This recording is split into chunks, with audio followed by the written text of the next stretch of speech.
to check out the lights. And we have the coolest.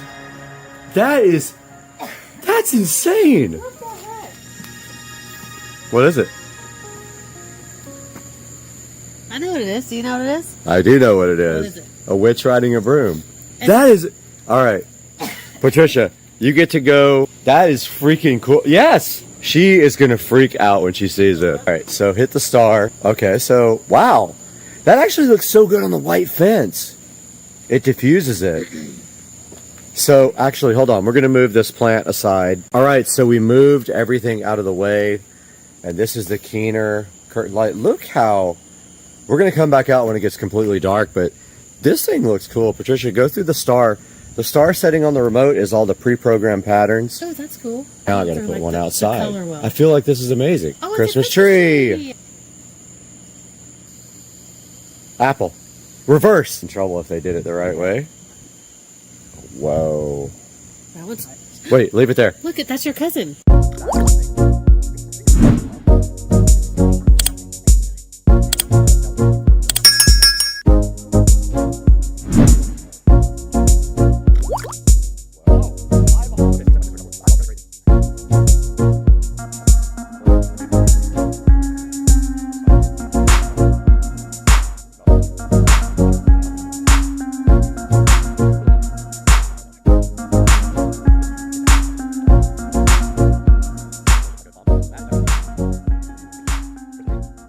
Okay, so we're just going through all the cool patterns, and so this is the star on the remote.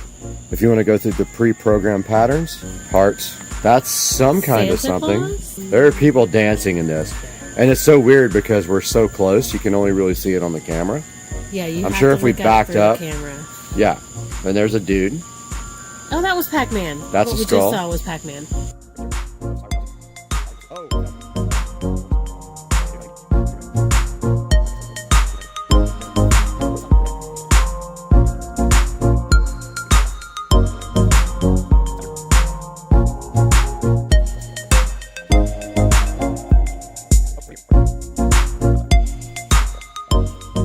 Alright guys, I'm getting eaten by all the bugs in Mississippi right now, so we're going to wrap this video up. But as you can see right here, we installed this Keener LED, Bluetooth, and Wi-Fi curtain light for my sister on her fence, and it looks so cool reflecting off the fence because the fence is nice and white.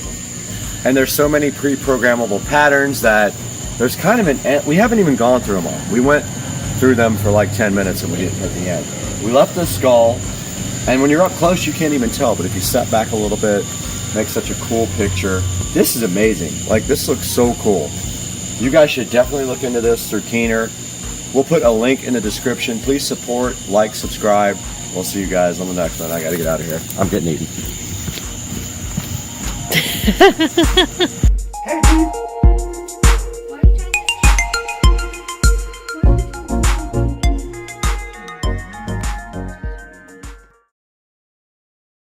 Loves Cat TV. He can't stop watching it. Right, Bubba? It's Cat TV. Look at the tail going. He loves Cat TV. You know you guys want to hang out in the almost finished Supercar Street Racing studio. You want to come over, have drinks, food, and chill in the studio, and then whatever comes next, we might do a little bit of this and then a lot of that. All right, channel. Today we got Dukes of Duval here, and then behind the camera, introduce yourself. Hi, I'm Wayne. Wayne is behind the camera doing all the videography today, and we got this brand new to us golf cart we're going to be working on. So Joe, tell us a little bit about what you found here. Well, obviously the first thing I recognized that the batteries were bad. They were about 7 to 8 years old, which is a pretty decent lifespan for a set of Trojan batteries. Right. Typically what you get out of them, but they start to fall off about 5-6 years. So to get that long a lifespan out of them is pretty good. So I knew that was the first thing we need to replace. But this is 36 volts, so you got to get 6 volt batteries times 6, and we knew that we needed to replace them. So just had a guy come over, drop them off. A lot of guys will do delivery service, so just called them up. They came right over, helped me just remove the batteries. Typically they'll help you kind of reinstall the batteries, but in in this case, once we removed the first battery, which I kind of knew was going to happen, it was going to be ugly underneath. So we're going to have to show you guys the clean. It's on. We're going to have to show you guys the cleanup here. That's coming up in a minute. But let's talk a little bit about what this is right after this.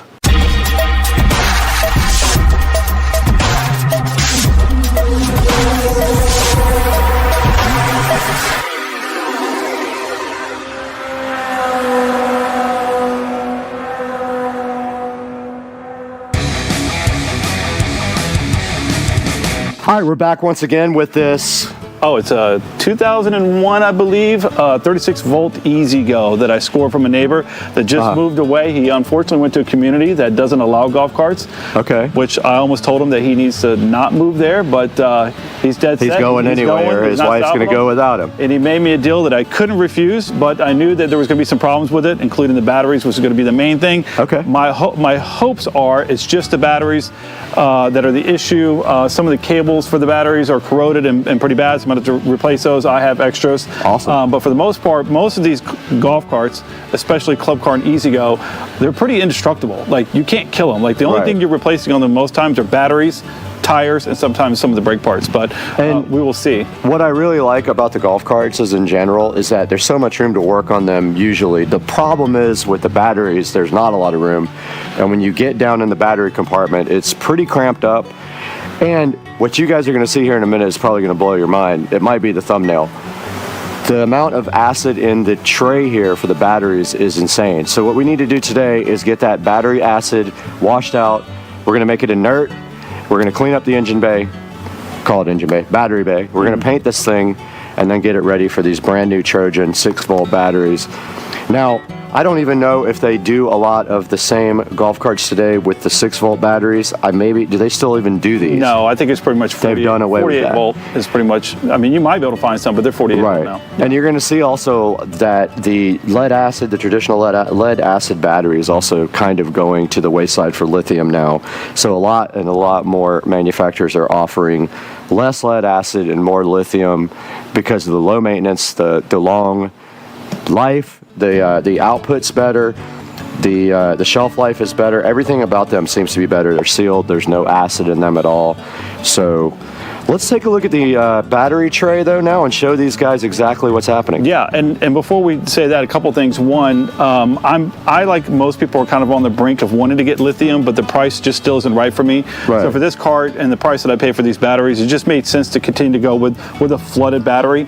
I think that probably the next set of batteries I put into a golf cart will probably be a lithium battery. A little bit of work sometimes to make that conversion. So in this particular case, I didn't want to like pour my heart and soul into doing that. I just wanted to replace them. The other thing I would say about this particular golf cart, which is made by Easy Go versus Club Car, is that they're made with regular metal in a lot of their parts. To me, it does rust, and it's kind of a turnoff. So I'm a Club Car guy. My main golf cart is a Club Car, and so what you'll see is the effects of having lead acid flooded batteries with the overflow of the acid that happens and trickles over onto the metal, which causes some pretty good corrosion and other issues. So we'll see that in just a second. And I think like in the future, we might be able to convert this guy over here, this golf cart, to lithium. And when we do, I think we need to do a frame off restoration on this thing and like paint it and do all the stuff. That seems aggressive. This car's in great shape. We'll just do a simple lithium change out on it. So yeah, let's get it done. All right, let's get it going. Dukes of Duval here with his new golf cart. And you guys need to see this is what happens. So when you put water in these things, the water boils over as the battery makes voltage. As it's charging. And with that, some of the acid releases simultaneously. And so look at this. So this stuff right here, I guarantee you don't want to mess with it. I had it on my garage floor. It soaked into the carpet, and then it got into my clothes, and it burned my actual skin from my clothes. Yep. It'll put blisters on your body. Yeah, so earlier when I was taking the batteries out or getting ready to start, this sits on top to hold it down if you want to point it down here. Sure. And the second that I went to just kind of mess with it, it completely came off. So this took these bolts these hanger bolts or whatever you want to call them completely corroded them to nothing. So did you order hanger bolts already, or do we have to? Nope, okay, cool. Already ordered these. Okay, we can great. keep this because the plastic doesn't go bad, so we'll reuse this. And then, so the plan is to go through this thing and completely get all this off of here. Okay. And then we're going to neutralize the acid, and then we're going to come back and we're going to probably sand it down a little bit, and then we're going to spray paint it. Okay. Hopefully get a good coat on it, and hopefully see if we can prolong the time that this battery bay has, because over time it'll eventually get so bad that a lot of people have to come in here, cut this out, and replace the whole one, and that's just a pain. So, all right. So what's our first step? We need to roll this thing outside somewhere where we can get this stuff out. Yep, exactly. Are we just going to spray it out with a spray just gonna hose spray it for out. now? Okay, Yep. cool. All right, let's do it. Yep. All right, so we're getting suited up here for surgery and inspection of the The battery cavity. So we're getting our gloves on here because, this stuff is very toxic to your skin and to your respiratory system. You really kind of want to wear also breathing protection. But what we're going to do right here... That's only for people that were born after 2000. Right. If you're born before 2000, you're good. You don't need any of that. You're a lot stronger in the lung area. Yeah. So what we're going to do right now is brush all this stuff off and then sweep it up and put it in a bag and dispose of it properly because it's battery acid. Yep. And if you see, it's going to come right off, but when it does come off, we're going to also be able to see that the frame is corroded. And that stuff might need to get something else to scrape. I'm thinking, yeah, we're going to need a scraper as well. I didn't bring one. Do you have one? I got everything. All right, cool.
All right, so we kind of knocked off the top layer of this pretty thick stuff, pretty nasty. We've got quite the pile of acid debris down here, and now we're going to go back with this stainless steel brush and go ahead and this wire brush, I should say, and try to knock some more of it off. Let's do it. I'm getting away unless you got a mask.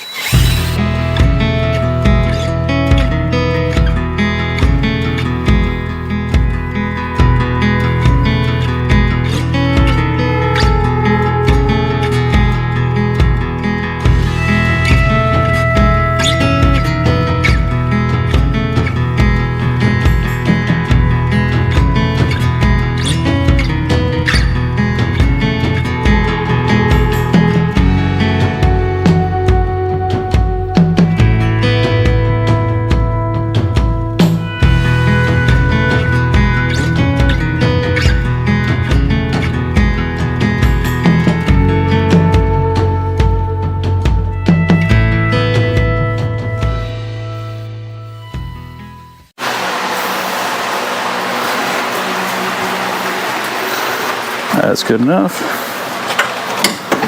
Okay.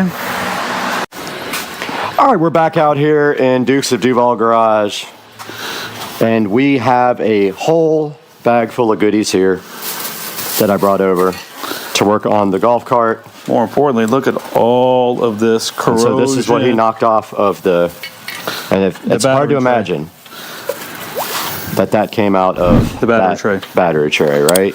Easy go. You got to figure this out. So we're going to send this to all the small children in the neighborhood. That cleaned right up, so that will be put in a plastic bag and be inert now. And then we brought over some stuff. We got some baking soda to make the acid inert. So we'll put that with water, mix it up with water. I bought a spray bottle to put that in. And some black paint. It's engine paint.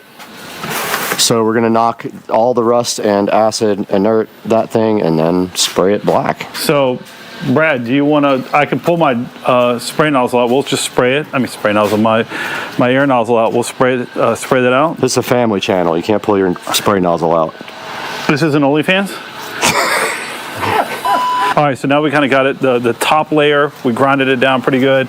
I think from this point, we're just going to blow it out with the air chuck, and then from there, we'll see if there's any other bigger spots that need to be addressed. But after that, then we'll neutralize it, which hopefully will be pretty quick, and then let it dry, and then we'll paint it. Sounds good to me. Let's get to work.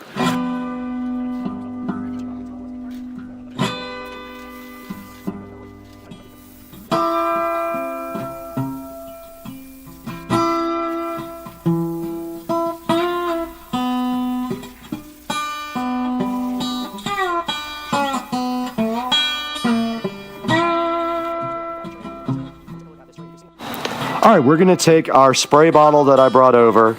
Already prepped and ready? Full? It's not full. We got to fill it up with some baking soda and some water. Now the trick is we need a little funnel to get the baking soda in there. Yep. And then we'll put some water in it. Ratio is here? Or? Yep, I got to check my phone, so we'll be right back. Need what, 16 ounces maybe? Probably. 27 fluid ounces. Okay. So you do the math on that. I don't know how to do math. But I went to public school. We'll just put in what we think. Do a lot. Yeah, that's the best bet. That's going to come out in clumps. You don't have a real funnel? I'm sure I do somewhere. But this is good because we just throw it away when we're done. True.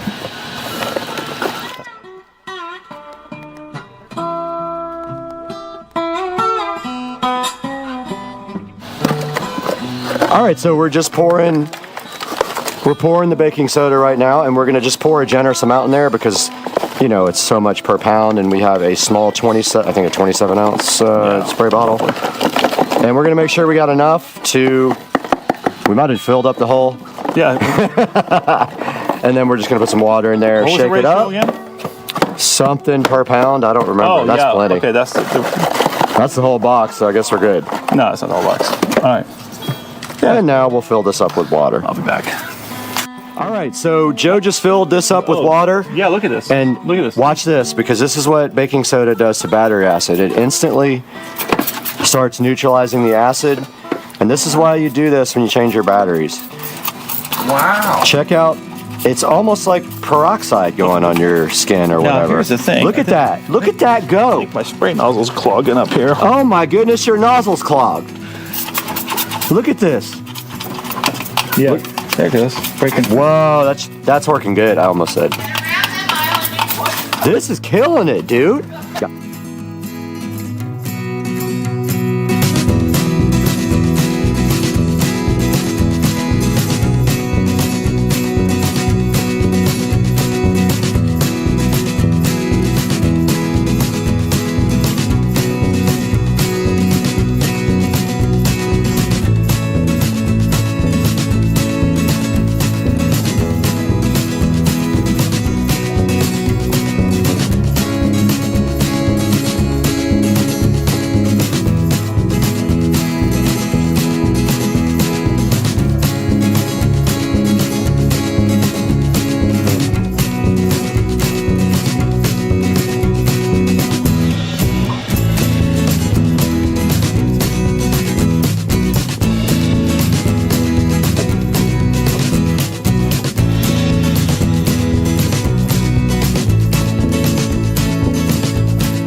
Hi, we're back out here with Dukes of Duval, and Wayne is also joining us, and Carter. And so we've let this thing sit, yes, and you. And we've let this thing sit for a minute, and look at this. Where are the, yeah, we need the lights. All right, Joe, look at this. Yeah, pretty impressive that it's eating up a lot of the rust. Carter, look at this. Look at That's this. so cool. That's nasty. Now watch, he's gonna just knock the, yeah. It's really easy. Right? So look at all that come off, and that's after 2 applications of baking soda and water. It's taking all the rust off, all the acid off. Back up. You guys already know this is going to be perfect when we get done. So the next step here is we're going to get the air compressor out again. And this isn't a regular air compressor. Look at this thing, man. I mean, it's not It's the a best, beast. but it does a trick. We're going to blow this off now. Try to get it dry enough to paint.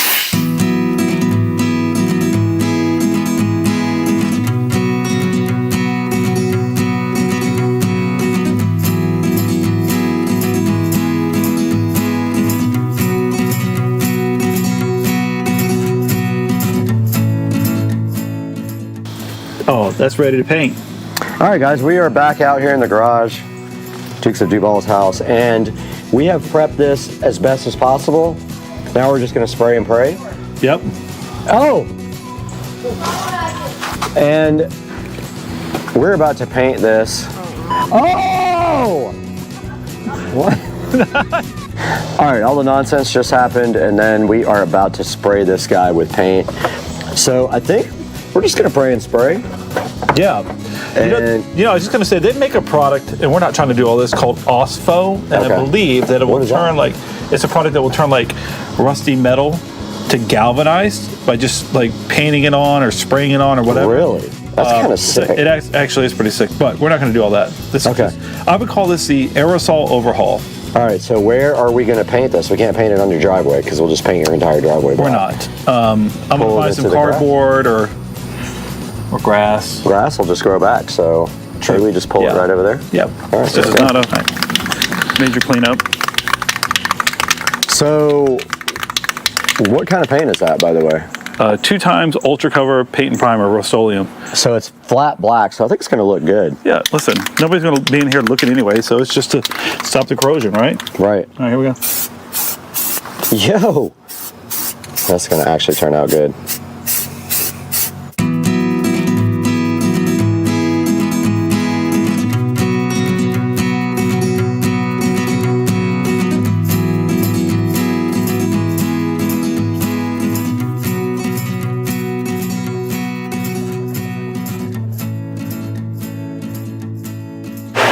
All right, so we got this thing drying. It's ready to go. This stuff dries in 5 minutes. So we're going for round 2 right now. Second coat of paint will be the final coat. And then I actually have to go have some fun. Yeah, so we'll pick up on this tomorrow. Tomorrow? You want to finish tomorrow? Yeah, we're not ripping this thing tonight.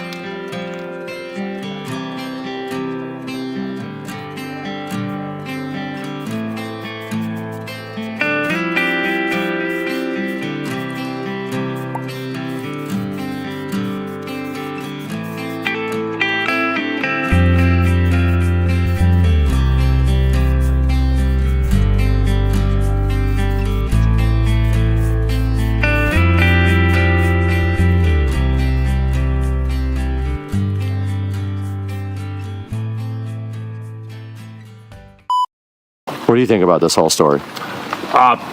She's my CEO, and I believe everything she says.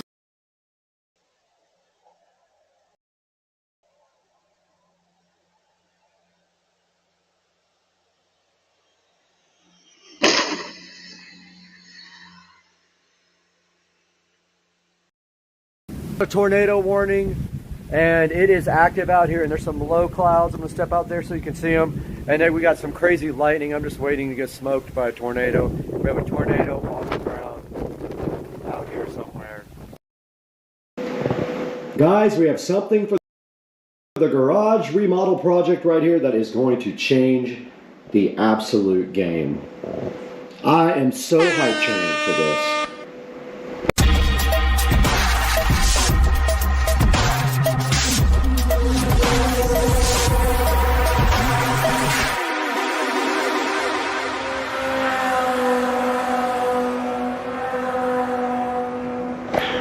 Right here behind me in the Supercar Street Racing living room, there is an extra large package right here, in which I just doxed myself, but I don't care.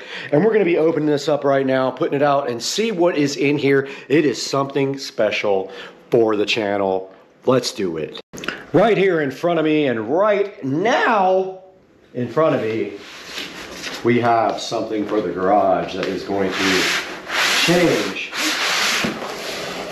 everything.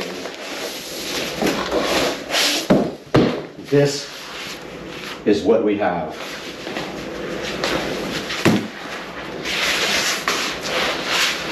And it is backwards.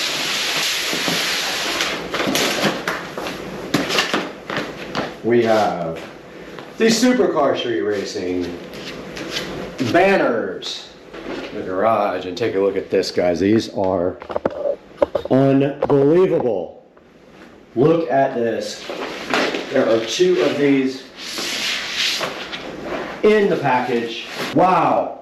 These are 10-foot wide banners for the garage. Unbelievable, guys. These are custom printed banners.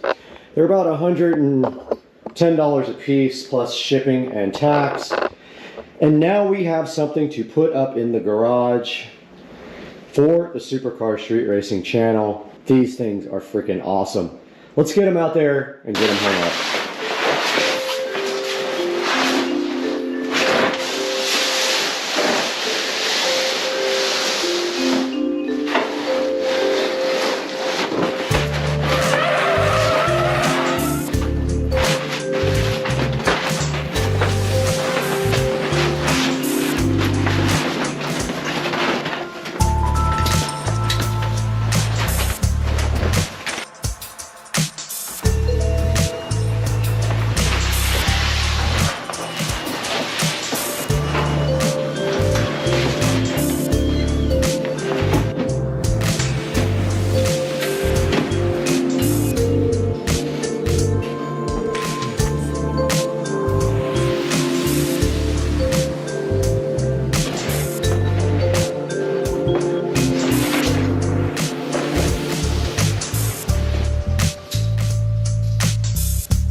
17.5.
All right, let's go. Foot section.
We just finished part, I don't even know, like 7 or 6 of the garage remodel project, and this part of the project was these amazing printable banners.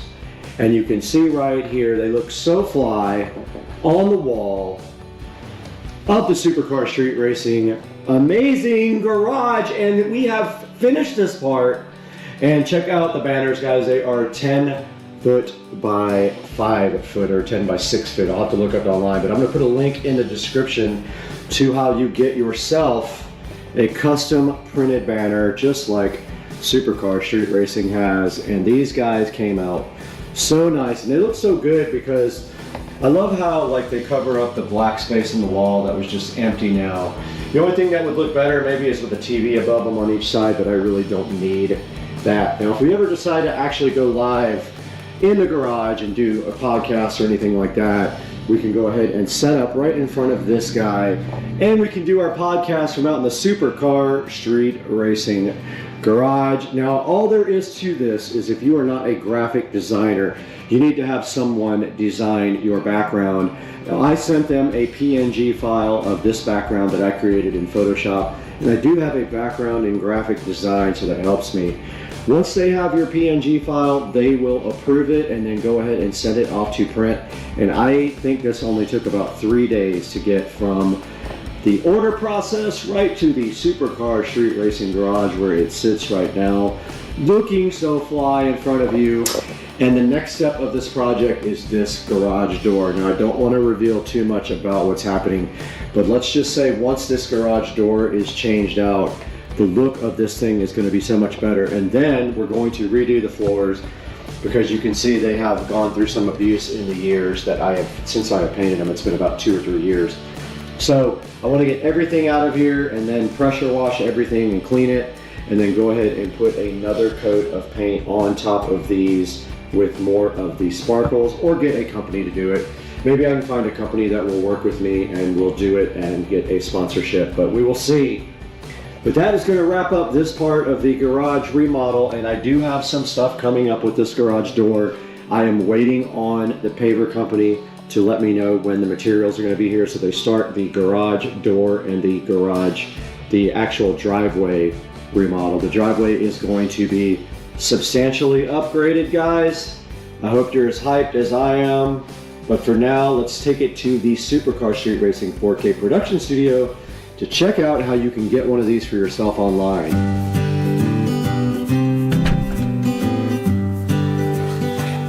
Hey guys, I was just working on another project outside on the dock, but I thought I would come in and talk to you guys about these custom banners from uprinting.com.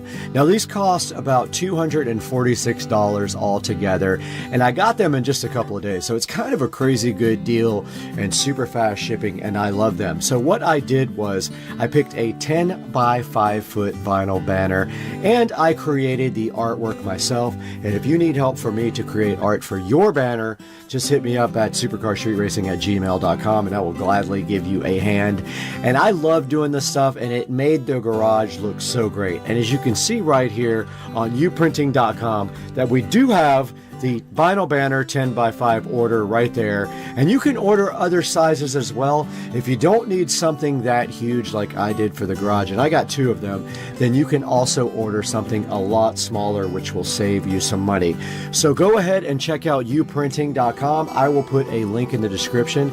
And now I just want to ask you guys, please, if you can like and subscribe and click through all my product links in Amazon and order any products you want on Amazon, and I get a little bit of a commission from it, and it helps out the channel greatly.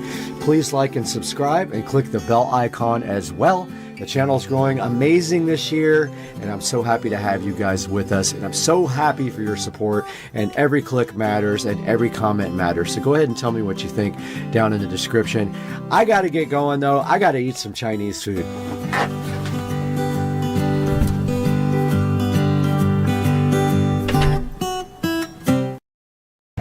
Yo, it goes down. Robert, it goes down. No, it don't. It do go down. It do go down. Got no place to park no cars up in this garage. Oh well, let's sell them. Guys, right in front of me is sitting something special for the Supercar Street Racing Garage Makeover. It's the last of two things that we were waiting for. We're only waiting for one thing after this, but today our mission is quite clear. We need to get this thing unboxed, take a look at it, explain to you how it happened, and get this thing hung up in the Supercar Street Racing Garage.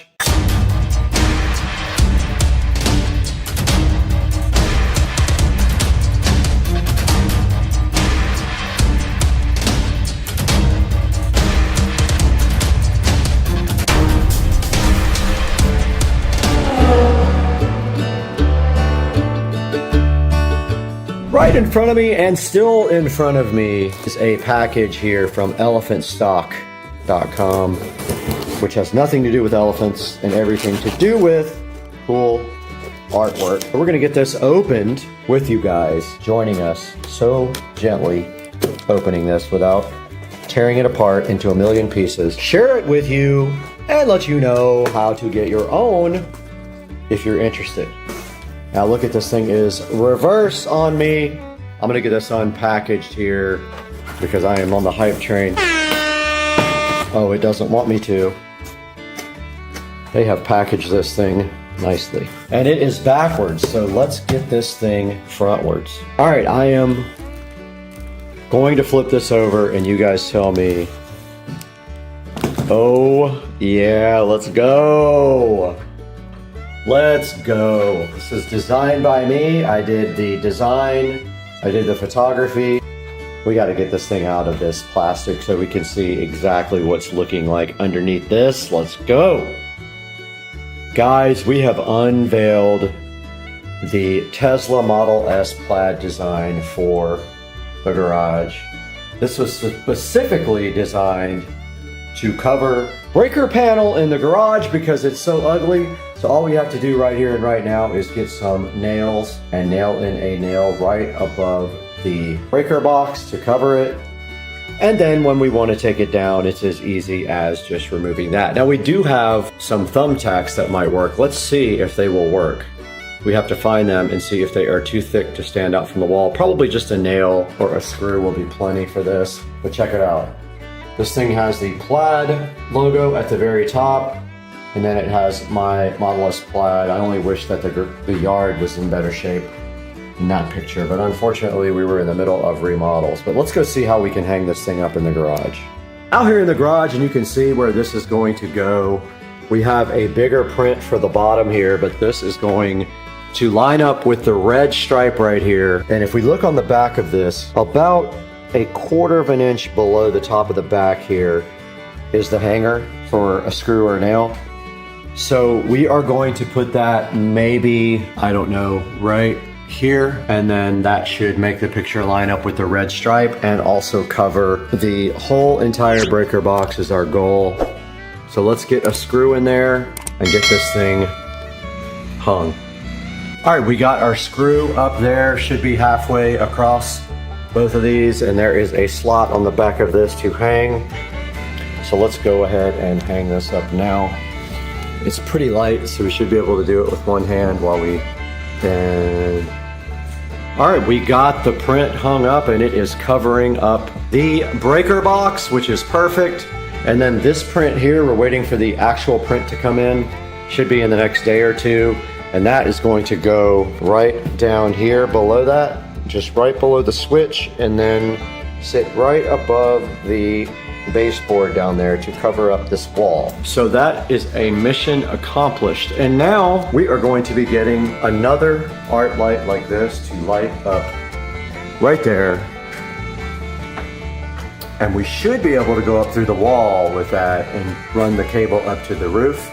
If not, we'll put it right up by the roof and just have a short cable and paint it red so it just sits like right halfway down. But yeah, guys, this came out awesome. I am super hyped. Let's take a step back and see how that looks from the back. Looks awesome. Probably could have made it a little bit wider so it would have gotten further over towards the garage door opener, but hindsight's 20/20, I guess. And now when that comes in, we will go ahead and hang that up as well, right about right above, just literally right below this switch, so that it's right above the baseboard. And I do have a Tesla print coming in for that. That should be here Monday. Go ahead and get that lamp ordered too right now. I'm pretty sure I can like drill through the cap up there and get a wire run right through there because I have power up in the attic. Shouldn't be a big deal. Change of plans, I decided to move it over to the right so it was dead between garage door opener and the wall, and I think it actually does look better like that. It doesn't look off-centered, and it still covers up the breaker box completely, but just by a millimeter. So now I think that looks legit, and I am super hyped with the way that turned out, and now we're just waiting on that, which will be here Monday, at which time we can finish this video. Out in the supercar street racing garage, and we need to blow this out with our leaf blower, and then we are going to move both the vehicles out and go ahead and mop this floor for the first time. I'm going to do that once a week or so to keep the floor clean. But we have to get the Tesla and the lithium ion cart out into the driveway first. Blow this out because there's some leaves in here, and then we will go ahead and start process of mop, and we'll show you guys the whole process and let you watch it in 10 minutes or less or whatever we're going to do. I'm not sure yet, but let's do this.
I did successfully mop the floor with Dawn and water, and I wasn't able to get the walls clean because I couldn't figure out a way to do it because everything I try snags on the actual wall.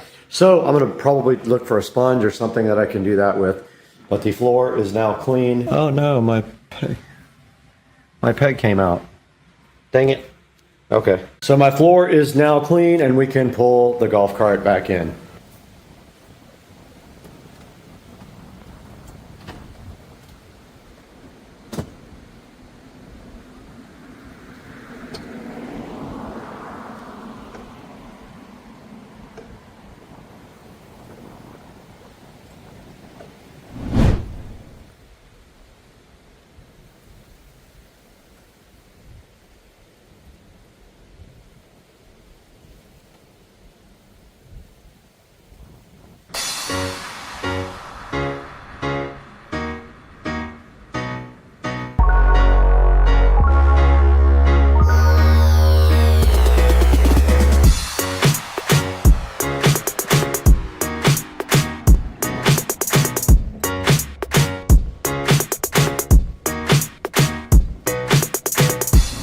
Okay, we finally did get the rest of what we need to go ahead and hang our project up in the garage. So we got our 24x36 frame here. This took about 3 weeks to get. This was custom Tesla art. Let's get this unboxed, unwrapped, and get this picture in the frame.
Back in the garage, and I ordered the wrong length panels the first time for this project here to hide this water heater. Now I have the correct length. I don't know why. For some reason, I thought it was going to be ceiling to floor, and then also this is actually shorter because there's a step up here. So I needed even shorter panels than what we had, even shorter than floor length. So I ordered the correct size. All we have to do now is get these up. I also have a curtain rod, and I already figured out how I'm going to do this.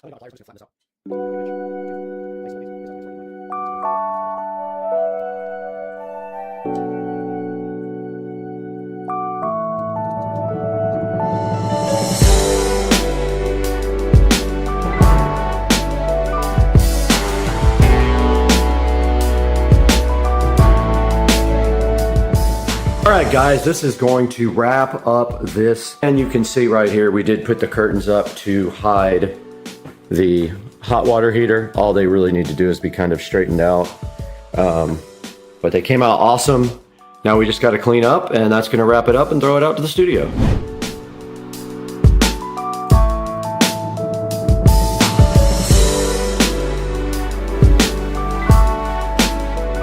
Guys, welcome back to Supercar Street Racing. We are back again with another part of the garage renovation project. And today you can see that we did 3 or 4 different things to the Supercar Street Racing garage. We went ahead and mopped the entire garage. We ordered custom artwork, which we ordered right here on elephantstock.com. I did design everything in Photoshop myself because I have a lot of experience on Photoshop. And then we also ordered a couple of things from Amazon. Right here in front of me, you can see this 24x36 Tesla poster. It did take about 3 weeks to get to me. But yeah, we ordered this, and then we also ordered this frame right here for it.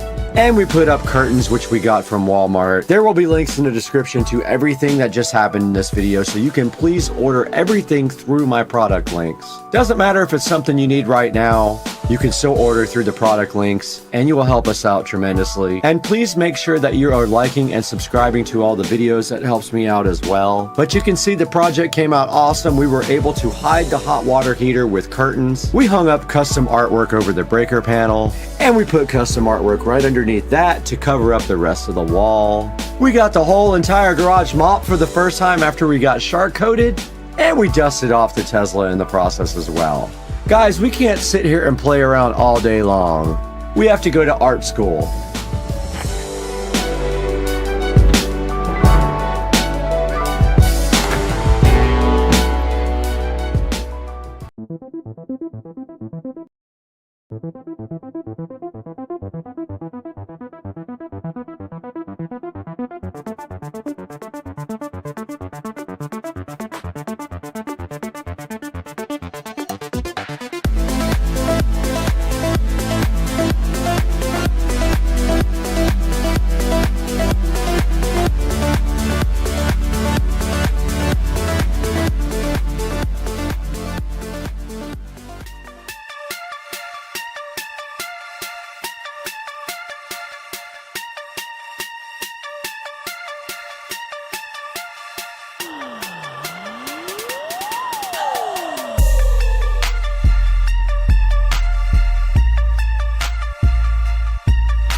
out here at the Mopar car wash. Made a little stop. Got the crew over here, all their cars. About to go to the full lock meet. These guys are out here, I think, raising money. And we decided to stop by. Get a little view of what's going on.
Alright guys, welcome back to the channel. Something exciting just happened. The materials have been delivered for the shed that is going on the side of the house. They just dropped everything off and we just paid the deposit, and now all we are waiting for is concrete to be laid on August the 8th.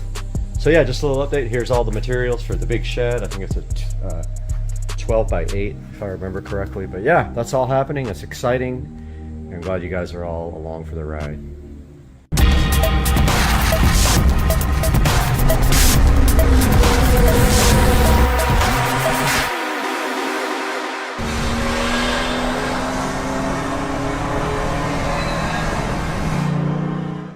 Making a label with my brother label maker, which by the way has a fatal flaw.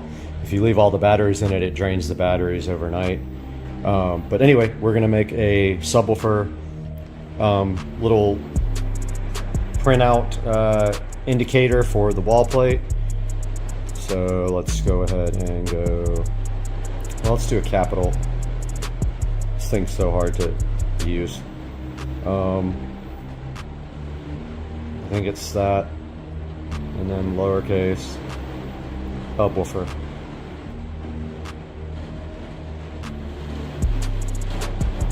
Let's see how that prints.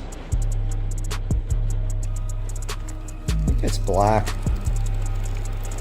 Yeah.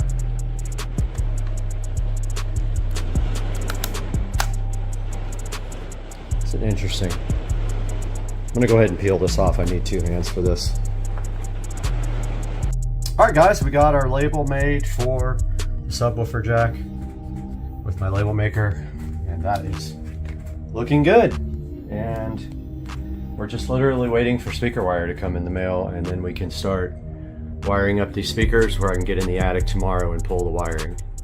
Well, they drained my pool to do some more acid washing on the finish because they weren't satisfied with the way it came out, so the pool is refilling again. So I'm gonna go grab the other hose, so we have 2 hoses going. All right guys, making delicious keto burgerage. Oh, those are gonna be good. Guess what happened though? The mailman just came and he brought this, what I've been waiting for, package. Boom! There is our speaker wire. There's, what, 200 feet of something, I guess? 100 feet? I don't know, 200 feet I think, of 14 gauge speaker wire we've been waiting for. I have all of the lengths ready. So right after dinner, we are going to pull out these lengths, cut them off, mark the wire so that we know where they go. And then we are going to, tomorrow morning, first thing before even daylight, get up in the garage when it's nice and cool and get up in the attic and run these speaker wires. All right guys, so we got the speaker wire in. We have it measured out and marked. We have a code on each wire so that we know when we pull it into the attic which one is which. When we pull it down through the cap into the speaker wall plate, we'll know which one to connect to which wire. We have front, center, front, both rears. So what we're going to do now is take these speakers in, hook them up, and then we are going to attempt to throw the wire as close as we can to where we got to put it down the cap so I don't have to drag it through the insulation tomorrow morning. Well, let's get started with this. I have a plan. We have our wire already ready to go, stripped back with my auto strippers here.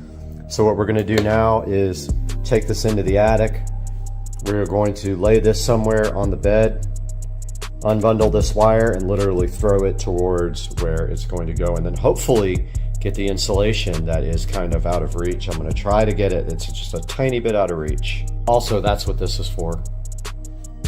This tool is for getting out the grill. You stick it in there and you just pull straight up like that and the grill comes right off. Dude, where is the insulation?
Huge.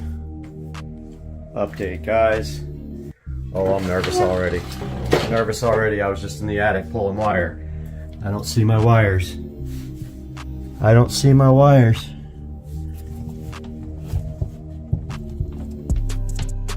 Okay, I see some wires. I gotta pull them through. Okay, as any smart man would, I ran a lot of extra wire and I just wrapped it all up with electrical tape and stuffed it down in here. I'm gonna get this all unwrapped now. This is how I got it down through the wall, and we'll be back.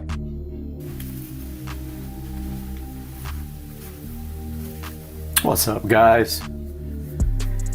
We have some fun gonna happen now. We are going to install our home theater plate and prep all of our wires. We have a lot of wires to prep. So we are going to do that now. We still have to pull a HDMI cable up to the TV from this plate. So we can't completely seal it yet, but we can get it mostly done.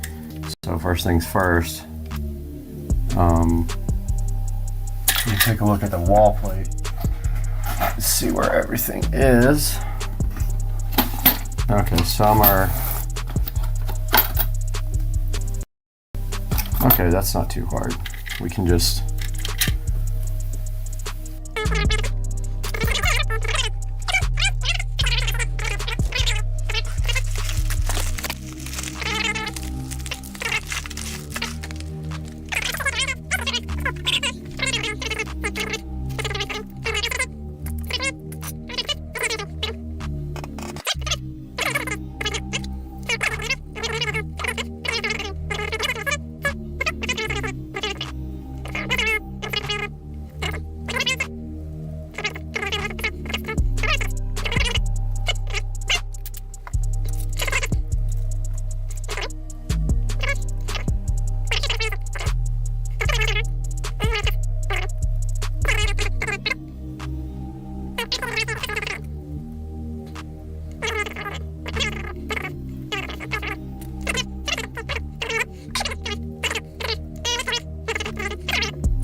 Okay, so what we're doing now is the dresser up here.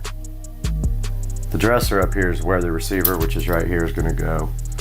It's literally going to go from right up here to right down there. So it's probably, it's 2 feet to the wall plate. The wall plate's not centered though. So that would be, I think if we do 5 foot or 5 feet would give us, that give us enough to get over to that side. 5 feet would get us to that side as well with some room to spare. Let's do 5 feet chunks of wire.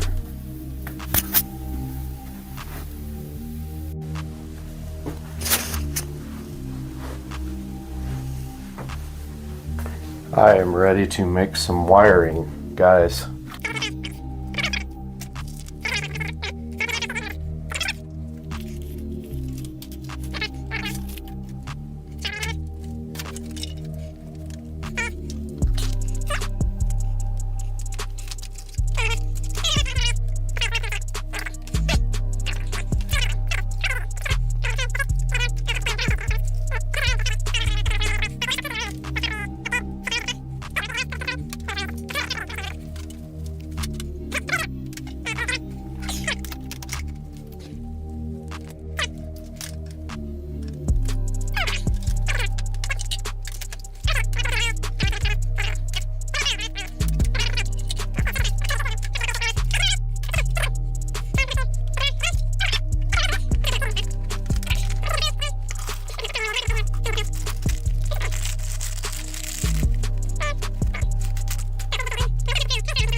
All right, now I can see, guys.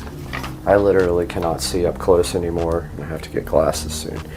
Surround right. These things are fun.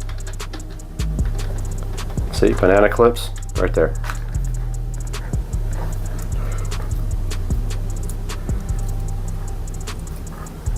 Makes it much easier, guys. I'm just saying.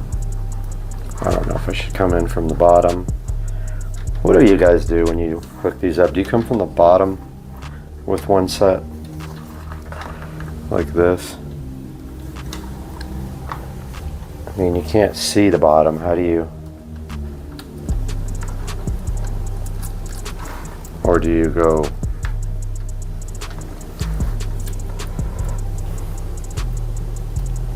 How the heck are you supposed to do the bottom when you can't see it?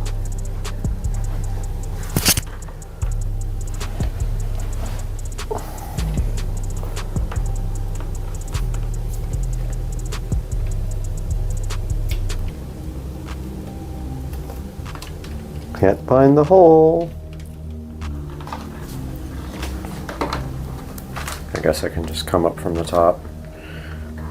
So forget it.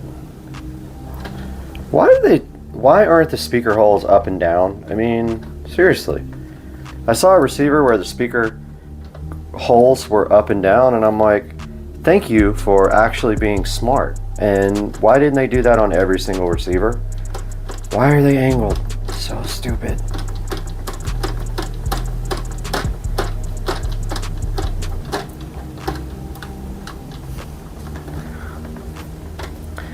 Okay, the first one's in.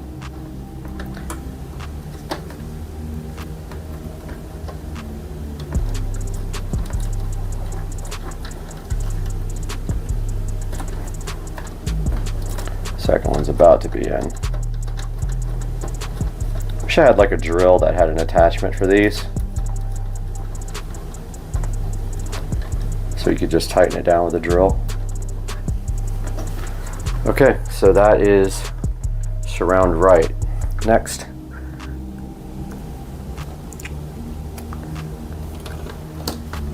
Let's see what this is.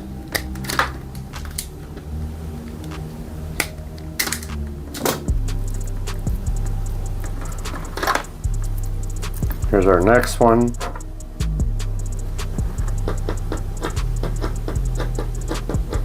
That's surround left. By chance.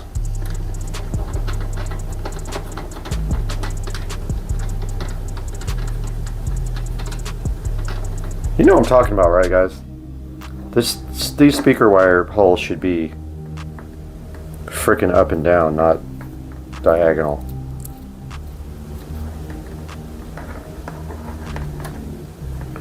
Surround left. Look how hard this is to get in there.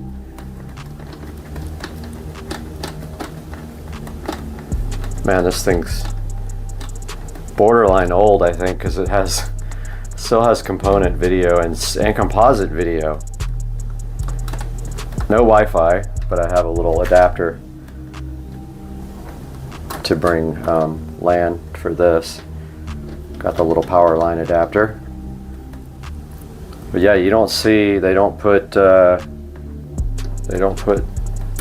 composite video and component video on receivers anymore because there are no components that use it. If you see one with S video, you know you got a really old receiver. They probably don't have HDMI either. Notice here there's a 5-volt output.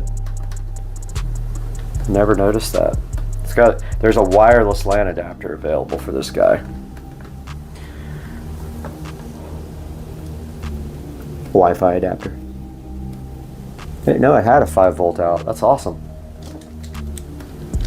Can use that definitely for something.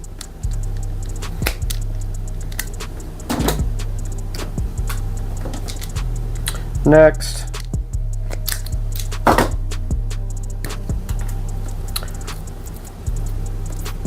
Three more left. Let's see what this is.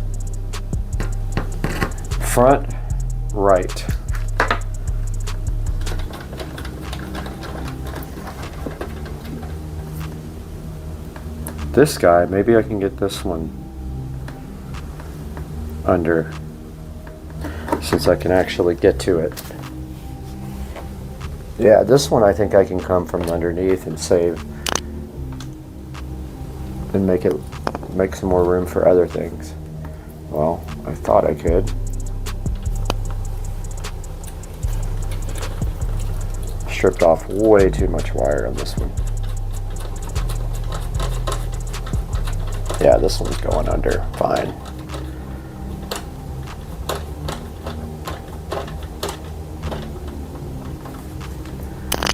And positive. Did I do it right? Yes, I did. I'm like, am I paying attention to polarity again?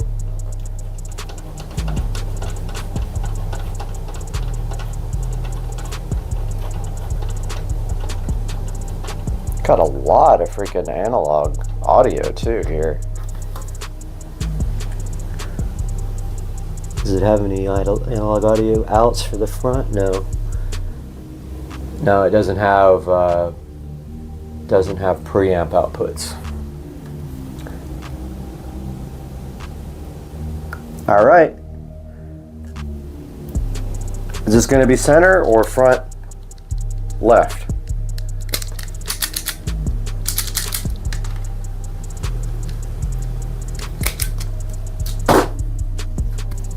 Let's see.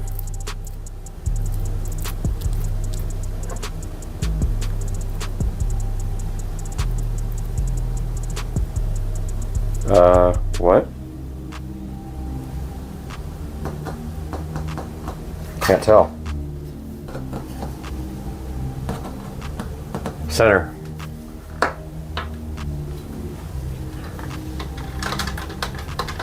This one's going to be fun to get in there.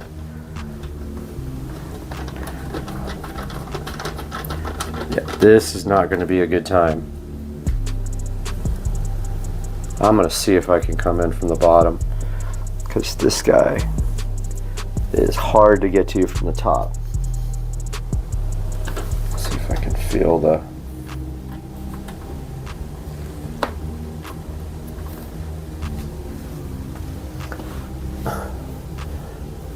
This is suckage.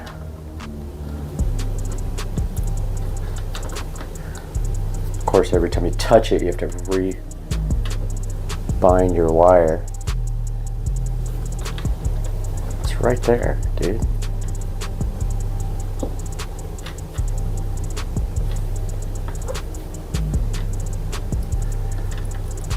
Hey. Got it. Got him. And then I'll do the top for the positive.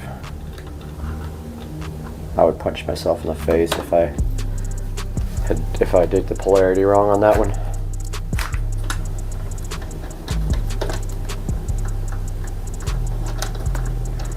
So for testing purposes, we will be using this receiver for video. So what we'll do is we will plug the Fire Stick into this guy and then plug this guy into TV. Last one is front left.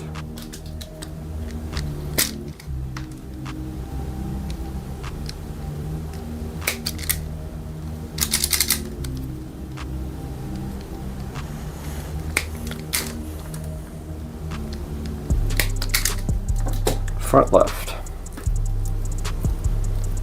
Let's see if we can get underneath that one. That's another one that's hard to get to.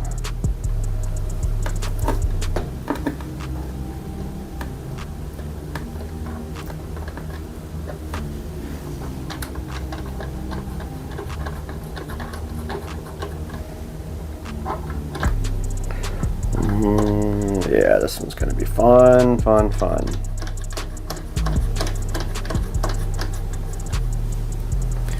Okay, here we go. That should be right there. There we go. Got lucky on that one.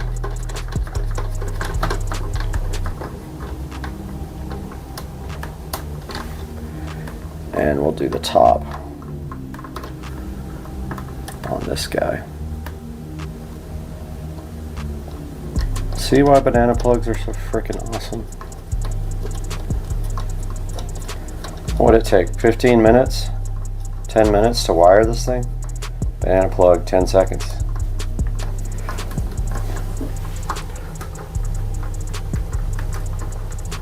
Done. This thing is wired. HDMI. First we need our Fire Stick. Fire Sticks are picky about power, so you may not be able to power it with that. It's 0.6 amps. I don't know if that's enough to power the Fire Stick, so I'm going to put this Fire Stick on its power brick, but number one is do video one in, I guess. Wow, okay, there, that's in there. So we got our Fire Stick there. We'll come out of this guy to the television, and we will go to HDMI. We'll go to input 8 on the TV.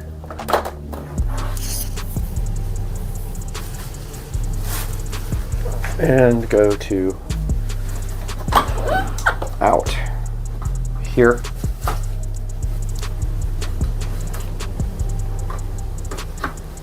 And that's that.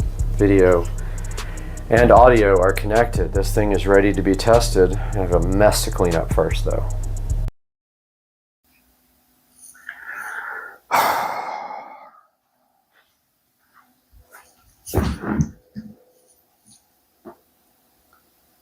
Where do I start? Good morning, everybody. This is a video that is painful for me to make, and some big changes coming in my life.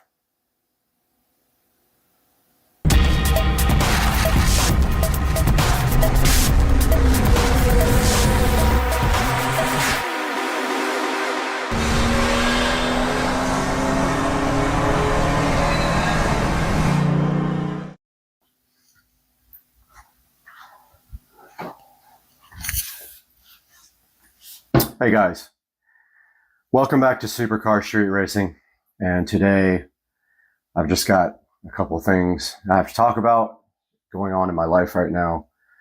So as you guys all know, my channel all started with car. It was all about my Toyota Supra, which regretfully years ago I sold. Probably the largest mistake I've ever made in my life. The biggest mistake that has happened is selling that 1993.5 Supra hardtop, which I bought brand new, by the way, almost. It had like 13,000 miles on it, not a scratch. And I modified it and ended up selling it. And I did make money on it, but after all the mods and stuff, I actually lost money, of course. Which brings me to the current situation that we are in right now.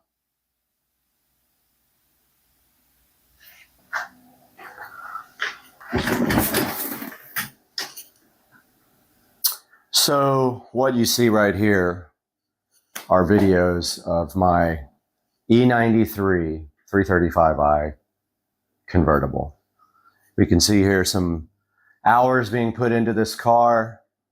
It was modified, not heavily, but modified. It did have a MHD tune running E85, E50 blend. It had a VRSF large intercooler, and it had a VRSF charge pipe, amongst a few interior modifications, which also included the ID4 digital dash and also had the Android head unit on the inside. We have a lot of projects here on the channel, as you can see, with my 2011 335i, things like ethanol tune and running the car up to 160 miles an hour. Car has been with me for probably 7 years almost, maybe 6 years. I did buy it in 2017-ish, 2018, and I did pay $18,000 for it. At the time, it had an aftermarket warranty, which made it attractive. The car had lower mileage. I can't remember exactly how many, but I think it was in the 50s when I got it. So haven't driven it very much. And through the years, we have put content up on the channel, and the car has been with me ever since. And you can see here me doing a project on MHD on that side of the screen there.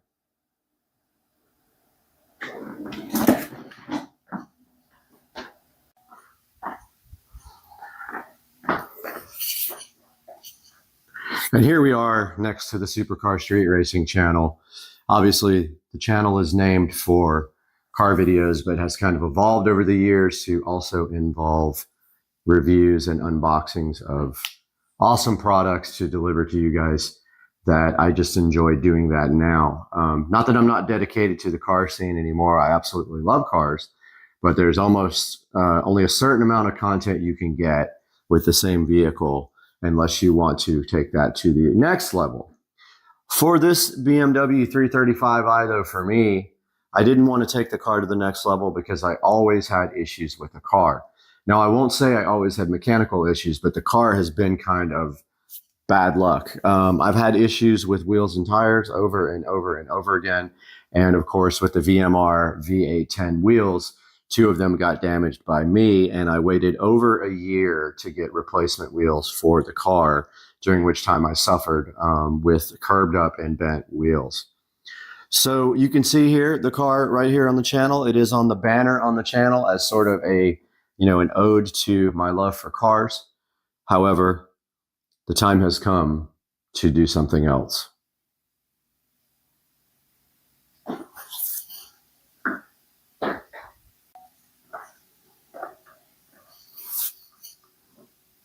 And here we are standing next to my Epiphone Les Paul Goth bass here that matches my Epiphone Les Paul guitar, and thinking about all the good times that we had in the BMW and a lot of the bad times we had in the BMW. I have been stranded on the side of the road in that car probably 15 times. And if you know BMWs, there is no spare in that car. They encourage you to run flat tires, but of course the first thing everyone does when they get new wheels and tires is they ditch the run flat and they go with Michelin Pilot Sport 4S's, which in my opinion are the best street tires made, unless you get the Pilot Cups, which don't last very long. They're super sticky, but just don't last very long. So that brings me where we are now.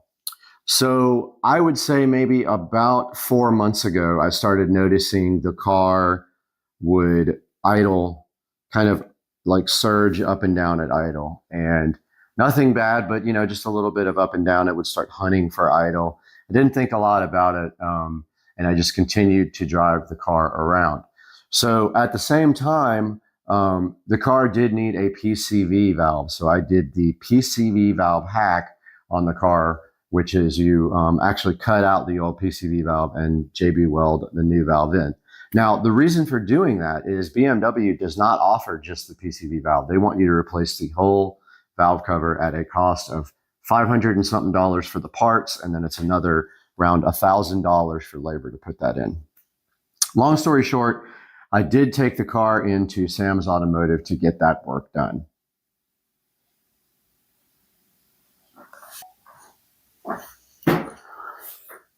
So Sam's Automotive took my car in about 4 months ago, and we made a point while we were in the car doing the valve cover replacement to go ahead and do the plugs and the coils on the car, because you're already in there and there's no labor. They already have to disassemble the whole car to get that valve cover out. And the reason we went with the valve cover replacement is it was leaking oil, and I wanted to get all the maintenance done that I could get done on the car. So long story short, we put the car into Sam's Automotive and we asked them how much that was going to be. And it was going to be around $1,800 to get the valve cover replaced, do the plugs and coils, and that is with parts and labor for everything out the door. So we put our car in Sam's Automotive.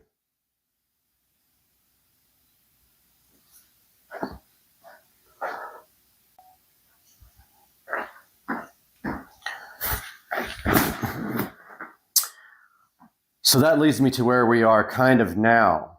So we picked up the car from Sam's Automotive probably about 3.5 months ago. When we got there, we asked for the bill, and unfortunately, right before we picked the car up, we got a call from Sam's Automotive letting us know that when they went in to check everything after they had done all the work, that the serpentine belt was failing on the car and that needed to be replaced. So of course, we had no choice. We went ahead and got the serpentine belt replaced, which means more labor to disassemble the car and get that belt out and replaced. Unfortunately, that was another almost $1,000 on the bill. So they handed me a bill for almost $2,900 for the BMW. Now, don't forget, the car has just started raising in value because the car market has gone up. However, the car at that time was probably worth in the, I would say, $10,000 range. They don't hold their value very well. And even before that, they were worth $9,000. So the car has lost almost half its value in the 4 or 5 years that I have owned the car. So here we are with a $2,800 to $2,900 bill from Sam's Automotive, which we had to pay to get our car out at that time. So here we are with our BMW freshly repaired out of Sam's Automotive. I just spent $2,900 on the car, and then we started having issues with the wheels again. So when I just took a trip to California, and when I went, I left my car somewhere and the wheel and tire went flat. So long story short, we started doing some investigations on the car, and the wheel had a crack, a hairline crack on the back side of the lip, and we ended up stranded again with a flat tire on the BMW. So what we did at that point was we actually JB welded the crack to get the car back on the road because I don't have a spare. And then we ended up taking the tire and wheel to a repair shop, and they actually repaired the wheel 100% the right way, and also said the wheel was bent, which didn't make sense to me because I had never hit anything with it. Maybe it was bent from VMR. And then we got the car fixed and back on the road temporarily.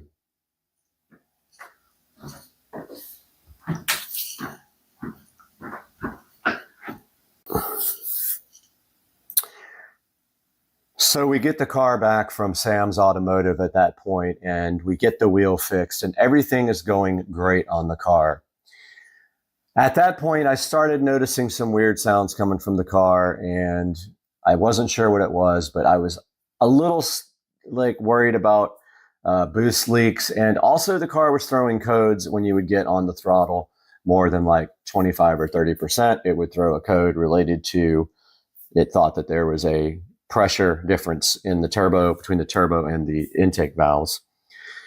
So at that point, I made the probably not so smart judgment to race a very fast Audi.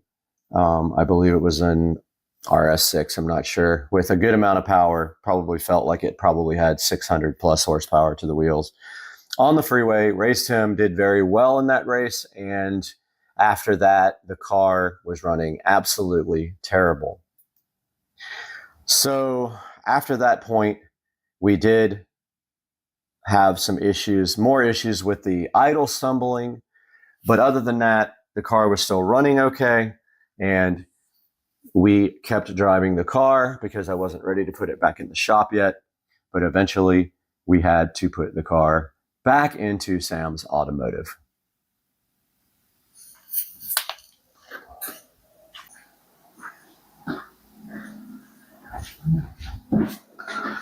So here we are taking the BMW 335i back to Sam's Automotive for the second time, not knowing what's going on, and the car was throwing codes up until that point related to a boost leak is what we suspected.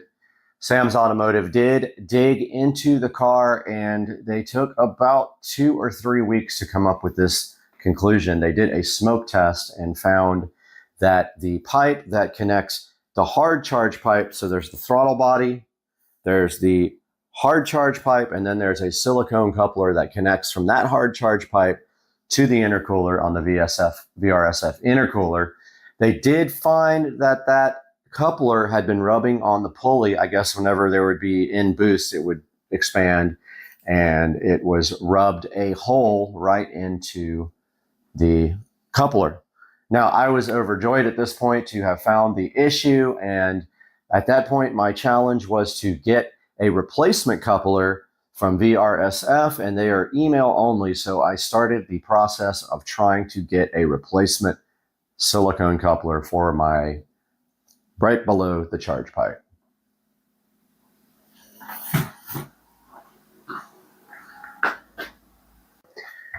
So let's back up a little bit. When we took the car to Sam's Automotive with having just raced the Audi, the car was running poorly, but not terrible. But however, on the way to take the car back to Sam's Automotive to get that part looked at, the car was running terrible. It was backfiring. I could barely keep it running. And that was before he found the silicone coupler had a hole in it. So he did find a hole in the coupler, fixed that issue, but then called me and said that he could not figure out what was going on with the car not running properly. It would start and idle fine and then start hunting up and down the rev range. And I think I have a video I'll throw in here to show you what the car is doing. And then when you actually drive the car, you can't go over 5% throttle and the engine just completely cuts out. Feels like someone cut the fuel to almost none, and it almost wants to go dead on you. But if you let off the throttle, it backfires and stuff and then continues moving. So after about another month of absolute ridiculous waiting for my car, I did tell Sam I needed to come get my car at that point. So I told them that I would be there that Friday to pick the car up. So I did Uber over to Sam's Automotive to grab the car from him. And the mission at that point was to then flash the car back to stock with MHD and take the car home and see if I could troubleshoot it myself related to maybe the software or the tune. That was my last resort for figuring out what was wrong with the car. So we did try to flash the car in the parking lot at Sam's Automotive, but unfortunately, Sam went to plug in my MHD CAN cable, and he forced it into the OBD slot and bent the pins on my cable and smashed the pins inside of the CAN port. Then we began another 3-week process of getting the actual CAN, the OBD2 connector in the BMW repaired by Sam, and it did take 3 weeks' time to get that done.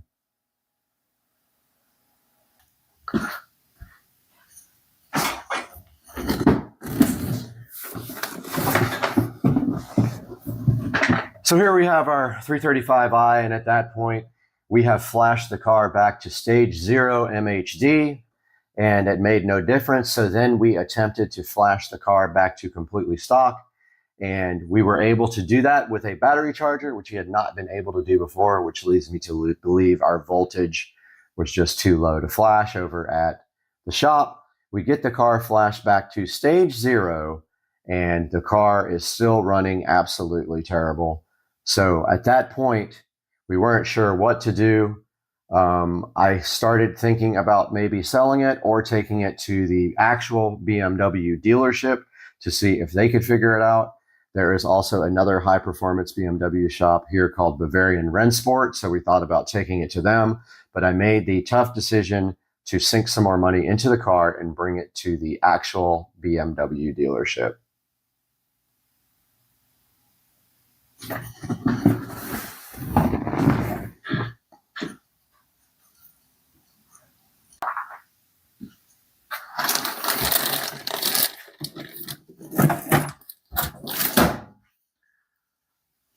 So we dropped the car off at Tom Bush BMW early on Friday morning, which was just 2 days ago. And we had explained to them the modifications on the car. So the car does have a downpipe and a charge pipe, which is not a big deal. They should still be able to work on the vehicle. And they said, okay, that they would give it a shot. Now, keep in mind, the car has stopped throwing codes completely for the last probably couple of months, and the car runs absolutely terrible, but throws no codes at all, which is very strange. I kind of thought that when I flashed it back to stock, it would start throwing codes, and it did throw one about the gas tank level, which is probably not related to that at all. And so we get the car over to Tom Bush BMW super early on Thursday morning. We had a Friday appointment. They let me drop it off early because of Hurricane Nicole. So we got the car to them, dropped it off, barely made it over there. It was a very difficult drive because the car was cutting out the whole time. And we left the car at Tom Bush BMW here in Jacksonville on Atlantic Boulevard.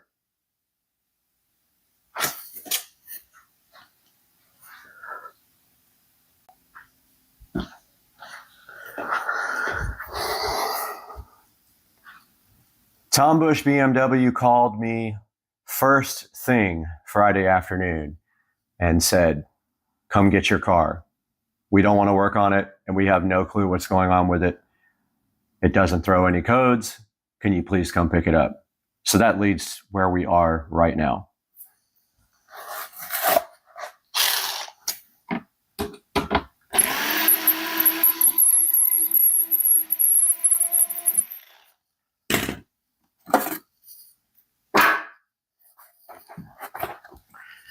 This car is sold, and it will leave hopefully first thing tomorrow morning.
Already removed the ID4 digital cluster. This is for sale.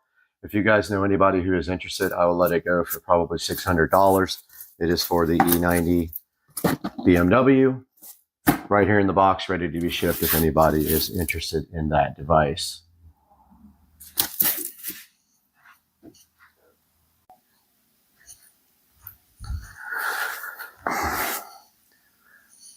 So that's where we are right now. I have sold the BMW 335i, and it will be leaving tomorrow morning between 8 and 11 a.m. Hopefully, if everything goes as planned, and I believe everything will. And so that's where we move on to the next step in this channel evolution, as we will be buying a new car. However, it won't be very soon, and I will tell you why. I have been on a mission for the last almost year to pay off my house, and that's what I intend to do. I'm set on this. I won't change my mind about this, and I will not buy another car until this house is paid off. Previously, we spent over $70,000 on the pool. That project has completed, which leaves me time now to start paying this house off so that when I retire, I will not have a house payment. So there will be a car coming. We don't know when and we don't know what. I have my eye on some things that are interesting. I have been considering a lot of expensive cars. I've looked at McLaren 720Ss. I've looked at 911 Turbo S Porsches. I have looked at Tesla Plaids, and I am not leaning one particular way or the other, although the Plaid is attractive to me in a number of different ways. We can make that move to electric if we do that, but we don't know yet. But you can follow the channel and keep up with what is going on our channel. And you will know as soon as I know and maybe also you guys will look for another car with me. But that's going to do it for today. Guys, this video is very difficult to make. I am not doing well as far as my attitude right now. I'm pretty sad about selling the car, letting it go for well under what it is worth because it does not run properly, but that is what has happened. And we are going to move on and make the best out of it and maybe get a new car. So guys, I'll see you in the next video.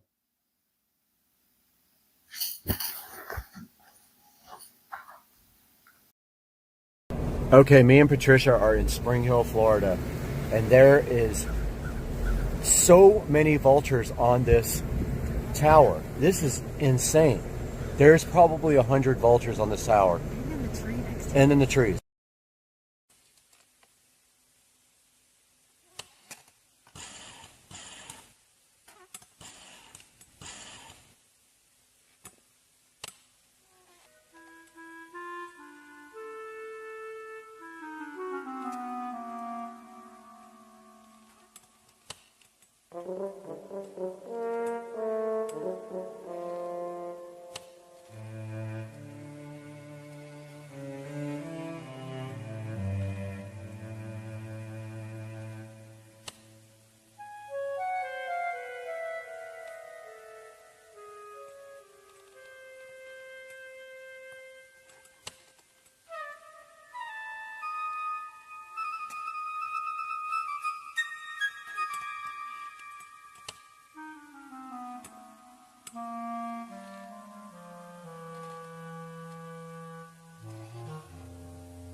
phone or a tablet. So if you want to use it for that, you have the ability to do that as well.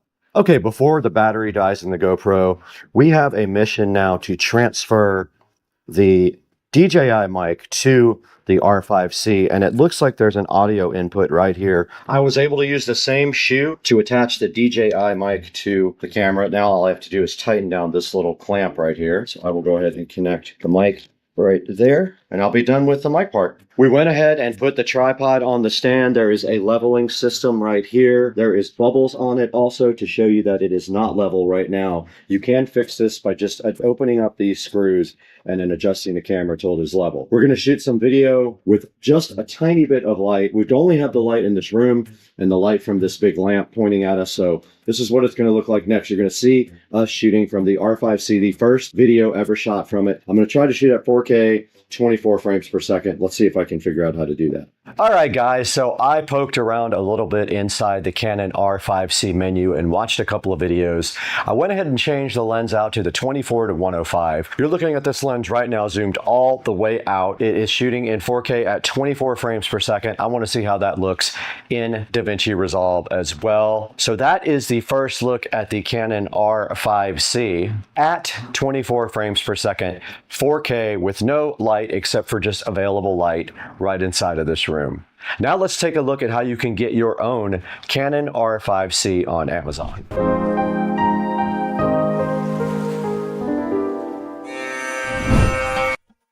All right, we are right in front of Amazon right now, and we are actually using the Canon R5C as we speak. And here is a good example of a refurbished R5C with lenses and memory and things like that. Beware of some of these though, because they are also sometimes foreign cameras, which may not have a warranty. So sometimes these good deals come with the caveat that you got a foreign camera, so it's not a US-based camera. There is a body right here for $29.99 available. That is no lens. That is what the camera is going for right now. $29.99. You would have to buy your lenses completely separately. So the 24 to 105 is what we are shooting on right now. That is a good lens for a starter lens. I am going to buy a 15mm wide angle lens too to do vlogging on. Go ahead and check the link in the description. I'll have some options for you for the R5C. And we want to thank you guys for 108,000 subscribers now. Very cool. This is so amazing of you guys to help us and support the channel. Go ahead and go down in the description and order a Canon R5C if you would like to try one out. Grab a lens. And thank you so much for supporting Supercar Street Racing. Order anything you want also when you go down in the description. You don't have to get the Canon. You can buy anything you want.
How much ice do I put? I'll do the 6 or 7 cubes. apple cinnamon. It reminds me of my DEA days, making methamphetamine. I'll do the apple cinnamon. Apple cinnamon. Okay, apple cinnamon. All right. This is going to be amazing. Here you go. So what is it? What's in there? 1 billion views. Just regular old Jack Daniels. Okay. So just 1 JD right there. A little bit of simple syrup. Yeah, you can get the stuff at Publix because I buy it all the time. Nothing but sugar water. Yup. A little bit of bitters. The doctor of all goodness. It's true. It is. It's a surgery. Dr. Feel Good over there. You actually should get... Cheers. What are the other cherries, honey? I got the wrong cherries here, but... No one can have the wrong cherries. The dark cherries. Yeah, I don't have the dark cherries. What? Dark cherries. Nah, I can't remember the names of them. I don't know. I got nothing. I don't know.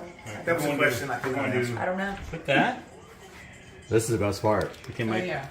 When you get fire involved in we anything, selected... Apple cinnamon. Apple cinnamon. Yup. He's a freak for apple cinnamon. I haven't really watched him do this either. Well, It's pretty fascinating. Like, it had me... Wait till this gets 1 million views. And we can finally retire. Young. This is like we're doing something illegal over here. well, I know. it's much different than a cold cook or a heat source cook. We're not making meth here, folks. You who are making meth will figure that out. This is the old-fashioned doctor. This is the best. Chris is the only young person here. We're all just like his grandparents. Blowtorch. Anything with fire is good. I know, that's what I'm saying. Absolutely. I think that's why I always like creme brulee. That's why we like that movie Fresh. Oh my god. Oh my god. That movie's crazy. Oh jeez. This is amazing. But you see, I mean, the viewers can see that, like, there's actually, like, a black something going over the drink inside there. It actually turns black. Smoke. Oh. Yeah, it's charred because of this thing. Doctor of all drinkage. Good smoke. Did it get in there? I'm not seeing any smoke. You know what? I don't see any either. Do we have another torch? Is your torch all, is maybe. it petered out? It may be. Okay. Oh, it's working. It's rolling. Oh, yeah, it's working. Phone's melting, but that's cool. That's all right. I'll buy a new phone. The top's about to catch on fire. Maybe the holes are plugged up. It didn't really do what mine did. It didn't. No, Yours mine. kind of like right, so let's- waterfall down into it. Mine Let me, totally need turned to dark. clean it? Yep. Yeah. It stopped That up. might be plugged up. Yeah. That's The hole's why it won't plugged. catch on fire? Your hole's plugged up. Can't have a plugged hole. No, Hell no. Nobody's got time for that. no. It's like prison shit. Unplug your hole. Oh yeah, finger it. Oh, gee. Okay, we can't put this on YouTube if you guys get dirty. Don't get dirty. We're going back with Apple cinnamon. Apple cinnamon. where is it? Where? Oh, Okay. Bartender's a little buzzed. That's okay. there's no doubt about that. This is gonna be the best video ever. This is better than axe. No. We had axe throwing. It'll probably get more views. Yeah, it might. Alcohol. Because fire. okay, so what do we title Oh, this? there it goes. Yeah, the whole. What's our clickbait? Yes, there it is. There. How to make the perfect old fashioned Old fashioned. with fire. Yeah. Now Game of it's- Thrones. Game of Thrones. That's so sick. Where you buy them little things? Oh, look at it. It's going. The wood. Amazon. Amazon. Are we getting smoke in there? Captured? It's hard to There tell. was I think for a there was minute, some. Mine was way better though. I don't know. Oh, there it is. Look it. Look it. Look it. Look it. Look it. Look it. You see it? Look Oh it. yeah. Look at that. Yes, smoke it. Smokage. Okay, that was cool. It looks so cool on the camera though, for real. Yeah, it did. My friend. Oh, yes. Chris? Thank you, sir. All right, so you got to taste it and tell Cheers. 1 million people what it tastes like. I can smell the smoke. Is it good? Yeah, I like it. Excellent. Bartender is amazing, right? Thank you. Thank you. Okay, Thank 1 you, gentlemen. billion views later. 1 billion. We're gonna have to views cut later. him some, cash from our YouTube revenue. $22 a month. Guys. I need a new 22-liter beaker. Yeah, you do. Okay, so there's a lot of different flavors though, by the way. You're Walter White? Is that what you're saying? Walter White. Jesse, let's cook. No, you just watched this. You just watched this yesterday. I've never seen it. Jesse, let's cook. I don't know what. And then we have this. 6 episodes of that yesterday. And then we have the Now, torch, the cherries. I love that. I had to. I like squirt, but this is all right. Oh, I have the fever. It's with an F. Fever, something like that. I've got that. Good stuff. Yeah, that's one of the better ones from what I understand. Oh, look at Ginger, Portage. Fever ginger. Mark, there's fever ginger out there. That's the next one, man. That dude's a good dude. We'll get you one. All right. Man, that was a good video. That's definitely the one.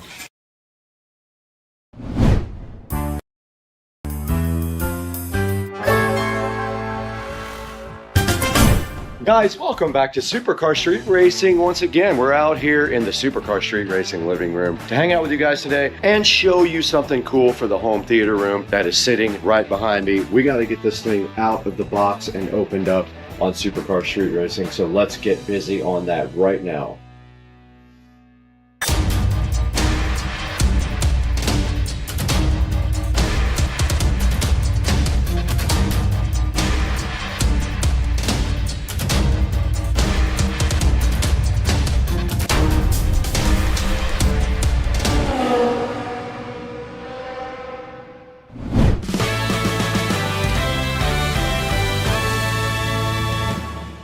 Welcome back to Supercar Street Racing, guys. You got Brad here once again, and today we have a piece of furniture sitting right here, so fly and so fresh for the home theater room. Now, we are going to get this thing out and into the theater room real quick, and then we're going to get it unboxed and built. I have not looked at it yet, so I don't know what it's going to take to build it. This might take an hour, it might take 5 minutes, who knows. It's supposed to be exactly what I need for my entertainment center in the theater room for the new Marantz Cinema 50 and all the other gear that goes in there. So why don't we do one thing right now? Let's get this thing over into the theater room and get it unboxed and see exactly what it's going to take to build. What do you guys think?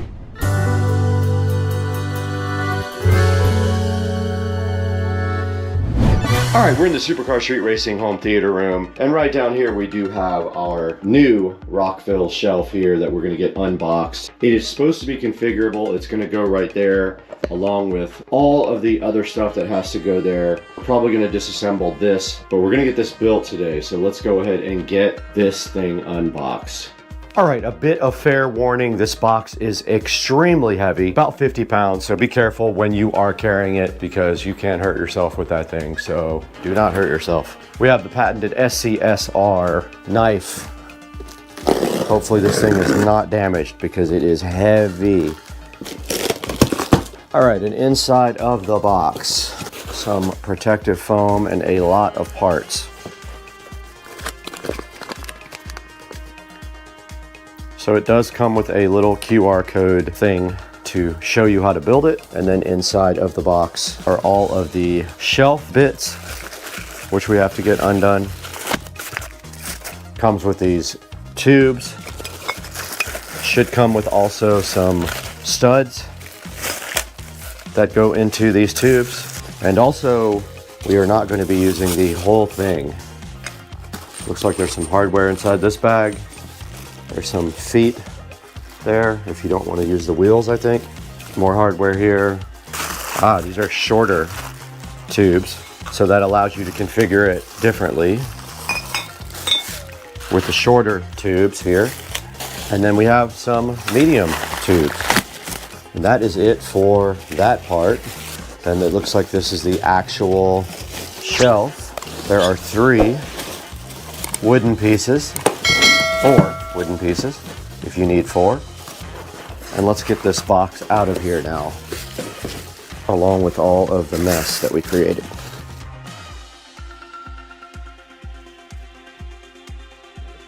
All right, also in the box was this bag of hardware. Let's see what's in here. Okay, looks like these are pointy things if you want to put this in the carpet. You have pointy connectors at the bottom for feet if you don't want to use the casters that they provided. And then in this box should be the studs. Yeah, so these are all of the studs that go between the shelves. Here are the actual shelves. Now I got the wood, not the black. I wanted a different look. Now notice these have holes. We're not using all these. We don't want to be that high. We have a center channel speaker coming. This one also has a hole. Ah, okay, so this one is different. This one has small holes. I'm assuming this would be the top. So our goal here is to get this as short as possible and only have 2 shelves. So we need enough space for the Marantz at the bottom. Looks like that spacer will do it. We also have a runner for the bottom here we're gonna put in. So I guess let's get all this disassembled here so we can actually work. We're gonna be throwing away a lot of stuff if I didn't already.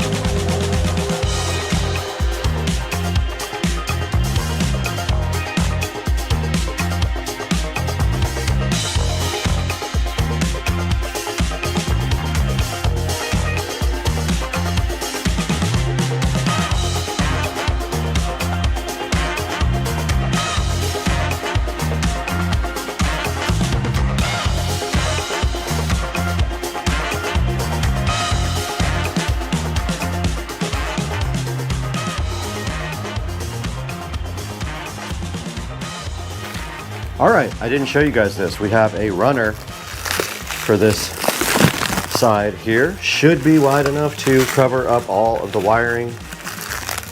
There's some instructions inside here on how to open it, how to use. Ooh, it's shaggy. Cool. That's actually cool. I didn't know it was shag. This is perfect. Check out the rug guide. This is awesome. This is so cool. All this is for is to hide wiring.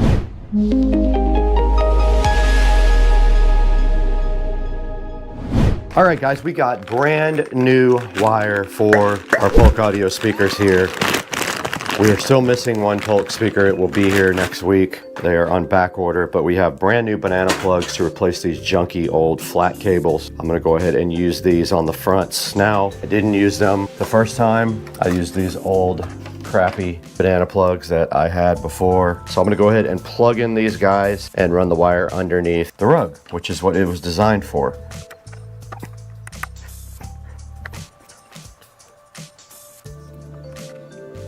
Yeah, so we have these pre-made cables, which are awesome. You don't have to worry about making them yourself. They say they're flat. They're not really flat. Those are flat. Unfortunately, for this side, we still have to use our JBL for another week. It's okay. We'll figure it out in a week.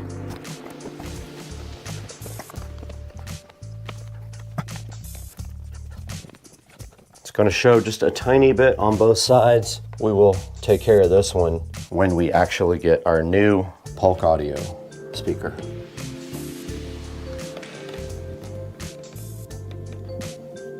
All right, this thing's ready. All right, so we have 18.5 inches to work with here before our center channel would be touching the screen. So these small, but here's how you assemble this with the feet. You just literally push that through, and then you can put your tube. Now you take your other threaded rods,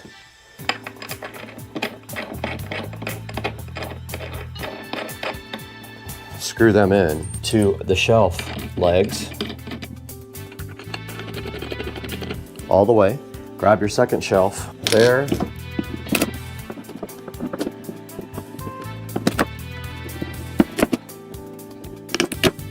There. Now, Ultra Base can go down there.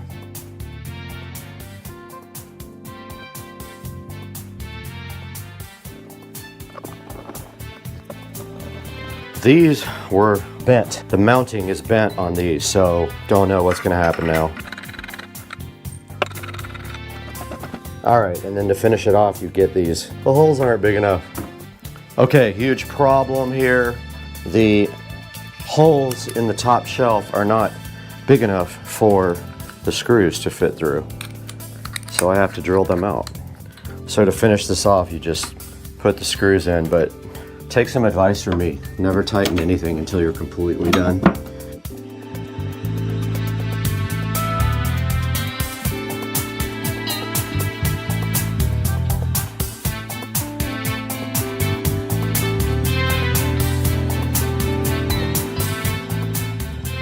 Hopefully this fits in the bottom. It does, just like that. Perfect. Push it back so I can wire it. Marantz goes here, center channel here, and then I just have a couple of little things to put in after that.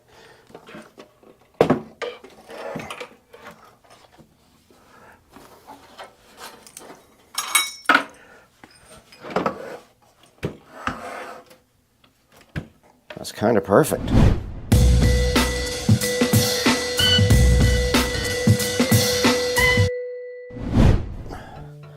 Okay, so wiring this is not going to be too bad. A lot of the stuff will be hidden under the rug. I'm going to order new cables for this guy. I'm going to go ahead and order some really nice cables for this actually. These go to the wall, power.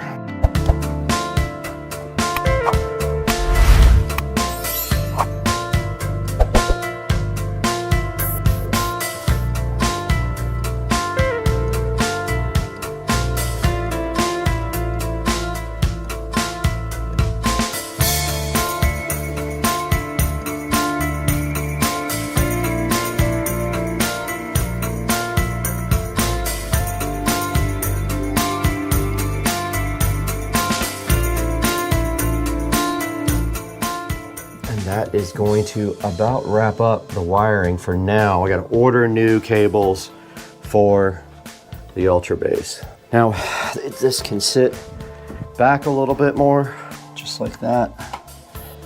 Aside from the center channel, this project is done. The center channel is going to sit nice right there. It is 7.5 inches.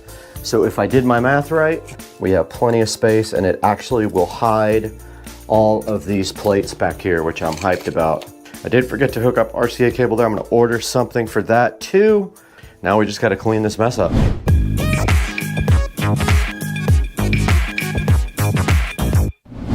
All right, guys, this is gonna wrap up our project here for the home theater room. For now, we are still waiting for our center channel from Polk Audio and our other Polk Audio tower speaker. But for now, you can see we did get the rug put down. We got our new entertainment center in and connected with the Marantz Cinema 50. We got our center channel up on top, which is being replaced. So this project is done until we have our new center channel and our other Polk tower speaker. But that is a good look at how it turned out. You can see we have our Behringer Ultra Bass down here at the bottom chilling. It just needs to be straightened out a little bit. And then right above that, the Cinema 50. We got our Fire TV Cube on the side here, and we got our Advent on top. And we also tied the wiring up and ordered some better wiring to shorten up a lot of the cables in the back. So for now, guys, that's gonna do it for today. I'll leave a link to this guy in the description so you guys can go get your own. I only use 3 out of the 4 available shelves, so I have 1 leftover shelf that I can do something with if I really want to. But yeah, guys, thank you so much for watching. Please support the channel by liking and subscribing. And when you purchase anything from Amazon, not just this, not just anything, you just click through one of my links and it will take you to our affiliate program and pay us no matter what you buy. As long as you use one of my links in the description, you're good to go. Does it work? It does work.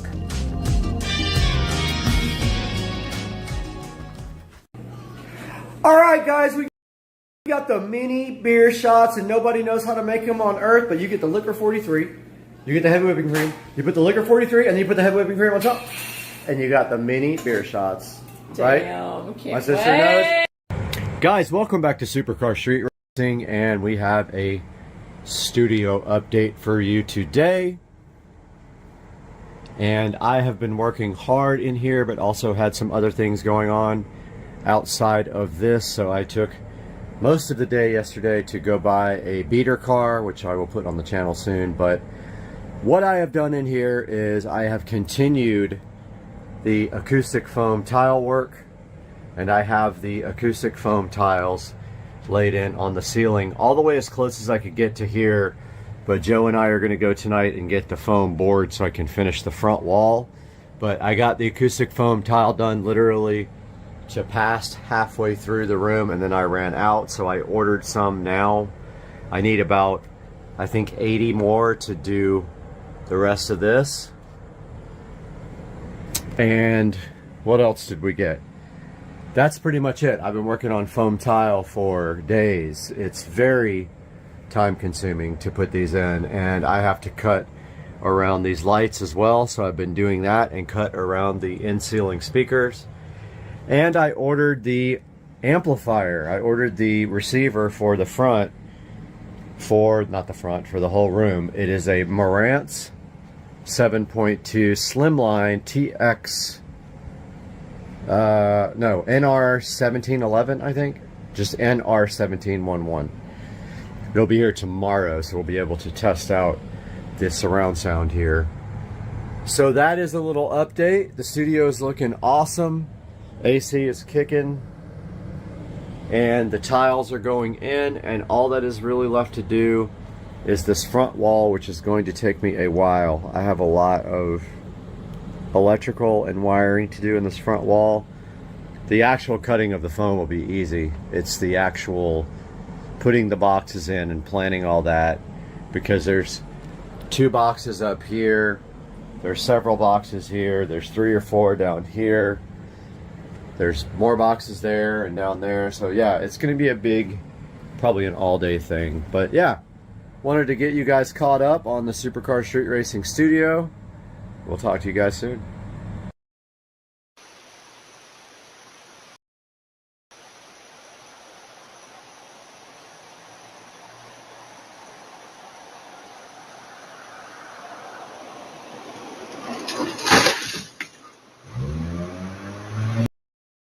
With the chef, it's Joe, Dukes of Duval. He's making chicken, he's making cube sticks, and what is the secret to this amazing recipe? Time. Oh, time with Just an need H. time. You need time. Just need time. Yeah. All right, this guy's trying to shoot me with a salt gun. Let's go. No, that's too close. Oh, fuck! I told you. Shit, that hurt. What are you doing? All right, I had to put this in there.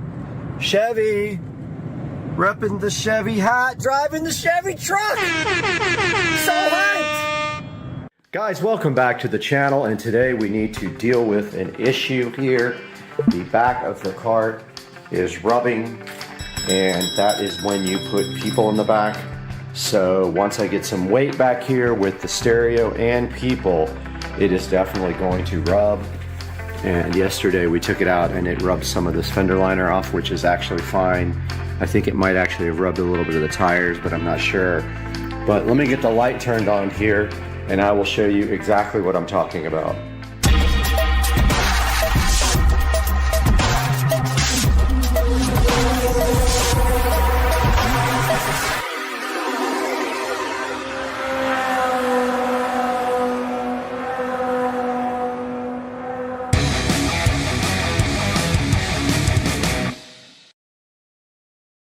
All right, checking out the back of the cart here where the leaf spring hooks, we have a couple of shackles there on each side with bushings in the center.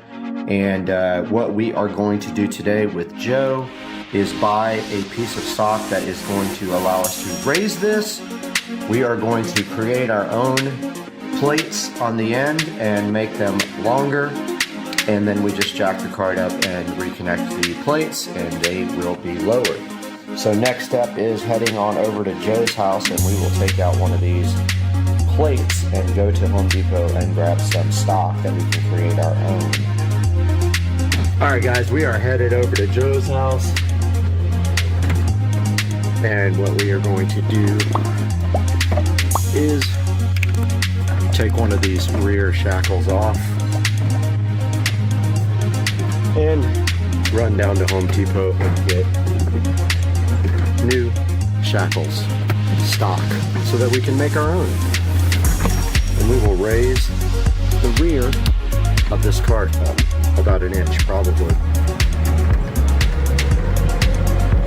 I noticed these seat rails don't stay on. I might have to glue them. Very foggy today in Florida. Very unusual, but not cold. 63 degrees. Which is not bad.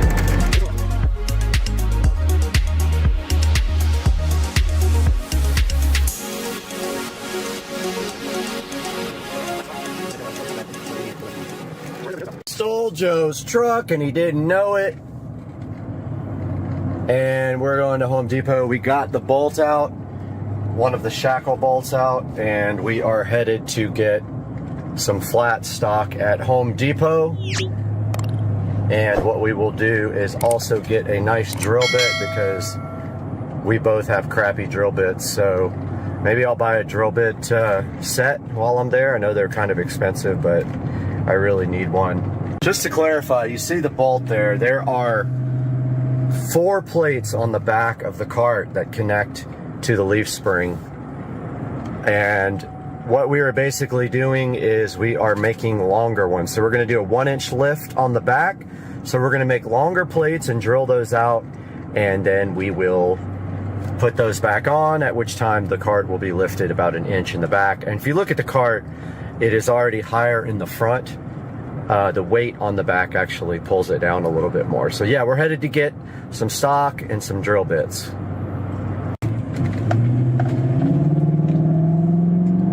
Viper swap.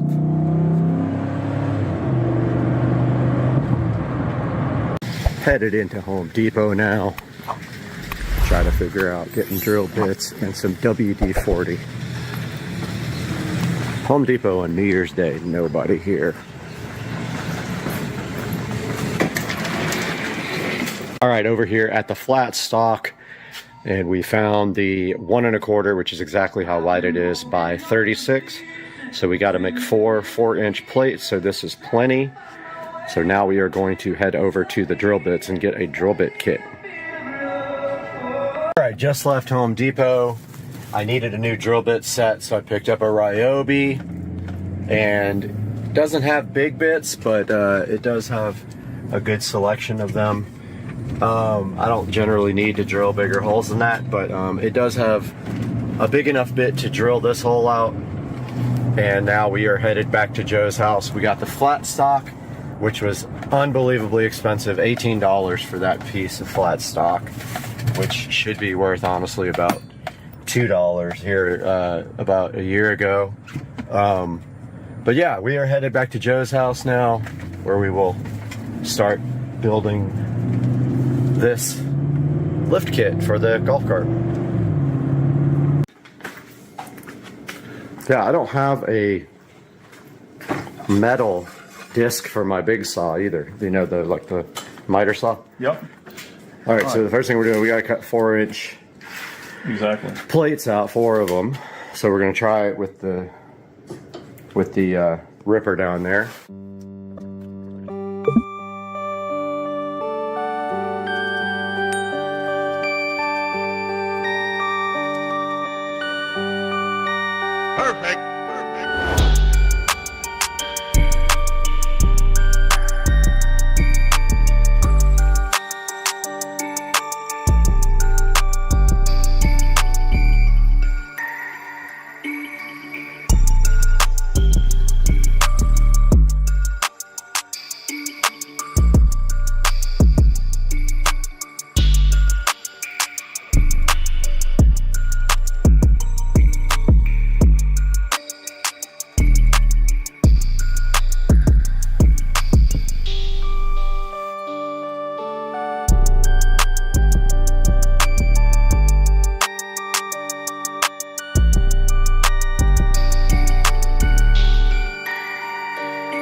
All right, we're gonna clamp these guys together now and do some shaping.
Drill time.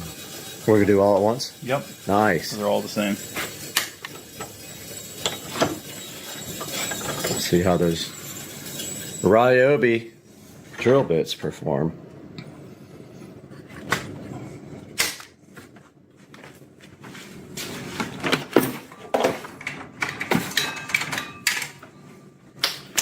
If you put all your tools back up as soon as you get done using them, you don't have this. So it's just mildly organized, is what it's called.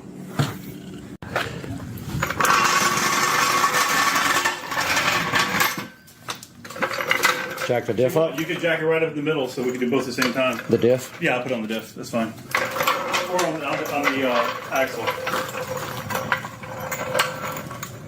Okay, I think that might be my knee right there. Make sure you got room to get to the leaf spring. Because you have to beat it out of there sometimes. So. Okay, let's see. Worst case scenario, we do one side and then open the other side. It's fine. That's good? Yeah. All right. Jack better be worth something. This is like a $250 jack. Probably good, huh? All right, so let's take off the. Where's it over there? I got it.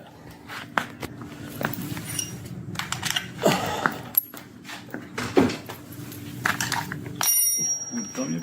Yeah. Yeah.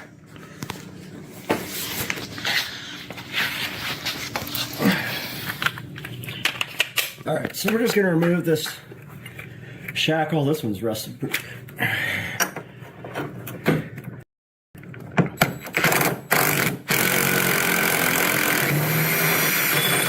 Nothing your pack can't handle. There it be. All right. There it be. So 1/2 inch on each end for the holes. Just want to make sure that, I mean, that's right at 1/2 inch right there. Pretty darn close. And it could be more or less. I'd rather be more, to be honest with you. So I think we're good with that.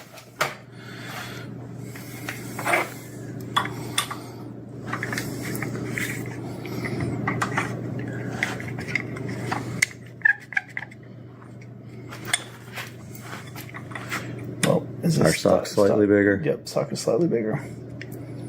So the only way to do that would be to open up the bit, open up the vise, and clamp it next to it. Clamp it. Yep, that's what we're gonna do. And I just got them all lined up too. Yeah.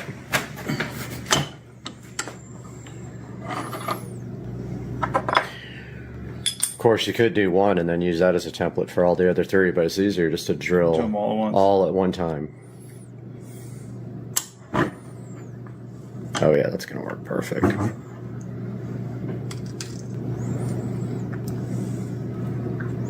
Yeah, and we'll just do the same on the other side. So just this way, it's pretty much flush on there.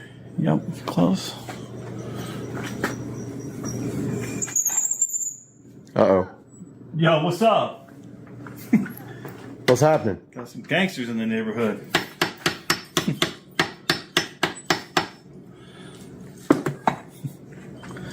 I think we're good there. Put a lot of pressure on it. So.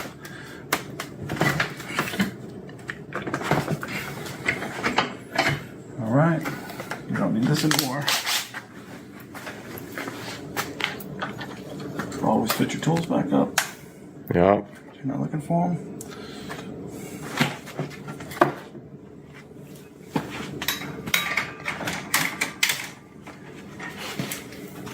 All right, so you're gonna have to lube this up. I got you. Start with some. Hold on one second.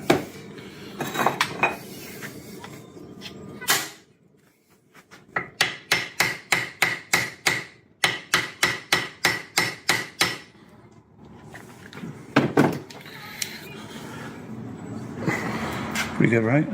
Yeah. Back one's a little off. Yeah.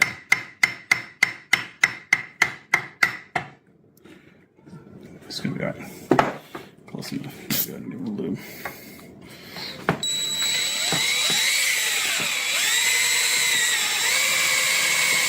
Lube.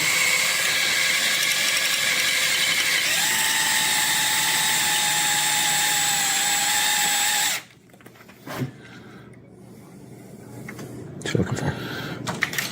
Just Oh. there are some. I'm gonna hide behind the camera.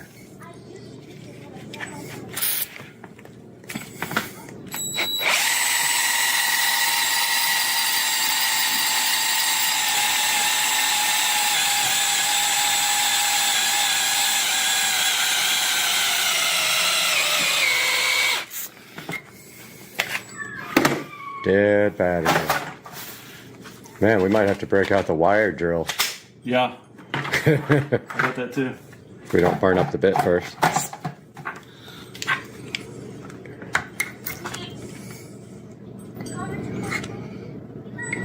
Oh, it's going good. Okay, cool. All right, spritz it.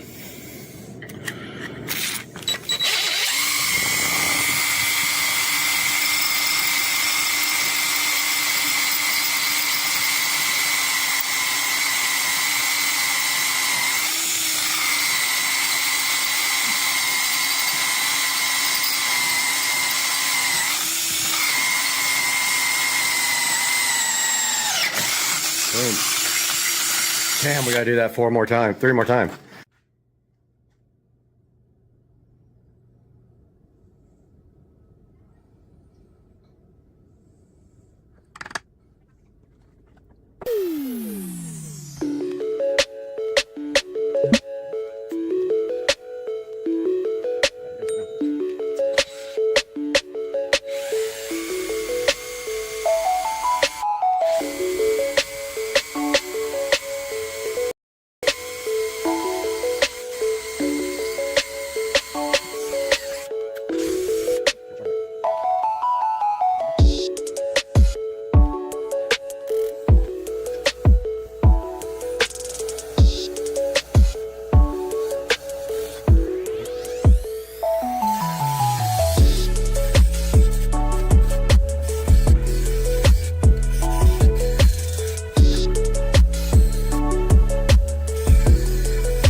All right, so we cleaned up the bolts and knocked the rust off of them and got the second link out. You can see the bushings there. There's some rust on the leaf springs and on the bushings. Probably normal. And Joe's got the raising links over here already painted nice with black paint. We're just going to wait for those to dry. Well, there's the brand right there, Challenger HD, whatever that is. Whatever the heck that is. That's a good one. Tell your fan base, that's a good... Challenger HD, not sponsored.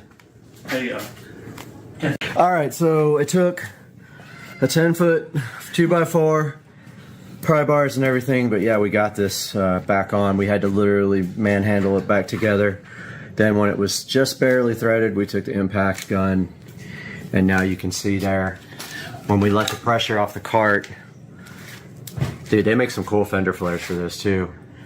That 3-inch, and then you could just cut the fender and let them. But yeah, this is gonna be good. All right, we're gonna do the other side. All right, we just got done with the lower raising links, and now look at the, so before the fender was sitting on the tire. Now if you look here, you record this while I sit on the back. So before, with me on the back and 2 passengers, this rubbed fenders. That's me. It didn't even move. Didn't move. Okay, so once we put another person and then 100 pounds of stereo equipment, that should be good to go. And if we look underneath here, Pounds? It'd probably be like 25 pounds. I think the woofer itself is like 20, the amp is like another 10. But there's the raising links. I'm gonna hit them with some spray paint real quick. And then wrap it up. All right, I hit those with some paint and looks factory fresh. Now, cleanup effort begins.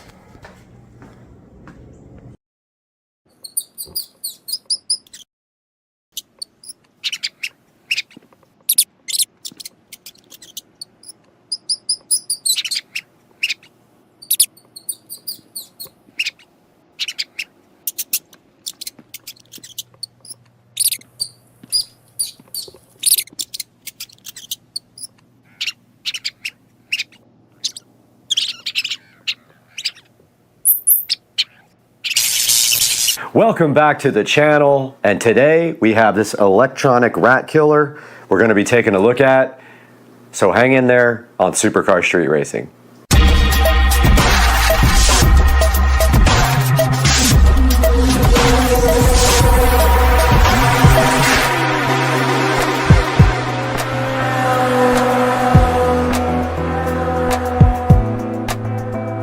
We are back on Supercar Street Racing, and we're so happy that you joined us today.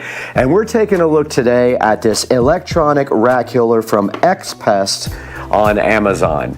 Now, the way this thing works is you actually charge it, and once the charge indicator goes off of green, you will know this thing is fully ready to go, and then you'll have a solution that is more humane for killing rats and mice.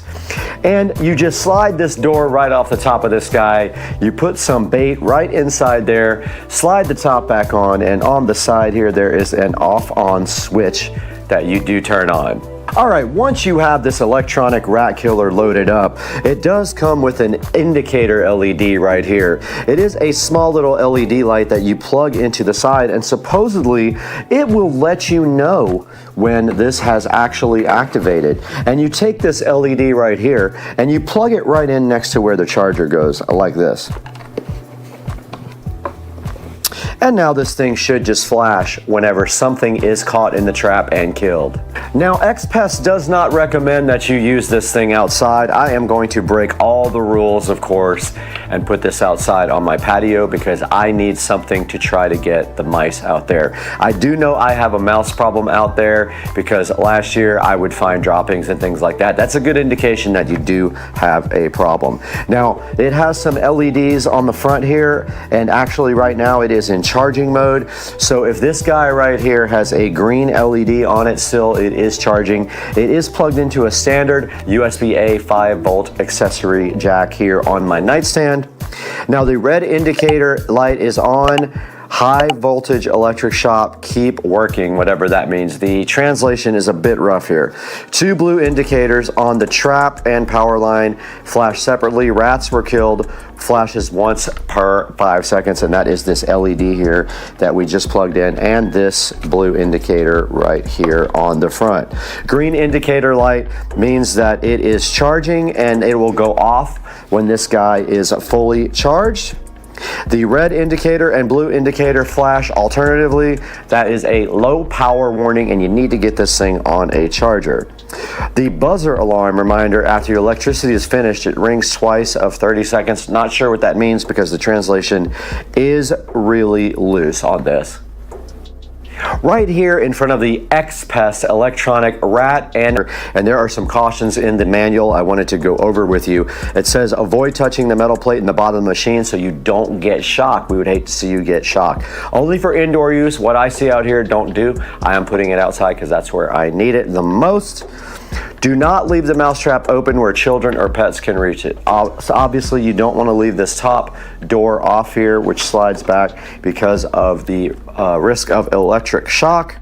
Wait until the blue light flashes and the buzzer prompts to open the cover when the mouse is shocked. Don't open it before that until you do get an indicator light on here and on this LED that is so coolly connected to the trap.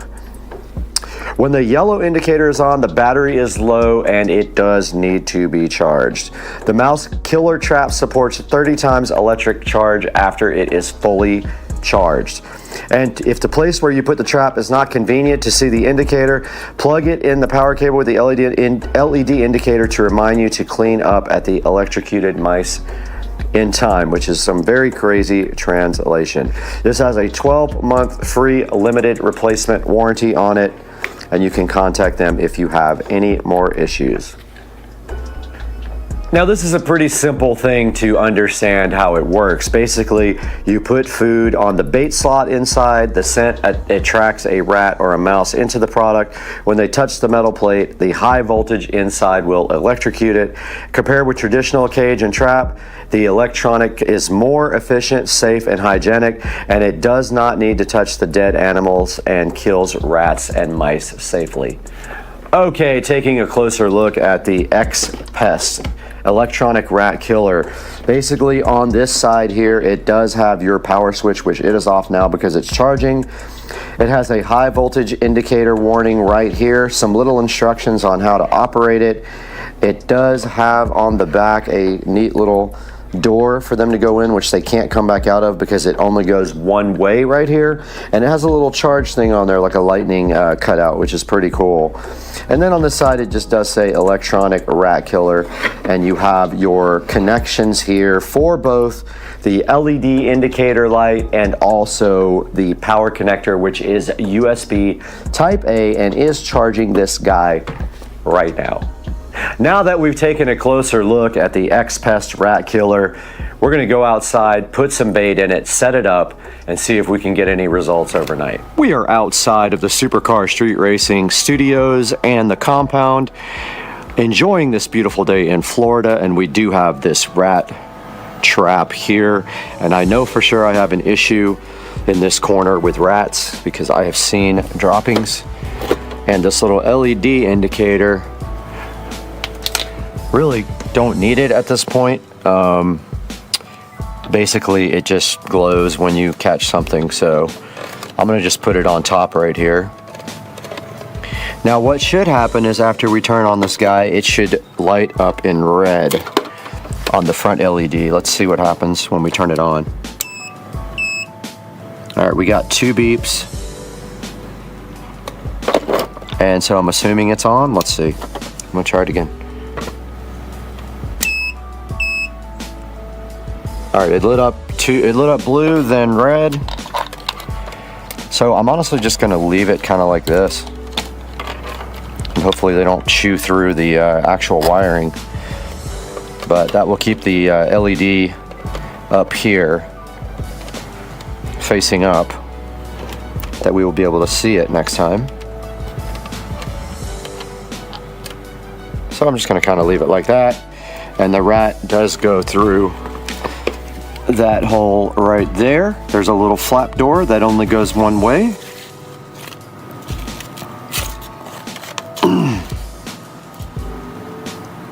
So it just says, after the rats are shocked, the two blue lights, one on the trap and one on the power line, will flash together and the product will enter a safe mode. So at that point, you have something in the trap. So let's leave that guy overnight and see if we can get anything for tomorrow.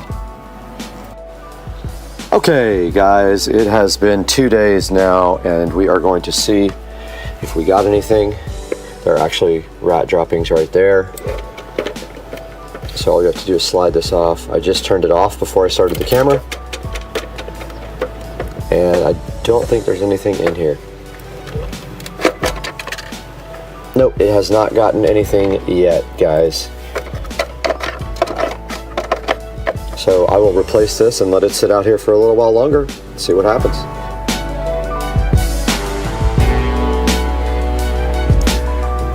How's it going, everybody? You are back inside the Supercar Street Racing wonderful 4K production studio, and I'm Brad as usual, and today we have this X-Pest electric trap, high voltage electric shock to kill mouse rat, other nasty rodent, blah blah blah, and the description goes on forever. We were provided this trap by the manufacturer. You saw the results of what happened last night. Now it might take several days to actually get something in your trap. So let's go down here and see what's going on. The price is $47.99 on Amazon. And when you do order this, please make sure you order it through our official affiliate link below, or any other products you want to order. It helps me greatly. It gives me a commission whether you buy the trap or not. Click any of my links in the description of the YouTube video. Now looking at this, it has solid 10 reviews with 5 stars. So definitely people are enjoying it. There's some pictures here of it right here. High quality, good device for crawling area. Within a week they got results, so we're going to test it out tonight, and if we don't get any tonight, we'll keep testing and report back later. But so far, all the reviews are excellent for this X-Pest electric mouse trap. And if you can compare it to some other products down here, you can see that there are some other ones available that are similar, that have some similar amount of reviews. There's glue traps, there's standard mouse traps, and then there's the electric trap. All of them with 4-star and plus reviews, and we don't have any negatives to go by here. But if we go to one of these other ones, not going to play that, but let's go to the actual listing and look at some of the negative reviews here on this type of trap. They won't snap, they just attack ants. I don't know what that means. Small food cup, don't waste your money, worked once, blah blah blah. Not very effective. So that's what some of the other tests are getting right now on their other mousetrap types. But if we take a look here at the bigger picture here, you can see that is where the LED is on the side, and then back here on the back where my mouse is, one of those is the charging port, and it does charge for about 4 or 5 hours until the green light goes off here in the front. And then right here it says keep away from children, don't touch the steel board, obviously turn it off when you are actually loading it. Read the manual. It says indoor use only, but I have a problem outside, so I ignored the advice of the manual and put it outside. Now here's instructions on how you actually use the device. You open the sliding cover, you place the bait, you turn on the device, and you put it where mice are active. And now you can put nuts, cheese, cookies, ham, or sugar in there, and those guys have a very, very good sense of smell. They will see it or hear it and smell it and come get it. And here is a little overview of how it works, a diagram of everything. They don't show you the LED port, but it is right next to the charging port here. It does have rechargeable batteries, a indicator on the back. Here's the high voltage plate, the bait slot, a protection switch, and then there's the indicator and the charging port on the side. And this thing is about 10.5 inches long to accommodate some bigger rats, and 3.9 inches wide, and you guys saw it right outside there on the patio is where I am putting it. And that's going to do it for the X-Pest electric mousetrap. Guys, please like and subscribe. You don't know how much that helps me as a channel, and it helps us stay alive and do other reviews for you because we lose money on the channel. Hit that like button, hit that subscribe button. Buy everything through the Amazon links in the description. And I got to get out of here because I am... Peace.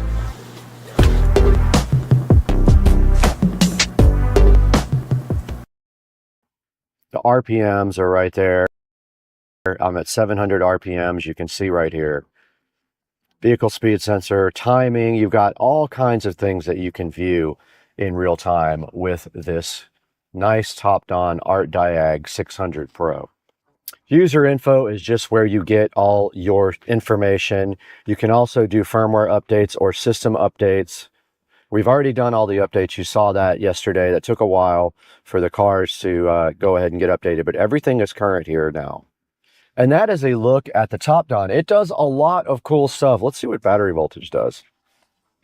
All right, it shows you real time. The battery voltage is at 14 volts. That's cool. And under history, you can look at reports that you saved. You can replay old data. You can actually do screenshots as well if you need to. And you can screen record, which is pretty cool. All right, we are recording now on this device, and I'm going to play back a little bit of the video that I record on this device if I can figure out how to get it off of here. This is recording right now, so if we go back into diagnostics and we go to VIN, all right, it's scanning now. Let's do auto scan. I'm going to record the screen and see if I can get the file off of there to play back for you guys. And it is scanning now. It's at 30%. You can see at the bottom, 40%. It said no DTCs actually, but it is on. The light is confirmed on the dash. And it is at 70% now. Occupant detection, passenger door, driver door.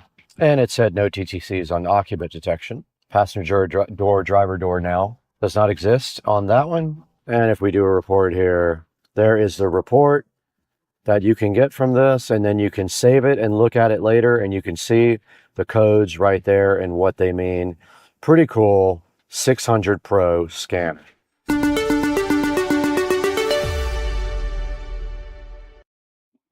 We just took this RD Diag 600 Pro directly out of the box, walked across the street to Rich's house, and installed it in his truck. We pulled all of his codes and checked out his entire truck with this cool little device. And it's very awesome, and I highly recommend this guy. Go ahead and pick one up from the link in the description. You probably won't be sad about it. It's got 34 reviews at 4.4 stars. That's actually really good. It's hard to get a 4.4 star review on Amazon. You guys know that. And now that we've done all that, there's only one thing left to do, and you guys know what that is.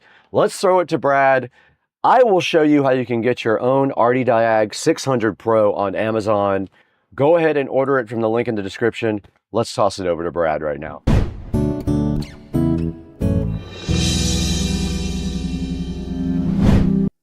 Hey, what's up everybody? Welcome to Supercar Street Racing. It's so nice to have you out in studio. All right, welcome to the next part of the Avon E90 BMW Android navigation system review. We were talking about MHD. Now, if you own the monitoring code, what is it called? The pack or whatever, you can go here and you can go here. Now that's interesting because that has the gauges on it, and you are able to configure. A cop just came and was looking at me like, why are you sitting in your car, brother? So this has the gauges on it, and you can configure it how you want. So this is really cool. Notice there it's got all the pertinent information. Now the way this is connected is by the K plus D CAN cable, which is down here. I bought the flat ribbon extension, and I am running the actual USB cable all the way up around the dash. It goes underneath the dash there, through this center console and into my glove box where I have the USB ports for the Avon. So in the glove box there I have the two USB connectors. I have a USB hub, and I have a Verizon hotspot right here. So this is where I'm getting my internet connection, Wi-Fi. So yeah, you can flash MHD from there. Well, let's hit the back button one more time, and we also have our XHP flash tool for flashing the transmission. Again, it asks you for the USB cable every time. Don't know why, but it's annoying, but that's what it is. So just to clarify, this is the 6-core unit. It's Android 8.1. I paid extra for the 6-core. It's very, very responsive. No issues at all with lag. No issues at all. Plays YouTube videos perfectly. We can take a look at that. So if we go to apps, oh yeah, the iDrive does work on this menu. Got that wrong. But yeah, if we go into here to apps, and I don't think I have Supercar Street Racing on here. Let's see. Nope, I don't. So I can't show you my app videos, but I can show you anything else. So yeah, here's proof. No, I wait for you under the car. That the videos do work. Now, oh, I forgot to tell you guys one thing before I end this video. The way that this connects into the audio system is via the auxiliary port right here. So you need an auxiliary jack, or you need to put one in. That's how the audio gets from the unit to the BMW system. It automatically switches the BMW unit to auxiliary when you turn on the car. You don't have to worry about that, so it's awesome. It does that for you. But yeah, USBs are 2 USB cables in the glove box, and this is the, oh, let's talk about their tech support, which is not very responsive. I've gone a week without an answer, so don't expect tech support to help you. They also have not addressed the problem with it booting to either BMW or the Avon. You can expect a week or more without an answer, so tech support is almost non-existent. So that, if you can deal with the installation hassles and the no tech support, then you will be fine with this thing, and it's awesome. If you have any questions or comments, leave them down below, and thanks for watching. You're not going to get me this time, you son of a...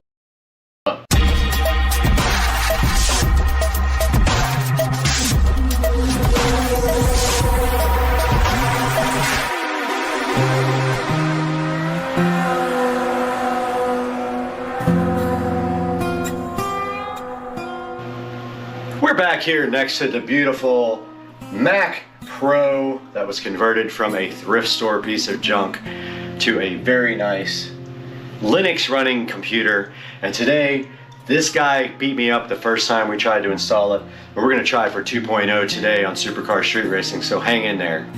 Welcome back to Supercar Street Racing, guys, and as you can see today, we have this Lanbon LCD smart switch right here next to me and right here on the screen. And previously this thing kicked my butt because it actually shows a black wire in the instruction manual where it should have been white, but it's my fault because I should have known it was the neutral wire anyway.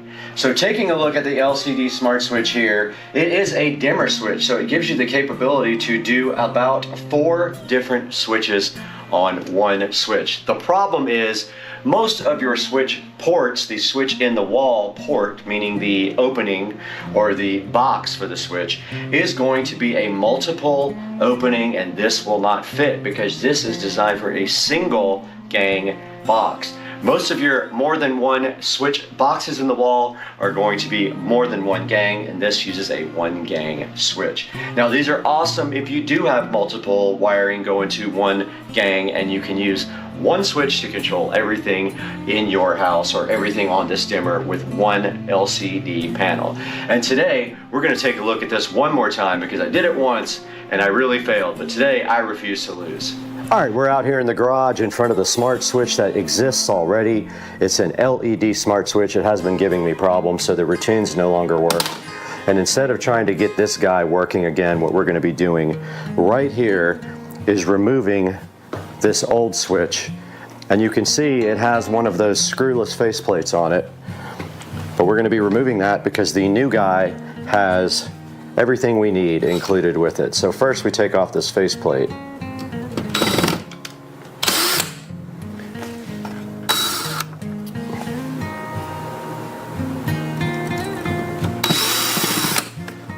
Once that faceplate is off, that's what the outer plate actually attaches to. Once that is off, we have our switch free and clear to go ahead and take out. We just remove the top and the bottom screw here,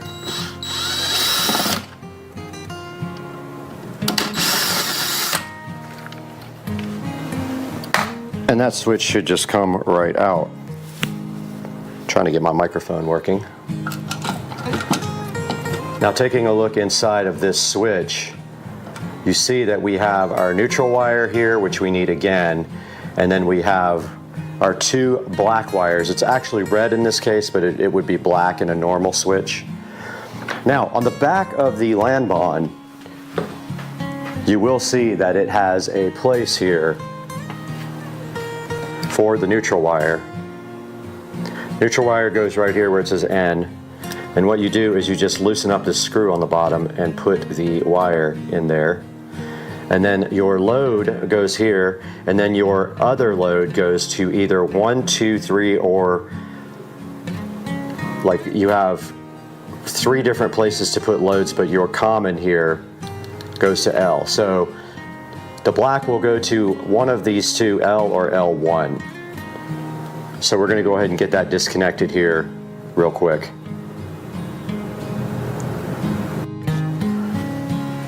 All right, for this job you're going to need and there goes the screws. You're going to need a very small screwdriver to loosen up the screws on the LAN bond.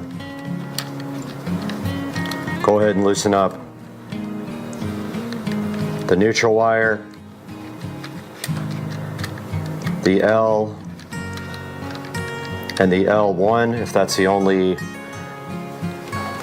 If you're only doing one switch, you only need L and L1. Now, I do have the power on at this point, so I am wearing gloves. I advise you to turn the power off. I never turn the power off, but as a safety precaution, you should always turn the power off.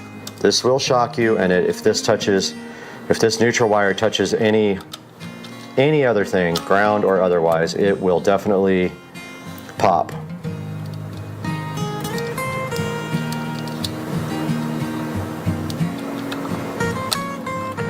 Go ahead and put the neutral wire in there where it says N.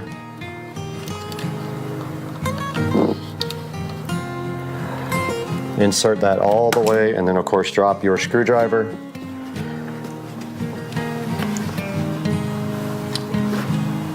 Take 2. Go ahead and tighten that down.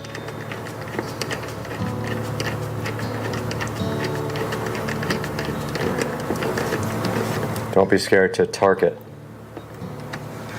Oh, also forgot to tell you guys, this part does come off. So that has to be mounted separately. So the front part comes off, and then you're left with this little plate here. Now, let's go ahead and get the other switch disconnected. Now, what happens basically on the switch is when these 2 wires make a connection, it sends power up to the switch. We will prove that here momentarily if we just do this. You can see the lights came on. That is the basics of a switch. The neutral wire connects to the switch up there, and then when these 2 connect to each other down here, it completes the circuit. The white wire will always be connected up in the ceiling to the switch, and then down here you will have the hot wire, and when it makes a connection like this, the lights do come on.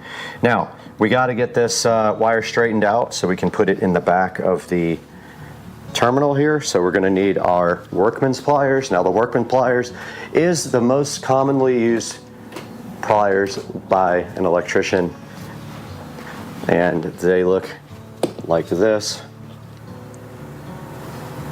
These are Workman's. So we're going to take that Workman and go ahead and straighten out this wire. And we don't need anything that long. The Workmans do have cutters on the back, so you go ahead and cut that off a little bit, straighten it out completely. Same with the other one. Don't need that much wire on this, nor do I need that right this moment, but I am going to need it momentarily. Now we just take our back of our switch. One of these guys goes to L,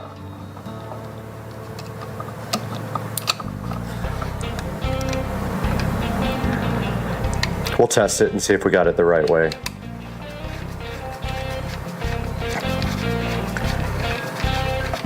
Tighten that down nice and tight, and then the other guy goes to L1.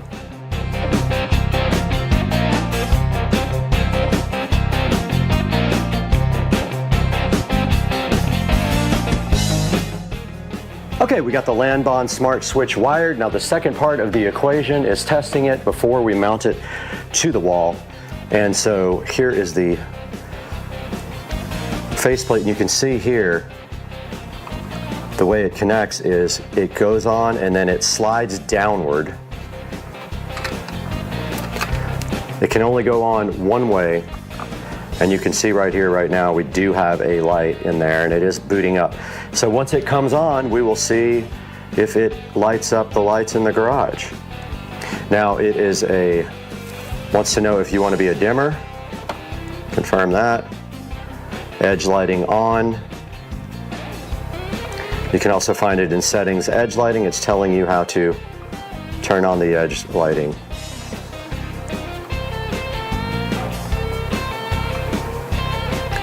Okay, it wants us to go ahead and configure this now, but I'm going to skip this for now.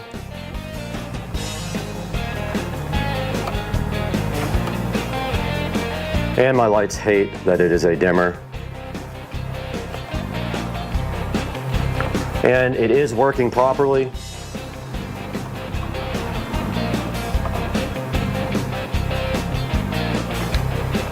They don't like the fact that it's a dimmer, but at the same time it doesn't matter. They're just going to be on and off 100%. If we go anything under 100, they're allowing themselves to be dimmed to about 25%, so that's perfect. All right, cool. Now we just got to install the switch back into the wall.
Okay, we did get the menu up finally. You do it by holding up in the upper left-hand corner for several seconds, and then we want to go ahead and go into Wi-Fi config there. And there is an easy mode and a hard mode. Let's do the easy and see what we get. Now on the phone, we're going to go ahead and record there as well.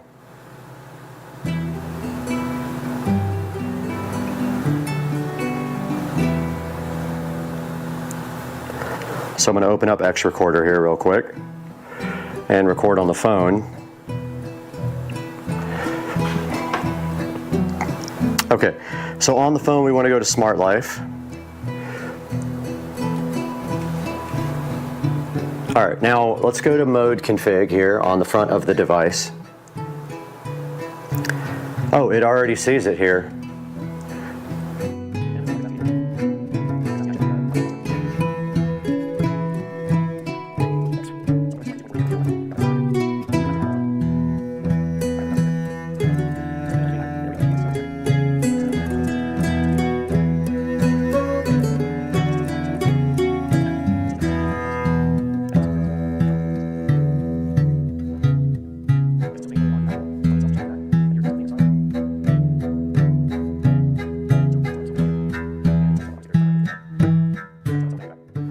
All right, I do have the lights off on the production lighting so you guys can see this better and see the screen, but we have successfully installed the Lanbon dimmer out in the garage. You can see the edge lighting there.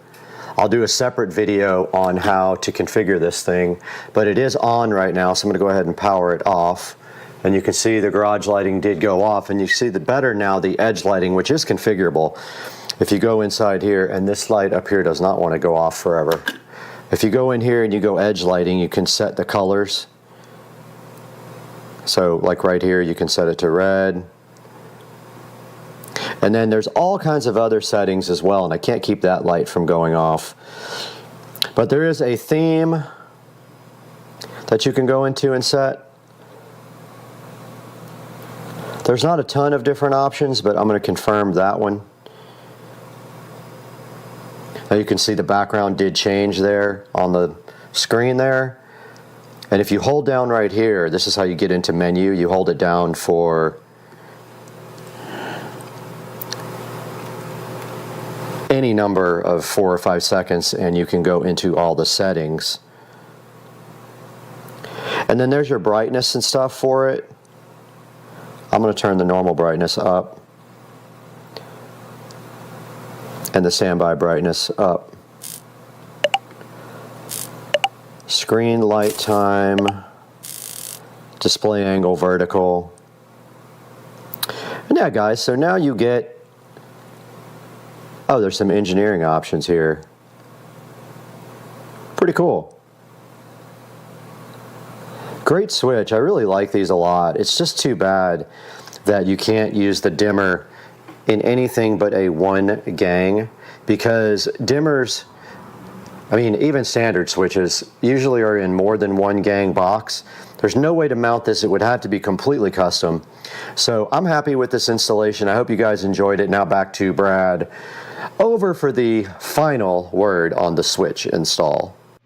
So right here on the screen we have this Lanbon Tuya Smart Life LCD smart switch that we just installed in the Supercar Street Racing garage, looking oh so fresh.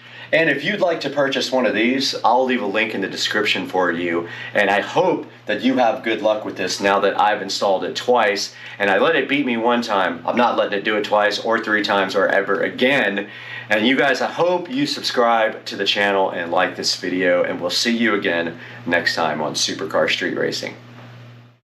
Now we would like to welcome back a great sponsor of Supercar Street Racing. Charge has been a long-time sponsor of us for a while. We did feature their power bank in another couple of videos, and it is sitting directly on my scooter outside, but they wanted us to take a look at this charger because it is kind of unique. This boasts to be the first QI2 power bank with active cooling. It has this really cool, sleek, transparent design. I'll throw some pictures of it up on the screen right now. It offers 3x 15-watt max charging on the wireless side. Now it can do 30-watt two-way charging over the USB-C port. So you can charge this guy and charge other things with that port. It has an integrated foldable kickstand, as you can see right there. And it does RGB, which I love their products, how they always have something really cool on them. Now, when this thing actually starts charging, you will see the RGB light up right there. It's pretty cool. Now, it has something called a unique low current mode also, and this guy is 100% airline safe. And you can see right here, I've got it sitting directly on the wireless part of my phone, and it is charging right there. You can see the RGB right there as it's going. Very cool. You just sit it on top of your phone and it starts wirelessly charging it. Very neat device. Go ahead and check out the Ice Mag 2 in the description. Buy from our sponsors and tell them Supercar Street Racing sent you so they come back to you. Hey guys, welcome to the channel. Supercar Street Racing here with an unboxing of a product that I have been asked to review by the manufacturer.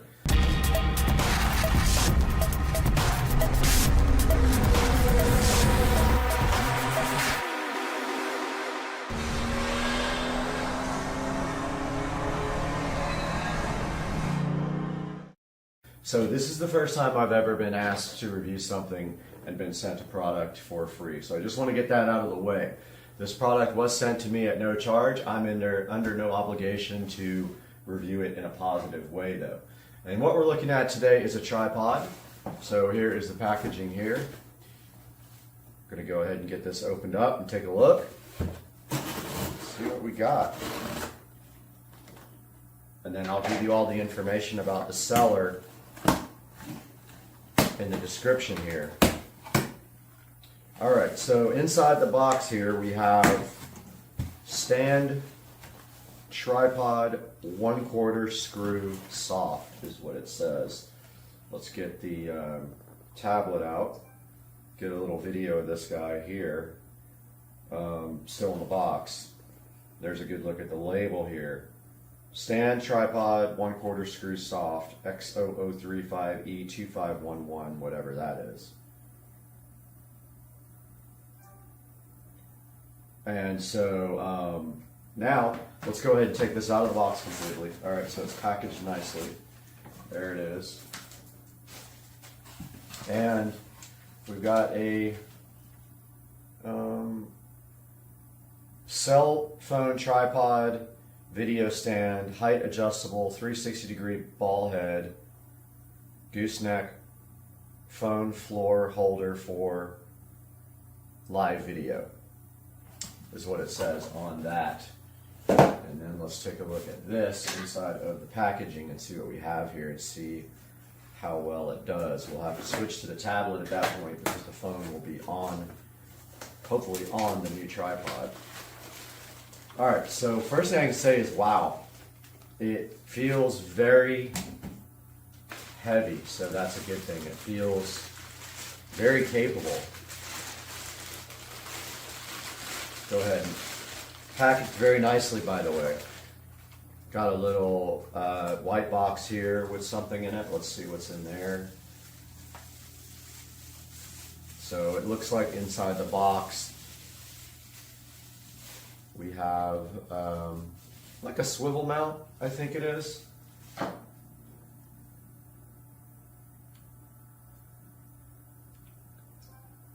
And so there's a good look at the swivel mount that was inside of the white box here.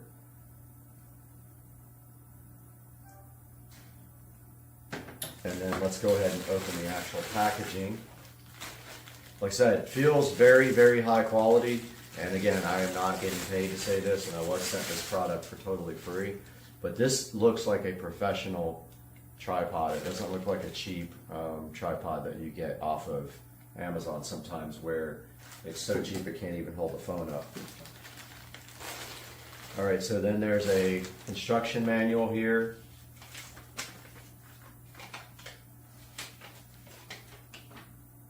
Kind of tells you how to set it up. And supposedly there is a clamp for the phone that goes with this. So I haven't seen that part yet. Aha, it's in here. And then here we have like a gooseneck. Looks like. Yep. Very solid too, by the way. Nothing cheap about this. And so here's a good look at the gooseneck up close. And the adjustable thing there for the top. And inside the bag is the very last piece of the puzzle here. And this is the phone connector. Phone holder, so to speak, right here. See on the back it's threaded. And then it looks like it's adjustable here, so it's not a spring type like the other ones are, like the one I have now. It is a adjustable to make it wider, so it'll have to be really wide for my phone to fit. We'll see if that works out. So let's go through these instructions now and see how you set this up. So it tells you to open up the legs to make it extended. So I'm sure they're talking about this. There is an adjustment here to loosen it up.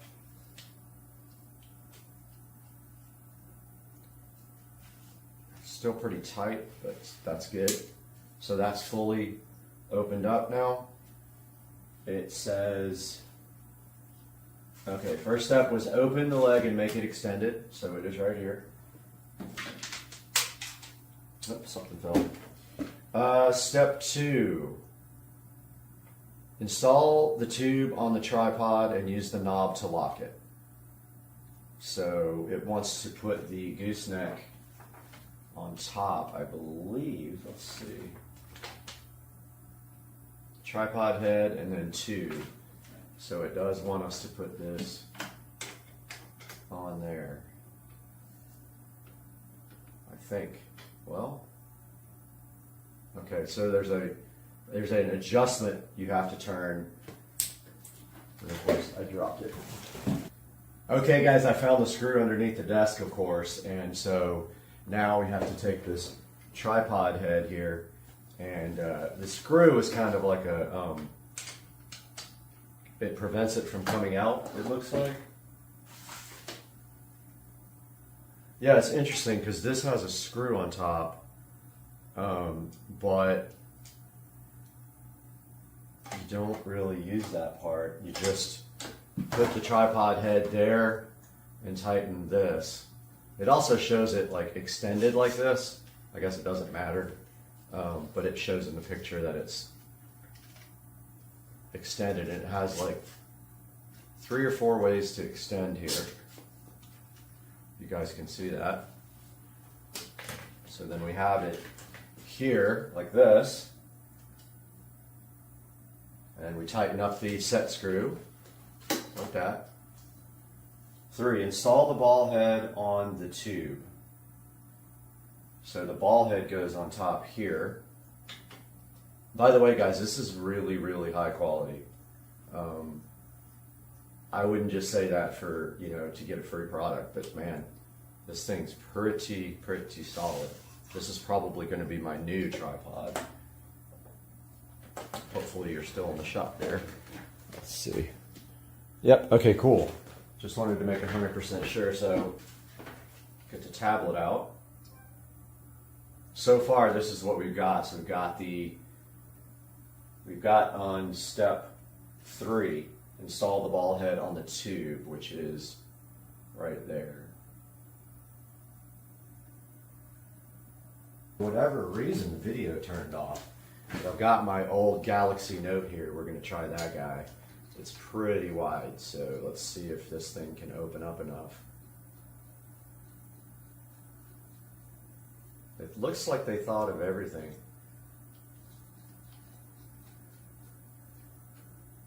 Nice. Okay, yeah. So here's the way it looks with the phone installed on it, and I hope you guys can see that. It's a little bit too high. Let me drop this a little bit so you guys can see what it looks like with the phone installed.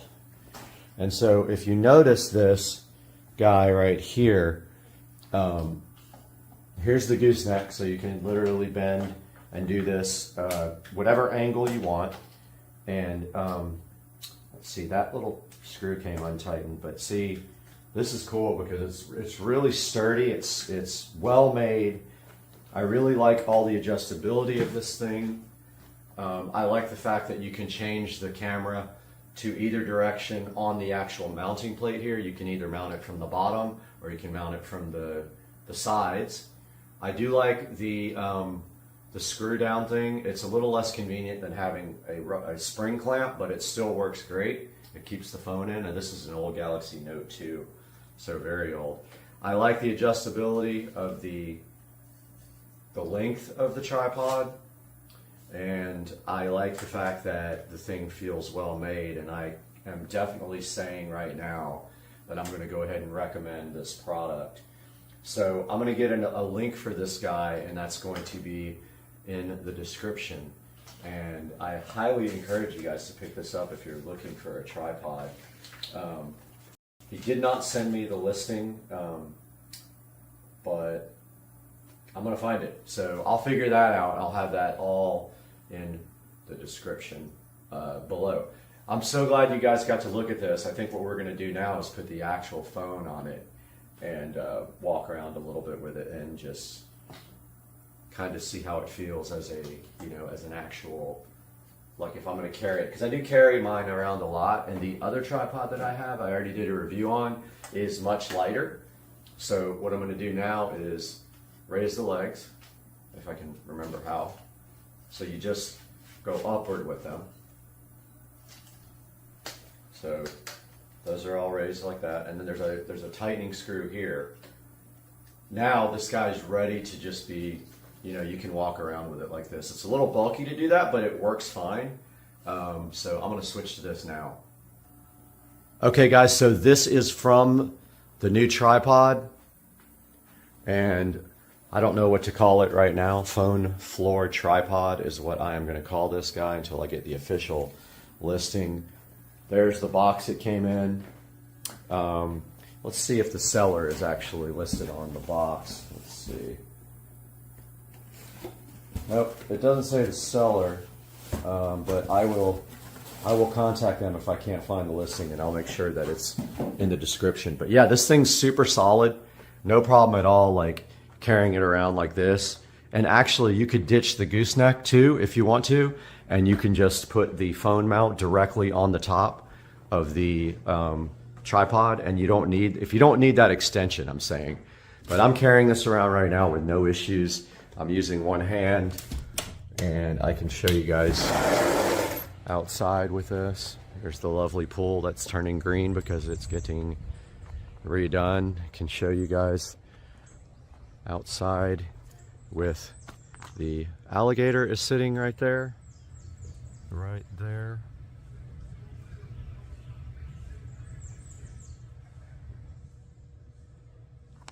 And yeah, so very, very easy to carry around. I am having no issues right now with just one hand.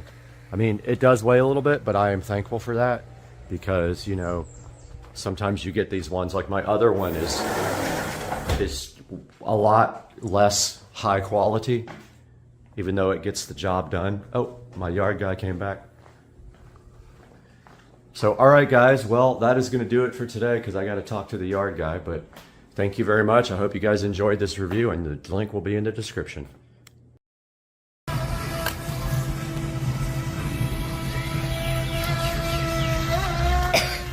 This thing's so sick. And that's a slow one, man. We need a 80-mile-an-hour one.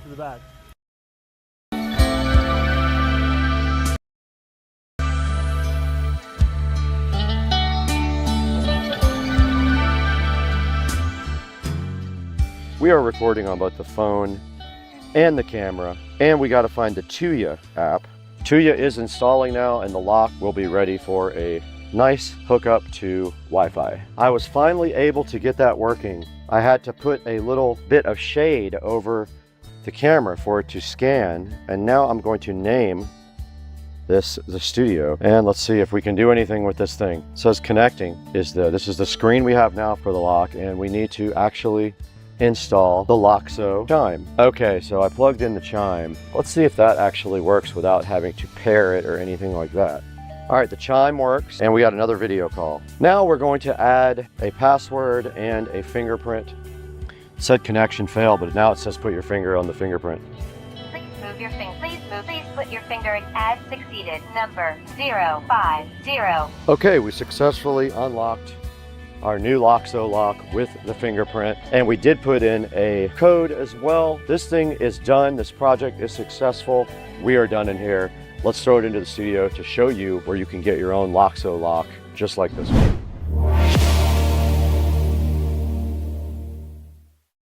You just saw this thing installed. It was a great project. I had a lot of fun doing it also. And then you saw how this works with their app, and this thing is awesome. I really like it. Now there's only one thing left to do after that. You know what we need to do now. Let's go inside to Studio B, my other studio, and throw it back to Brad to show you how to buy one of these on Amazon. Let's take it inside.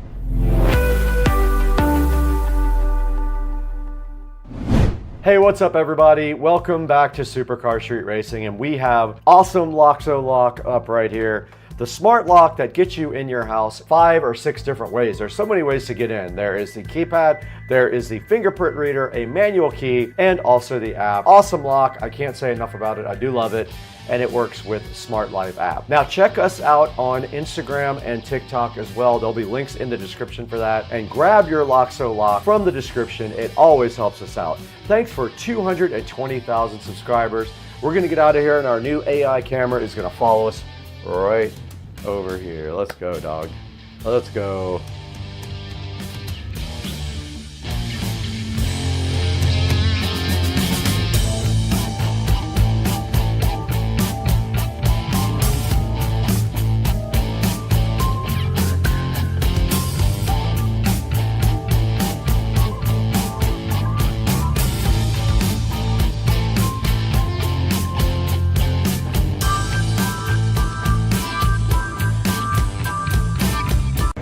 Hey guys, welcome back to the channel, and we have a little update here on the SCSR studio. I worked in here literally all day today, so going on 12 hours now that I've been out here in this studio, and let me show you what I got done. So the insulation for any wall that's not touching the house is done. So that means anything that touches the outside is completely done. There's the ceiling, there's the wall, and look what I got done today. I got the outlets for the wall LEDs flush mounted and extended. They're good. I got the HDMI and the network cable for this TV pulled up, and it's good to go.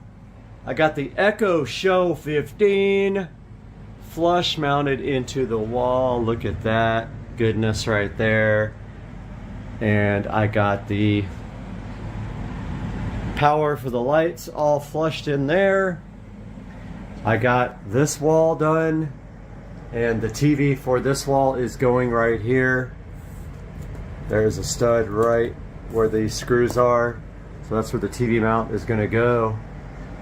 I got the network and HDMI that's going to connect to that TV pulled down there. I got everything seam taped off. Ceiling is done. I just have to seam tape this one right there, which I forgot, which I will do that tomorrow morning. And then I will start painting all this stuff black.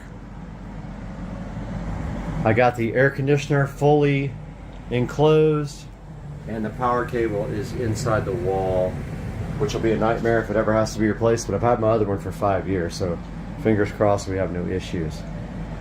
So the next big challenge is this wall, which is a lot. There's a lot of connections here and power, and also we have to float, hang, fly, whatever it's called, fly these big, huge Harbinger speakers in the corner so that they are angled down towards me. So tomorrow I'll probably work on that, getting the hooks driven into the wall and then bent this way. I have chains to hang them on. And that is it. A big day. We got a lot of stuff done. The tiles started falling down. I had to glue them back up. And this is what we're left with now. But yeah, the room is looking awesome. Don't forget to watch my live streams. Everything is on the live stream, so please tune into that every day. I am live streaming, and this wall will be up, but I ran out of foam, so I think I need 4 at least more foam pieces to get this wall done, and then I will be doing the nightmare of wiring this wall, which is going to be cray-cray. There's power all along here, there's network there, and HDMI. All the speaker wires come to there. Hopefully I marked this correctly for the side surround. If I didn't, we have issues. Yeah, it's gonna be a crazy day if I get this done tomorrow. I have been in here for probably 70 hours this week. But it is looking nice, and the AC is kicking. Now that the insulation is keeping all the heat out. Oh, I also have to seam seal that top right there, which I have not done. I will do that tomorrow. And yeah, all right, guys, please watch the live stream. It's going right there. I have to fix our live camera, which is hanging down, but yeah, we will see you guys tomorrow. So this is part 2 of the Avon review and install video. So yeah, so once again, recapping, the wiring nightmare, getting the wires back in here is ridiculous. I did not get the camera working, the rear view camera working, because I ran out of time and I didn't know whether I wanted to use the wireless receiver that I bought or just go for the wired unit. So I don't have a backup camera installed yet. I really want to get that working. It's sitting in a box at my house. I paid extra for that, and I paid extra for the wireless backup camera. So it's got a transmitter that goes in the back and a receiver that goes here. But the cool thing is it fits in your factory BMW hood latch, so it looks just like your factory latch, and it's got a camera in it, so it's very, very cool. All right, now let's talk about how this unit works by shutting off the car. So let's turn the car off. So the car is completely off now, and the way this unit is supposed to work is that when you power your car on, it should power up the Android nav, or you can set it to power up the factory BMW nav. Well, mine does whatever it wants. So mine will power up the Android nav. At some point, it will power up the factory nav when it wants to. So let's see what it does now. So we turn on the power.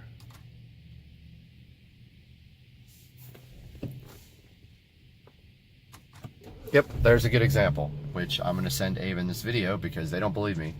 But it powered up the BMW navigation instead of the Android nav. And one time it'll fire up the Android nav. So what you do now to switch to the Android nav is you hold down this menu key for 3 seconds. 1, 2, 3, and it switches. Now what you didn't see is you didn't see the boot logo and everything for the Android. When you boot it up, it says BMW. It has a BMW splash screen that you can choose. And then it has the Android logo, and then it boots to this menu. Now this menu is changeable. You can change it to look like the brand new BMW NBT, and I believe the one right after NBT.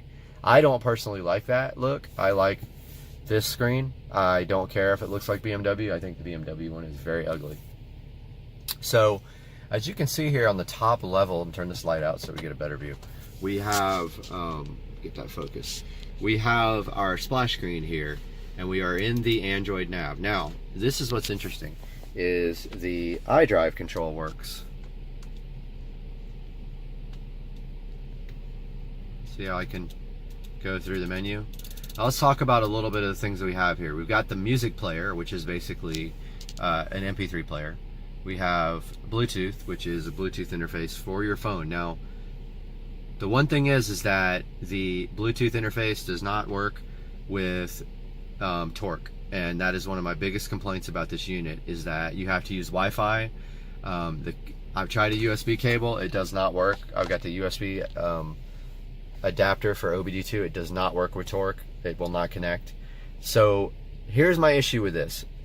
Why would you have to use Wi-Fi when you want to connect this to a Wi-Fi hotspot and have internet all the time? It makes no sense. So they really need to get that fixed. It's my biggest complaint about this unit, besides the bugs, is that Bluetooth does not work with Torque. You have to use their Wi-Fi OBD2 adapter. Back to this. You have navigation. Now the interesting thing about navigation is that you can set it to whatever navigation you want, and I have it set to Waze.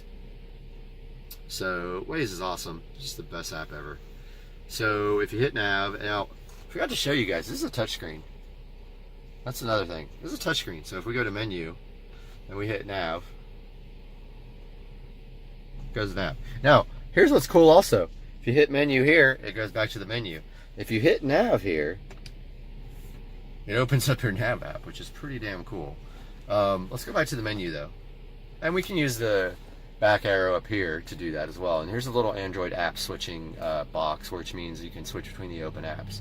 There's our Bluetooth is on and our Wi-Fi is turned on. Over here are some of my apps. I've got Gmail on, Malwarebytes, because I had some issues with malware. And so let's look at File Manager. File Manager's ES File Explorer is all it is. So you can work with your different file systems. By the way, this does have an SD card slot. This is going to end. We will move on to part 3 of the Avon video. In the first quarter of 2023, they sold over a sucky motherfucker ass piss. Hey guys, welcome back to the channel. Supercar Street Racing here, back from a vacation in sunny Southern California to see some friends, and we have the Christopher Knight Home Cape Coral Outdoor Mesh Lounge chairs in dark gray here, which we are going to unbox and assemble right here in this lovely office. So the first thing is, while I get my tripod set up here, we're going to get this thing unboxed. It says, do not cut open with a sharp knife tool. I wonder why. Oh, because they don't want you cutting the mesh on the chair. So let's not cut it open with a sharp knife tool, but let's use sharp scissors.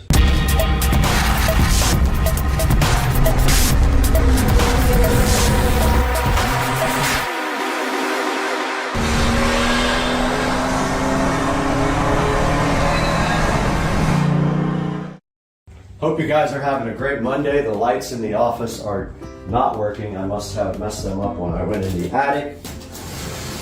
But I'm going to be very careful when doing exactly what it says not to do. It says don't do this. I'm sure it's because they don't want you cutting the mesh on the chair. But don't go so deep in there that you get it. And let's see what these guys have for us. This is very well packed, and I'm not sure how it actually opens. So I don't know if the whole top comes off or what, or if it opens just on one side. Apparently it might. Oops. Yeah, it might open. I need both sides cut. Yeah, it does. Not cut open with a sharp knife.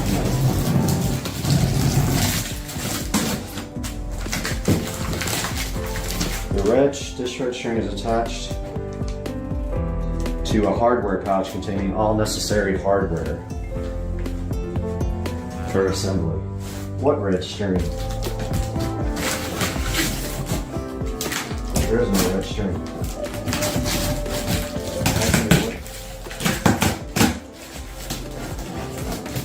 So I've heard a lot of things online about how these are difficult to put together.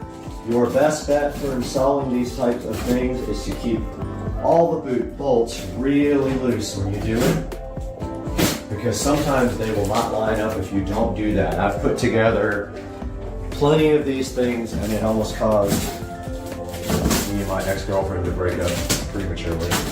Or we actually broke up. Okay, so there is a little string here on the side, and it goes inside the box, and supposedly it is connected to the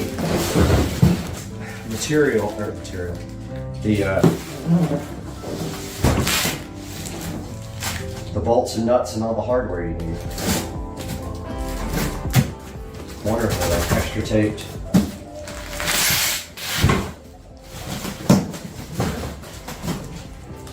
This thing is hard to open, dude.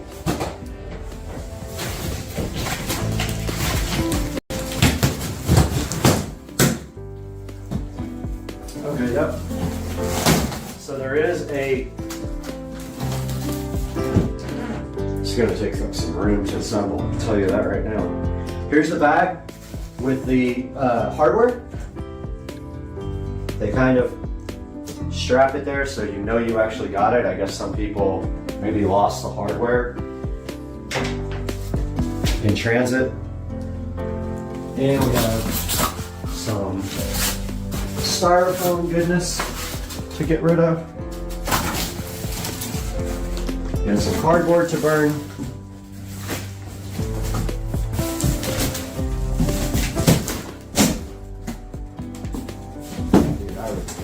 hate to have to return these. I have to drop it at the UPS store and be like, sorry.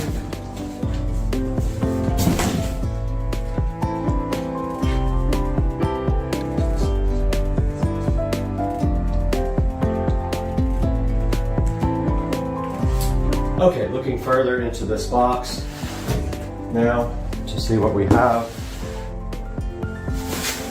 We've got some wonderful bubble wrap here.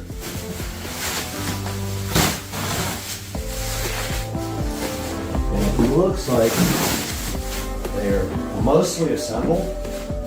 Great. They're labeled with letters.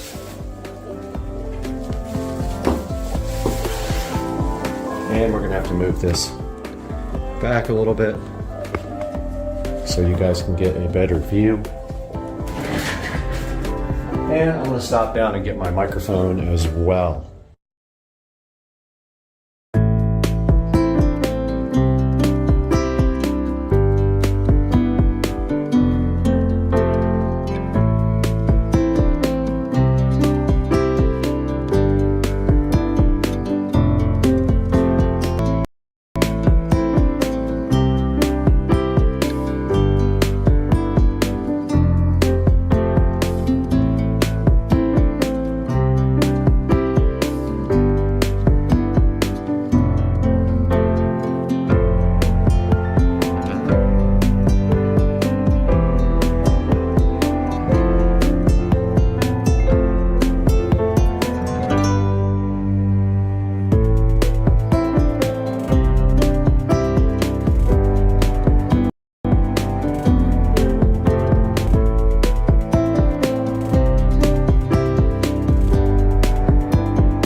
All right, so I got a bit.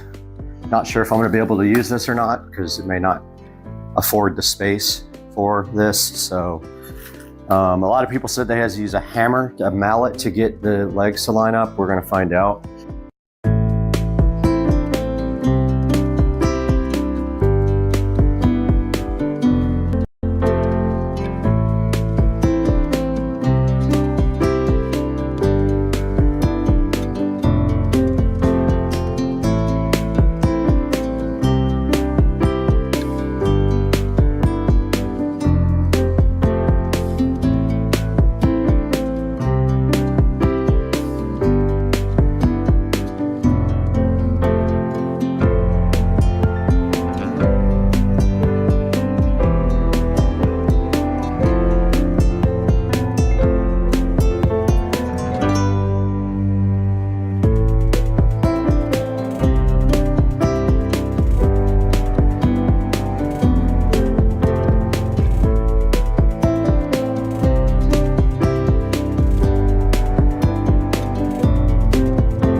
right, guys, here is the finished product out on the pool deck.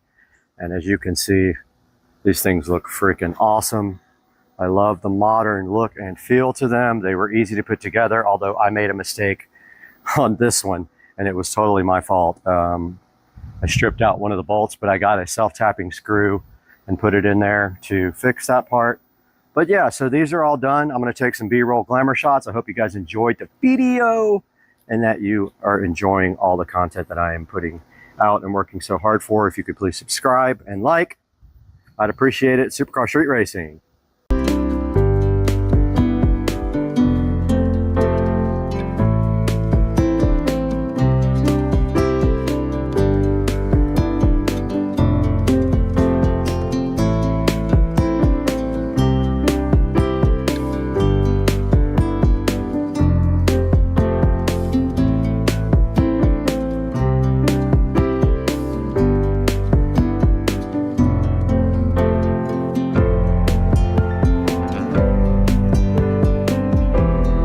Hey guys, we just got the matching table put together. It took another week for that to get here. But as you can see, it does look like it matches the chairs pretty well. We'll go ahead and take that outside, put it with the chairs. Got the table outside with the chairs. One thing I wanted to notice, with you guys, is that these chairs do hold water on the top. This fabric does not allow the water to seep through.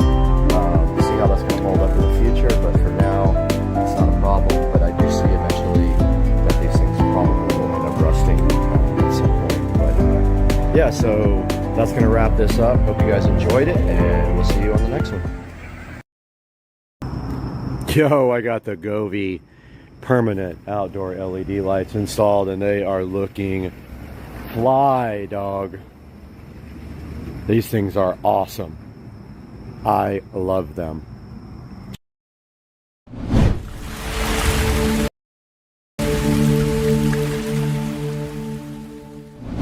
Guys, welcome back to Supercar Street Racing for another video, and today we have a very special sponsor with us.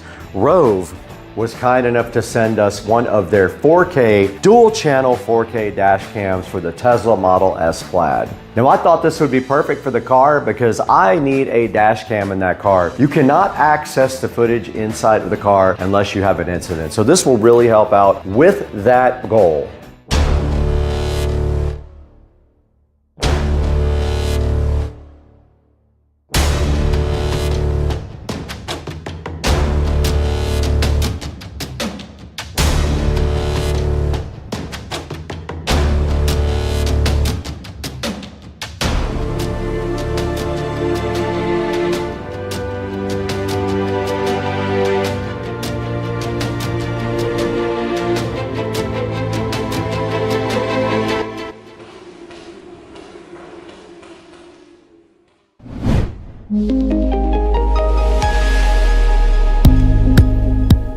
Now this dash cam is awesome. It has GPS, it records in 2160p, it has a 2.4 inch IPS screen on it, it has a 150-degree wide angle lens, and it also has night vision, which is important if you're going to be driving a lot at night.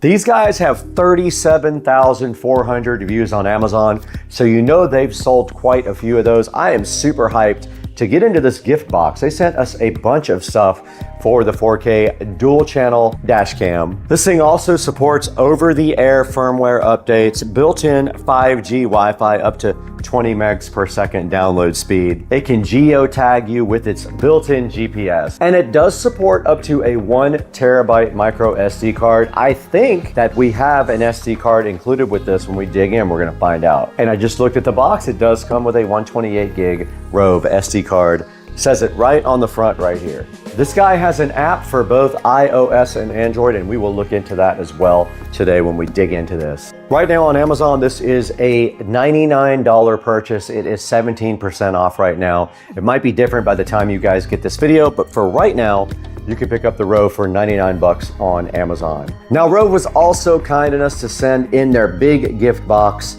this 3-lead hardwire kit. This allows you to hardwire your cam into your car permanently without having to use a USB-C port or any other type of wiring. Now, I don't know if we're gonna actually use that in the Tesla. because of the high voltage system and getting 12 volts, but we're gonna look into that. And then there's another thing in the gift box, the Rove Ultimate CPL. This guy right here has a circular polarizer and a microfiber cleaning cloth for your Rove. We got 3 awesome products right here from Rove today to take a look at. So let's go ahead and get these 3 guys unboxed right now.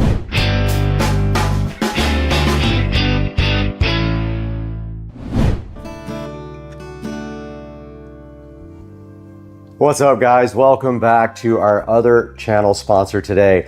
PureOx was so kind to go ahead and forward us some of their mushroom gummies. You can see them right here. They are 20-in-1 complex mushroom gummies. Now, these guys are so awesome. They help your brain, your focus, and your immune system when you take these. These guys have a powerful blend, a great taste. I let my neighbors try them. They said they taste just like chocolate, and I agree. Very good taste. I'm gonna go ahead and take one right now.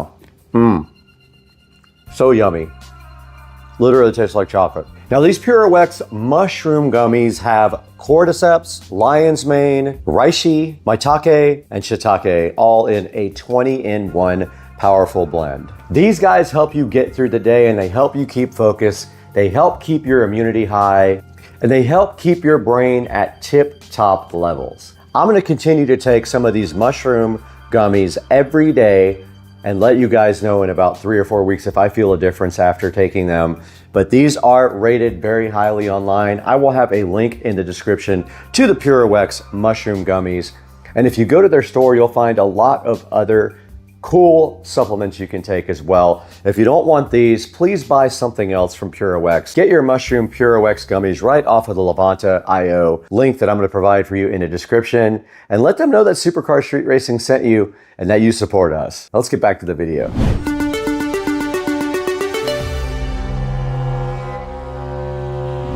All right, guys, we're back in the SCSR living room now with the Rove dash cam. And the first thing we want to unbox is the main product. This is a Rove R2 4K dual channel dash cam we're going to get into right now. And on the front of the box, you can see here, it just gives you all the features: 4K 2160, Sony Starvis image sensor, over-the-air updates, built-in 5G Wi-Fi up to 20 megabits per second, a 3-inch display, built-in GPS, and it does support up to a 1 terabyte micro SD card. It comes with a 128 gig SD card. You may want to upgrade that if you want to be able to store more data. There's also something on the front here with a QR code that says if you want to meet other Rove dash cam users, you can go ahead and scan that and meet up with other users. Now on the back, it does tell you all of the box contents, and we're going to dig into this and see exactly what it is inside of this box. Let's go ahead and take a closer look at this guy on the side. Now on the side of the box, it just kind of tells you the same features here, kind of that it does up to 2160p recording. It has HDR. It does have a screensaver, supports up to a 1 terabyte micro SD card. It does have motion detection also, so that's cool. And it does use H.265 and H.264 codecs. H.265 is the newest and most efficient codec. It does support that. Let's go ahead and use the patented SCSR Smith & Wesson knife to get this Rove completely unboxed. All right, we got the plastic off of the Rove. Let's go ahead and open it up. And right at the top of the Rove, you do see a SD card here, a 128 gig SD card with a micro SD card adapter sitting right on the top, looking so fly. All right, guys, we got the Rove 4K dual channel dash cam right in front of us. We're gonna go ahead and take a look at what's included inside the box now. Now, the first thing we see on top of the box in the Rove 4K dual channel dash cam is this nice SD card. It is a 128 gig SD card with a SD card adapter in case you have a slot in your laptop for running an SD card. And right inside of that, there is a nice thick user manual to describe to you how to use the Rove R2 4K dual channel 4K dash cam. Pretty thick. Looks like it might contain a bunch of good information there. We'll take a look at that later. So this warning here on this card does show you that it wants you to use Rove only SD cards. If you get an SD card error, they want you to choose a class 10 U3 speed. Now they want you to use a Rove SD card, but I will challenge you that Rove SD cards are probably the same thing as other SD cards, so that is your call. I'm not going to say that until we try other SD cards. They want feedback as well. Once you purchase this, they want you to go ahead and go into feedback and leave them some good feedback. They're also giving away $500 gift cards for big captured moments. So if you have done something on your Rove camera that you think is worthy, you can go ahead and apply for a $500 gift card. There is a little warning sticker here that says smile. You are on a Rove dash cam. So if you want to put that on your card, you're welcome to go ahead and do so. I'm not going to, but they do give you that capability to do that. And now inside the box, everything is labeled very nicely. This side says it is a USB Type-C power cable. Now it does have a rear camera cable for the rear. This is a dual 4K recorder, so it has a rear camera as well. You can see right there on the front, there is the second camera. They give you some nice spare stickers there also. They give you a 1 meter USB data cable as well. They give you cable clips. A wire trim tool, and some wet cleaning pads to make sure things stick properly. Let's go ahead and see what is on the left side of this. All right, let's get the left side of this unboxed now and see what's in this box that we already read here. All right, we got the first box out right now. And the first thing inside this box is some 3M sticky pads and also some cable sticky pads. Very useful for installation. We do have a little trim tool here. These are cool. I have a whole different set of these that I bought myself. We have a super long cable here, assuming this is USB-C. It is. This might be what gets to the rear of the car, so we will check that out as well. We've got some sort of a 90-degree USB-C to USB-A. We have a USB-A to USB-C, and we have another USB-A to USB-C, which is a little bit longer. We'll have to get in there and see what those are for. Now we got a second box sitting here that was on the other side, and this thing says it does have a rear view camera in it, a fast charger, and it looks like a cigarette lighter type charger, a suction mount, and a sticky mount. Let's get this guy open right here and see what is actually inside it. All right, right here in front of me, we do have some sort of a sticky mount. It looks like you have a 3M pad on the bottom of it, and this probably just does stick to the dash if you want to do it that way. That's not going to happen in my car. This is a USB Type A cigarette adapter right here. I already know without opening it, that's what that is. Now right here, we do have a suction mount adapter for the dash cam. And then one final thing in this box. All right, now we do have the rear view camera was just pulled out. So here is the rear view camera, pretty cool. All right, we did get the rear view camera out of the box. It is that small. That's all it is to it for the 4K dual rear view camera. Let's put that in the box too. And all that's left to take a look at now is the actual Rove R2 4K dual camera sitting right here in front of me. Let's go ahead and get that out of the box now. All right, you can see how good they packaged the R2 4K camera here. Let's go ahead and unbox that real quick and take a look at it. We got it out of the box now. It is pretty cool looking. Check it out, guys. The Rove GPS 4K camera looking so fresh and fly. It has a protective film on the back. It wants you to go ahead and read all this stuff. This says it needs continuous power for operation. It wants you to use only Rove SD cards for this camera. It's talking about SD card errors again. And it does say it's merely a recommendation that you can use any SD card you want, and I agree with that. Why would you have to use their cards? You should be able to use any one you want. And there we go. We have the Rove 4K unboxed. It does need continuous power. And right here on the side of the Rove, you can see the USB Type-C connection for power and data. Up at the top there is the connection for your rear camera. So that would be where you would connect USB Type-C to the rear camera. And if we go back in here and look at the rear camera, it also does have a USB Type-C on the side. So we will be using the long USB Type-C cable to go ahead and check out the Rove. And that's all that's in that box. Let's go ahead and open the next box. And this is actually a 3-lead hardwire kit to permanently mount your Rove in your car. Let's get that opened up. All right, we got the Rove 3-wire kit right here. Let's go ahead and slice that open. We do have some sort of alligator clip device here. We have some wire ties and some sticky stuff, another trim tool, which is awesome. And there is our actual 3-wire kit. And it looks like you might have a turn-on wire like you do when you have an amplifier for a car. So it looks like you've got power, ground, and then a yellow.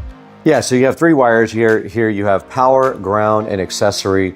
The yellow is basically a turn-on wire for the Rove. Then we've got some other stuff inside here. Oh, wow.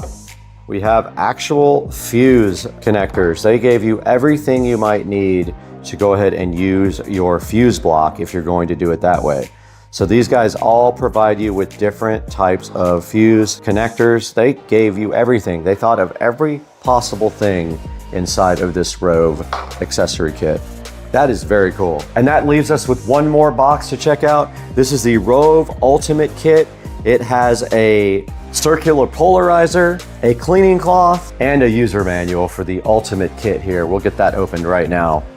All right, there is the kit there. There is your circular polarizer filter there, and they give you a nice cleaning cloth so you can go ahead and screw that right on the front of your Rove. Let's do that right now. I mean, that should be it right there. It's screwed directly on the front. All right, guys, that's gonna do it for the unboxing for the Rove. I hope you guys enjoyed it. Now let's get this thing out to the Tesla and see if we can get it connected and start making some video.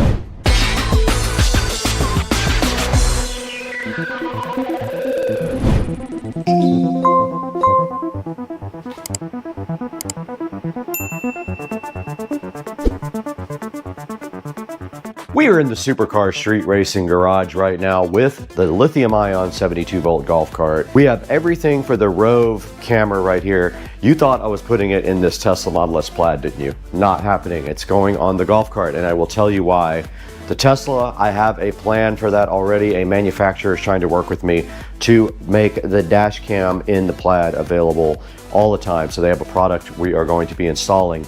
So we're going to be putting this in the golf cart, and I think it's really interesting for the golf cart, and I'll tell you what my plan is right now. This thing can mount several different ways. You have a suction cup right here. That's a standard mount, right? They also give you this little like extra mount thing here that goes with a 3M tape pad, right? Like a shoe. And then this can slide directly into the shoe like this. You just literally slide the shoe right into it, just like that, no problem. So I think what I am going to do is attempt to somehow directly mount this dash cam up here like this. I want it on the roof pointing forward like that. So just like that is kind of what my mission is. So I'm going to screw it from the top, and then what I'm going to do after that is run the wires over the roof. So I'm going to go directly over the roof like that, and you can see right here there is a grating for water to pass through the back of the cart and go down to the ground. It goes all the way through here and down to the ground. Well, my plan is come through here, drill a hole directly through here, and then tap into USB power right here for the cam.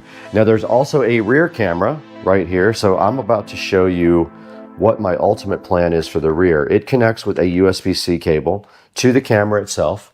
So it'll go all the way over the top as well. But let's show you what we're doing in the rear over here. Okay, we're at the back of the cart here. So my plan is to also mount the rear camera to the roof. So the rear camera is kind of cool. It can rotate and all that stuff. So I am going to basically take the shoe mount right there. I'm gonna mount it up here, just like this. And then I'm gonna screw it from the backside right through there, right there. I'm gonna screw it right to the roof and then run the cable. I think that's gonna work out perfect if it still works. It might be broken now since I dropped it.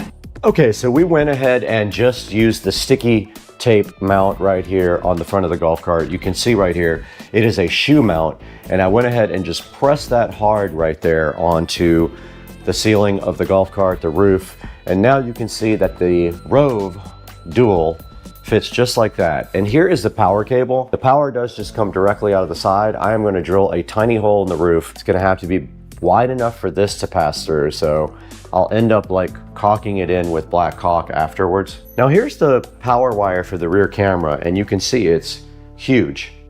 Okay, we're gonna do a little test now with the Rove, but I wanted to show you guys the SD card that comes with it. It comes with a 128 gig SD card. If you need more than that, go ahead and buy one, but make sure you get a high enough speed card that it will support the Rove. I'll put a link in the description to some on Amazon. By factory default settings, your dash cam is ready to go without changing any other settings. You can now utilize the user manual or how-to videos to learn more about the dash cam.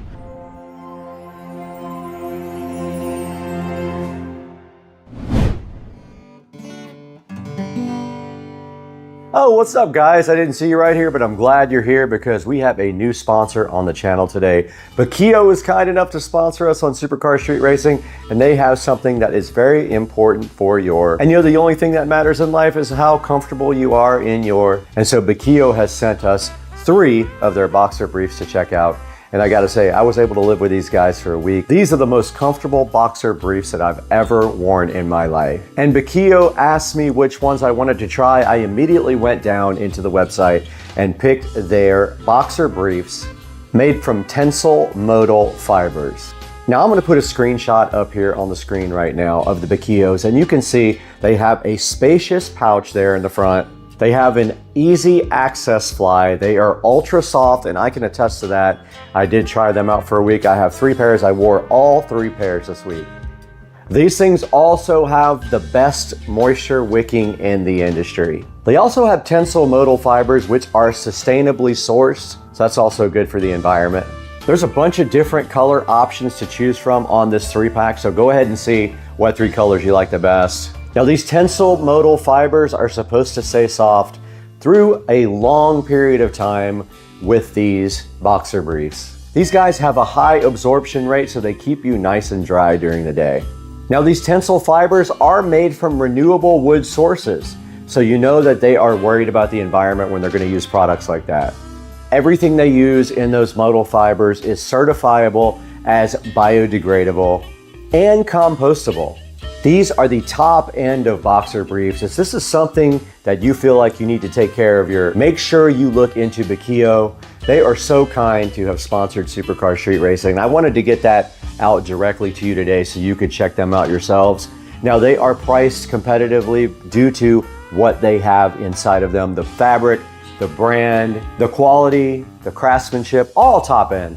And it is so important that you guys help us with our vendors and our sponsors so that we can keep the channel going and bring you more stuff like Bakio and their amazing boxer briefs. Now let's get back to the video.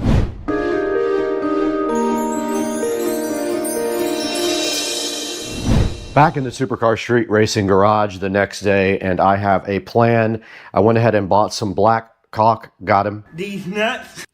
And I am going to go ahead and drill right through the top here, run the wire directly on top of the golf cart to the back. It is then going to come down this nice little thing right here. This is actually a drain. I don't know if you guys knew that. I'm going to drill through the side of this metal thing right here and pull the USB cable right out of the side there. All we have to do right here and right now is, I found my sticky things. If they will stick, I'm going to use those to kind of route the wiring in the channel here on top of the golf cart. Let's see if it works.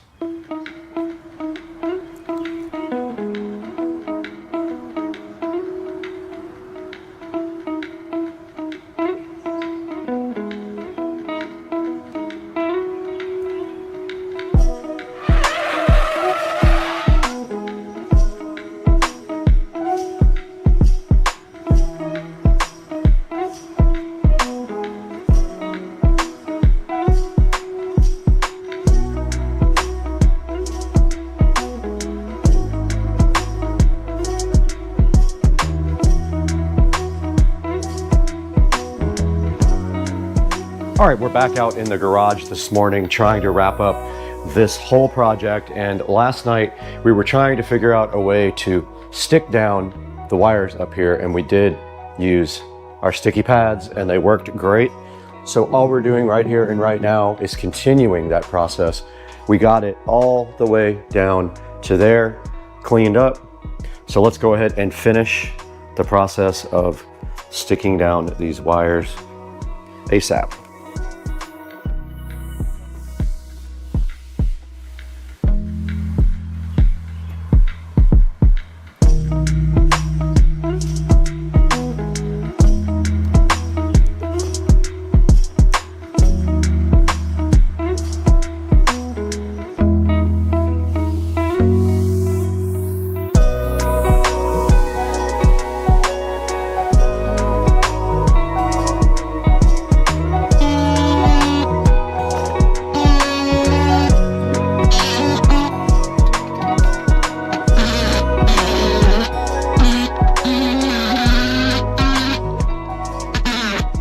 I have gotten the wire down through the channel right there. I am gonna drill a small hole first with a little drill bit, follow it up with my step bit, and I'm gonna need to have enough width to get this USB cable through. So it's going to be almost the entire width of the bar here. So I gotta get this drilled out now. So let's see if we make things really bad.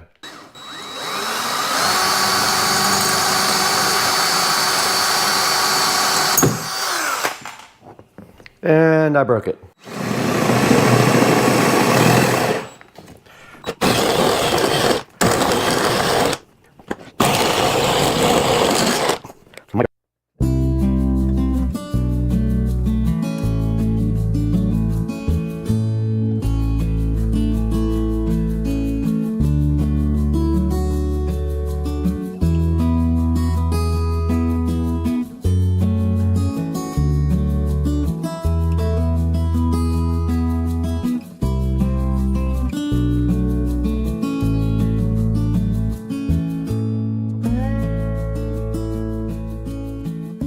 Let's go ahead and power this on, see if it actually works. It does work. Power did come on. Let's go, son. Let's see if we see the rear camera. We do. Success. That's kind of perfect. So I got to clean this off first and go ahead and stick it here and then drill my hole wherever I feel like drilling. Let's do that.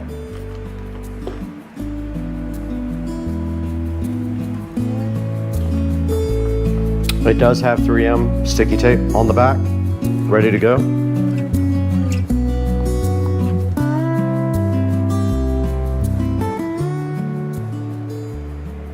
And it's perfectly straight because it's hitting the top of the trim. So it's level. I'm just putting pressure on it now. Not enough to break it.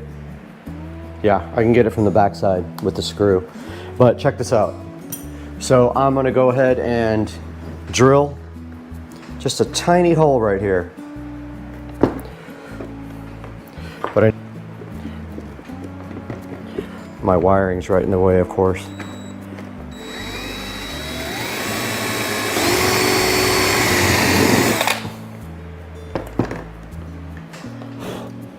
Okay. Let's see if I did it wide enough. All right. Let's go. Got him. Got him! Got him! Oh! Whoa!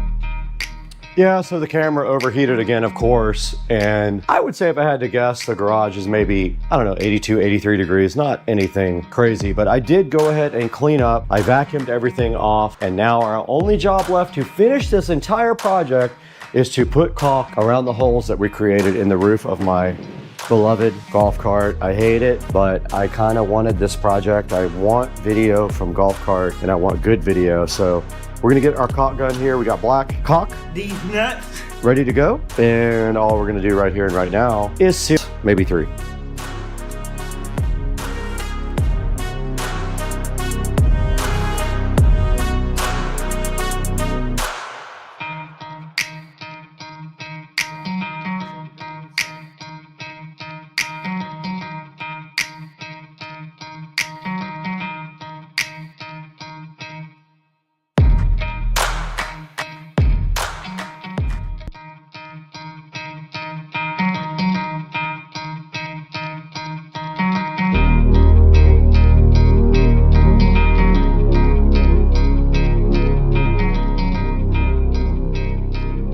Not gonna lie, it definitely took me to another level of challenge. I don't usually have these many problems with a project. This one I kind of guessed on the way because I don't know the actual anatomy of the golf cart, but it turns out that I figured it out in the long run. And basically, we got the 4K dual dash cam installed for you guys, and I'm so hyped. And one of the cameras is right here over my shoulders. This is a rear cam, records at 1080p, front cam at 2160p. So 4K in the front, 1080p in the rear.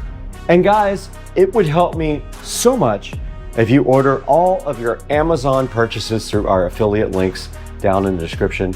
You don't have to buy this. I would encourage you to buy it from Rove, but if you don't, buy something else. It helps the channel so much. But tell Rove how much you appreciate Supercar Street Racing by buying this camera through our affiliate links down in the description.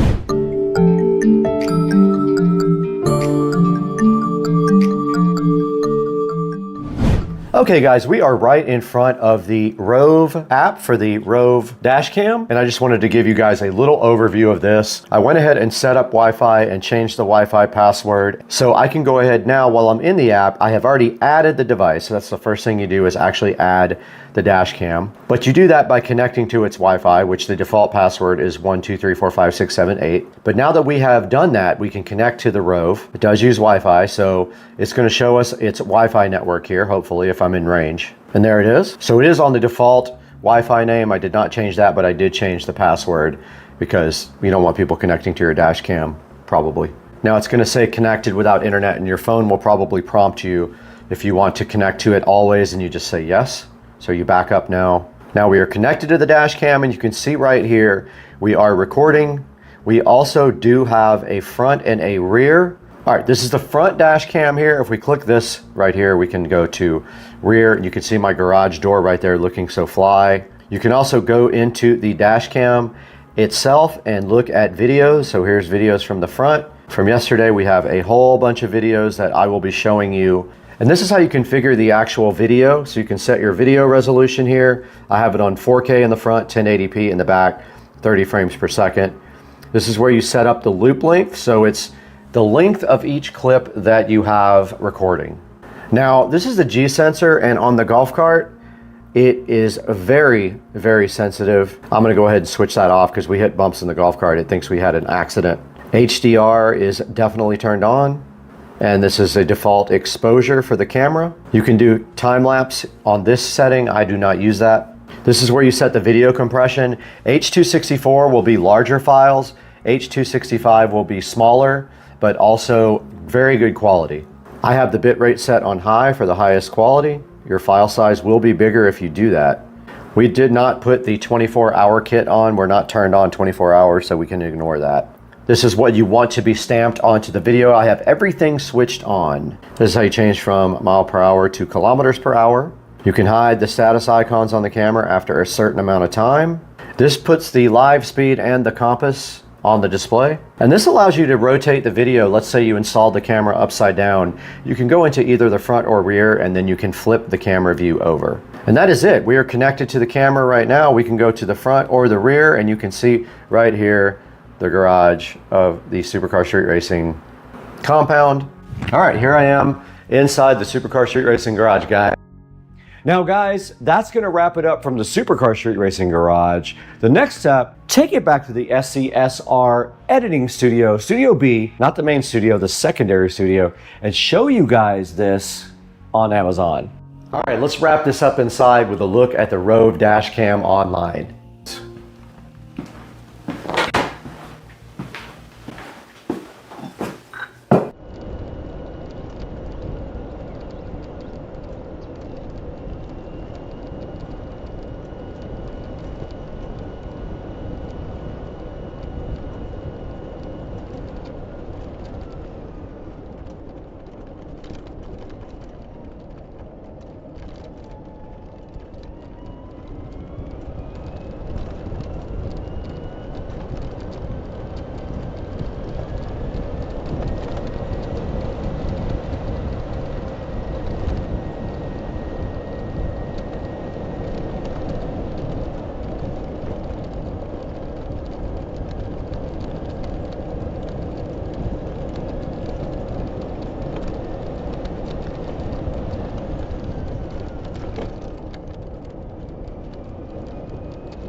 We're back in Studio B in Supercar Street Racing office, and we have the Rove R2 4K dual dash cam right in front of me. It does have 4.5 stars on Amazon, so it does have good reviews. Right now it is selling for $129, and there is a $30 coupon you can apply to it that you can see right there. Go ahead and pick one up from the link in the description. It will help me out so much if you can go ahead and use that link. It just helps the channel out a little bit, gives me a few dollars to keep going because we lose money on the channel. So please buy from our affiliate links on Amazon. And thank you so much for supporting the channel. And we'll see you guys later. We got to get out of here later.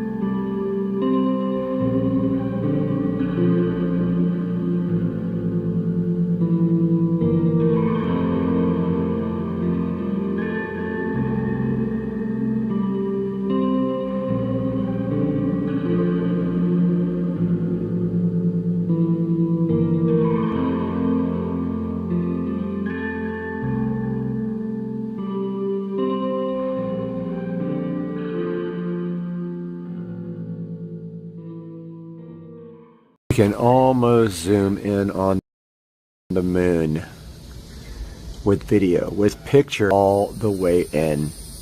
It looks so cool right now. I love it. Alien.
Look at this dude. Hawkage. On my deck. This guy comes to visit me all the time. And he's looking right at me. Like he's saying, eat your freak. Alright, this is the fast way you do the corn. You take it out of the microwave like this. And then you cut the end off like this.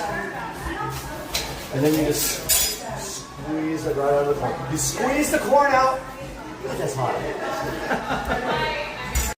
Hey guys, welcome to today's video. Today we are taking a look at something that I really messed up on my ID4 installation, and that was my USB cable for the flash updates for the instrument cluster. Today we're going to be showing you how to install a flush mount USB the correct way, because let me show you what happened with this one. Yes, that's right. It was directly in the trash can because... So I did this, and actually the paint came out terrible, so I would have had to sand this down anyway. So I did this thing, it didn't come out that great, it's got like issues and all that. Turn it around, you notice here, see this? There's absolutely no way you can push this back in. This thing blocks the panel completely. It sticks out like, you know, yay high. There's no way this is going in, so I ruined this trim piece. I ordered a new one off eBay. I got it, I painted it, it looks sick, it looks so good, and I already installed that right here. So there's the new piece. Now today we are going to be installing this USB extension cable here, and I decided this time to just go with round because it's stupid to do square, because then you have to use like a Dremel. With round, all you have to do is use, like, you know, the correct size bit, or use one of these stepping bits. So I ordered this ComoWare bit off of Amazon and this USB cable off of Amazon. So the first thing I'm going to do now is get my trusty drill, and I am going to, I think I'm going to put the USB extension here. If it'll fit, I need to open that up and see if there's any space. If not, I'm going to do it in the actual dash piece, which I know sucks. But I'm going to pull this vent piece off underneath the steering wheel now and see how much space is back there, and then I'll figure it out after that, and I'll update you guys. Alright, so I couldn't get to the USB extension cable from there, but I did successfully manage to finally break every single tab off of this vent, so don't do what I did. I broke both of these tabs off right here. So now I'm going to use some like epoxy to get those two back in. No big deal, it's whatever. However, there's my light. So I decided I'm going to put this thing actually on this vent cover down here. There's plenty of room right here underneath this sound deadening. So I think I'm gonna go ahead and put it right there. But to do that, I need to push the panel back up there and then drill from the bottom. So I'm gonna do that now and let you guys know. But first, actually I'm gonna test my USB extension cable. I have a firmware update for the ID4 that addresses an issue that I actually found, and that is it's draining my battery when it's off. So I'm gonna do that now and test this USB extension. Got the USB extension cable plugged in, and I am going to try to update the firmware on my cluster here. Let me turn off all the stuff in the car. It's going to drain the battery. Everything's off. I'm going to go ahead and plug this into my, pardon me for a moment. I got the USB plugged into the extension cable. Let's see if it works. Software update. Okay. So this is going to take a few minutes. While it does that, I am going to chill out and wait for this to finish. Alright, so I determined the best location for this. The only place that there's clearance is right over here in this corner. So it's going right there underneath the steering wheel, right in this corner there. Everything else, there's no way to do that, and I don't want to drill through my dash up here. Now, while this is updating, I'm going to go ahead and connect my battery tender. And if you guys don't have one of these, they're freaking awesome. Here's my battery tender junior. Right here. And of course on BMW, you can hook it to front. Otherwise, you know, BMW batteries in the trunk. So always hook up the battery part first before you plug in the actual battery tender. So lights on there is going to be red because the battery is going to be slightly drained. Yep. So it's going to be red for a while, then flash green, then go full green when the battery is charged, which usually takes 4 or 5 hours. So I'm still waiting for the software to update on this thing, and then I'll run the cable down to where it's going to be permanently and start drilling the hole. Software update just finished and the cluster rebooted. Got my variable step drill bit on here to drill for the USB mount. This comes also with it, but this is so ghetto, there's no way I'm using this for under the dash. Now the only issue now is I don't have a tightening tool for the drill. So hopefully I can get this tight enough where I can actually do this. I'm going to try that now. Just started drilling my hole right here. It's going to go right there. If focus would ever work. It's not big enough yet. I already tested the USB cable by feeding it through the hole. So I am going to drill that out just a little bit more and try that. Alright guys, got my hole drilled. It came out so good. Check that out. That's my new USB mount for the instrument cluster upgrades. Fed the wire down through the dash, got it right here. It's going to be connecting to this female here. I'm going to get that connected, tape it up with some electrical tape, put the vent back on, and then update you guys after that. Alright, got the panel all put back on. There's my new USB extension interface for the instrument cluster. I'm going to go ahead and epoxy this vent back together that I broke. Put a few little, either epoxy or silicone sealer, it really doesn't matter. It's not a big deal. I'll probably epoxy it. It's just never coming off again. So gotta make sure that's what we want to do forever. I'll go ahead and do that now. Alright guys, I got my epoxy quick weld just on those two little tabs that I broke, no big deal. Got the inside wrapped up. I'm going to go ahead and give this thing a good vacuum now while this quick weld dries. In 6 minutes this stuff is ready to be put back on.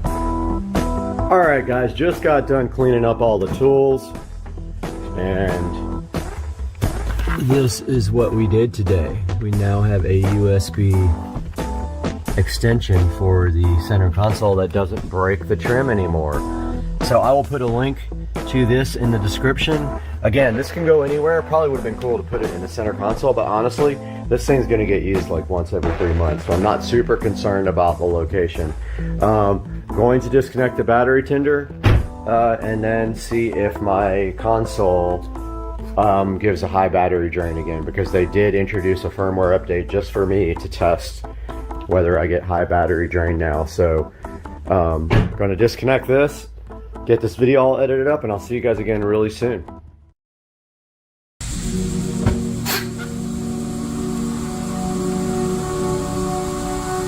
Guys, we got to do something about this old sprinkler controller here. Check this thing out, the old technology, the Rainbird. We're gonna do something about this today.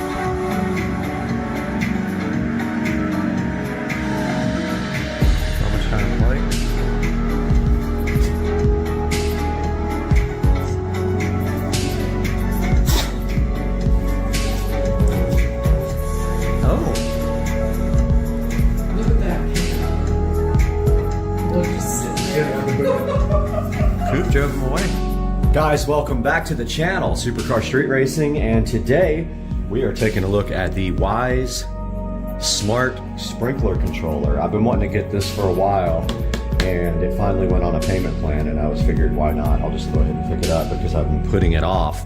So this guy right here comes, I think, with a year of free like Wyze service, so that it actually works with the forecast and all that. I'm not too concerned about having it know when it rains and that kind of stuff, because I have a well, so it's not like I'm wasting city water.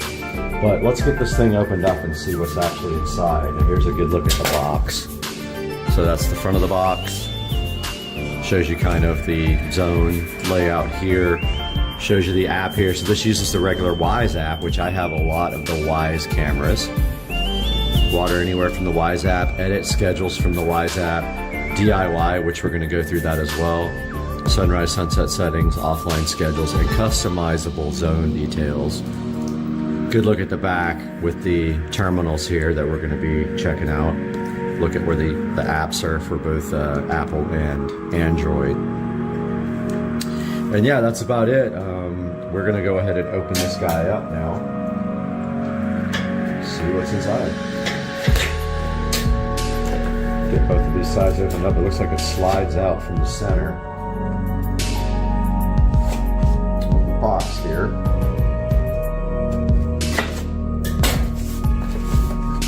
Yep, it does slide out from the center, and then inside the box we have this lovely green box, which is also colored grass, if you didn't know it.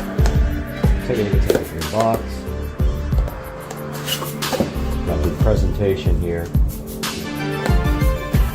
There is the Wyze sprinkler controller with this nice peel back. How fulfilling was that? And then take a look how sleek this is compared to the old Rainbird. And then on the back here we have real easy push terminals for doing wiring. So that is the actual control box. Here is the mounting plate for the Wyze Smart Sprinkler System. Looks like it goes this way and clips on somehow like this. Apparently, yeah, you just kind of mount this to the wall. We'll show you all this when we do the installation, and then this pushes on to that. I also ordered another smart landscape lighting transformer, so that's going to go next to this guy inside of the garage and do the, if you're facing the house, it'll be the left half of the landscape lighting. If you're looking away from the house, a right half. Here's the beefy chunky power brick, pretty heavy, probably 3 or 4 pounds power brick. The standard, I forgot what these are called, connector. We've got some drywall inserts, which we won't need. We're putting it on pegboard. And it looks like we have, I don't know, Velcro maybe? Some kind of wire management. We have a little free year worth of sprinkler. A little quick setup guide here for our new guy. And it looks like we have a little sheet here for putting decals on your wires when you disconnect them so you don't get confused. There's actually a quick setup guide inside of the app. So we're gonna start that process next, and we will start recording on our tablet and our phone at the same time. Phone does the video, tablet's gonna be doing the app, and we will see that next on the channel. All right guys, we are here outside in the garage with the old school Rainbird controller. We've also got some recording going on our tablet. And so you guys can see this installation progress. And clearing the bench off here a little bit, make some room for the install procedure. And let's go into the tablet now. Click the plus. Let's add device, home, Y sprinkler, mounting. Okay, first steps. I think we got everything we need here to do this. Drill bits, screws, anchors, power adapter, all here. And I've unplugged the power to my existing controller. I have not unplugged the power to my existing controller because it is, it's behind so much stuff that I can't get out. Okay, we're gonna have to pause here while I figure this out. All right, it took me a minute to clear some stuff away, and I got the power undone on the existing Rainbird controller. Here it is. So we are back in the app now, and it says I've unplugged the power. I have, so I'm gonna click begin. Take a picture of your current wiring. Not a bad idea. Let's do that here. Allow.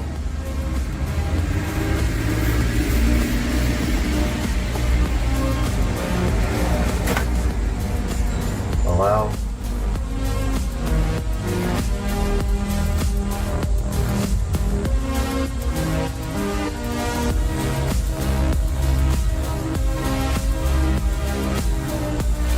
Share a photo with Y? Sure, why not? Select the terminals with wires connected.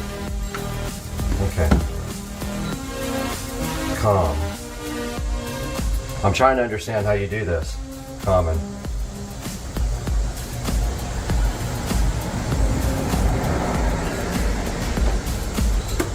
My eyesight is so bad, I need to get my flashlight.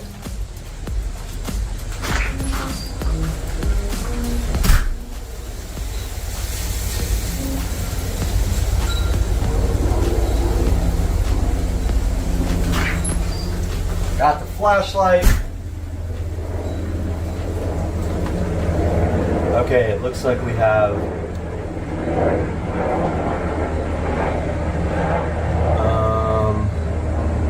COM and 1, 2, and 3, and we have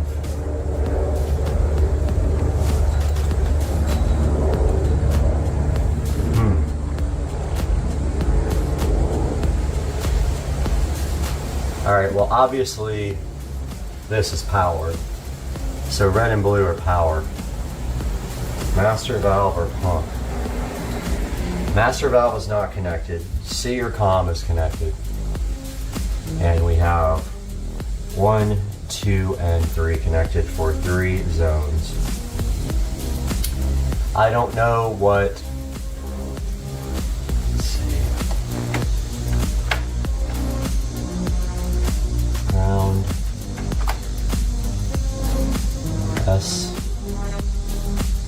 looks like SNES, Sense. Looks like I got a sensor too, which I don't use that anymore. So I'm gonna take the tablet here and get some better pictures.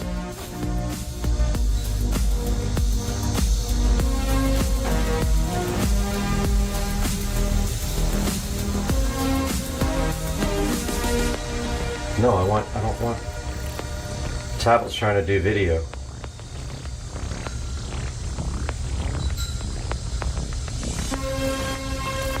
No. I just took a bunch of pictures with my phone, and I think that's good enough. Continue to mounting guide. Label your wires with the included stickers.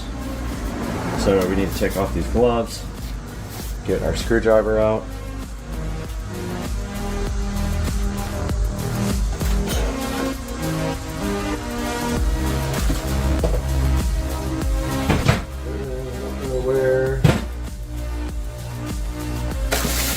Don't know where the screwdriver adapter is. Guys, I'm sorry that I am not prepared here. I don't know where the screwdriver end is.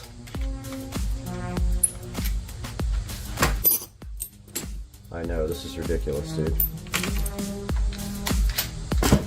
Whoa, almost knocked the camera down. That makes for good video, though.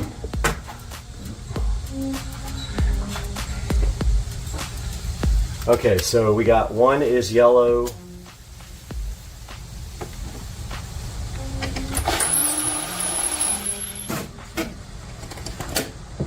And we need the label.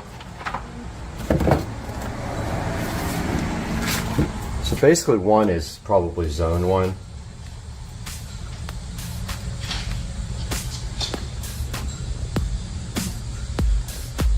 There's one label.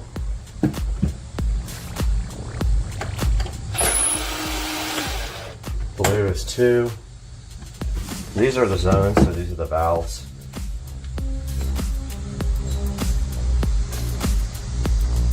And there's number 2.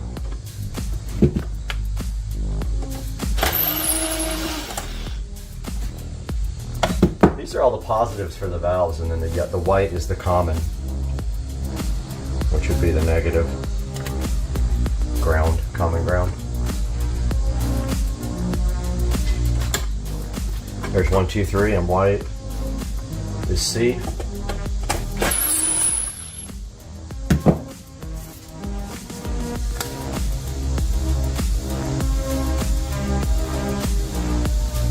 Probably all standard colors like the standard ones.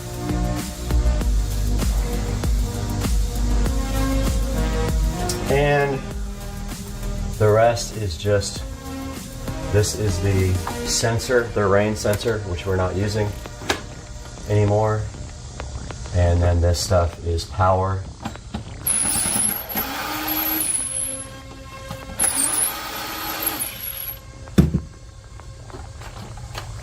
And ground. Actual wall power and ground are right here. They run down here and down over the wall. This is all coming out. I'm going to run the new wire down the back of the pipe to hide it. So it says click next. Disconnect and remove your own controller. All we have here is 2 screws holding this up to the wall.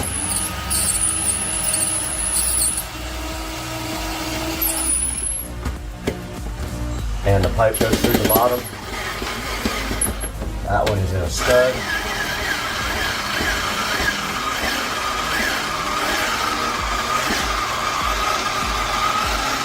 This screwdriver is so good. We won't use the same screw going back in because I believe I just stripped it out. And that is fine. Ah, we got some other. There it goes.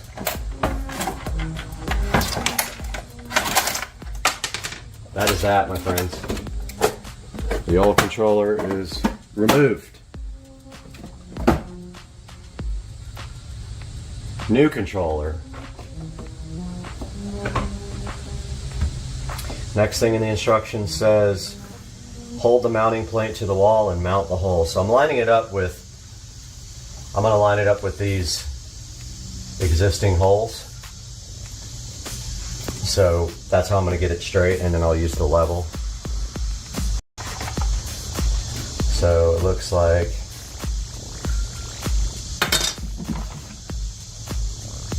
we're probably gonna wanna put it about right there. Man, I really wish we didn't have this. I wonder if there's a way to run the wires through the wall. Don't know if I can do that. Really don't want this pipe sticking up anymore. I think that's gonna take a lot more than I can do today. I think that's a project for another time, but we kind of want it right there, with the wires running behind it. So we want this controller to sit about right there, level. So this is the row.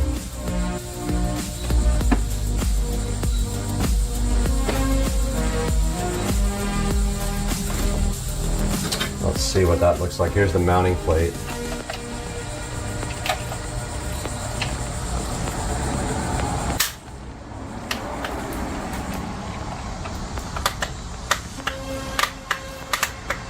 Man, how does that thing go in? Oh, it's upside down.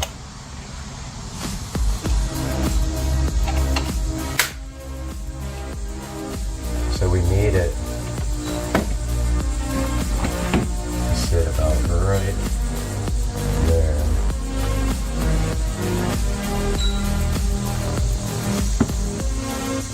So it hides the wires. So I have to get something to mark this with. I really want to get this away from, I want to get this, I have to disassemble that whole pipe if I'm going to get rid of that thing. It's just not for today. It's not for today. It's for another day. I really want it to go inside, but the wires are outside. Okay.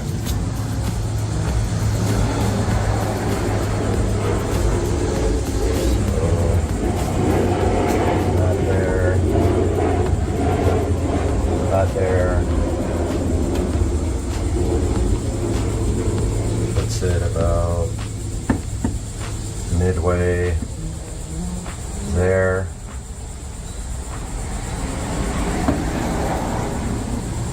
Is that even close to being level?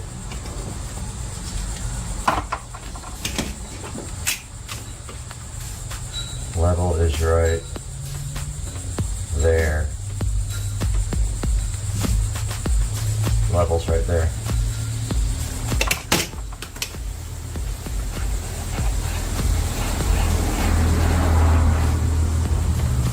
Okay, so top of the mounting plate needs to go there, and then hopefully I can get the screws in.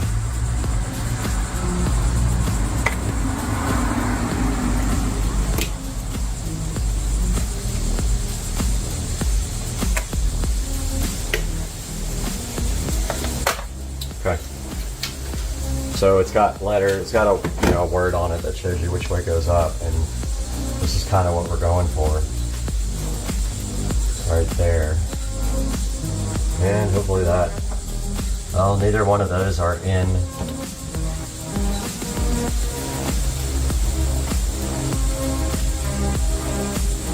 I didn't mark the center either.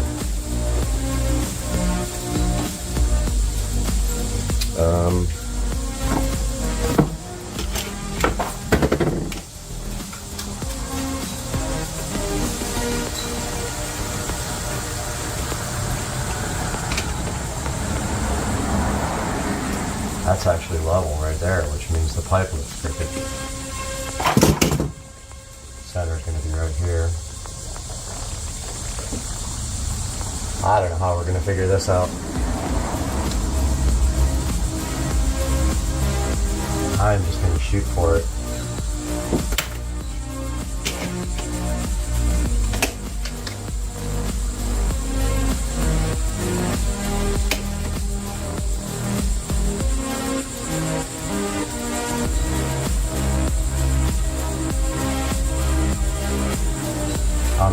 it out right now, and then I'm going to put a screw right there. Oh, it went right in the hole. Such a bummer. I really don't want to use this pipe. Man. I don't want to do it this way, guys. We'll have a meeting in 5 minutes. Little update. Big update. 45 minutes later, 2 hours later, finally got the stupid wire pulled. Must have pulled that wire 40 times to get it through. And now I lost the mounting plate. I gotta find the mounting plate now. I found the mounting plate. We're gonna mount the mounting plate right above where I pulled the power wire up through with these guys, and so this should be it, and then these three should be not used, so we can probably clip these three. We only use 3 valves and 1 common and power, but I will just tuck those back in the wall just in case, just like that. There's our 3. So now we gotta get our mounting plate done. And for that, guys, you don't even know what I went through for the last hour and a half. Like, it is the worst. And it's probably 95 degrees out here. But now we can take this out because we don't need it anymore. And we need to mount our mounting plate in such a place where our wires can go up through it and connect. And if we lose this, it's going to fall on the wall and I'm going to be super mad. But I think right there is good. And so we will get one done and then level it with the other one. And we are going to do this the best we can, people. Hopefully that screw will work. Not the one that came with it, but whatever, dude.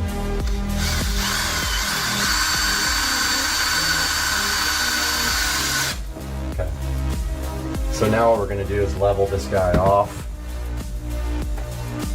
Then put the other screw in.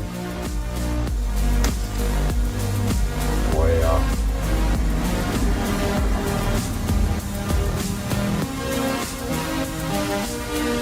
That's level.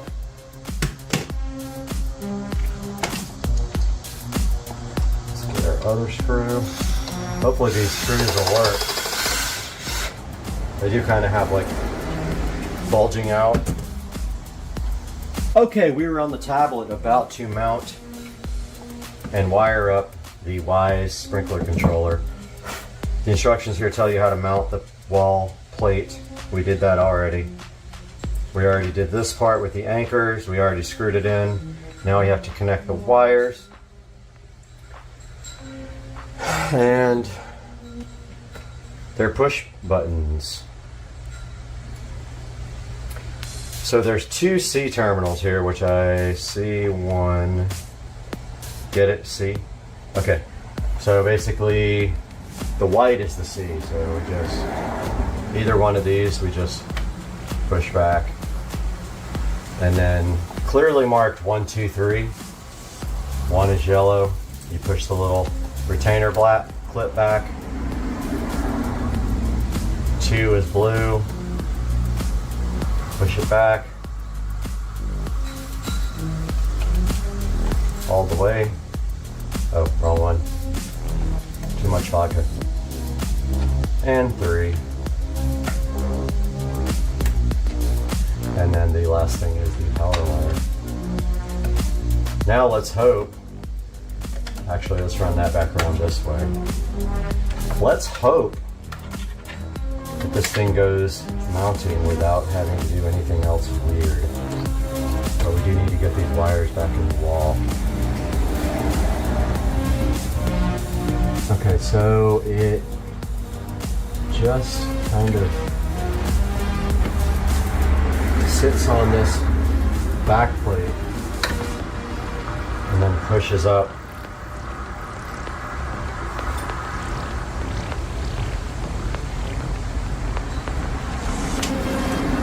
Tucking the power cable under.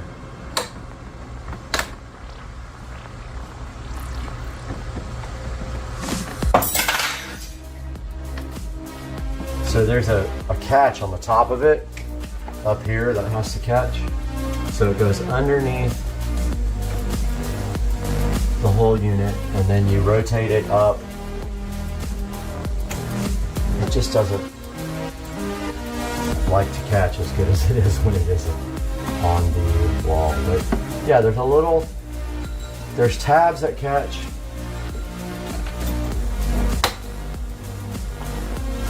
And then you're just supposed to literally like,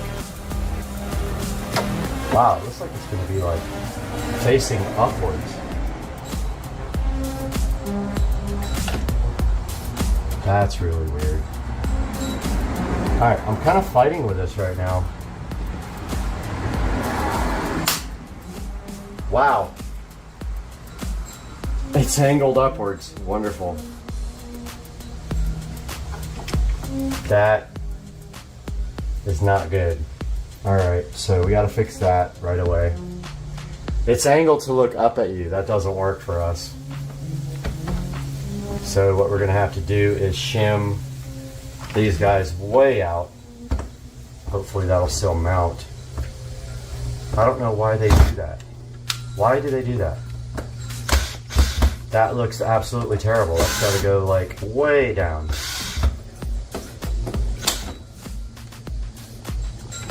Why on earth do they have it facing upwards like that? That just makes no sense at all.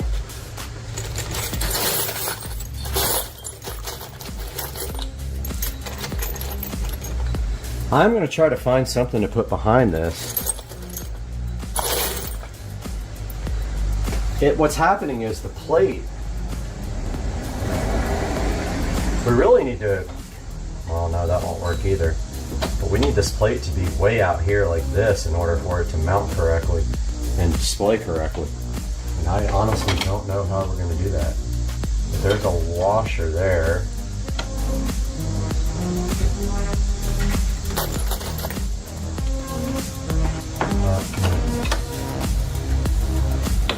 Oh, that's too thick. That is just insane, guys. That's not a great way to mount this thing.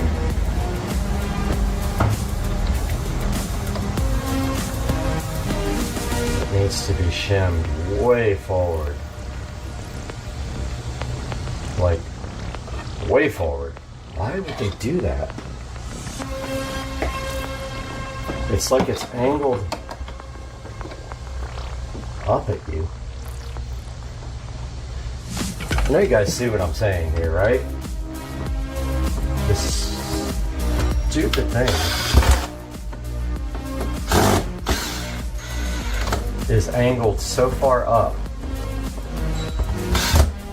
When you mount it, it's like it catches the top of this thing, and it's like, why would you want it facing upwards? Seriously, stupid. This has to be fixed. I'm looking for shims.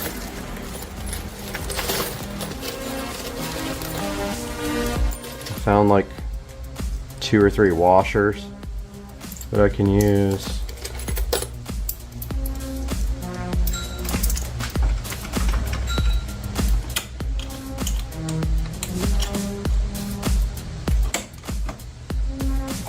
I mean, it's gotta be way up there.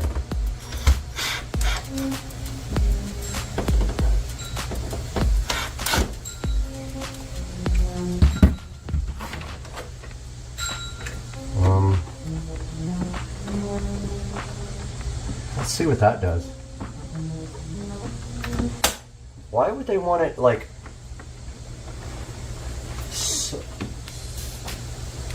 And the display already looks scratched and I didn't touch anything. I have not touched this display whatsoever.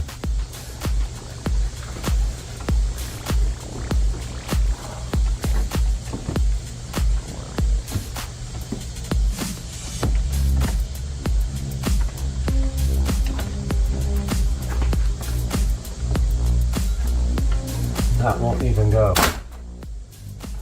Yeah, that won't count.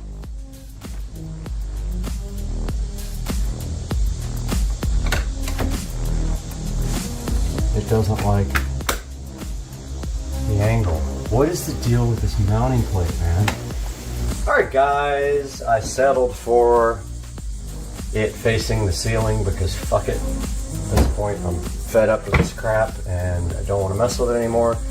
And I have a scratched display and I just don't care, and I've shimmed it and shimmed it and shimmed it, and it is not going to get any better. It faces upwards. If you guys buy this, better mount it down here, which I would have. Now I got a hole in my pegboard. So here we are on the tablet. I've connected everything. I plugged the sprinkler in. Now we have to provide power for it. I'm doing that now. Power, and as you can see, it lit up. It's blinking. It's on the mounting plate. It's in pairing mode, as the app says. It wants us to begin and turn on location. It is on. It is on.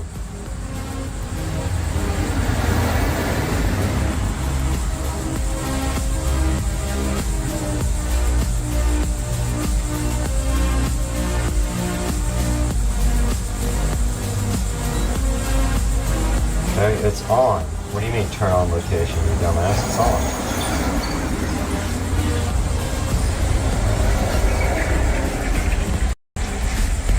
Do we have to have Bluetooth? I think we do.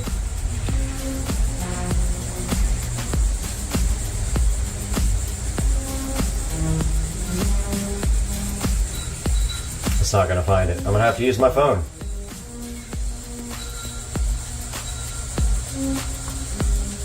Dude, this is stupid. Alright, still struggling with this thing. It just says place the bottom of the device. It does say in the video it's supposed to be angled up, but I think that that's stupid. I don't understand why the hell they would do that.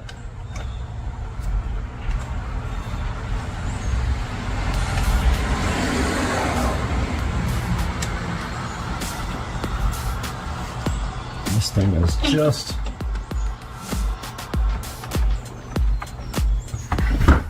Ooh.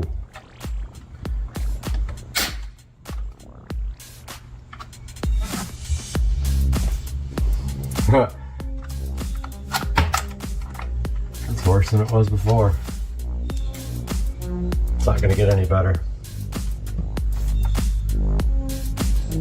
Well, I'm disappointed in that design.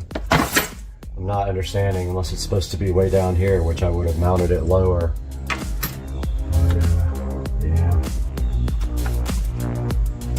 It sticks out, man. It sticks out.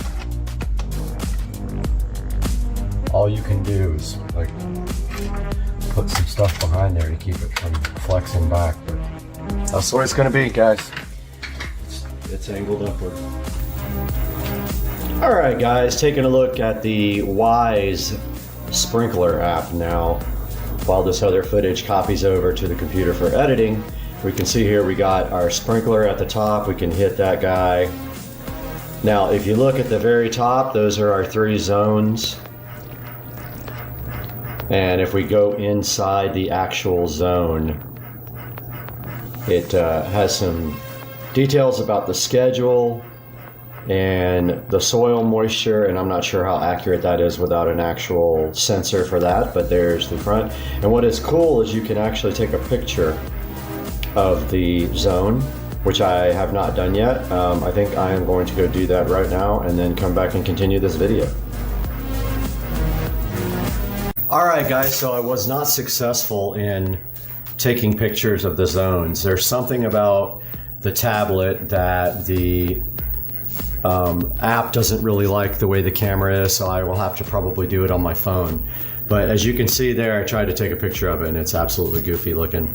You can go into each zone here and look at this. Look at the current status of the zone. Looks like there's a little indicator here that shows you how far through the cycle it got.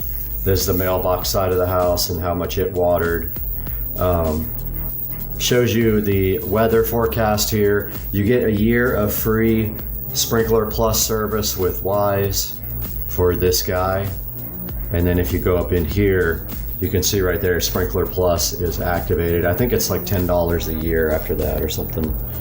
It's not super expensive. There's the name. You can get notifications for it that are pushed to the phone. If you look at schedules here, I'm on the default schedule and the name is default. Zones, all zones are on. I have them all set to 30 minutes and to end by sunrise. So here are the days of the week that they're watering. And you can tell it to skip on temperature, wind, rain, and saturation. This is supposed to use weather to, like the weather forecast, so that it doesn't water when there's rain expected. You can share this with other people in your house or other households. So there's how you set your skips. If it gets below 32 degrees, it's not going to water. If it's going to be more than 0.125 inches of rain or 100% saturation. Here's the device info. It is connected to my wireless repeater. Obviously great signal strength. The repeater's up in the front of the house close to the garage. It shows you the firmware revision, and it actually updated the firmware when I got it. So yeah, this is a look at the Wise sprinkler. Integrates well with the rest of my Wise devices here, and so far so good, and I will update you guys as I use this more and get some more information for you. Have a good one, guys. Got the garage ready for the new floor going in tomorrow, guys. I'm so hyped that we're getting a new garage floor tomorrow. Shark coating the garage. Tesla's got a new home tomorrow. What? Over here on the treadmill, and there's a freaking little crab. It's the second one I've seen in 2 days in the sun. Little crab. Hey, crab. Part 4 of Supercar Street Racing reacting to his own 15-year-old racing videos. Today we're going to take a look at another batch of videos that were recorded somewhere between 2006 and 2009 with my single turbo hardtop Supra. That car put out about 804 to the wheels when it was upgraded to the larger turbo. We've got some great videos for you today, so stick around.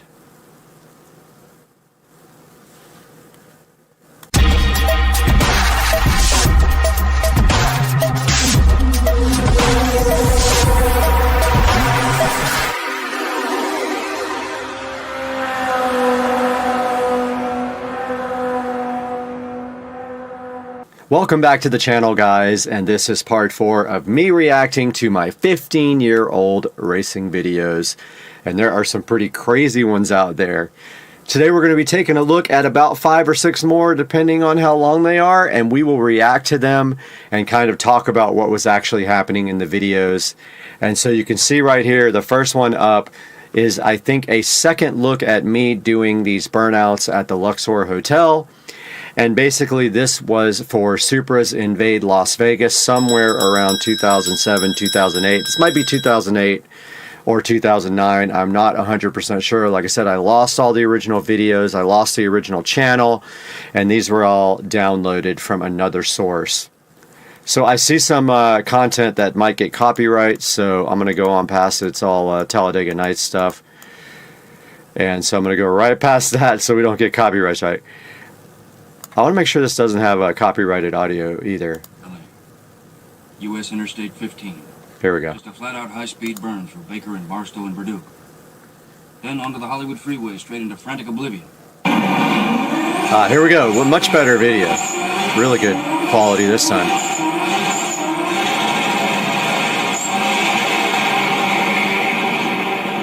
All right. That was one of the dumbest driving I have ever seen in my life. Okay, so that was it. So that was just that was me at the Luxor Hotel going insane and doing burnouts, and this was a different angle. Cargasmic was this really cute girl that I absolutely had a crush on back in the day. I don't know whatever happened to her. RSA Super is my buddy Ryan, and he wishes me a happy birthday every single year. We haven't talked for a while, but yeah, he does follow up with me on a regular basis.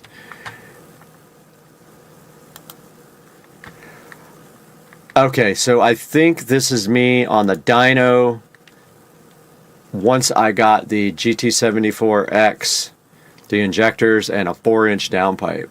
Let's take a look.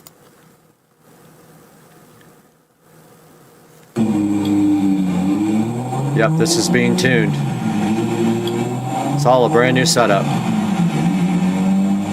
This is at Dyno Extreme, I think.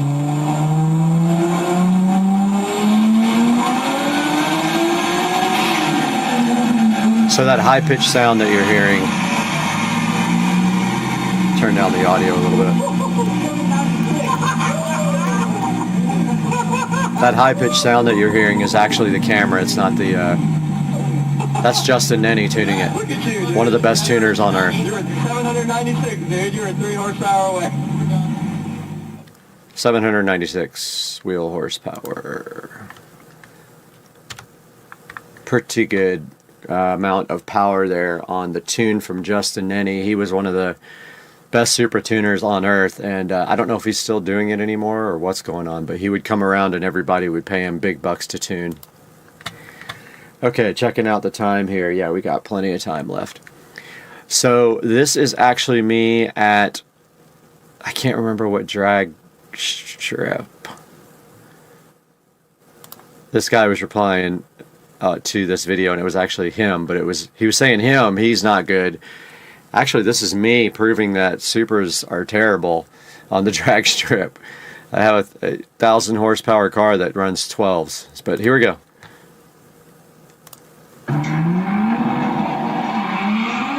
No traction whatsoever, street tire.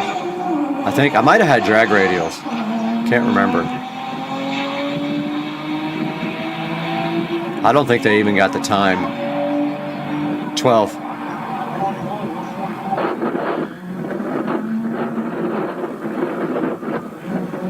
Really, really bad launch. The limit to the pits is 20 miles an hour. I mean, on the return road, 20 miles an hour, and the pits 5 miles an hour. So this was on drag radials because I see my stock wheels, and I did not know how to launch the car at all. This was my first attempt at the drag strip.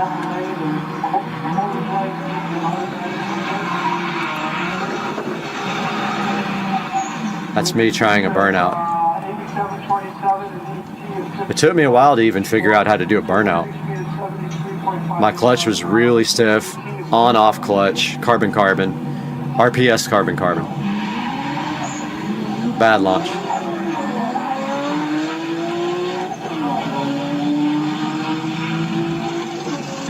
No times. I don't get why we didn't show the times on that video, but we didn't. It's me trying one more time.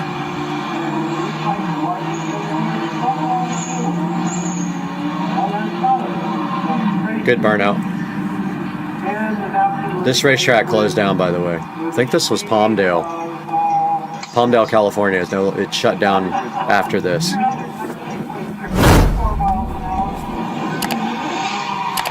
Bad launch.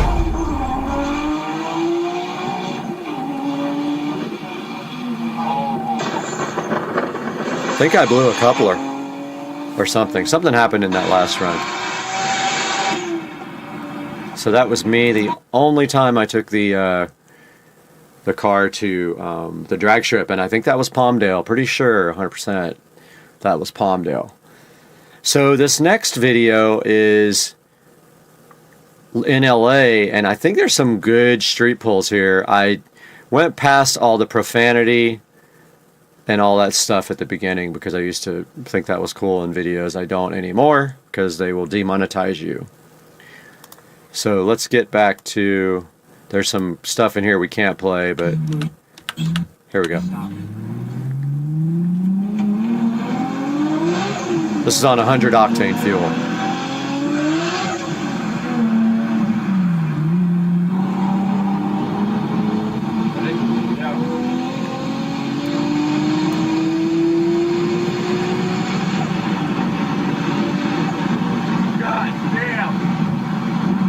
Yeah, there's some more profanity. There's me passing the cameraman.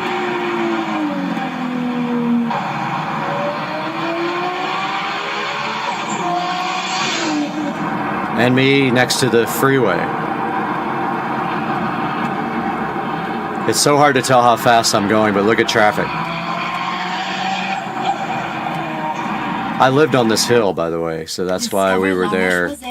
That's why we were there shooting. I lived on that hill in an apartment with someone, so that was like our view from the backyard. We had that view of the freeway, and unfortunately all the noise as well. Alright, so this next video is pretty famous, and it was big on my old channel. I re-downloaded it. Of course, it's old school now, nobody really cares, but this is going to Cars and Coffee in LA, and me and my buddy Cal, who also is big time into Supras, we left and we followed a bunch of Lambos and messed with them and tried to get them to race us. I don't know, it was childish, but at the time I thought it was fun and cool, and we did, and we have the dumb Fast and Furious stuff in there too. It's just, looking back at how childish this was, I have to laugh and say why, but yeah, so here we go. Let's check this out. What's the retail on one of those? More than you can afford, pal. Lamborghini. I said Lamborghini where it said Ferrari.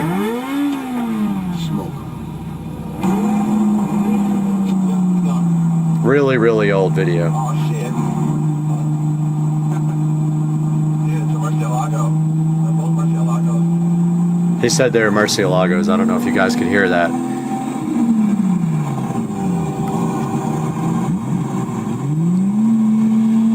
So we're just literally trying to get these guys to mess around.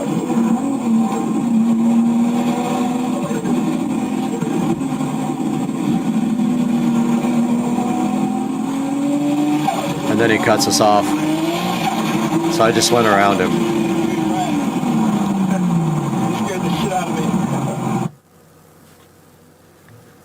Ah, profanity in the video.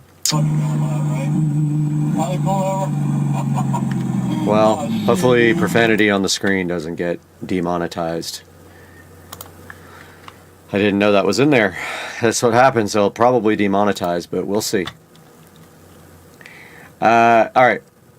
So this appears to be Dyno Day at Dyno Extreme 2006 with my bigger setup, which is interesting. I must have gotten the bigger setup in 2006, so these might be 2004, 2005, some of these videos. So here's me on the dyno, let's see.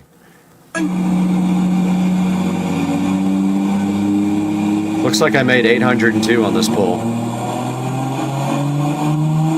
The sound that comes out of the camera is not real. So here I made 811, I won the dyno competition.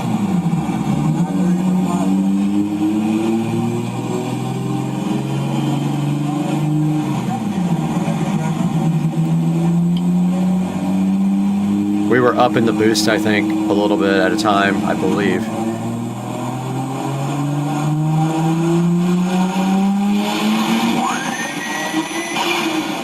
Yep, I made 811 right there on race fuel. E85 didn't exist back then. And so that is part 3 of the Actually, this is part 4. I get confused. This is part 4 of reacting to my old racing videos on YouTube. And I hope you guys enjoyed it. We will be back with more parts. We have about 60 videos to review here. So we'll see you guys next time on Supercar Street Racing. Like and subscribe, please.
Alright guys, welcome back to the channel. I did not have a chance to do an intro on this before it happened, but you guys can see right here that my buddy just came over and installed my new entryway door from the garage into my kitchen, and I wanted it to be special, and sure enough, it is special. Check it out guys. So we have a full glass door going out to the garage, which I love. Now that means you can see what's happening inside the garage, and it's kind of a nice sight to look at. So I really wanted a new door for the kitchen. I love the way new doors seal and the way that they look and feel. They're just so much more airtight, they're so much more energy efficient, and I did get brand new door in the front, and I did get a brand new door in the front, and I got new windows as well. So they just came, they put in this special order door here. You can see it is glass, just has a strip of wood all the way up and all the way to the bottom.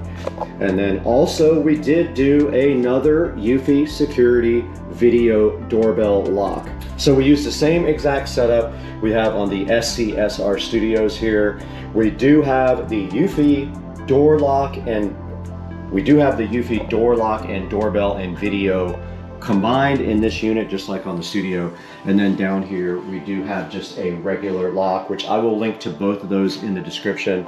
This one also has the capability to key lock, but the most important thing is this is a smart video doorbell lock that also interfaces with my existing chime in the living room there. So whenever you ring this, the chime in the living room does go off, which I love. I don't have to put a second chime anywhere, although I might be able to if I really want to. Now let's step outside into the SCSR garage and see how this looks from the outside. Okay, here we are in the Supercar Street Racing garage, taking a look at the new entryway door, and I have a feeling after looking at this, I am going to want this door to be red. I just think it will look so cool red, because we have the red stripe up above there. So it's either going to be black or red, but I am leaning towards red right now. My only worry is I'm not really good at painting, so I'm worried about getting paint on the glass here. It's going to have to be masked off kind of perfect in order for that not to happen, but then also paint tends to run underneath the tape sometimes, so I might hire a professional to do this. And of course the door lock's got to come back off when it's time to paint, and I have to redo the paint around this as well because it got kind of messed up, and I might be able to just wipe that off. Let's see if that'll just wipe off. All right, most of the stuff around the door just wiped off, and then of course the breaker just popped, so I had to reset the breaker for the second time today. But anyway, I hope you guys enjoyed this new door, but that's going to do it for us today. We'll see you guys very, very soon on another episode of Supercar Street Racing. Later.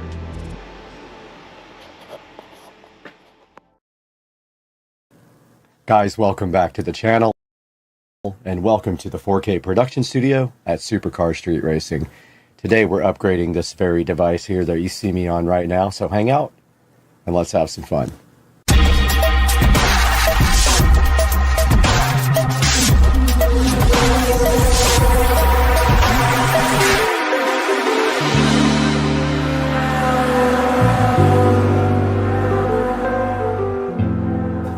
So this device right here in front of me is a cheap 4K webcam that I picked up on Amazon.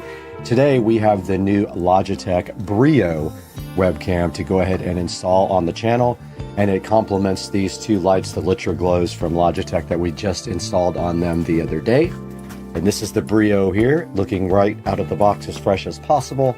And today we're going to unbox this and see what it's made of. All right, we got the Brio webcam right here in front of us. Let's take a look inside the package before we do a side-by-side comparison. That's what it looks like right out of the box. Now you notice this current webcam has a lot of issues with autofocus.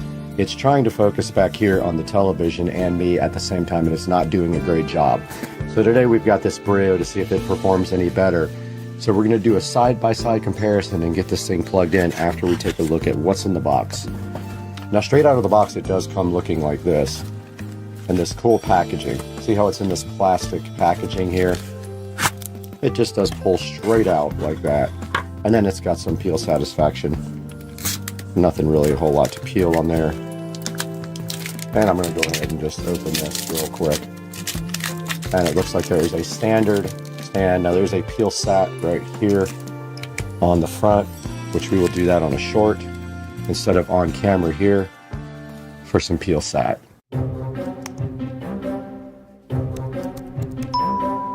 everyone. Thank you for the impromptu meeting. Let's go over our agenda. Jenny? Yeah? Is that you, Jenny? Yes, it's me. Where is this coming from? I'm just trying to get my light situation worked out here. It's kind of bright, but I think it's like some sort of desert. Zach, yes, it's bright. I wanted to talk to you guys today.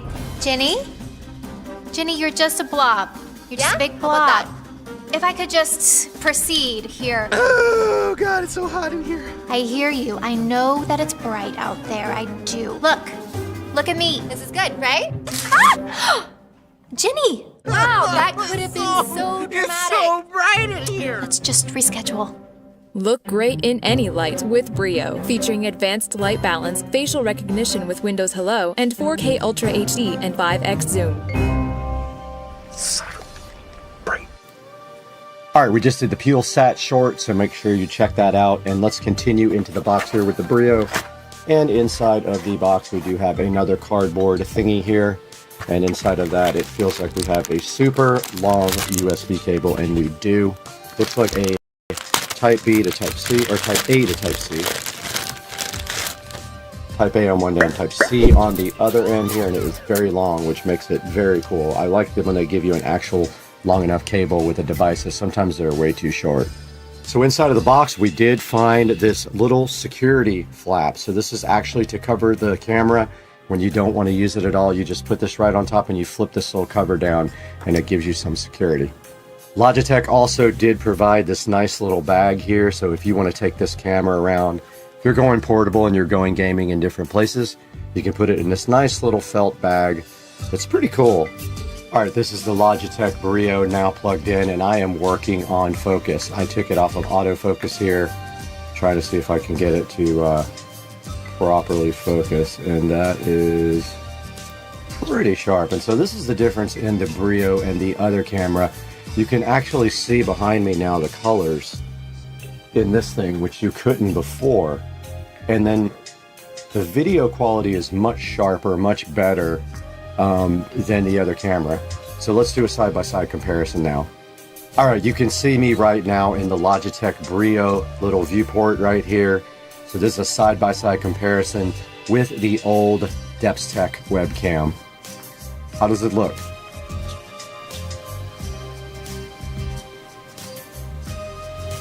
All right, we're back in front of the new Logitech Brio webcam, and I have messed around with some of the controls. I pulled a little bit of the saturation out. I haven't messed with the brightness any at all, but I might bring the brightness down just a little bit too. Let's see what that does. Helps the back a little bit, like some of the stuff in the background. These lights are still difficult to see because they're so bright. I have them on the dimmest possible setting. But yeah, I was actually looking at that monitor, which is why I wasn't looking at you guys. But this is the Logitech Brio. I'm pretty happy with the quality of this webcam. Now let's take a look at this on Amazon. Guys, welcome back to the 4K production studio. I'm Brad, and I'm so happy to have you here today to look at this Logitech Brio webcam. And I did notice, I have to admit, the focus was a little bit soft when I went back and started doing the editing, and I haven't really played a lot with the controls. But the controls right now are in OBS Studio, so if you want to use the G Hub, you have to disable the device in Studio to do that. But here's a look at the Logitech Brio right here on screen. Logitech Brio 4K webcam, Ultra 4K HD noise canceling. It has HD auto light correction, a wide field of view, works with Microsoft Teams, Zoom, Google Voice, and it works on pretty much any device. It'll work on either your Mac or your PC-based devices. Does have a 4.6 star review, which is pretty good. It's the best of all of the cameras that I could find as far as reviews go. Like I said, the focus is a tiny bit soft, I just noticed, and I am fully focused to the left on the focus control, which is right here, which I can pull it down for you guys.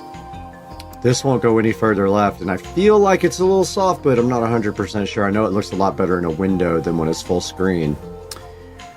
And so, yeah, this has 4.6 stars, and it is $138 right now, and there are two versions. Make sure that you get the newest version when you go and buy it, because it is only $10 more than the old version. So looking at some of the specs here, it says it has 4 times the resolution of a typical web camera, an automatic light adjustment, It says that Right Light 3 uses HDR to show the best light. And it says it has noise canceling technology on the microphone and dual omnidirectional mics.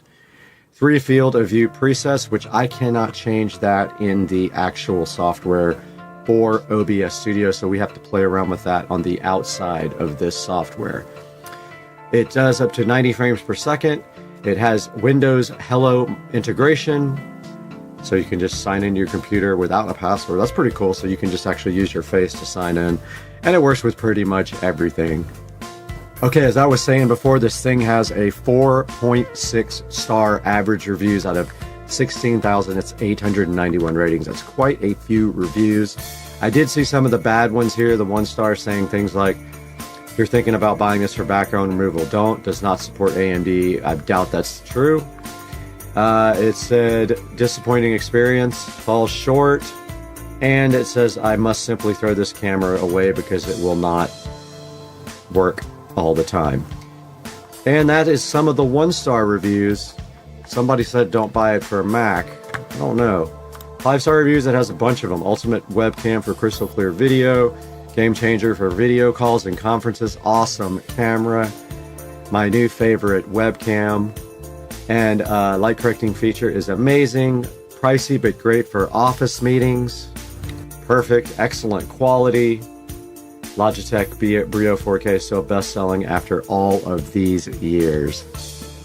So I just wanted to show you guys briefly how the G-Hub integrates with the Logitech Brio. And right here you can see the Brio, but I can't do anything. Disable this device to allow other software to have full control, but I have no control. So I don't know where you adjust all the settings and everything. I guess there isn't any settings on this. So it says disable it to have the control be with, I guess we would consider that OBS Studio since we're using it to record. But this is a look at how it integrates, and you can actually tell the G-Hub to turn on these lights when you open up your Brio camera. And then there's some other presets here that you can set, like Counter-Strike 2, Assetto Corsa. For the different games that you're playing, you can have presets for the lighting to set up. And that's a look at how this works with the Brio, with the G-Hub app from Logitech. All right, I went ahead and disabled the thing in G-Hub just to see if I had any other options in OBS Studio. So I'm double-clicking the camera now. Configure video is exactly the same. So that didn't really do anything extra for me. You can see these, well, the controls did kind of freak out when I dragged them to a different monitor. Let me try that again. Yeah, so I have the same controls that I did before.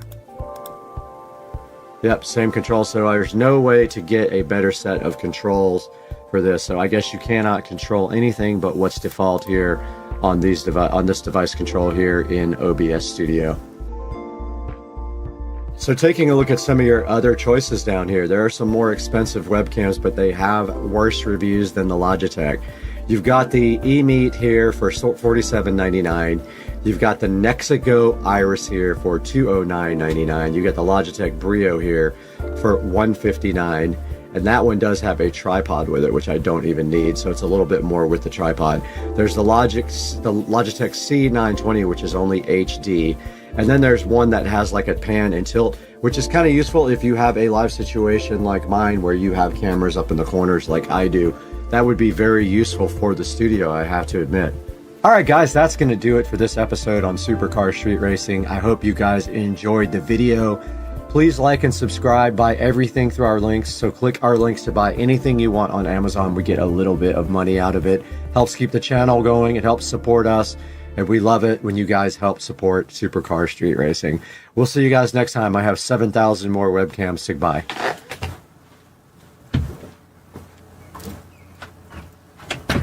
All right, the video after the video, because I found the settings. When you open G-Hub, if you double click the camera, not the gear icon, you then have the settings, but you can't do it while you are in the OBS Studio doing anything. So I can't show you all the settings, but basically you have all the settings for video and camera here available in G-Hub. And it does have some different exposure priority versus other things versus frame rate and camera modes like this. I can't change that right now because I am in OBS Studio. But there are the controls in the Brio app, guys. All right, guys, supercar street racing here. This is going to be a banger. We are going to take a look at my smart home today. So this is probably, I could be wrong about this, but this is probably one of the most involved smart homes that you will see. Pretty much every device in my house is a smart home device. And I want to go through this room by room and kind of tell you guys about what the products are, which will be in the link in the description. And I'd appreciate it if you could click through, because I can pay for some of this stuff with that, not to try to be a beggar, but it does help. I don't make money on the videos because I don't have enough subscribers yet, but I'm working on that. So let's start with the basic smart home devices. So I chose the Amazon ecosystem. Why did I choose Amazon? Well, to be quite simple, I like the Fire Stick. So to be in that ecosystem makes sense for me, and that's why we went with Amazon. Sorry if this is flickering. The LEDs do weird stuff to the camera. So let's talk about a little bit about the Amazon ecosystem and some of the smart devices. So I have all of their smart devices, literally all of the versions of their, not the new generation ones, but at least the generation before the new on most everything. I do have a new generation Echo Dot, which I will show you. This is a generation before the new one, Echo Show 10. Now, this is located in my kitchen. It's not ideal. I do like my devices kind of mounted, flush mounted and things like that, but this one, it's really hard to get it flush mounted just because of the depth. So as you can see here, it is quite deep. Let's go like this. Now, what I was able to do in this case though, was I was really lucky. I was able to get the wire in between the shelf. It goes behind the shelf here. It goes up into the cabinet above the microwave, and that's where I get power for the Echo Show 10. I'm all about keeping things nice and clean, and the Echo Show 10 here in the kitchen, although I don't use it for the actual audio output, it does have tremendous audio quality. It has really good bass response. You can adjust the bass and the treble. For those of you who think that the Echo Show 10 is a little bit bass heavy, you can adjust that by just telling her to turn the bass down. So the good thing about having this device in the kitchen is it's kind of a central location for everything, and it is a good spot to give commands for your smart home. Now, let's move on to this monitor that I have in the kitchen. So I have a Samsung HD TV here. This has a Fire Stick 4K, and if you look here, so this can also do anything that Alexa can do because you have this remote with the volume button. So let's say we want to look at the security cameras on this box. So Alexa, show me the driveway. Okay. So hopefully Alexa will now do her thing. So it is calling up the driveway now. So there we have it. So now a little bit of explaining to do. So these are Wyze cams, W-Y-Z-E. They will be in the description. There's going to be plenty of affiliate links there for you guys to click through. So I like the Wyze cams because they are HD. They are indoor, outdoor, super easy to set up. Now this is running on Wi-Fi and it's high definition, and there you can see a live look right at the driveway. There's the time and the date, and you can actually talk through the cameras as well. So here we have in the kitchen the summary of the devices. We have the actual Amazon devices. We have a Fire Stick 4K here on this television, so you can watch anything, Kodi, Prime, Netflix, whatever on this guy. We have the Echo Show 10 here. So we can do commands through that, or we can use the volume button here on the remote.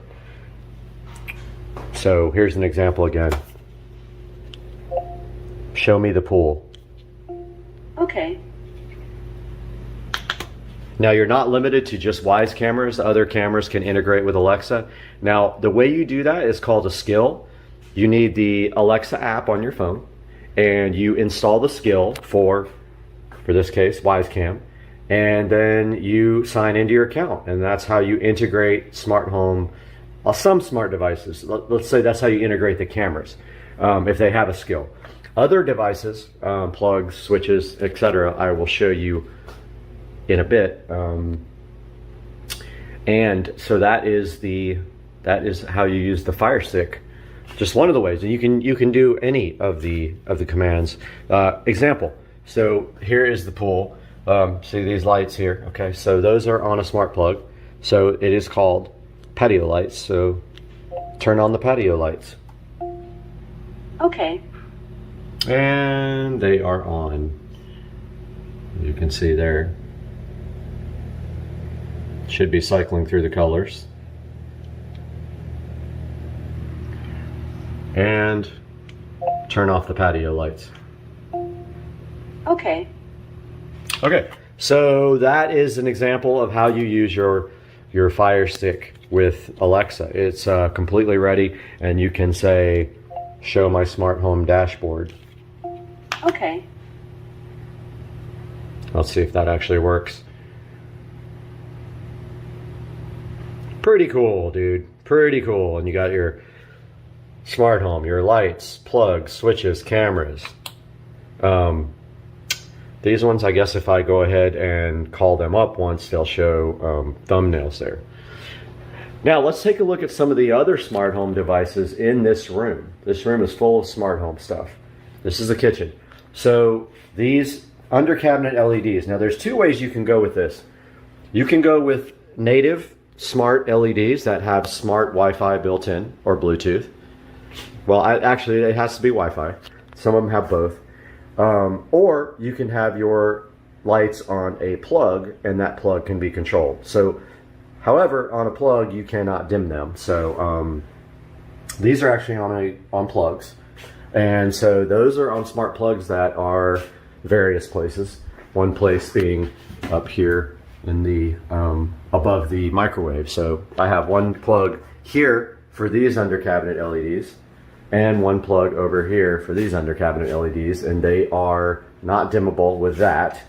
They can be turned off and on with that. However, they are dimmable with the native remote here for the under cabinet lights. So I don't usually switch them off and on, but I do have the capability in case I'm out of town and I want there to be light or not light in the room.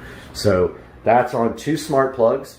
Now let's talk a little bit about smart plugs.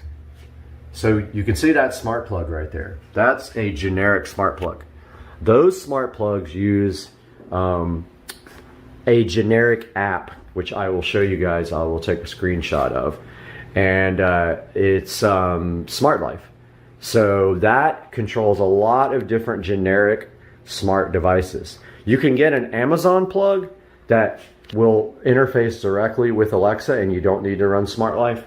However, it is more expensive. You can get these plugs very cheaply, and I will put a link to the smart plugs in the description. Okay, so we got the smart plugs on the under cabinet LED lights, and please don't pay attention to this. We don't promote flavored water on this channel. Okay, now let's take a look at a smart switch. There's a bunch of different kinds. I have experimented with some. I wanted to try all different kinds. So these are the Lutron smart switches. This is actually just a remote control for the other switch. The actual switch is right here. So the pros, there's not many. I thought this might be better for flickering. It actually wasn't any better. And this also needs a hub. The hub is located by my cable modem and my switch down there. So this is a smart switch, so it is kitchen lights. Alexa, turn off the kitchen lights. Okay. Alexa, turn on the kitchen lights. Okay. Alexa, set the kitchen lights to 20%. Okay. Okay, so that is a Lutron. I think it's called a casita. I will link that in the description. So that is the actual switch. There, that's the actual switch. This guy over here, since it was a three-way switch, this is just a remote. You can purchase like the remote separately. So really it acts like a three-way switch. So we have that. Now, we'll get to the living room when we get to the living room, but it actually is running the same set of light. Now, there's another reason why I use this one, and I will get to that in a bit. But yeah, so the kitchen is on Lutron Casita, I believe is the brand, the type of switch. Now, this guy here is not on a smart switch. Just a regular old dimmer because it's just above the table. Now I'm going to eventually switch that out because almost everything here is on smart devices.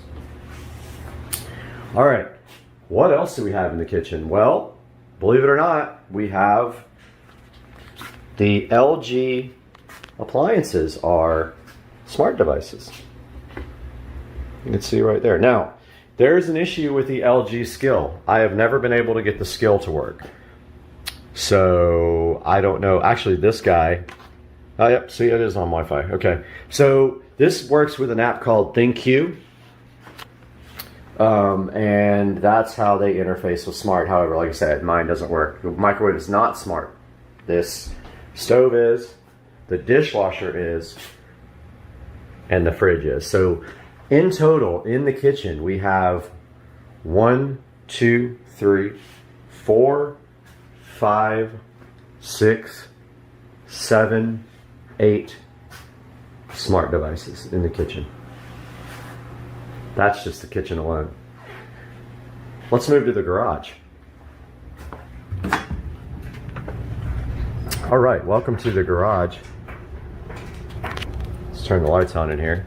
Okay, let's take a look at the garage and what's on smarts in here. Now, there's a smart device in here that I was disappointed with. It's actually not compatible with Alexa, and that is my Chamberlain garage door opener. I'm super disappointed because I used to have a regular garage door opener with a smart interface for it. It's just like a generic smart sensor, and it could open and close the garage remotely. My new Chamberlain, you have to use the app. You can't use Alexa. There's ways around it, but bottom line is they're too cheap to give Alexa, to give Amazon money so they can integrate directly. But it is Wi-Fi. See, it says it right there. And there is an app called MyQ. So the garage door opener is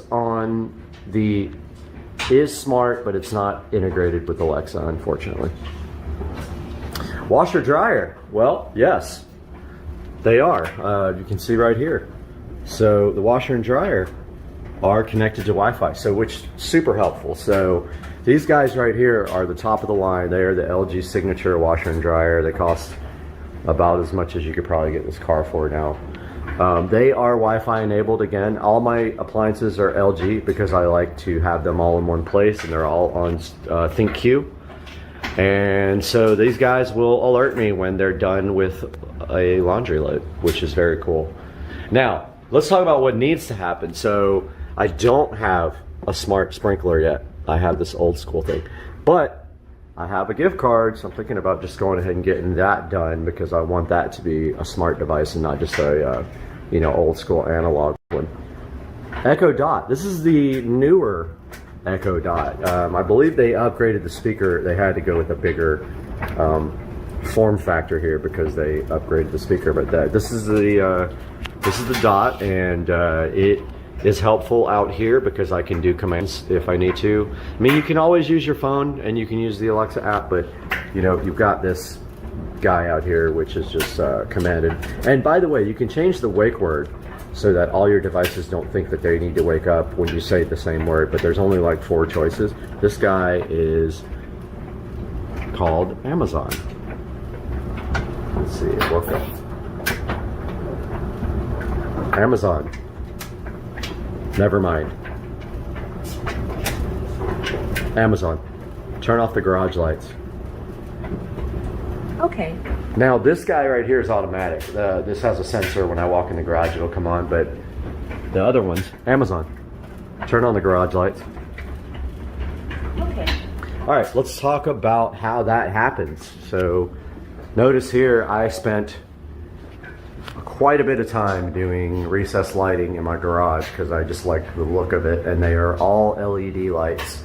And then of course we have this guy here, which that was a standard light fixture, so I used it to light up the washer dryer. Okay, that was on an LED, on a smart plug, but it actually doesn't ever need to turn off. It's been on since I installed it, so it doesn't need a smart plug anymore.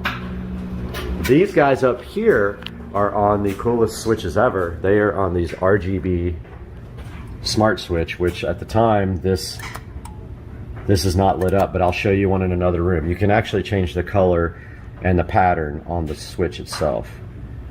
But yeah, so these are smart switches and they use Smart Life, and that's how you link them to Wi-Fi and then into Alexa with Smart Life. You're gonna like the ones when I show you. So that's gonna do it. That is the garage and everything in here that's integrated. Let's take a walk to the living room. Living room has a few smart devices. Let's take a look around and see what we can find in here. First of all, we've got this television, and if we look behind it, yep, it has a Fire Stick 4K, which actually just plugs directly into your HDMI port, and then the power cable goes down, and it is connected with Wi-Fi to the router. Down here, we have a switch. We have a network hard drive, and then back here we have our Nighthawk cable modem. So that's what's providing Wi-Fi. Let's take a look around here. So the dining room light is not smart. That's why. These guys are. So this guy right here is an Echo Show 5. His name is Computer. Turn off the living room lights. Okay. Computer, turn on the living room lights. Okay. All right, let's talk a little bit about the LED smart switch now. Now here's another Lutron Casita. Here's an LED smart switch which I have programmed with Smart Life, and you can see that I programmed this color and I programmed it to like cycle. This is actually for the fan. Computer, turn off the living room fan. Okay. There's several ways to control your fan. You can control it natively with a device, remote device that goes inside the bell up there, and it is Wi-Fi enabled, or you can use a switch. However, with the switch, you can't set the fan speed. I do have one that you can do that on, but it is not in here. Computer, turn on the living room fan. Okay. Now notice it's named living room ceiling fan, and said error occurred even though it worked. Now let's take a little bit closer look at this. Ah, this is the best. So this is an Echo Show 5. Now this is the old generation Echo Show 5. It does have a audio output even though I don't need that. Now the interesting thing about this is the wall mount for the Echo Show 5, and I'm going to put that in the description below. But basically comes with a template. You cut this out with a drywall knife, and then you mount in, and then the Echo Show 5 just clicks right into the back of it. It's so cool. Now, where did I get power? That's what you have to worry about. You need power. So you either need a power over Ethernet adapter and pull Ethernet through your walls and use that, or this is so easy though, because it's right, I put them right above a switch. So what I do is I hardwire, it's got to have a neutral wire, so remember it's got to be like full power for the USB, it's a power adapter, like a USB power adapter looking thing. I hardwire mine to my switches, so you need some electrical skills to do that, and then I put the plug inside the wall. I don't cut or solder anything. I literally come off of I get neutral and hot and I go right into a female plug, like a wall plug, like an extension cord plug. And I plug in my little Echo Show 5, which, you know, it might not be completely 100% electrical code, but it's low voltage. I'm not concerned about that. So yeah, the wall mount, what a savior. And the cool thing about it is the speaker still works because the sound from the Echo Show 5 comes out right there. So, computer. Play some music. Here's a station you might like. Lord Huron on Amazon Music. Computer, stop the station. I don't want to get copyright strike, but you can see there, like, you can play music on just this. Now the cool thing is you can play music on the entire house because you can create groups. So you can play on multiple devices at once, and it shows you the, I love how it shows you the lyrics there. So cool. And also just remember, anywhere in the house, computer, show me the front yard. Okay.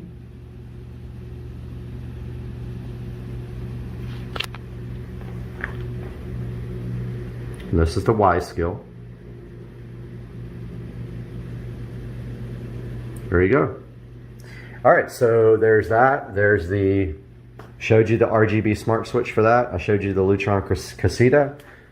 Now over here at the front door, we have a variety of devices. We have smart switches for this light here and for the patio light.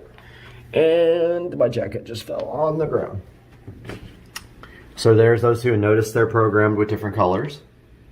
So those are all from Smart Life.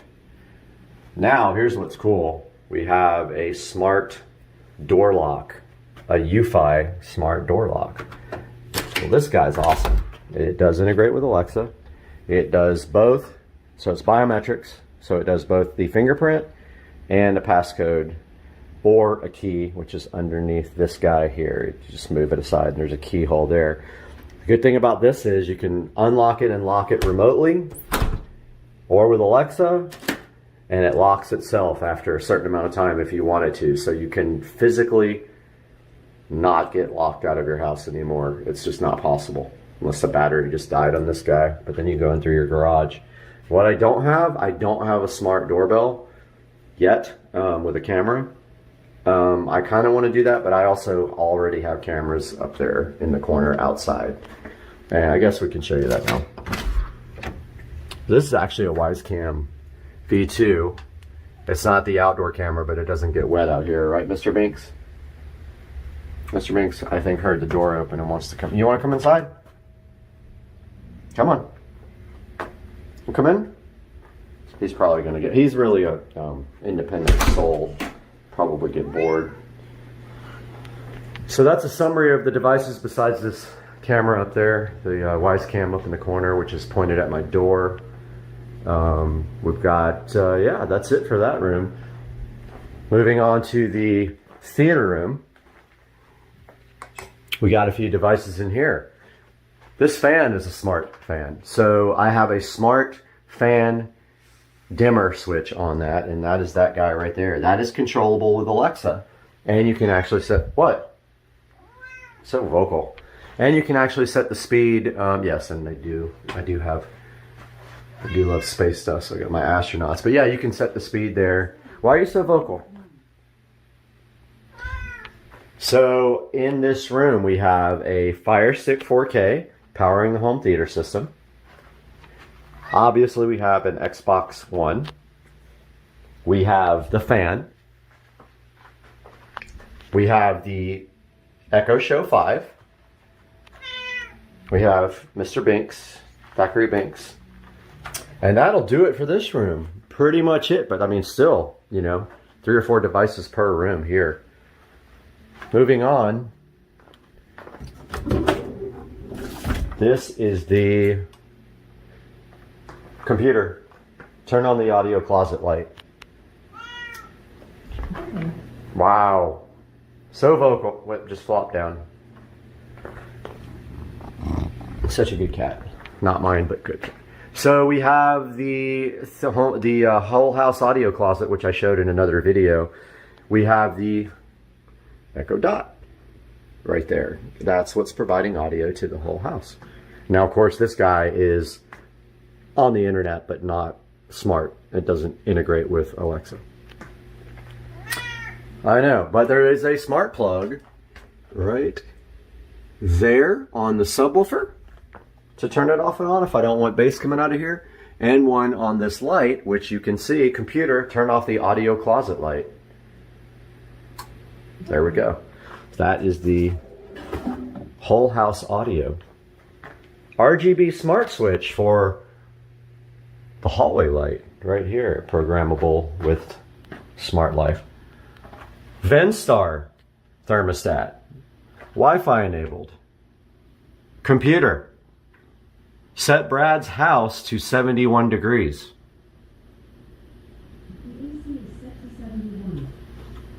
Boom, cool to 71.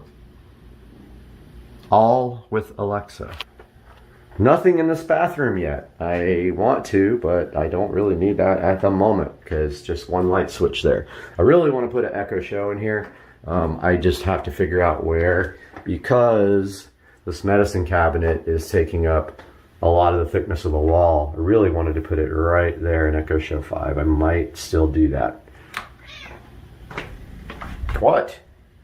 Why so needy? Bedroom. So now we're taking a look at some dimmable smart switches. This is a dimmable smart switch, which I will put in the description. This is what is connected to these overhead lights. Now these overhead lights are LED, however they have a really bad problem with flickering, and I've seen people complain about it. But yes, this is available on Alexa, and you can dim these lights via this beautiful Echo Show 8. Again, want to get this wall mounted somehow, but the depth is pretty good on it. And where are you going in the closet? Crazy cat. So that's an Echo Show 8, the previous generation. So it does have the audio output on the back. Hopefully I didn't just bust it. It does have an audio output, so if you need to feed a home theater or a whole house audio with that, you can. This fan is on a RGB LED smart switch, but I have it off obviously because it's really bright at night, and it will only turn the fan off or on because it's not one of the built-in dimmer, it's not one of the built-in ones where it's up in the bell there like in my theater room. This is for future home theater. In here will be 5.1 audio. I don't have the in-ceiling speakers yet, and in the TV we have Fire Stick 4K. That will do it for the smart devices in the bedroom. Are you ready to go to the other room, Mr. Banks? Such a good kitty. So needy.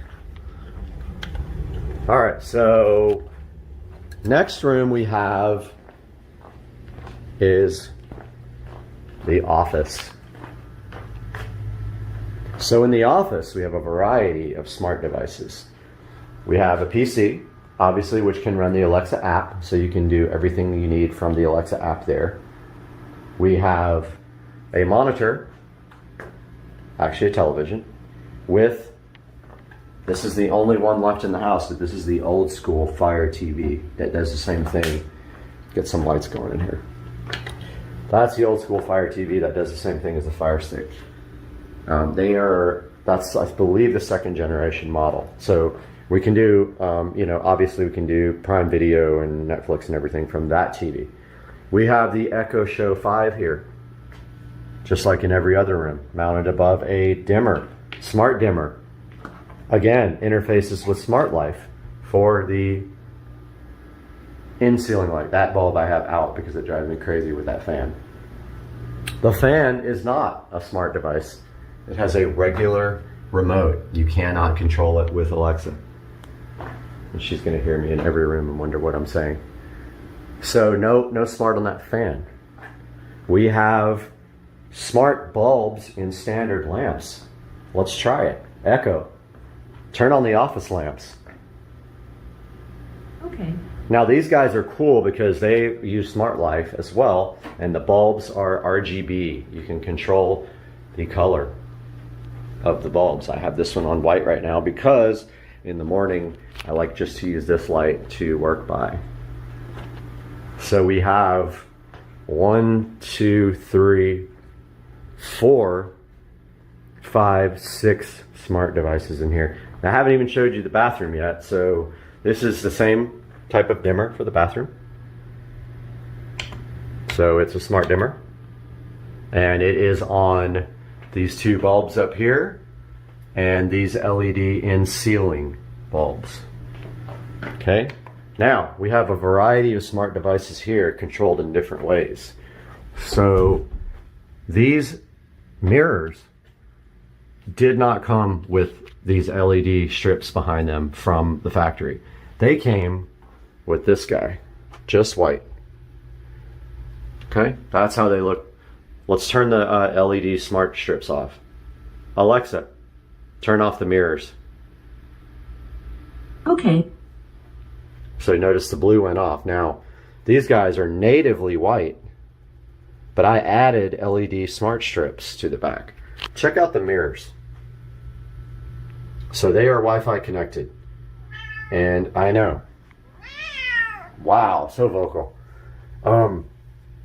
They show the time, temperature, weather, all that stuff. So yes, they are backlit with a white LED strip from the factory. So that's what that looks like. Looks pretty cool. But I have some Govee LED smart strips. Alexa, turn on the mirrors. Okay. All right, those guys are configurable through Alexa, and they have a app to do the patterns and the colors and all that. This guy right here is just a normal LED RGB strip that I can power off and on without, I cannot power it off and on with smart home. These guys I can. Pretty cool. And then in the bathroom, we have 3 RGB smart switches, 4 lights, fan, and shower stall, all controllable with Alexa and all configurable with the colors that I want. So that's what they look like in the dark.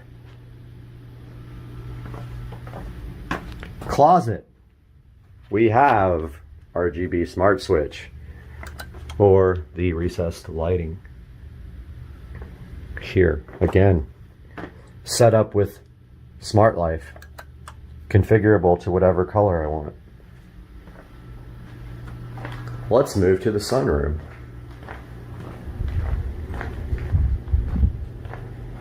Sunroom. We have a variety of devices, but we start out here. LED RGB smart switch for the outdoor light in the yard. Dimmer, smart dimmer for the sunroom lights, the in ceiling. Remote for the smart switch for the pool light. The actual switch is outside. And in the home theater room, we have a Wise Cam. We have a monitor with a Fire Stick 4K. So when I'm huffing it out on my treadmill here, I can watch television. The fan is not on a smart switch. It has a standard remote control, speed control, light control. Right, Mr. Binks? And then outdoors, we have a Fire Stick 4K on this TV. And we have a smart switch on the pool light. And there goes a beautiful big bird flying away from the, I don't know. Do you want to go outside? Come on. Maybe not.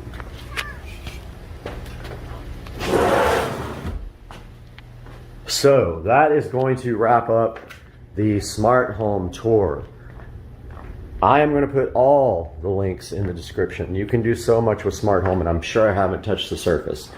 But basically, Everything is configured with Alexa on your phone or on the computer. That's how you do all the smart skills like the cameras and the thermostat. See, she's already talking to me. And so I want you guys, I'm encouraging you guys to ask questions if you would like to know anything more about configuring your smart home. There's so much you can do with this. And I didn't even talk about the things like routines. So when you go to bed at night, you give the command and she does 10 different things at once, turns off all the lights or turns on a fan or, you know, does 18 things at once. Like for instance, my patio lights come on at dusk based on Jacksonville, Florida dusk time. They go off at dawn based on the dawn time, the sunrise time, sunset, sunrise. Things like that you can do with routines. So please, if you have any questions, let me know, and I hope you guys enjoyed this video. I enjoyed making it, and I love showing you guys this smart home. Here's that new watch, Peel Satisfaction, with a red candle and a blue pill. The peel sat on the new watch with the pill and the candle. That peel sat. Supercar Street Racing here. It is Tuesday. Beautiful day here in Florida. And right now we are working on the joying, upgrading the OS from 5 to 6 on this. So what we did basically is we got the update from joying. We extracted that update to a USB stick. So we unzipped it to a USB stick in the root directory. Now I'm going to turn the camera around. So here is my joying Android head unit. And basically it is extracting right now from the file that it copied off of my USB stick there. So I've got the USB stick plugged directly into the USB extension cable rather than chancing it on my USB hub. Now, this is upgrading Android to 6.01, I believe. And I have heard horror stories about this upgrade. I did back up the whole entire device with titanium backup. So hopefully, if anything goes wrong, I don't have to reinstall all my apps, but you can see here the update is going. Now, as many of you know, this was going to go into my SL65 AMG. And now it is going to go into my new car. And what is going to happen is that the OBD2 adapter, the ELM327, is going to connect to my vehicle, and we are going to have real-time monitoring of my car as we move. Now, again, this is the Joying 5.1.1 Intel device. I think it's JYUL135N2, but I will double check that and put it on the screen for you. And I bought this up about 9 months ago for around $280. They do have a newer unit out, however this one is still available. So once this upgrade is done, I will show you this unit again. So it just showed the little Android guy again, and it said erasing. Now we come back and we have Android 6.0M. And we're about to see if mine breaks completely or if it actually boots up. Now, I heard there was a bug here where it will try to optimize the files, and when it does, there is a timer built into the Sophia app where if it doesn't start the Sophia, it will reboot. So that could be a big problem because it will never finish the app. So it tries to optimize all the applications because it leaves them, and then it can't do that in time, so it reboots and it just gets caught in the loop. So we will see here shortly. Now it said, please remove SD card or USB storage. System will reboot. Apparently it did. Oh yeah, you like my power supply here? It's just a battery charger. I don't have a 12-volt power supply. So the system says it's rebooted on Android 6. It is booting up. See how much I lost. It's not a question of did I lose everything, but how much of everything did I lose? So this is booting Android now. tell you right away if I lost everything. If that's the case, I will reinstall Titanium Backup. Oh, by the way, my backup did lock up the device, and I don't know how far it got before it did, so I may have some reinstalling to do. So this thing is still booting. Now, here's where it might get caught in a boot loop. When it tries to optimize the applications, it might time out and keep rebooting, and I don't know what happens after that point. Okay, the device came back up, asked me some questions about Google, and now it is on this screen. Welcome, make yourself at home. Press OK. Kind of want to plug my mouse back in. I'm going to do that real quick. I'll be right back. Okay, my mouse is now plugged in, and here's the new desktop. So everything that person said that would happen did not happen. So I don't know if I have any of my apps though. Let's see.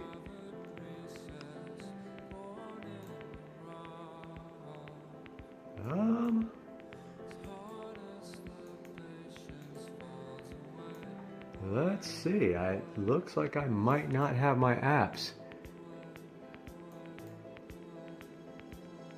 I think it wiped them. Let's see.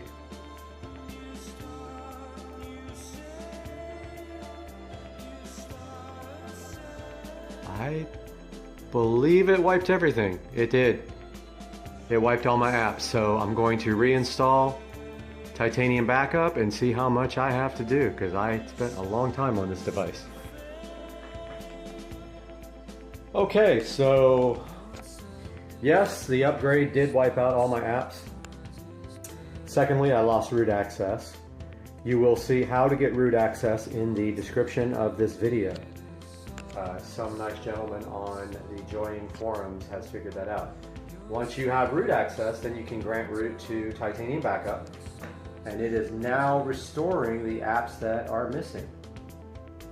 So there's a little bit of quirks with 6.0 Android on this Join unit. However, I think this is worth the update. I'm excited about this. So all my files are restoring now, and when they're done, I will restart the video.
Good morning, guys, and welcome back to Supercar Street Racing for another unboxing video.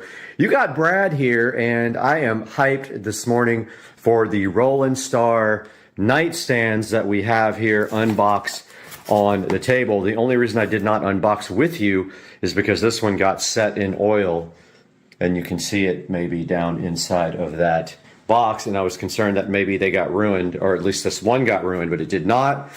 But when we open the box, we see this lovely styrofoam condom leading to the Roland Star nightstand table with power USB and LED.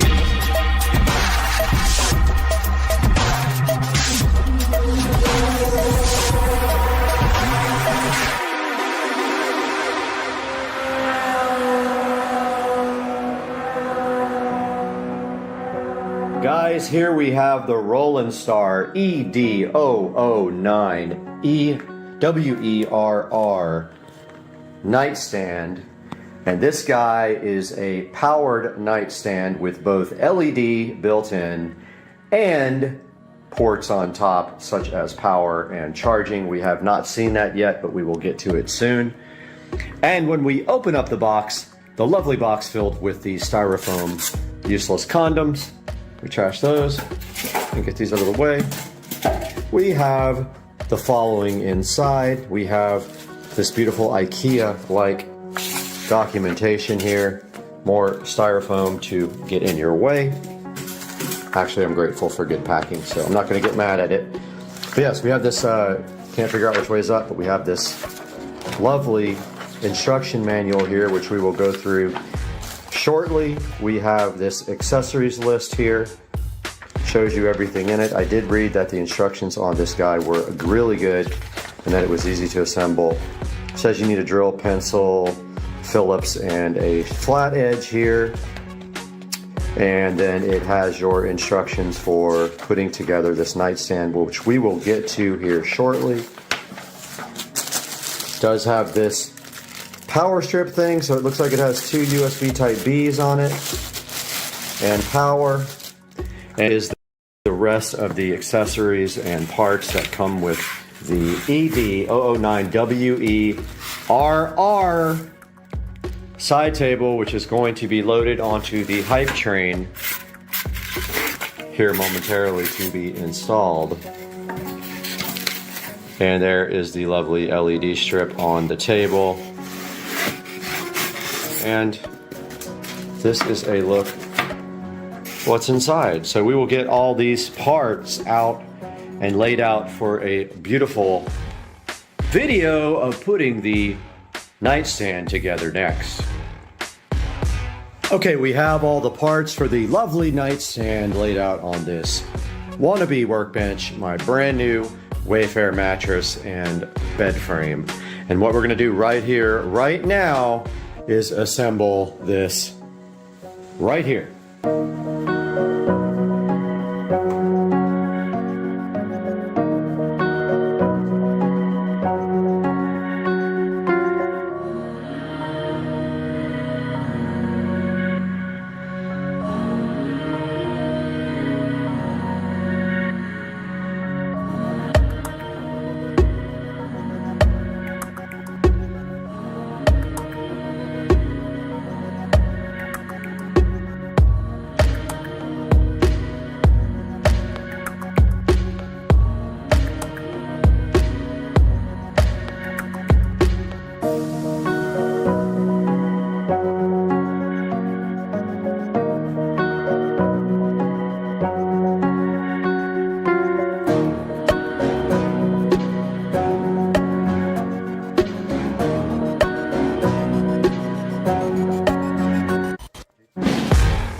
right, we got through step 2. I was a little bit confused about these screws, but it's clearly labeled. That is my fault. And we are on to step 3 now.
right, guys, so we got this thing mostly put together now, and we are on step 17.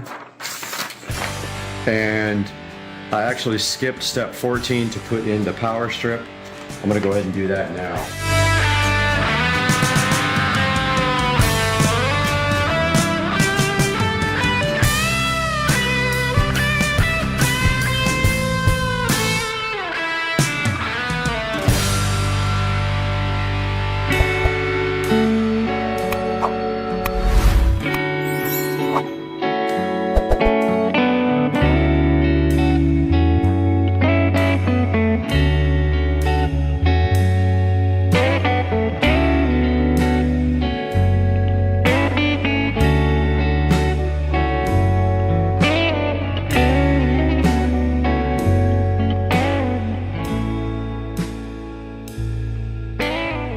Okay, we're going to eventually not power the LED strip here because the wire comes up and connects it. We'll power it down at the bottom. But now we have the remote here and we have to pair it. So it says within 5 seconds after the light strips are on, hold the on and bright buttons at the same time until the light strips flash white light. On and bright minus. On, bright minus. Oh, it's actually already paired. It's already good to go. So there you have one of the two side tables fully assembled, and now we will work on the other one.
Guys, that is going to wrap up the Roland Star side tables. The LED side tables are right there, fully set up and good to go. And what I think the plan is to not power them up here. They can be powered by any USB adapter. So I think I'll power them in the back and avoid that cord, and also give us an extra spot for a USB Type B up here. And so that is what they look like sitting next to the bed. And of course I need lamps, so I will order some lamps and clean up the wiring and all that. Overall, the only issue I had, the screw Type B was the only one that really was an issue, and it wasn't too bad, but it was almost like it wasn't biting good, but I eventually got them all in. Other than that, super easy, maybe 15 minutes for the second one, 25-30 minutes for the first one when I wasn't prepared and experienced. And also, they both are configured. This one's configured to open up from the right, so it's convenient for that person. This one is configured to open up from the left, so it's convenient for that person. So that is going to wrap it. Guys, I will have a link in the description for these guys. Please click through my links on Amazon, no matter if you're ordering this or other things, because it helps me. It costs you $0 and it pays me just a tiny bit. And I hope you enjoyed this video. And this is how it looks. It's hard to see it all at the same time. But I'm glad you guys watched. Thanks for watching Supercar Street Racing. We'll see you again real soon.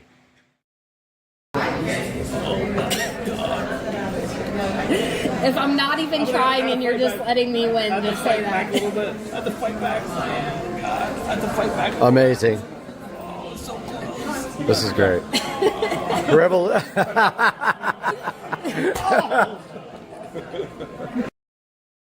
Recording started.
Recording started.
Recording started.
Recording started.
We got the smart mirror. We got the Tito's ugly sweater. We got the smart mirror again. And we still have the Tito's ugly sweater. And then we got the peel. That peel satisfaction is real. That peel sat is so good in your life. That peel sat. And then we got the ugly sweater on top of the peel sat. And the peel sat's trying to be difficult. But we're still going to peel. And it's going to be good. And it's in your life. And you love it. That peel sat. And that peel sat is so good that it won't even make it into 60-second videos. But I'm really trying hard for that peel sat because I love you guys. And that peel satisfaction is not going to make it. I got to speed up and peel faster. And I'm just ripping it harder with the peel sat. And I'm not going to make it. And that peel sat was so good. We'll have to have a 2.0 peel sat. Just wanted to show you guys 100% confirmation that I still have the download folder on the Echo Show 15 to be able to sideload apps. Check out my channel. Talk to you later. What's going on, guys? It is Tuesday evening and just got off the phone with Chris Rudnick, Ricer Miata, talking about N54 3 Series stuff. But when I got home, I did have a little gift waiting right here. So this came in today for the SL65. Apparently it works on a lot of different R230 models. So let's give it a little open here. So this is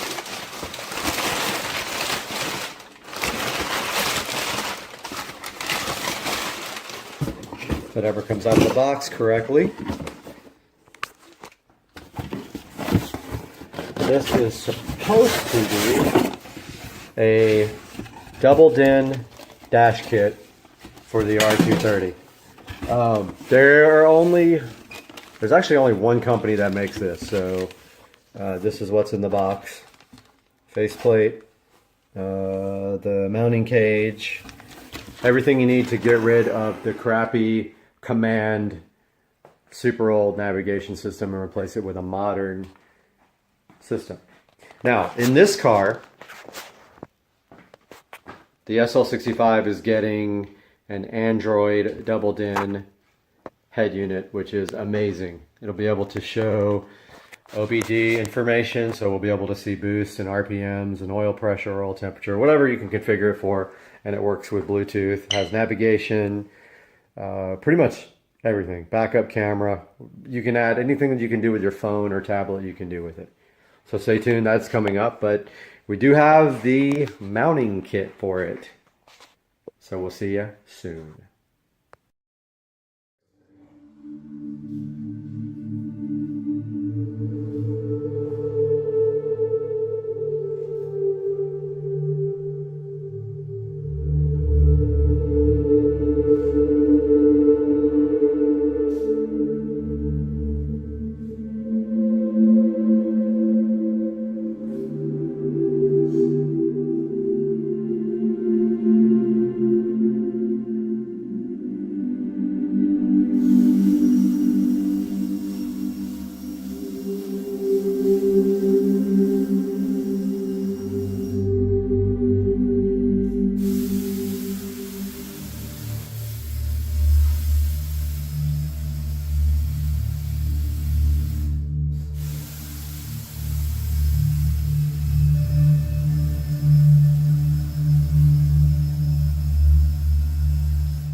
God, yes.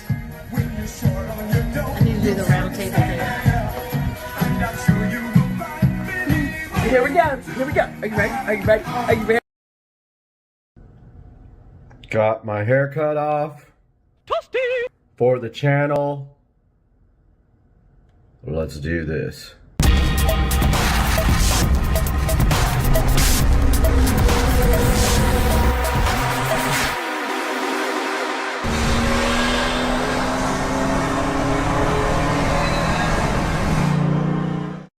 Hey guys, and welcome back to the channel. Supercar Street Racing is the channel name, at least for now. We are contemplating a name change, but at this point, you are watching Supercar Street Racing, another unboxing, and we have the DWIN Wills low voltage transformer, the SKU number HOSL04C2, and what we have here is a 200 watt power supply for landscape lighting or anything else that you might need that needs to use 12 volts on the output side. Now this guy does have an app, although it's rudimentary and looks like it was designed by a 2-year-old and has not improved very much. It does have an app that works with Android and also Apple, as you can see here, and you can scan to get this app. You can scan this code, this whatever it is, QR code. And let's take a look at what's inside the box here, freshly opened. We have a owner's manual here, and inside of this owner's manual, it explains to you how to get the app up and going, and it explains the setup. We've already gone through this on another device, but we likely will do it today again. And this is just basically how it works to do the timer, the setup, and get the app going. So we'll put a link in the description to this smart Wi-Fi landscape timer, but let's break this guy open and see what we have in the box. So it's packaged very nicely, very secure. Got the styrofoam packing in it. Make sure you don't break your glass table like I almost did here. And then inside here we have our landscape timer. Let's get this guy unboxed. Comes with some drywall inserts or whatever you're going to be screwing it to, and 2 screws. Ours is going up against a tree, out of sight, facing the pond so nobody else can see it. And my only worry right now is right here right now is that this cord is not long enough for my use, in which case I do have an extension cord I think that I can use for this, and I will tape up the plug, make sure it's watertight, and run that underneath the mulch. Probably not long enough is what I can see right now, because this is going up against a tree. Yep, that's not going to be long enough, so I might have an extension cord in there that works, or I could just modify this to work. I could cut the cord and put my own plug in. You can see here is the Wi-Fi antenna. I have 3 of these already, and so far my only complaint is that every once in a while they will lose Wi-Fi connection, and I will have to unplug and replug them, and then they reconnect.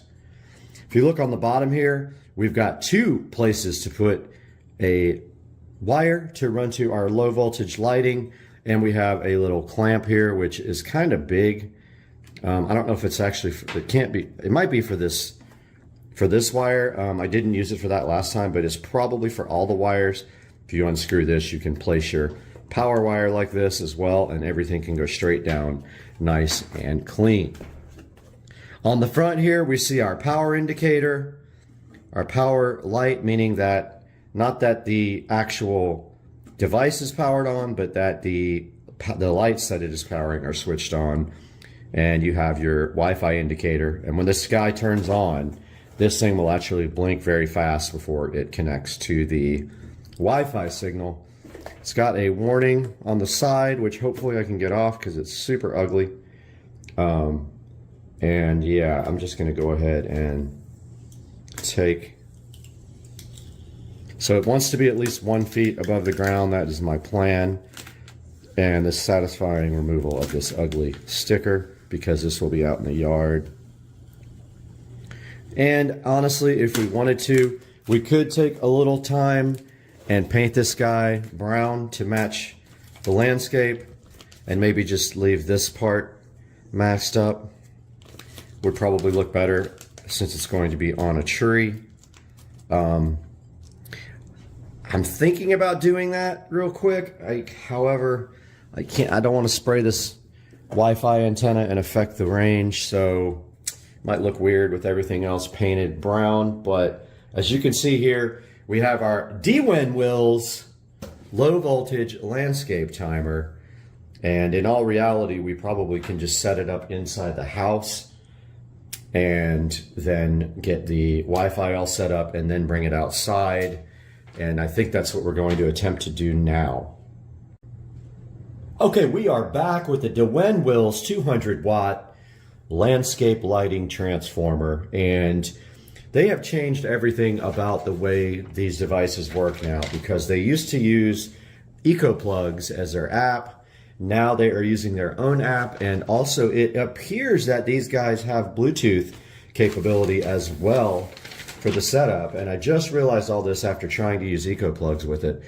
So what we are doing now is we have the new app here, Dwin, as you can see here. And we will start over on the instructions, and you guys will not see me fumbling around for an hour trying to get this working and not being successful. So let's open this Dwin app and follow the new instructions, because like I said, it was not apparent that they had changed, and I should have read the instructions. So we got the Dwin app opening here, and now I have already signed up for an account with Dwin, and most likely we will have to enable the skill as well to get this working. So it says to, let's see.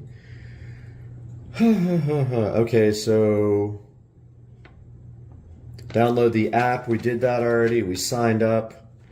And now it says turn on Bluetooth on the smartphone. It is. Click the plus. It's okay, let's see. All right, it says to click the plus here. We got the Wi-Fi low voltage transformer. All right. It says power off the device, and after 10 seconds, power it on again. So here we go. We got the power plug pulled here on the Dwin. We're waiting 10 seconds here. And then it's going to want us to hold the reset button down for 5 seconds. Now I have a pen, but to protect the button from getting ink on it, 1, 2, 3, 4, 5. Solid light. It is blinking rapidly. We're going to the next step. Hold the reset button again until it's blinking slowly. It says 5 seconds. Now it's blinking slowly. Yep. You can see you have to press confirm here. Next. And it says to enter a password for my 2.5 gigahertz network, which we will likely have to blur that out. It says allow location access to search for nearby Wi-Fi. So let's see what it is already on, so we can go back.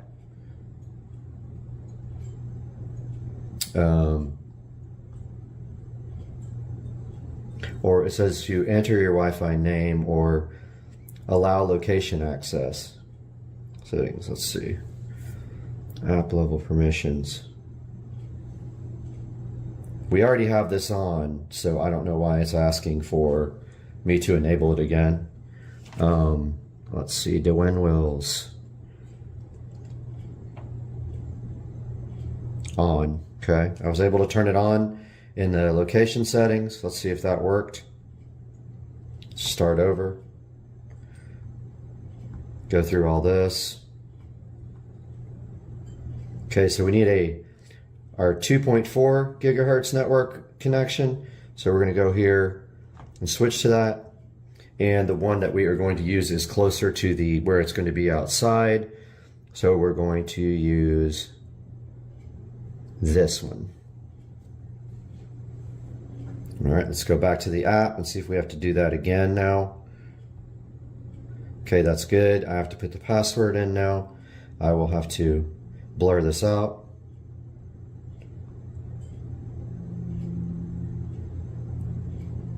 Okay, password is in. Connect your mobile phone to the device's hotspot. So we're looking for the Smart Life hotspot. Let's see. I'm actually following the instructions here, so I'm going through these. Okay, we're at that point. All right, so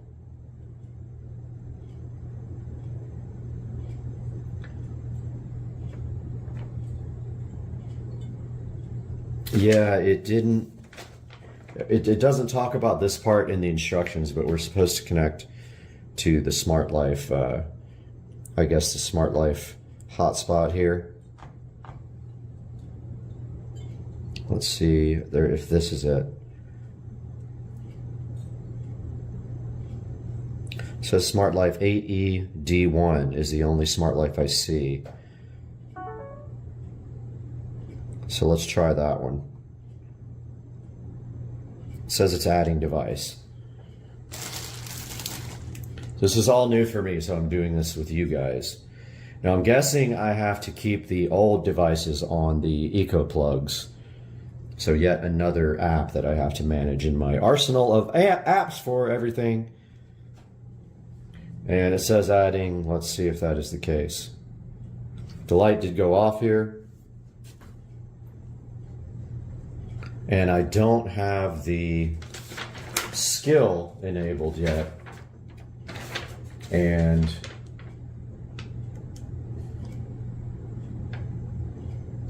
yeah, you have to download the skill.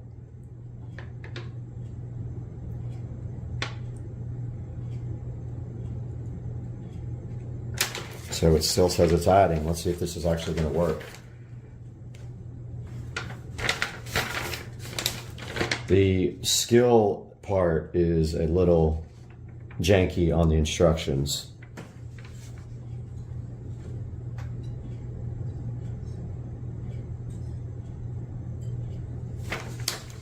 Still says it's adding. That's interesting. It's taking a really long time. We might have to try it again.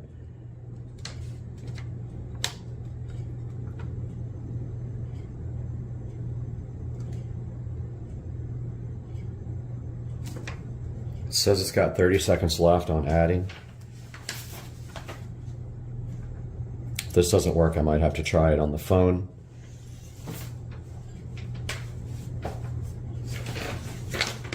Instead of the tablet. Got 10 seconds left. It doesn't look like it was successful. Let's see.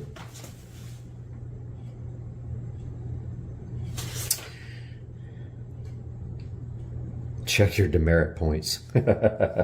Okay, guys, so that did not work. I am going to go through the process again using my phone, and I'll be back.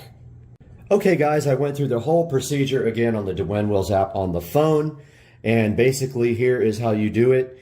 You will go through the instructions on the actual app to add the device. It will flash rapidly when you hold down reset, then it will flash slowly.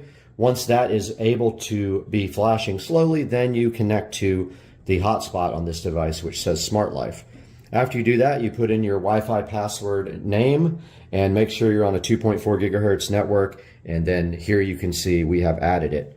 Now, it does not really explain adding the skill, but there is a skill in Alexa called Dwayne Wills. And the actual instructions here make no sense. It says, let's see, work with Alexa. Option 1, app to app, OEM app redirects to Alexa to bind.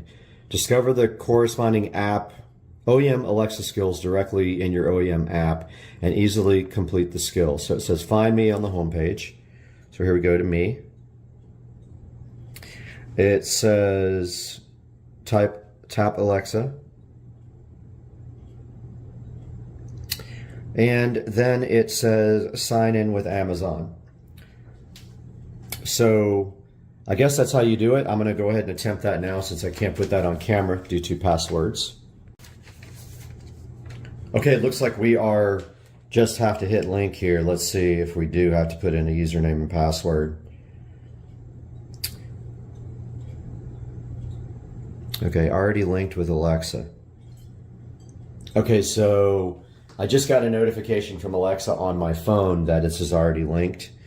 So now we should be able to control the devices from Alexa and from, yeah, I woke up everything in the world. But here's a good look at the actual device. And I don't know if we have to upgrade the firmware or not on it. We can try that. Let's see if it actually loads here. Okay, it did load. Doesn't really have any, let's see, device update, automatic updates. I turned on automatic updates in the device. Doesn't look like there are any. Now the rest of this configuration, see, here's the name of the actual device. We can probably take a picture of it. Let's see. Device information there with the MAC address and everything. And the icon. Yeah, you can take a photo, so I'll do that once I get everything outside and ready to get hooked up. So yeah, that is the first initial setup of the Winwills low voltage landscape timer. Totally different from the other ones in that it doesn't use the EcoPlug app, it uses its own app now. So now we're going to take this outside and actually install it. All right, guys, we're out here in the garage now, and what we're going to do is prep this timer for installation outside by getting the wiring ready. And here is our low voltage landscape wiring.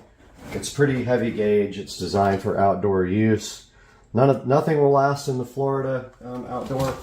However, this stuff might. Now, what we are going to be doing out here is we are going to be putting these spade connectors on the end.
Okay, after further review, my plan will no longer work because the tree is not flat and also it's not going to look that great. So I have a different plan that moves the whole thing kind of away from the tree now. So what I'm doing is right here, right now, I am building a base to lay on the ground.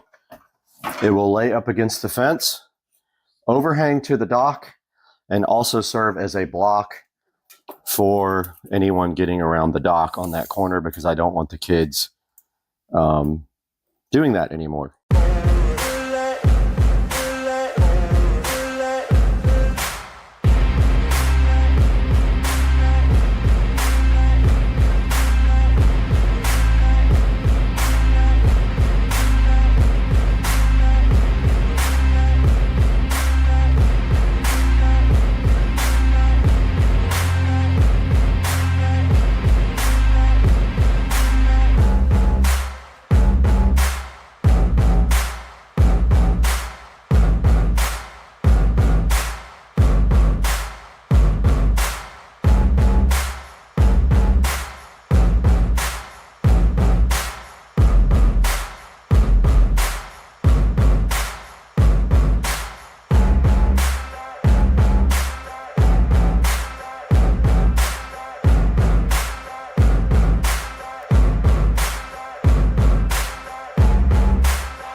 All right, we were successfully able to get all the nails out of our board.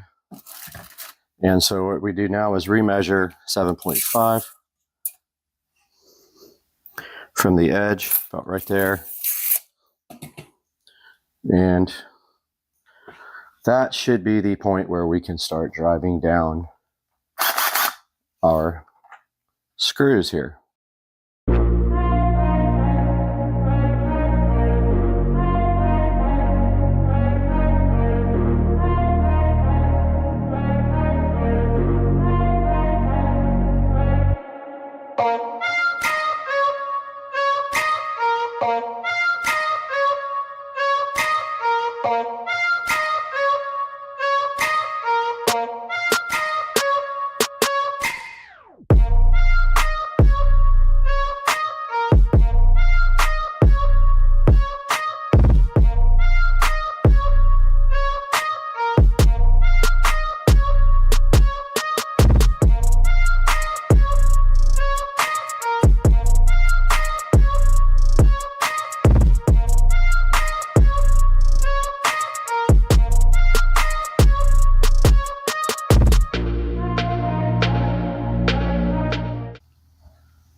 All right, ready to put a coat on this guy.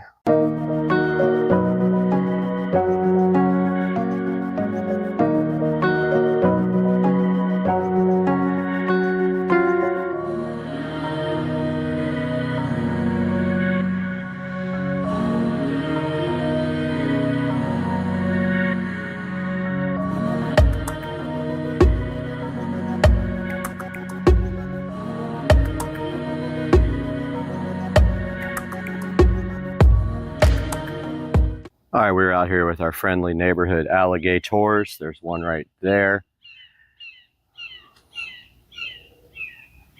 Right there. And what we are going to do right here, right now, is run this brand new power cable from this power outlet here over to where we will be mounting our fantastic new device. And I have a longer cable here for that. But first, I'm going to try to secure this. Is it raining? It's raining. Project over. So back where we were here, I need to secure this dock, this bulkhead first. So I brought a lag screw to do that. This side over here is loose.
I got the timer here, and we are going to mount the mounting screws onto our new mount.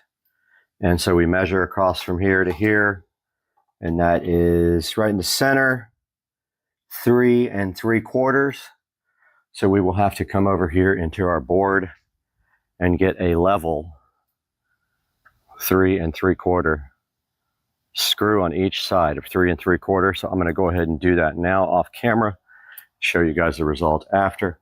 Okay, it started raining again, but I got the screws done for the mounting part for our landscape timer. So all I have to do now is hang this timer on here, and it should be fine because all the weight will be pulling straight down and not towards us. Then this guy over here gets screwed to the bulkhead. That should be fine too, and that will keep the whole thing steady. Now all we have to do is go install it, and hopefully our wire here is long enough to reach to the next light, which I think it is. That would be sweet. So I borked that up really good, and the only way, I mean, this will work still. It's going to be more flimsy. I may need to get some L brackets for the back.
So I've been suffering for long enough without a drill. That's on my list for this week.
Okay, here we have our finished mount. It's not ideal. It may be changed in the future, but what this does here is allows us to increase the voltage because the voltage drop was so high over the long run of wire that the lights were very dim on this side of the yard. So this adds another 200 watts. It is connected to Wi-Fi. I haven't tested it with the phone. I'm going to do that next. But yeah, got all the wiring tied back in together. All I'm doing now is cleaning up and testing. I hope you guys enjoyed this. All right, guys, I didn't want to end the video without actually showing you guys some shots of the lights in action. I was going to wait till completely dark, but I decided the sunset looked really cool, and I have these lights off under here on purpose, but I wanted to show you guys now with adequate power what this system can do. So as we see here, we've got this palm tree lit here. That light probably needs to be de-rusted. It has a few bits of rust on the lens from the watering of the yard, and it gets caked on there and you have to de-rust it every once in a while. We have a yard light right there next to the tree. We have two spotlights, one on each palm tree here, looking beautiful. On the dock here, we have the neon rope light, which looks like part of it is failing. We'll have to get a new one of those. But notice on the bulkhead here, we have the lanterns that hang over the water. On the bulkhead, we also have spotlights pointing down into the water. See that last one there? We have one right there pointing down into the pond. And then we have another one down there. Over here, these two trees are lit up by spotlights. There's one there. There's one there. I had to repair the wiring on both of them. It was oxidized. We have a spotlight lighting up this beautiful tree here. Awesome looking tree. Of course, the fence lights are AC voltage. They're not tied to this system. We have a light here in the fish pond, lighting up the pond. And we have one more light here in the Zen Eye garden. So that is our lighting upgrade. Once we added the second power supply over there, it instantly picked up, I'd say, double the lumens that it had before. It just, the issue being the runs for wiring are way too long, and the wiring is not large enough to handle that long of a run and not drop. There's too much resistance on the wire. So adding a second timer over there in the corner, which I'll show you now, has really picked up the brightness back here. You know, we probably have a total of what, 30 lights back here. But there is the timer all finished up. I just need to get some mulch and cover that all up in the corner there, but it still looks okay, and also serves to keep people from coming around the corner. And you can see the LED rope light around the dock. It looks like part of it has failed in the front as well. Looks like the front is, yeah, the front is out completely, so that's gonna have to be replaced. Yep. It happens. Those things are on 24 hours a day, sometimes. Not anymore. I turned that down.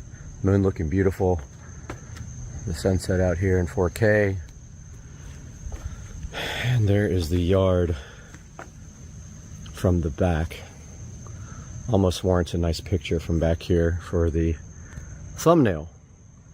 Guys, I hope you enjoyed this, and if you have any questions about landscape lighting, make sure you hit me up in the comment section, and I will see you guys soon. Hey guys, welcome back to the channel. Supercar Street Racing here, and this morning monetization has disappeared from YouTube completely. It's not available on the actual page. As you can see right here, it would show my revenue, which is abysmal, but there is some revenue coming in from my channel. I do put a lot of work into it. However, it is gone. As you can see right here, it would usually show your money there, and it has nothing there. If If you check on YouTube Studio, it's also gone, which leads me to my next thing here. So YouTube does everything possible to make sure that you don't earn revenue on videos. I'll give you some examples. First of all, monetization is turned off by default on all videos, including shorts. Now, you usually take the shorts with your phone, right? So you would think that you could turn that on with YouTube Studio.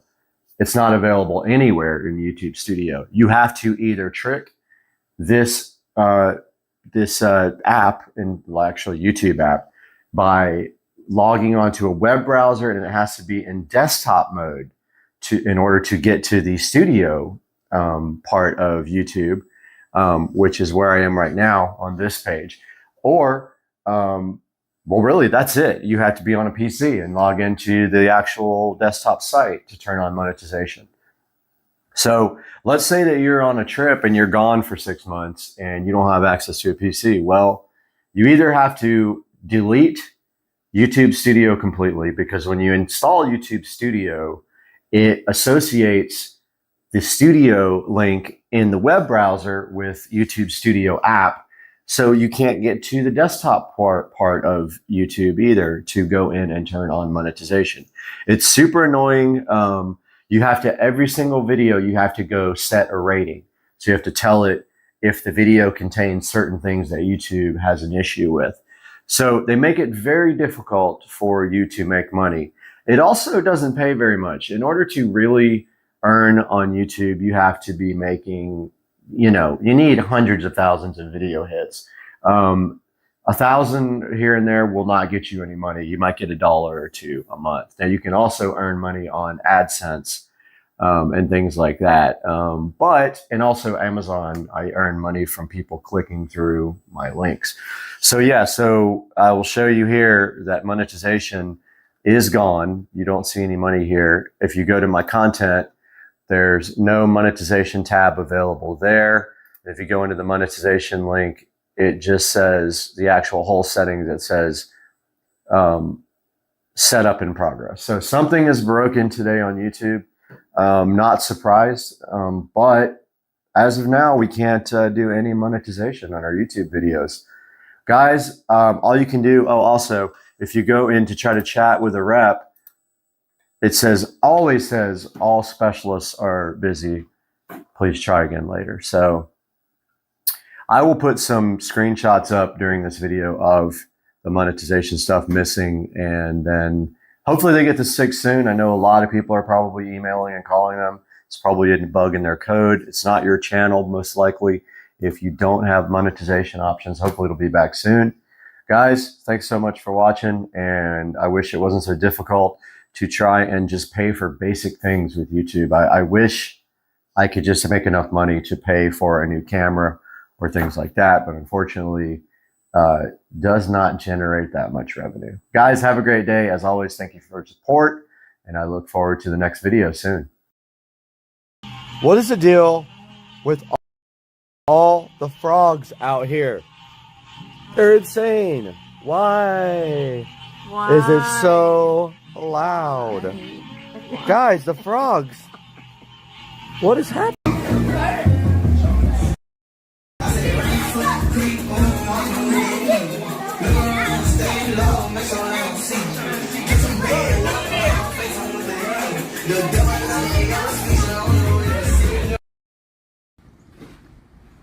Eat your dinner, man, before everybody else eats it. He's more worried about that grass. Yep. Turtles are tormenting him.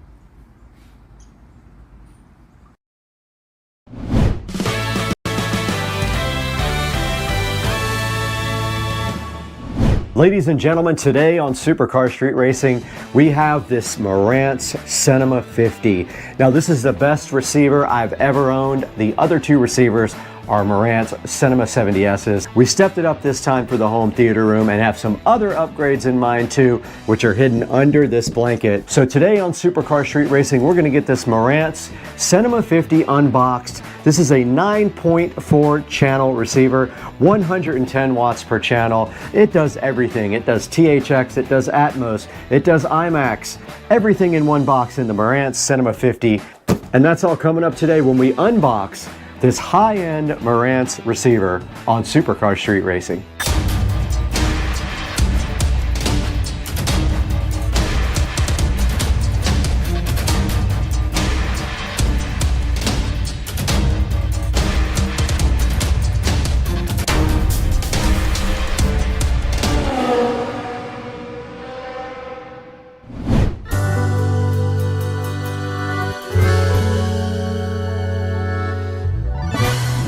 We are back on Supercar Street Racing. Welcome back. If you're new, welcome to the channel for the first time. And if you've been here before, we appreciate you coming back to check out the Marantz Cinema 50. Now, this is one of the 3 flagship models for Marantz. There is a Cinema 40 and a Cinema 30 that go below this one. But the Cinema 50 is a 9.4 channel receiver with 110 watts by 9. Plenty of power for what most everyone needs for a home theater. And then of course it also has 4 discrete subwoofer outputs. And from what I understand, you can control those separately in the software. Now this Cinema 50 I picked up on Black Friday for $500 off. It was a total of $2,000. It is not sponsored by Marantz. I was gonna try to get them to sponsor it, but they never answered my emails. This was paid for in full by Supercar Street Racing to bring directly to you guys so we can show you what this thing is all about.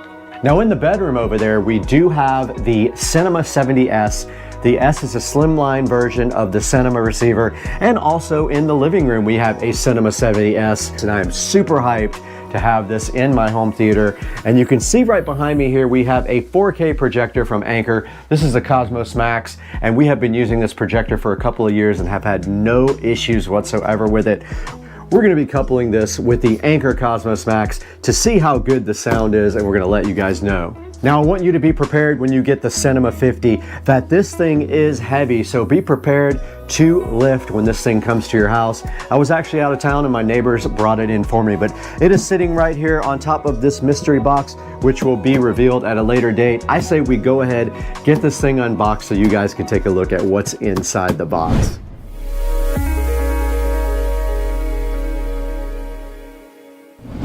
All right, we are down here by my old setup. Now what we have right here is a Pioneer VSX 933. I have had this receiver for a few years now, but I am upgrading. I am gonna get rid of this and go ahead and put this Cinema 50 right here in its place. And what we're gonna be doing with this Pioneer is we're gonna be moving that to the audio closet. We have a whole other project going for that where we are going to take the back of the audio closet off and have a nice access for all of our audio gear. So that is gonna be removed. The Advent center channel speaker is staying in its place where it always has been. And so is the EX1200 Ultra Bass from Behringer. That is my low frequency enhancer for bass. Okay, we are also replacing the JBL studio monitors, and I can't tell you right now exactly what that is going to be because we're going to do that later on another video. Those will be going also. The subwoofer is staying in place though, and the center channel for now is staying directly in place. Now we might change the center channel. We just need to figure out how much height we have. We are moving everything down lower with a shelf, so everything will be closer to the ground. I'm hoping that we can put a nice center channel in right above this.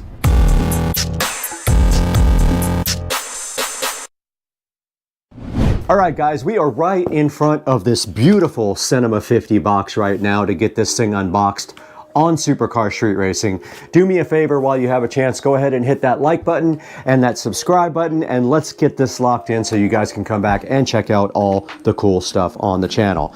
Now, what we have in front of me here is the box, and you can see some of the features right here on top of the box: Atmos, IMAX, DTS:X, Aura 3D, IMAX Enhanced, Odyssey, Dirac, HDMI. This thing is just loaded with so many features that we cannot even say them all right now. It does do Ultra HD with HDCP 2.3, Dolby Vision, HDR10 Plus, and the list just goes on and on for the Cinema 50. Now our goal today is to go ahead and get this unboxed and see what is inside of it. So what do you say we do that? There's not much more on the outside of the box. Let's take the patented SCSR knife and go ahead and slice open this $2,000 receiver that is one of the 3 or 4 high-end models for Marantz. There are 2 more models underneath this, and when I said that the Cinema 70S was a flagship model, it is not. It is the lowest end of it, but it also is slim, so if you need a slimline receiver, it is perfect for that. Looking inside the box, this thing also is compatible with your smart home. But if I say the name, it'll wake up. It is compatible with the Amazon ecosystem. You can use it with that. I don't know how that goes yet, so we will have to check that out later on. But right inside the box, as with all the other Marantz receivers, we have this beautiful box that has all the accessories inside. And opening this up, we have a nice quick start guide here. We've got our remote control here, which looks just like the other remotes that I have. I have 2 more of these. We have our Wi-Fi antennas. They do give you batteries. These are the Wi-Fi and Bluetooth antennas. Let's put them back so they don't get lost. And then here is a little pamphlet about HEOS right here. Inside further, we have our antennas. We have 1 AM and 1 FM antenna. Below that, they do give you some awesome labels to go ahead and label your speakers. Also in the box here from the Cinema 50, we do have the Odyssey mic to go ahead and set up the room. And we have our standard power cable right here for you. And what a nice presentation by Marantz. They always bring it when it comes to giving a good look when you open up the packaging. Now let's take the included foam out. We're not going to need this where we're going.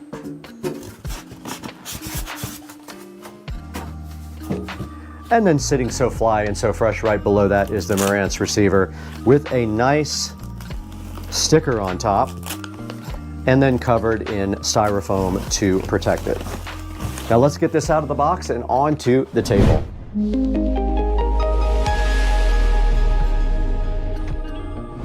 All right, right in front of me is the Marantz Cinema 50, looking amazing.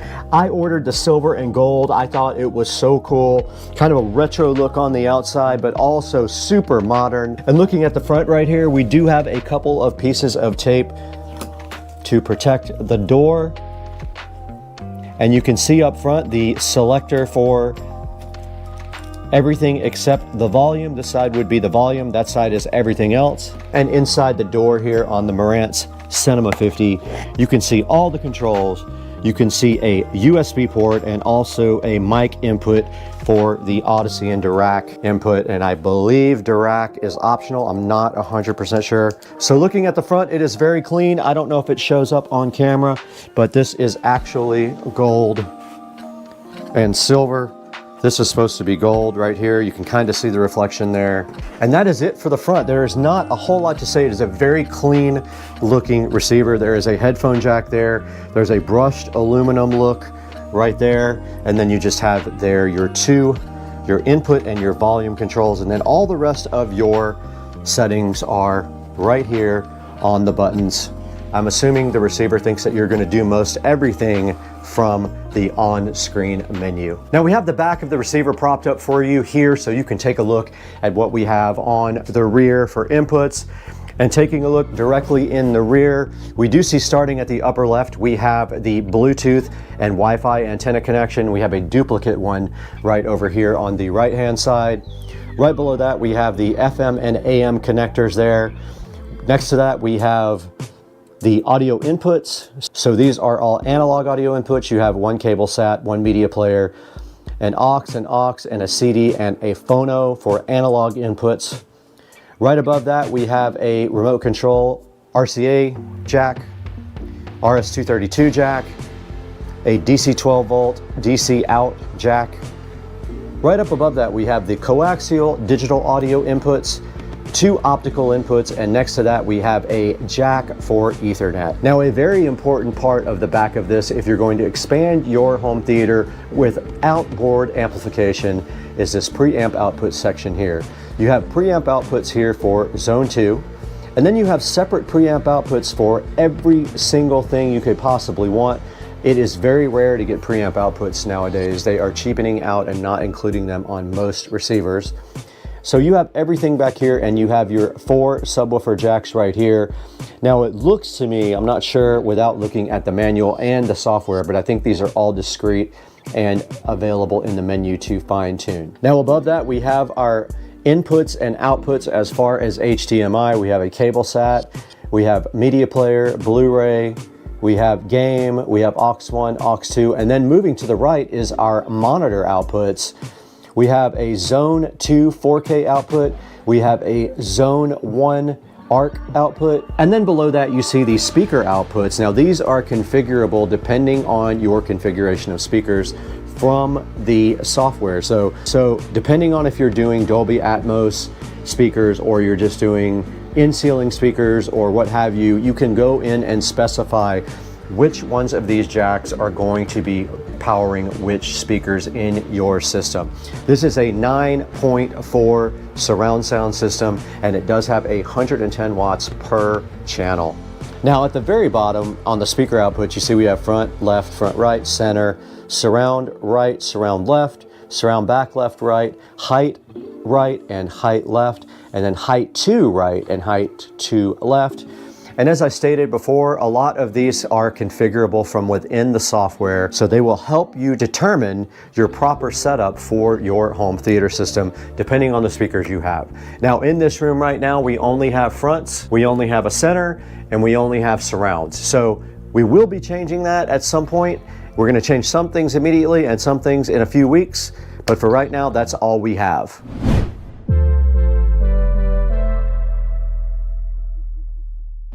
Okay, connecting this receiver to my system will be easy because all we have to do is basically plug in the power. We have banana plugs for our speakers. We have a network cable for network. And so it'll be as easy as pie to just go ahead and swap this receiver over. So what do you say we get this old thing out of here and bring in the SODIMM 50 to do its job, what it was designed for? Let's get going. All right, we're in front of the old setup here. We have our Advent center channel sitting right on top. Now this is very old. The center is very dusty. This center channel has been around for about 15 years. It has done itself a good service. However, this will be being retired when I get a new center channel speaker. Let's go ahead and unplug that. They are banana plugs on the back, easy peasy. Let's go ahead and turn that off so we don't break some stuff. And there is the center channel uninstalled. Now our Behringer Ultra Bass is sitting on top of that. It is also very easy to remove. Let's go ahead and remove the center channel banana plugs from the back. And now they are removed. That is our center channel wire. Let's go ahead and get the Ultra Bass out. And the nice old Pioneer is being retired, as I said before. We have our projector plugged into the ARC output.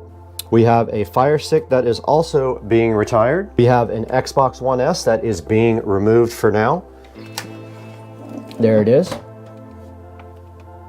Okay, we have unplugged our Xbox One S. It is out. I'm gonna unplug the network connection. We have a Cat 5 cable running in here for network. I might replace these banana plugs. These are terrible, terrible connectors.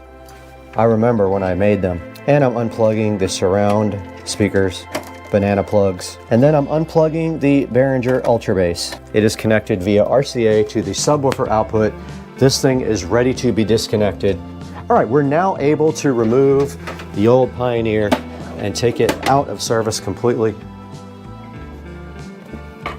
And even though we are changing our entertainment center, we need to wipe down the entertainment center right now.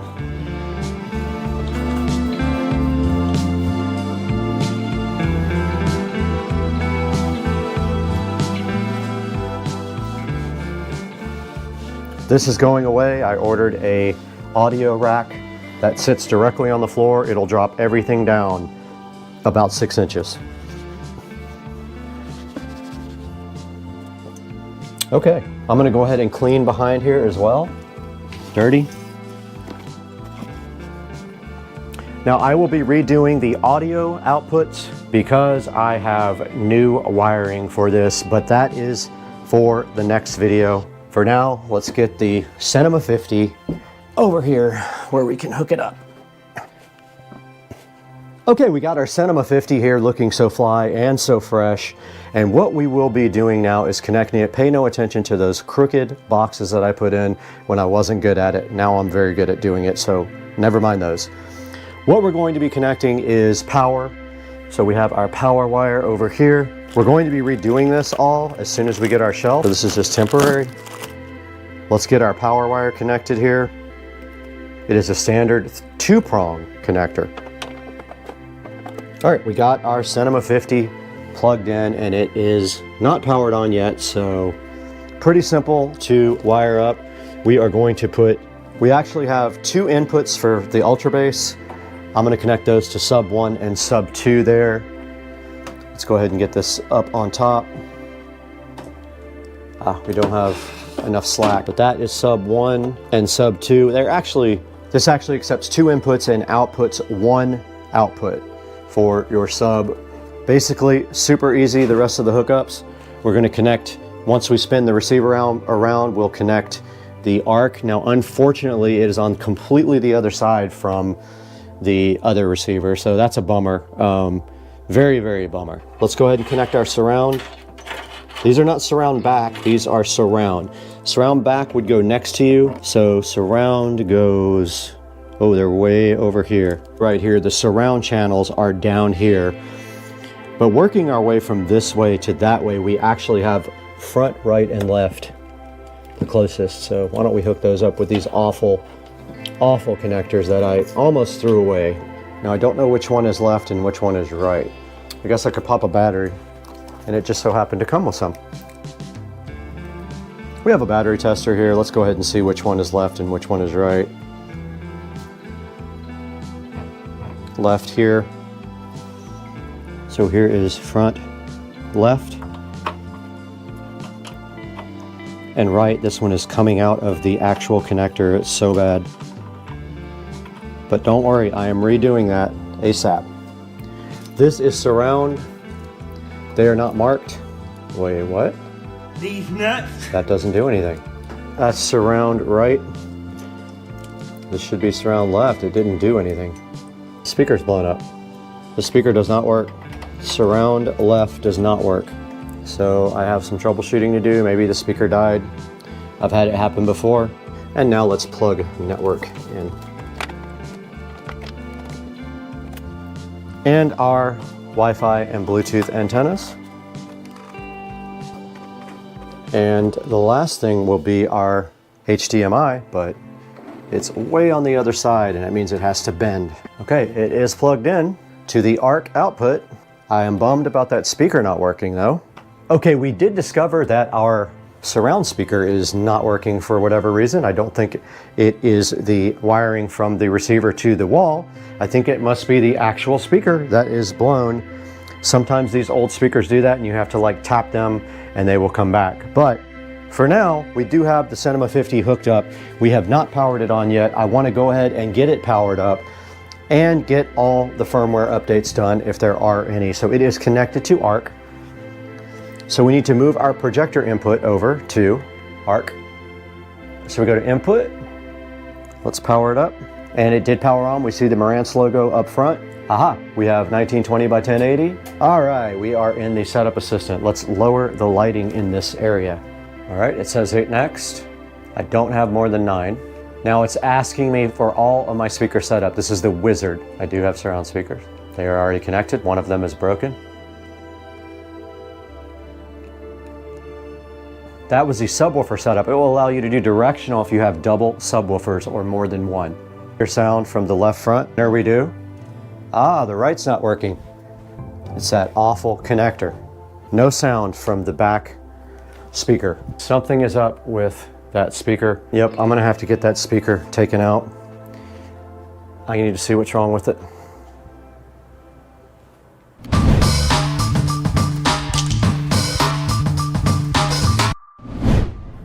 Okay guys, we did get our surround speaker fixed. The problem was when our attic got spray foamed, someone pulled the wire out. I had to recrimp it. Now we hear sound from the surround speaker. Okay, this is wanting us to go through the antenna connections. Those are there already. Network is already in wired.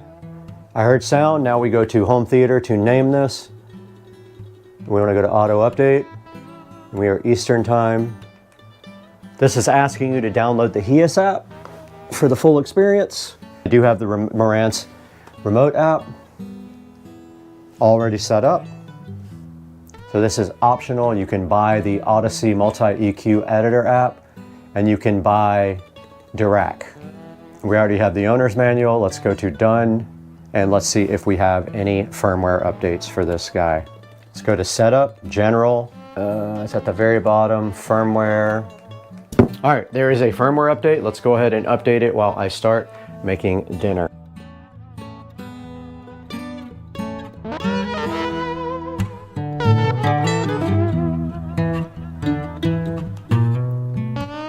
All right, the receiver has updated and is starting up after the update. We'll go ahead and see if there is another firmware update available for this thing at that point, but I doubt it will update again. Let's see. It almost boots up like a computer. There is another update. We'll go ahead and let that update while we eat.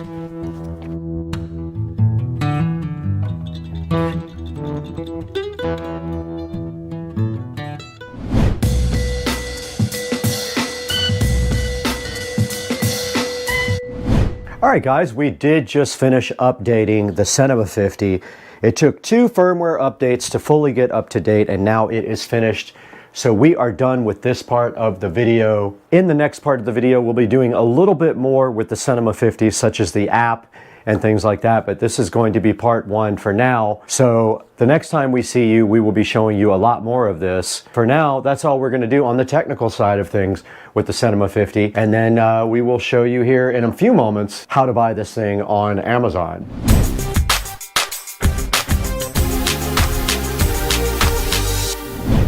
Hey guys, and welcome back to Supercar Street Racing once again. We're out here in the 4K production studio. I'm Brad, and I'm happy to have you here on the channel. If this is your first time, please like and subscribe. Or if you're a repeating watcher, thank you for being here once again, and I think you'll like what we have for you today. We have the Marantz Cinema 50 9.4 channel amplifier sitting in front of you right now. It's 100 watts by 9, as you can see right here on the Amazon listing. It has 4.6 stars, and I did buy silver and gold for the home theater room. It does 8K UHD, it does 3D audio, it does Dolby Atmos, pretty much anything you could want. Has a bunch of preamp outputs, and it supposedly has excellent sound quality. So we're going to test that in the next video. But yeah, go ahead and pick yourself up one. This is a good look at the Cinema 50 here. It's very stylish. And take a look at the back there at all the inputs. You can see all the preamp outputs and stuff. And then also it has configurable outputs for all the rest of the speakers. Like this room has 3, 4, 5, 6, 7 speakers in it. Would be perfect for one of these, but we're just using this for editing. So yeah, go ahead and grab a Cinema 50 if you need one, and make sure that you order it through the link in the description, and it will help me out greatly. And it helps the channel out because we don't make any money on the channel. We just need to get a little bit of dollars here and there. But right now, we got to get straight out of here because we got to go do something. I don't know what we got to do.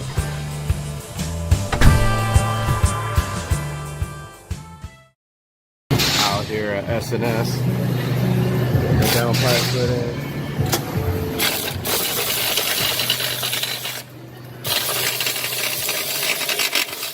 There it is.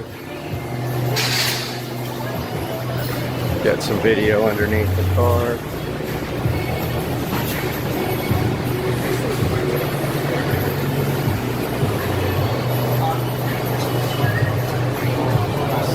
System. Yeah, so these guys are installing the circuit works downpipe. They had some issues with it, but looks like they finally got it tightened down.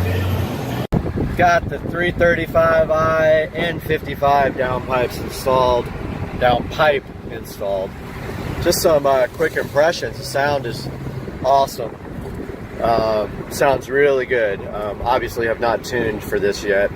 Although you don't really tune for a downpipe. I mean, you could tune for increased exhaust flow, but you know, obviously there's going to be some power increases just by putting it in without that restrictive catalytic converter right there. So yeah, I got the circuit works from eBay.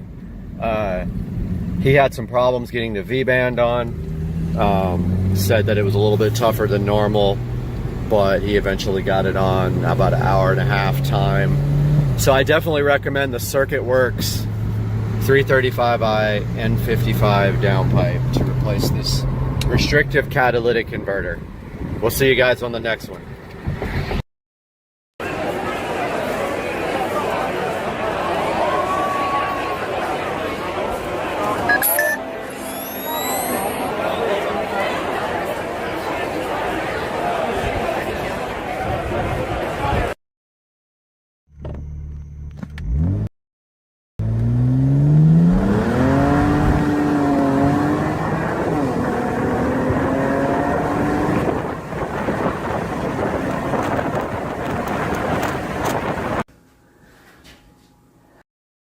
All right, we're out here for Rich and Trish, and we got the best golf cart in the neighborhood. If the light up there doesn't come on, we have a... Oh, man. Ruined my short, but look at all this. Damn it. This strand right. All right, what's happening, guys? It's Friday night, and most people are out having a good time right now. Drinking, partying, but what are car people doing? That's right. We're in our garage thinking about the car show tomorrow. So tomorrow is Saturday morning, and it is the Automotive Addicts Cars and Coffee here in Jacksonville, Florida, and it's huge. There will probably be about 1,000 cars there. So what are we going to do tonight? We are going to take a look at the best way to detail a supercar. Right here, this is my 2005 SL65 AMG. We're going to take a look at this vehicle, what I used to detail it, give you all the clues. You could do this to your own car, and it's going to be awesome. Check it out, guys. All right, guys, let's take a look at some of the stuff we use to detail the car. This should be in your garage. Anybody who deals with cars will have most of this stuff, but let's take a look at some of the better products here. So first of all, we've got this Armor All detailer. Now this is different from normal Armor All. As you can see here, it is a matte finish. So this does not leave a shiny, greasy looking texture on your car. Now, the absolute best product for detailing leather is Griot's. It's the most expensive, and it is also the best. So here's some Griot's spray, which is pretty convenient and makes it super easy to detail your car. However, I really like this more pasty stuff, this 3-in-1 leather care. This one's empty, so I've got a brand new bottle right here. So what I do is, you know, if I don't have time to really get the paste going here, I use the leather care spray. And we have these nice cloths for detailing. Here we have the best glass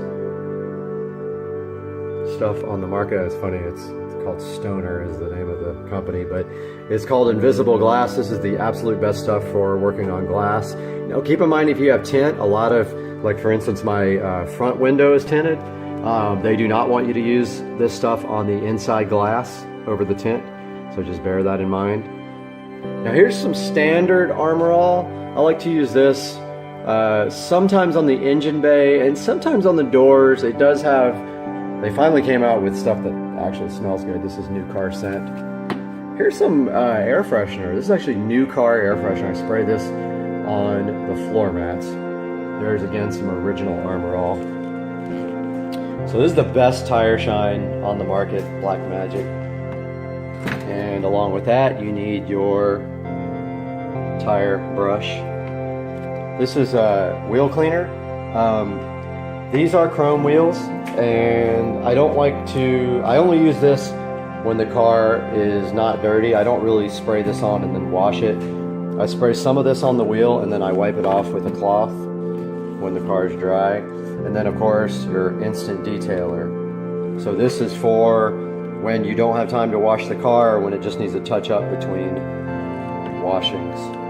So you gotta have all that, you gotta have your cloths, and those are the basic products. Now let's take a look at the usage of some of these. So right here we got Black Magic Wheel Cleaner. It's no scrub. Of course they all say no scrub, but you know for a fact that the best ones are going to need you to wipe them off. So this is designed to work with a hose. However, what we're going to do right now is, so these are chrome wheels. I'm going to spray this on the chrome. Really good because these wheels are absolutely dry. We're going to take this cloth, and you can see right here what this is doing to the brake dust, breaking it right up. Now this wheel actually has some issues. It needs to be re-chromed, or either, I probably will not do that. I'm going to end up getting new wheels. It's the only problem I found on the whole vehicle when I bought it, and basically the chrome is peeling off the wheel right there. So no big deal. there are lighter wheel solutions out there. So I want to get rid of these factory heavy wheels. Now look right here on this cloth.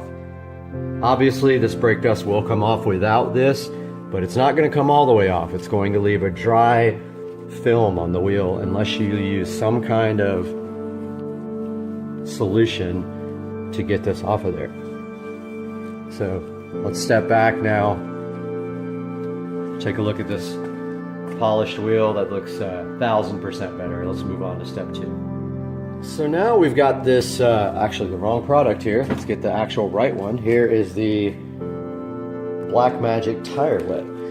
So you take this and you just spray it right on the tire like that. See how it's all over the tire? Take your tire brush and just go around it like this. If you get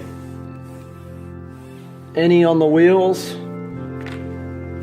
take your cloth that you just used to clean the wheel and go around and just wipe off that excess. Now if we step back, there is the final product after the Black Magic Tire Wet. Alright guys, I got the wheels and tires finished. Now we're going to take a look at the outside glass here. So remember what I told you about the inside glass? They say not to spray glass cleaner on the tint itself, so we will not be doing that on the inside. But what we are going to do is take a look at this invisible glass spray here. Now I was told at the auto parts store it is the best stuff on the market. So let's give this a shot on the front windshield. There's invisible glass all the way across the front. Now we're going to take a clean cloth, 2 clean cloths actually. One to wipe and one to dry. Give it a good, if you notice here under the windshield wiper, it's very dirty. So make sure you raise up your windshield wipers. Give it a good scrubbing, 1/2 at a time.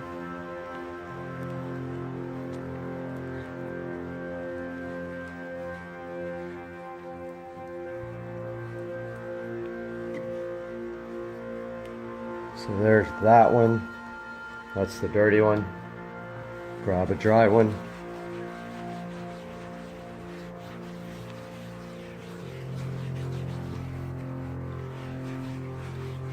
Give it a good buffing until all the streaks are gone. And that is that. Now this car came with a chip in the windshield. The person who owned the car refused to change it because of this signed plaque by the person who built the engine. So something to think about when you have a car that has a hand-built engine with a signature on it. That's it. I'm gonna go do the other side. All right guys, I finished the front windshield. I'm gonna move on to these side windows and the back window.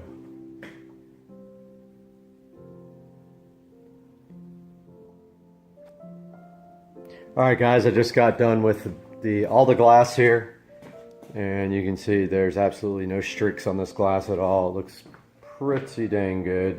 These are the towels that I used. Now, you need to have a lot of these cloths, and when you're done with them, straight into the washing machine, wash them by themselves. You don't want to get brake dust on your other laundry. And so the next thing we want to take a look at is the interior of the car. Now in the SL65, a majority of the interior is leather. The seats are leather, most of the door is leather, most of the dash is leather. There's some plastic pieces like these, I think they're called door sills or whatever, these little plastic parts right there.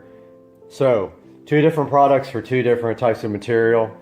For the leather material, we're going to use the Griot Leather 3-in-1. right here. And for the non-leather, we're going to use a combination of the matte finish Armor All and the standard finish Armor All. So let's take a look at the standard finish Armor All here. Now this is going to leave a more of a greasy, shiny on your car than the other one will. So let's take a look at this on the door sills. This also smells really good. It's got the new car. So I sprayed that pretty good right there. So now we want to get, and always keep a separate cloth for your different products. So here is the standard Armor All. Now notice some of it got on the seat right there, but that's fine because that's plastic as well. So now let's take a look at how that looks after we get the Armor All coating on it. So before and then after, it's got a nice shine now. So I'm gonna go ahead and give that whole door sill a nice wipe down. And notice some of it. So I went ahead and moved the seat forward so we could get to some of these other plastic parts. I'm spraying some of this Armor All right there on the plastics. Trying not to get it on the leather part of the seat. The back of the seat is kind of a leather material, so I'm going to go ahead and use the other leather conditioner for that. The sides of this dash and this bottom part are not leather, only the top part. So we're going to spray it there. And go ahead and wipe that down with the same cloth. Now if you have a really dirty interior, you might want to use another cloth for that. Part of this dash over here is actually leather, so I'm going to go over that again with the leather conditioner. Part of this door here is plastic, speaker part. And in here, the rest of this is all leather, or pseudo leather. And the bottom part of the doors, I'm just going to wipe down with this.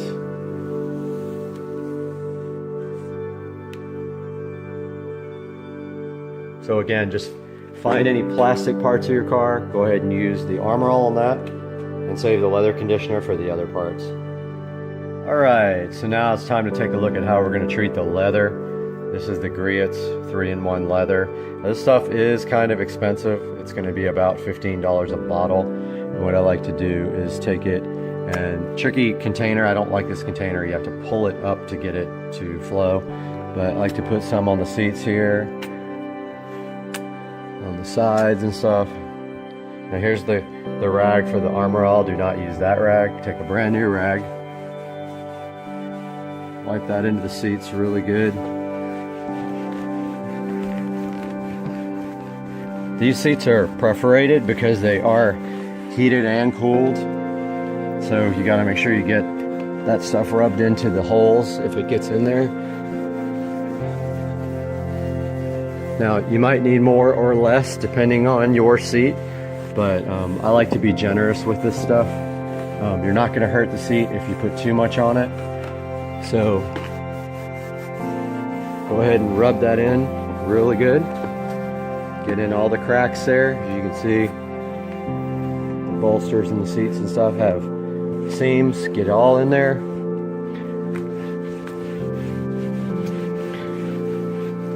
Make sure you get on the sides of the bolsters where you can't see.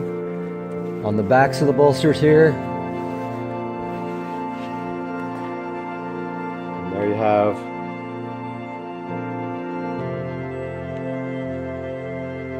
camera will ever focus. One conditioned seat. Make sure you do the headrest next, and then we'll look at the door panels. So let's take a look at the door panels here on the SL65. They are mostly all leather with some wood trim. So we're going to take this rag with the Griot's and just go ahead and pretty much treat most of the door. And if you could see closely, there is some dirt on this door. It has accumulated over the past few days, but we're going to go ahead and get rid of all that right now. I mean, it's not going to hurt to go over the wood part at all. I mean, it just stuff just wipes right back off. Make sure you get in all the little cracks, because that's what detailing the car is all about. If you need more on your towel, get more. Get all inside. This is all leather here. If you find any dirty places, get more in your rag. Pour some on your rag like this. Once you get it on the rag there, just rub it in really good to the surface. Stuff soaks in really fast, treats the leather, keeps it like new. When you're doing the glass up top here, make sure that you don't get any on the glass. It will leave a streak and you'll have to clean your glass all over again. And same with the dash here. So take some on your towel here. If you need a new towel, if your towel is dirty, go ahead and grab a new one. This dash is all leather. So let's go ahead, and you can already see this dash soaking up this leather conditioner, which is a good sign here that you're getting the leather nice and treated. Now let's go ahead and close all this stuff up. All this is leather here. All this. That's all gonna get treated. If you don't have enough on your towel, get more. But don't worry if there's shiny spots. Stuff will dry eventually. Get all this stuff really good. See how that left some streaks on there? That will dry. Get it all, and don't forget though, up here, when you go to get this top part, if you get it on your windshield, you will have to re-clean your windshield. Now, on your center dash here, don't forget, you have a leather shifter. Take a little bit of this. Pop a little dot on there. It's going to be kind of hard to do this one. It's hard to get to. Get in there. Detail this really nice. Alright, so I ran out of space there in the middle of recording, so I had to delete some stuff and upload some stuff. But I am done detailing the interior of the car. I've got the leather conditioner on all the seats and on the dash, and armor all when necessary. Next, we're going to take a look at the engine bay detailing. So, you start off with a dirty engine bay. You're going to have to do some degreasing first. This engine bay is already spotless. So what we're going to do now is take the armor all here. Now this stuff here is the standard finish, which is what I like for the engine bay. We're going to pretty much spray it on the entire engine bay here. Then we're just going to take some clean cloths like this and wipe the whole entire thing down. Everything. It's going to take you a few minutes. Go ahead and do that. And while you're doing that, I'll do mine and we will check back with you here momentarily. Alright guys, I just got finished detailing the engine bay, which was already in pretty good condition. Just want to remind you guys about some things that people forget. Do the top of the hood, or sorry, the underside of the hood as well. This one was pretty dirty. Coat your rag with armor all and get that pretty clean. Also, don't forget the cracks, the hydraulic system for the hood, anything in here that you can get to, try to get to it. That's going to do it for the detail of this car. This thing is ready for the show tomorrow, and we will have some video footage of that coming your way. Don't forget to like and subscribe. Hey everybody, quick update on the studio. This entire wall is tiled, as you can see. Let me turn some lights on here. This entire wall is tiled. I still have tiles falling off, so I am re-gluing them as they fall off. And I can see some right here that aren't exactly straight, but that's okay. You'll never get this stuff perfect. But this whole wall is done. There's me. Check it out, guys. All done. That's done. Completely done. I got the speaker wires pulled through for the surround sound. And then I got the second television mounted right there. Looks great. And so now I just have to do above that door, continue to this side, and then I got to do the ceiling and that back wall. So I have probably a day's worth of work ahead of me. Actually, this half of the wall, the most difficult part was cutting around all these fixtures and stuff. Yeah, so everything's painted now. I just got to do this front wall, which is where the 250-inch screens are going, and I need to get all the acoustic tile up. And that's going to do it for today. I'll update you guys again tomorrow.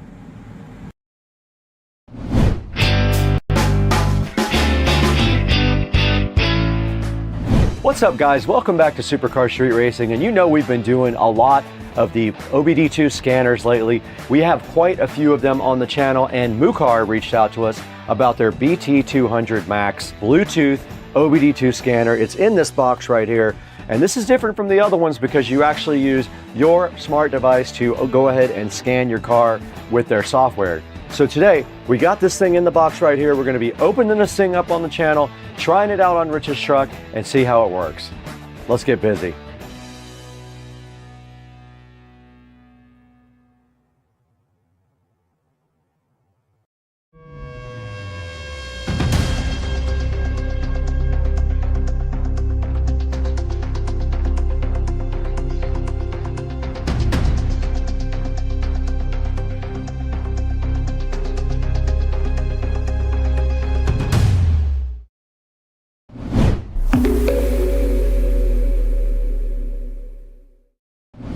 We're out here in Studio A, which is the main editing studio here at the SCSR compound. This is the best studio we have to edit in. Our other studio inside is Studio B, and it is just a little bit smaller of an area. So we're out here today with the Mucar BT200 Max OBD2 scanner. Now this thing covers a ton of different things and a ton of different scans. It deals with things like air conditionings, transmissions, has auto VIN retrieval, and automatically recognizes your car. This thing also does things like oil resets. You can do it right on their software. You get all that stuff for free for 1 year, no cost to you. Now, when this thing uses auto VIN, it very easily identifies your car and retrieves the correct codes for that vehicle. It supports 10 OBD2 test modes. And it's great to let you know if your car is ready for emissions. Now they're saying that this thing is worldwide compatible. This thing handles a lot of cool features like TPMS, ABS, SRS, your steering system, your transmission, and many, many others. And look how convenient it is. It's just this tiny little adapter. So the next thing we have to do is get this guy opened up. Let's throw it into Studio B now, where you can get this thing out of the box and see what's inside.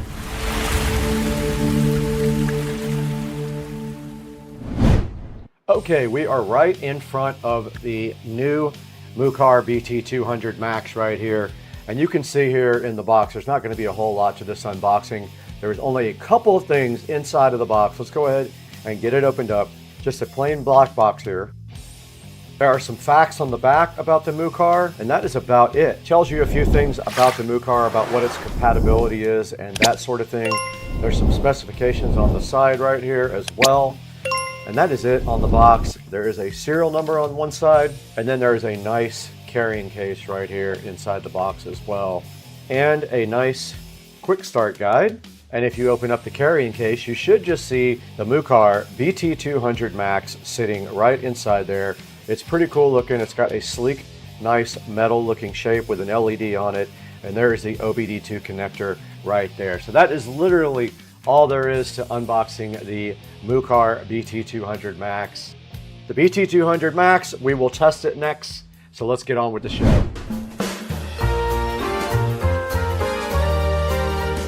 All right guys, we just unboxed the Mucar BT200 Max. You saw everything that was inside, and what this guy can do now, we have to find out by connecting it to someone's vehicle. It's either gonna be Joe or Rich. Let's go ahead and test this thing out now and see what it can do.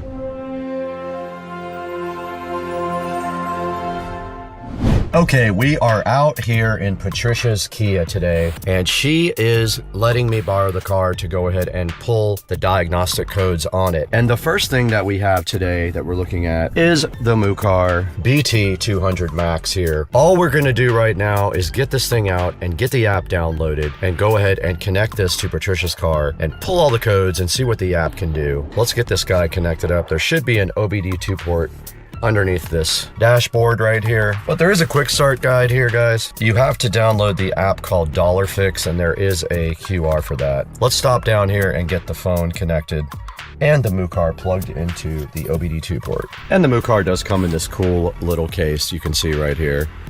Let's get that thing unzipped and get the OBD2 connector out. There's a cool Bluetooth adapter here that we have to figure out how to plug into Patricia's car. Should be right under here somewhere. It is. It is right there.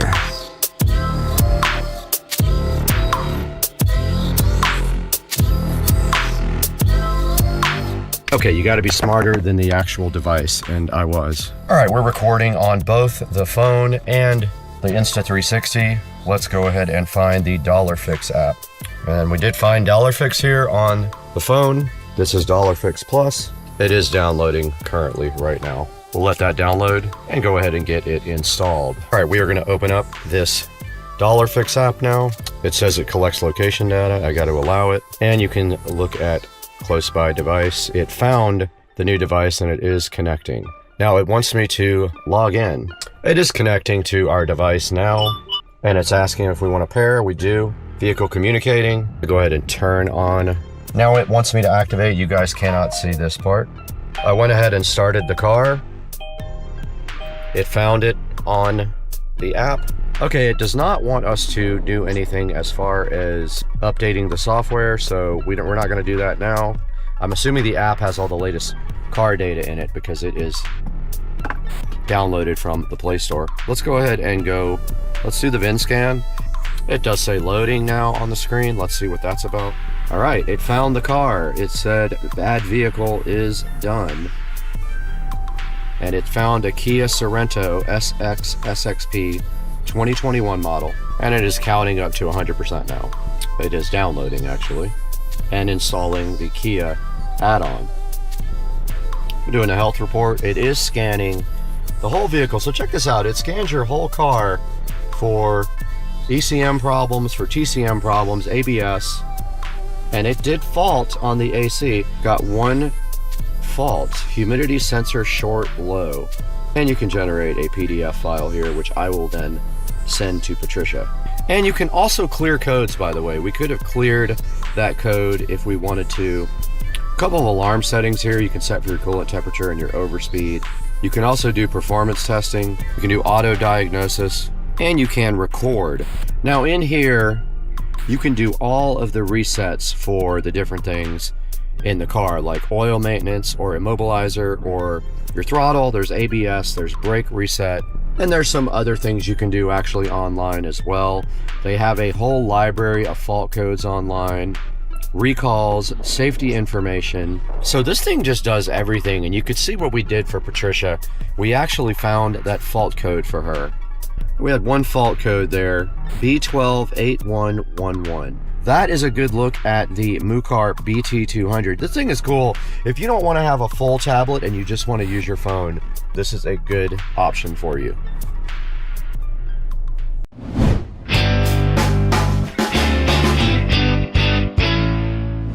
All right, we just tested out the Mucar BT200 Max. You saw what it could do. You saw it pull codes and identify the vehicle. This thing is pretty cool. It is on sale right now. There is a coupon. Don't know if it still will be by the time this airs. Check it out on Amazon. And to see that, let's throw it back into Studio B to see where you can get yours. All right, guys, we are right in front of the Mucar BT200 Max. And yes, this is different because I could not find the product on Amazon. I will talk to the manufacturer, but this is the actual one. The other pictures had a different model called the BT200, not the Max, but we have the Max in front of us, and you can see right here, this guy does all kinds of cool OBD2 functions, and it uses your phone, so you do not have to have a large tablet to do it with.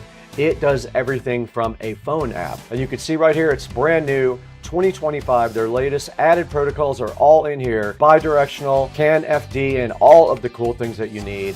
And then here's another picture of it showing that it does support Android and Apple. And then here's a lot of the cool functions it has. Intelligent diagnostics with AI, a lifetime of free updates, intelligent sleep mode, 15 plus essential resets, and 125 brands of coverage. And then here's some reasons why you should choose the BT200 Max from Mucar. It shows you all of the cool things it can do right here in bullet points. And then another set of features down at the bottom. Now here's the difference in the Pro and the Max and the driver scan. The one we saw earlier was the Pro, I think, but this is the Max. It has a lot more features. You can see all of the stuff that it can do that the other two cannot do. So keep that in mind when you do buy one. Now it's saying that this is the first AI intelligent diagnostic system, the first Bluetooth OBD2 scanner with an AI system to help you diagnose. Says that you get free lifetime updates, bi-directional, so check that out. Now, not all vehicles can use the bi-directional tests. They have to actually be supported. Here's all of the available systems that it could possibly do on your car. It's quite a few things like engine, transmission, airbag, immobilizer, ABS, seats, instruments, other things like that could possibly be done with this BT200 Max. And it says that you get a lifetime of free resets, and there are 15 of them total. So that is the BT200 Max from Mucar. You saw us test that thing out over there. You guys should pick one up if you need some diagnostic tools for your vehicles. Tell them Supercar Street Racing sent you, but also tell them I had to leave, and thank you for 225,000 subscribers.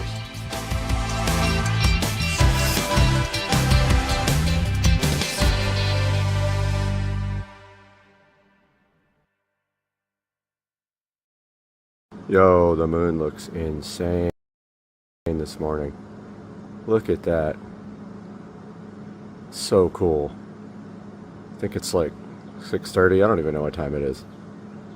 That is just the coolest thing ever. This brisket, and you guys don't know how to make it at all. What'd you do? What's so special about it? I cooked it. Long and slow. All right, let's see the first cut. We only got 5 seconds. Let's go. Yeah, look at that thing. So juicy and great. They're making fun of me. All right, we're at Hidden Hills right now with Marie and Joe, and Marie made this amazing, what is it called? I don't know. What do you want to call it? The Marie Special. The Marie This is Special. a Marie Special. Yeah. Joe, just drink it and love it. So does live data monitoring. It can read your car's data and show it in real time. This dude does do one-tap code fault clearing as well. You just hit one button and it goes ahead and resets all the active codes in your car. This guy uses auto VIN and auto ECU recognition to identify your vehicle.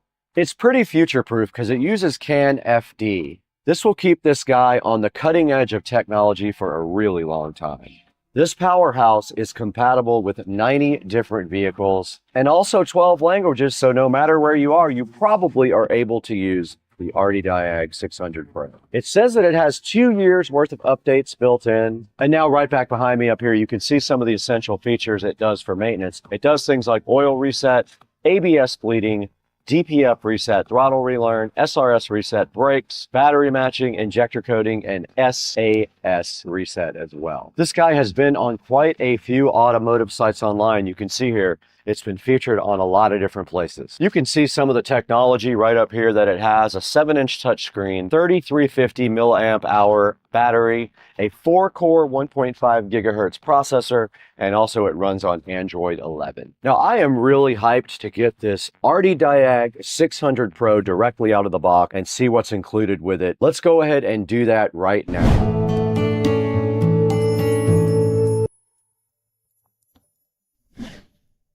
All right, guys, right in front of me here, we have the Hdmi 600 Pro by Topdon. Now, Topdon sent us the 600 Pro. They call it their mid-range diagnostic tool here. They wanted us to check it out with you guys and go ahead and open it up and then maybe fire it up inside of a vehicle. So what we have right here is the Topdon Hdmi 600 Pro, and we're going to get this opened up right now. Now, taking a look at the box first, though, you can see right here just a picture of it on the front and a little car logo right there, Hdmi 600 Pro by Topdon. On the side, all it says is Topdon. So there's not much on the side of the box right here, but on the back, we have a lot of information here. It says master the essentials. There's some contact information. They do have a North American phone number, and they do have other country phone numbers right here, and their website, www.topdon.com. There is a code right here indicating which one this is, and on the outside, there is not much more to this box than that. Now let's go ahead and get this thing opened up and see what's inside. All right, so the first thing I see here, the presentation is real. We have a nice bag with all the stuff for the TopDon inside of it, so we don't need this box anymore where we're going. And nice looking case here for your OBD2 scanner. Let's go ahead and open it up and see. Has a nice handle on the top also for you to carry it. And inside of this, we do have the OBD2 cable. So it looks like it has an old school serial. I think that's a... Hey guys, welcome back to the channel. Supercar Street Racing here. And we have the funniest named product in the world. It's the 10 LOL voltage meter, 48 volt voltmeter, and also USB quick charger. We are going to be installing it today on the Murdered Out card. Stay tuned.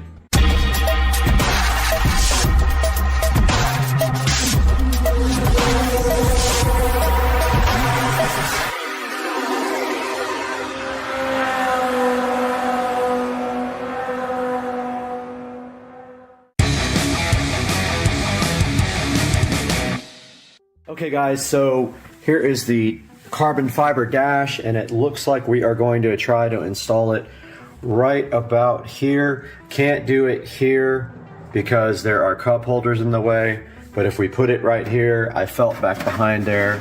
I don't think it's going to be an issue because there's nothing behind there.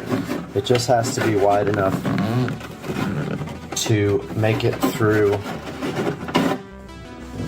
this right here, and I think it should be fine.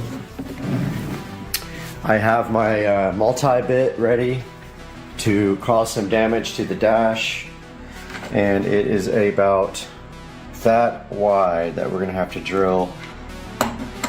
So we're going to use this multi-bit, and it is good for up to, what does it say, 1 3/8. So I'm just going to look that up and make sure that that's big enough to get this, but I'm looking at the bottom of the 10 LOL, and I'm looking at this, and this is probably fine. So we'll start small and go ahead and go get this thing installed into the cart. Okay, I absolutely have panic attacks about drilling into the dash. It's something I absolutely do not like doing, but it is a thing that has to happen to get this installed. So we have the drill out here with the multi-bit, and we have our measuring tape, and we're going to try to put it about right here. So the total is 1.5 inches. Ooh. Yeah, about 1.5 inches. I'm just going to try to eye it down the center and right about here, and just hope it works. And if it doesn't work, I'll mess my dash up forever on camera. But here's the multi-bit loaded up. Now we don't want to go too much, so we'll do a little bit at a time. Let's see what the center is. Really want to get like the exact center, but it's really tough. I'm gonna do it by eye. Right there.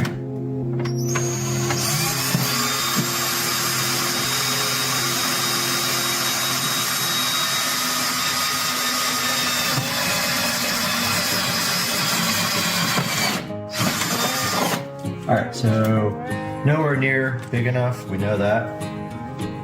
We got to go quite a bit bigger. Hopefully I didn't go too far up.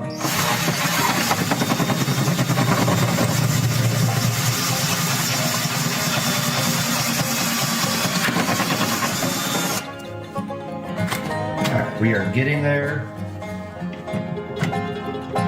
The next step is the one. We are basically there.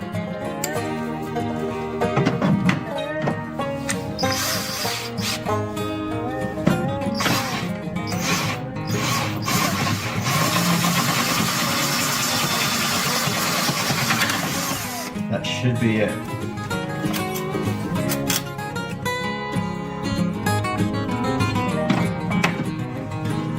Not quite. One more.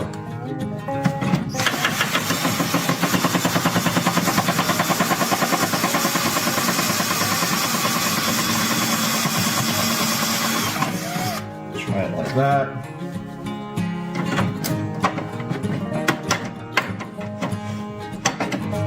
So close. Yeah. Really close.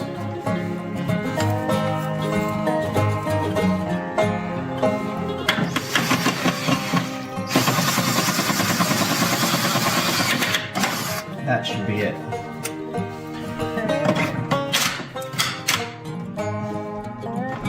There we go. We don't need this cover.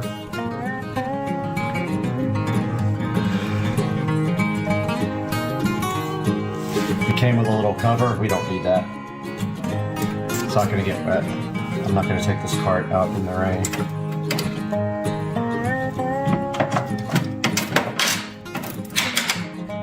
That's it, brother. Looks awesome. Now all we got to do is wire it up from the back. So I need to get my heat gun out and my soldering stuff. And we have a 48 volt right there. We're going to solder it to. This should be easy peasy. Lemon squeezy. These are 48 volts, but unfortunately, they don't fit this type of spade. They're too small, so I'm gonna actually cut them unless I have some spades that fit them. I might have some, I'm gonna check real quick. I got my collection of spade connectors out here. I have a whole box of them. And what we are looking for is a female, and I don't know what size these would be, but they're pretty small. I got the key off now, so we're looking for a male. These things suck, by the way. They are hard to crimp and they come off easily. Those are too big.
account here.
All right, we're just going to finish it up with some electrical tape.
Okay, so unfortunately it does not fast charge. My phone, I thought it would be a fast charger. It is not. It's just showing regular charging. That's a bummer. I thought it said Qualcomm Quick Charge 3.0, but you can see there, the installation is clean. It's straight. It still needs to be tightened up some more, or either I'll throw some glue on the back of it, one or the other. But yeah, we got that installed, and now we have a voltage meter and a USB charger in the cart. I hope you guys enjoyed the video. We'll see you guys next time. What is this? 5.0, baby. 5.0.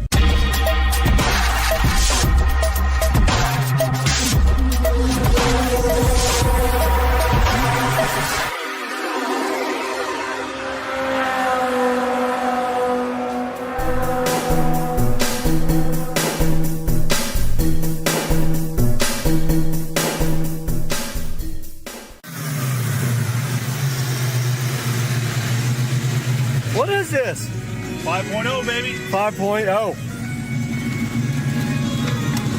All right, turn the music down. All right. Dude, this thing's sick. Hell yeah.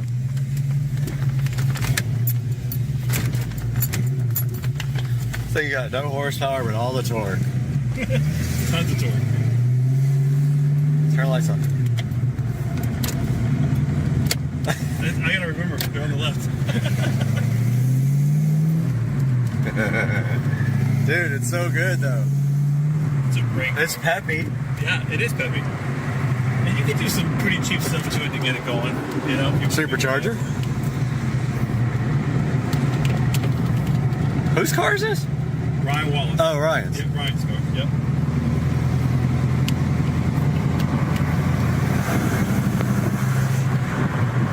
Dude, this thing's fun. This is literally I don't remember how to put the rag top down, but I think it's all manual. I think you just pop two things. Latches here? Right here. Oh yeah, right here. These two, and it just flops back. My friend in high school had the same exact car.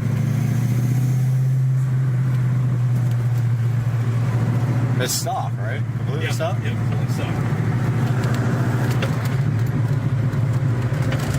And it's so funny because, like, when you were growing up, you were just like, this car has so much horsepower. This is great. Yeah.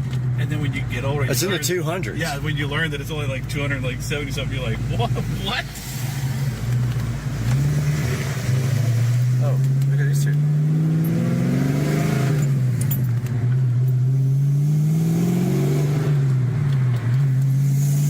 This is a fun car, man. And the sound. You can buy this thing. There's no better sound than this exhaust here. So good.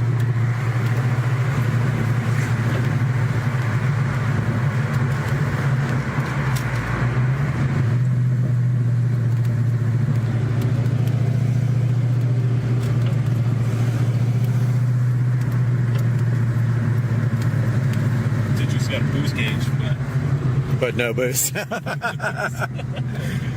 you never know. Though. All vacuum? Yeah. If that thing goes up, I'll freak.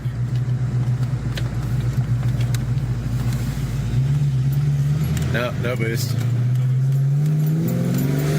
Zero. Is that floored? Remember when this was like the fastest car ever? No, it's peppy. It's good. Yeah. It sounds like it's got exhaust pods. It might have headers. I think it does have exhaust. We just need to do a burnout. That's all we need to do. Now that's what this thing will do for sure. Oh, fuck yeah. Let's do a burnout. Now I'm going to do a burnout. Let's take a quick little trip, but that's it. All right.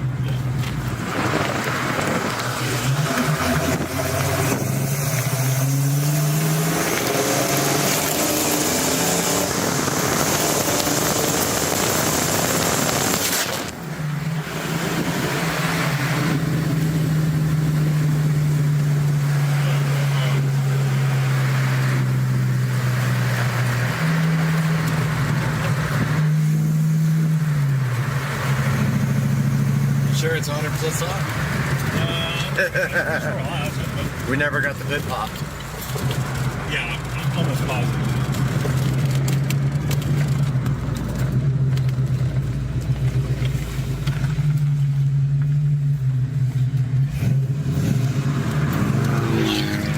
Oh! Oh!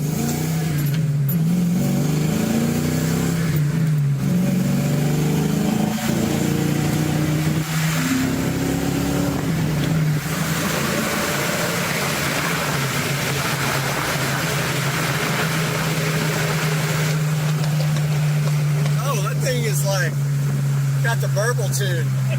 You hear it backfire? Oh yeah, big time. It's got the tune. What is it, a Beamer? Yeah, BMW with the burble tune.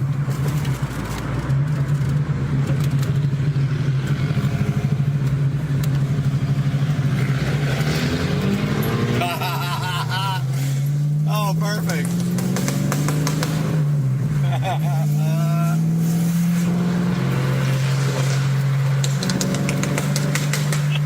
Oh my God, this is amazing. Please turn. Oh my God.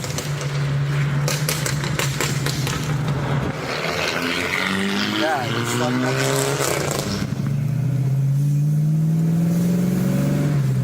I mean, you can't rip it through here because everybody will know the car. They'll be up and knocking on his door. What you doing? Burble tuning.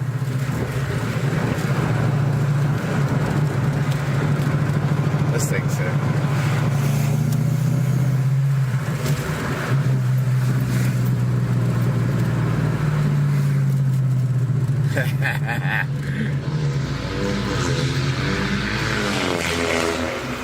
Thing is so.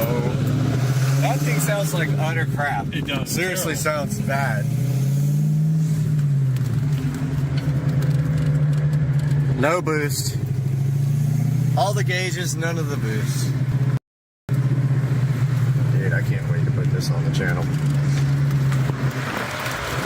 5-0.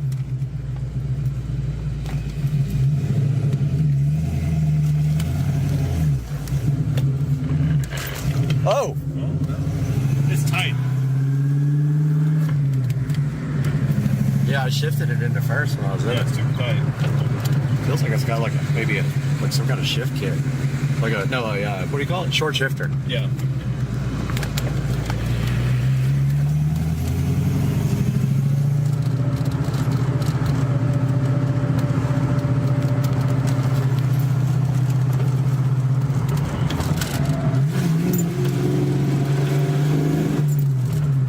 This sounds so good.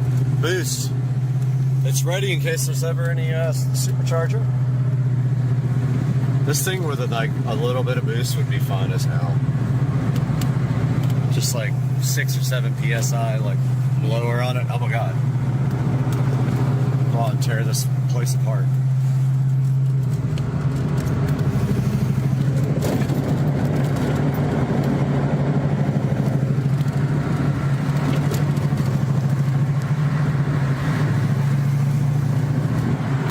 Alright, so if I come back by here a little bit. Yeah, we're gonna eat ribs at 7. So you got a good hour and 15 minutes.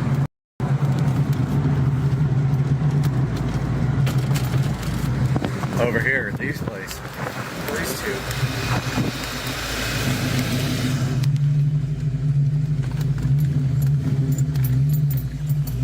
This thing's fun, man. That was awesome.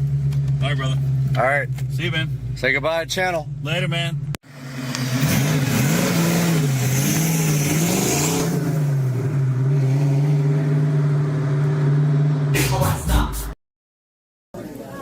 All right, we're here again, and this guy, Why are you being so loud? he always stuffs his own olives. Look at this. Self-stuffed olives. Let's go. Are they good? Yeah.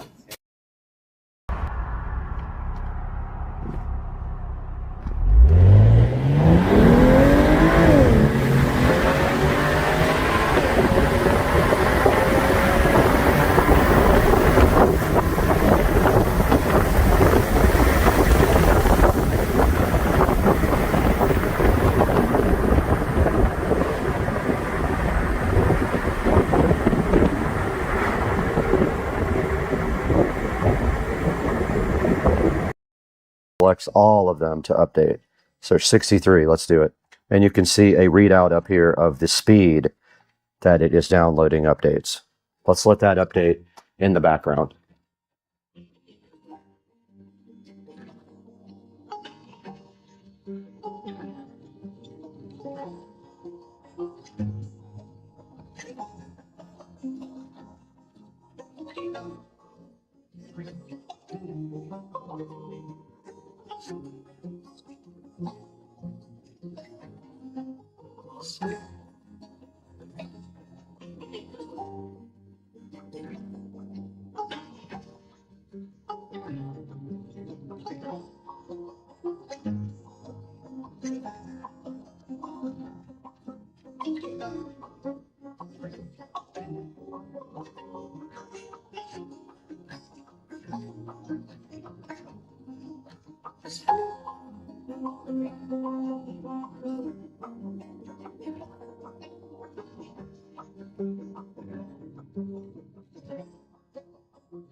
We're back now after a couple of hours of break, and my GoPro overheated, of course, because it's absolute garbage, and we're inside the air conditioning. This tablet did eventually finish all the updates. You can see right here, there's nothing left. It did let me know that I have a free year of updates. That is usually $29.99. But there's a lot of things here that we can't do right now because we're not connected to a car. It does diagnostics, OBD2, EOBD. So if you go into OBD2, you got to connect first. So what we're going to do after this, here's the different maintenance items you can do depending on what vehicle you have. So let's take this thing directly to Rich's house when it's not 115 degrees, get in his truck and connect it right up and see what it can do. Guys, I wanted to take a short break from the video to introduce you guys to our new sponsor, Trond.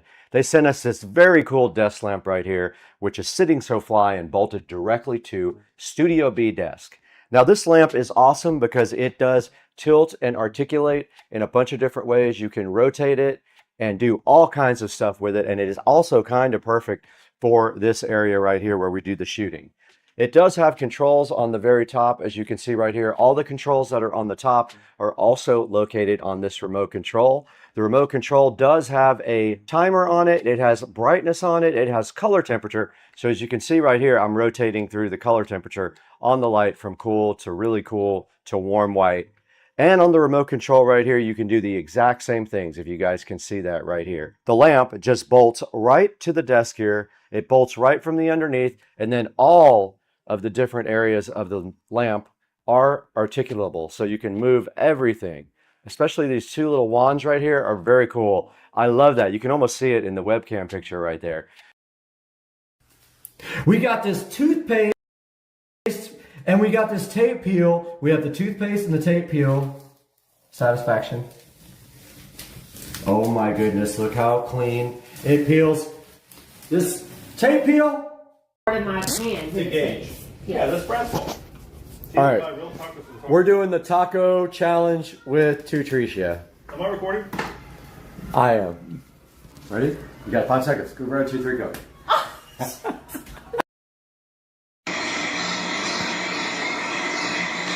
Oh my God, you guys made his entire day, look.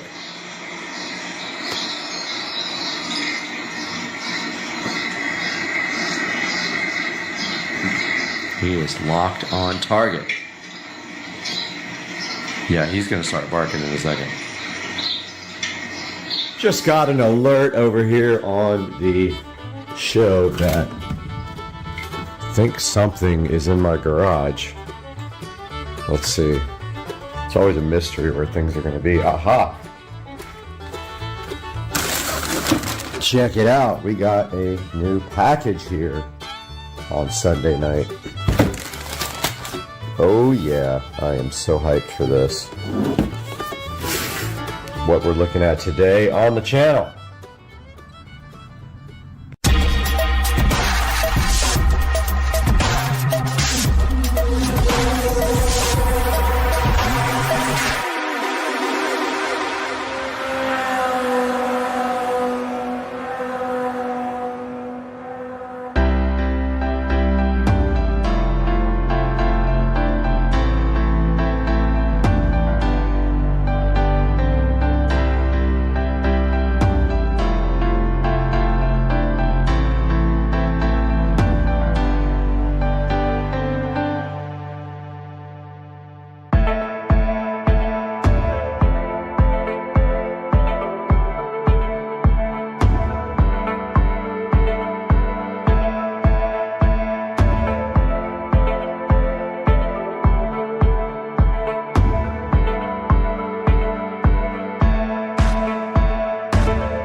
Hey guys, welcome back to the channel. This is Supercar Street Racing. You got Brad again today, and I'm super excited about an upgrade for the channel that we just got right here in front of me. And this is the HyperX Quadcast microphone. So I've been needing a microphone for a while now on the channel. I've been suffering with just the camera mic and also this little lavalier mic, which also is low in quality. We're probably gonna have to get another mic at least some point in the future for lavalier use, and maybe a couple, because I do a lot of things with other people. And today we have this awesome HyperX RGB Quadcast mic.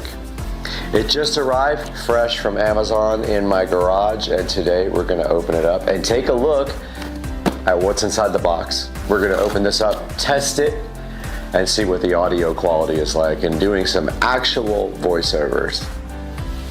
All right, so we have the HyperX Quadcast mic here in front of me. This is a USB microphone.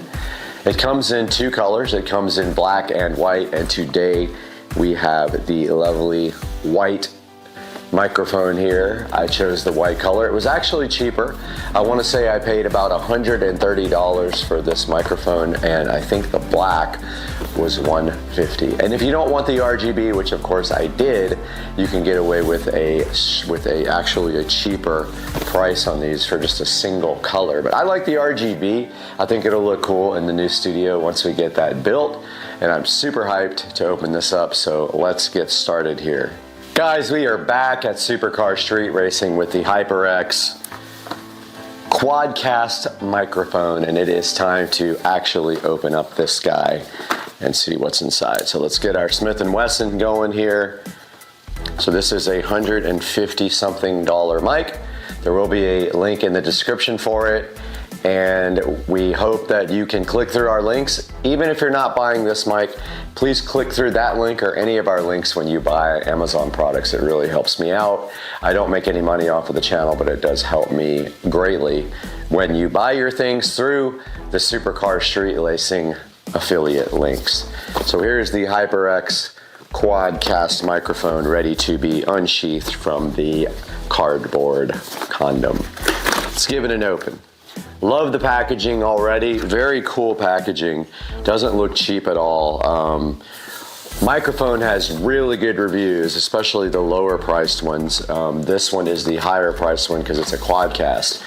I think the regular one called, I forgot what the regular name is for the one that doesn't do Quadcast, single cast or something like that. But this one has 4 patterns on the microphone.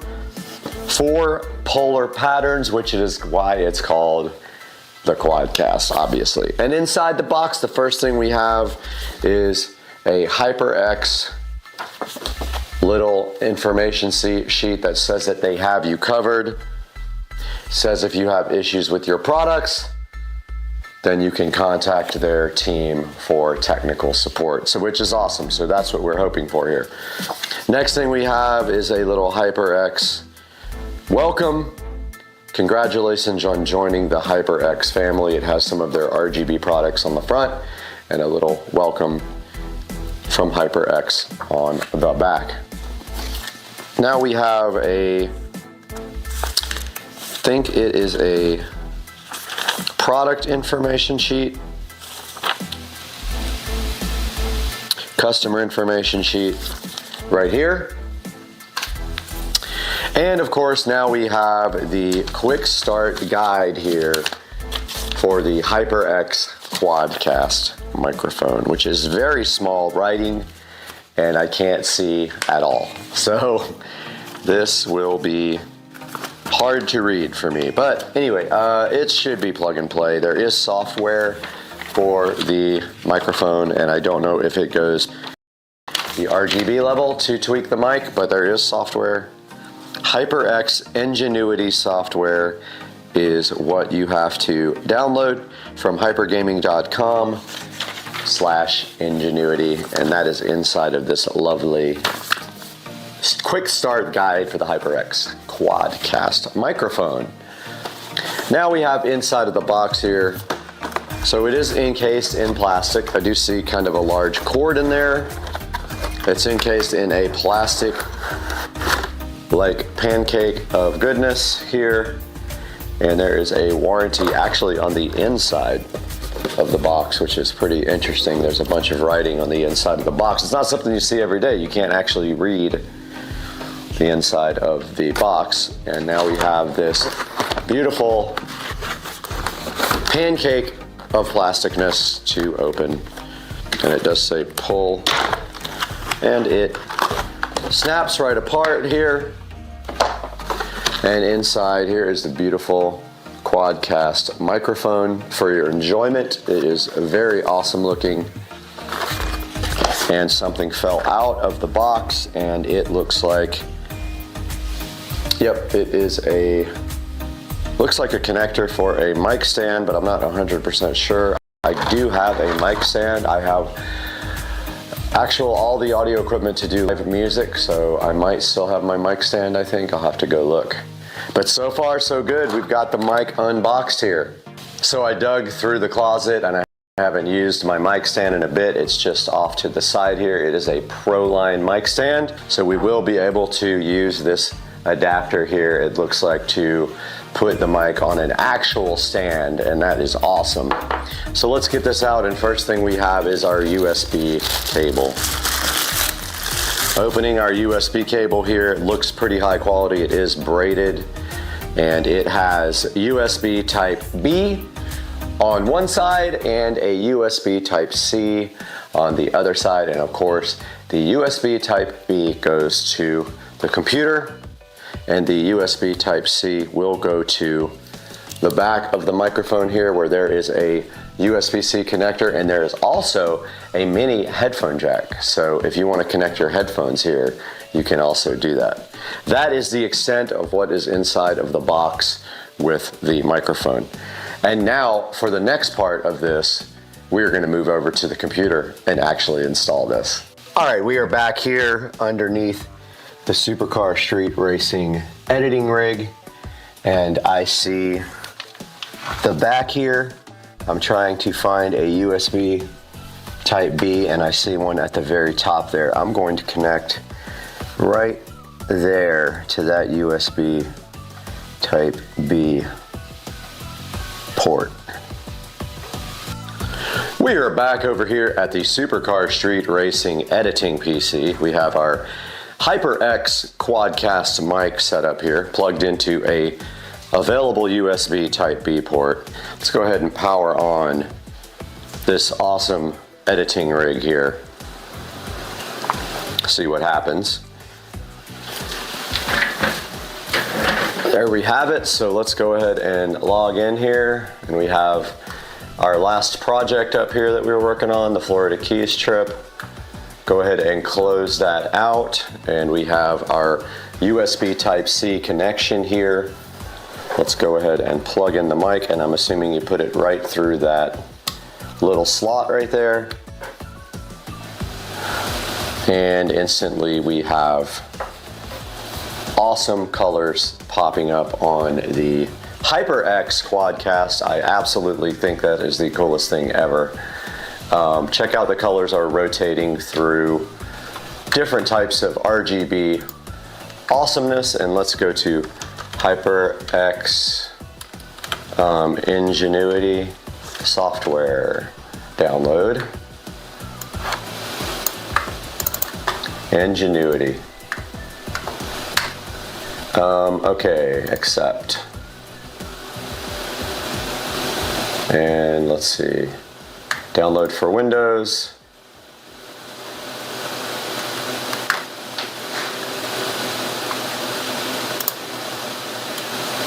Oh, it's a Microsoft app. Not that I really need it if it doesn't work. But I don't want to be downloading stuff with the Microsoft Store. That is kind of depressing. It has bad reviews as well. Let's see if it's making us sign up or anything in the store. Okay, it is downloading the HyperX app. A lot of people are saying it's broken. We don't really need it, honestly, if that's the only thing that we have for our guy here. Let's go ahead and say yes. You guys are not able to see this, but we have the HyperX software downloading right here. And there is our microphone, volume monitoring and headphone volume. And it looks like we have a lights option here. So there is our software. And it is set on wave effect right now. And you can slow down and speed up the action right here and change the colors. And it looks like you can add effects. Lightning wave VU meter. Let's try VU meter. Add. Test 1, 2, 3. Check 1, 2, 3, 4. Yep, it does respond to your voice pretty well. Let's go back to wave, which I like. Huh, interesting. It did not stay on wave. It is not staying on. It took like 8 tries and now it is on wave again. So yes, the software does have some issues. Check 1, 2. It's back on. It keeps going back on VU. It is really buggy.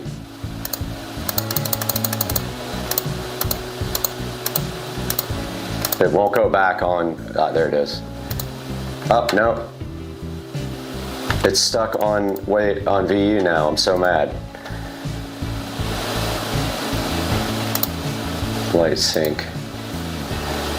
Yeah, it's causing the light sync. Unlink to manage the microphone by itself.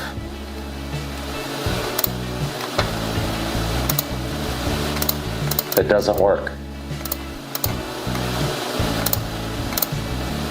Look, it's going back to the other effect.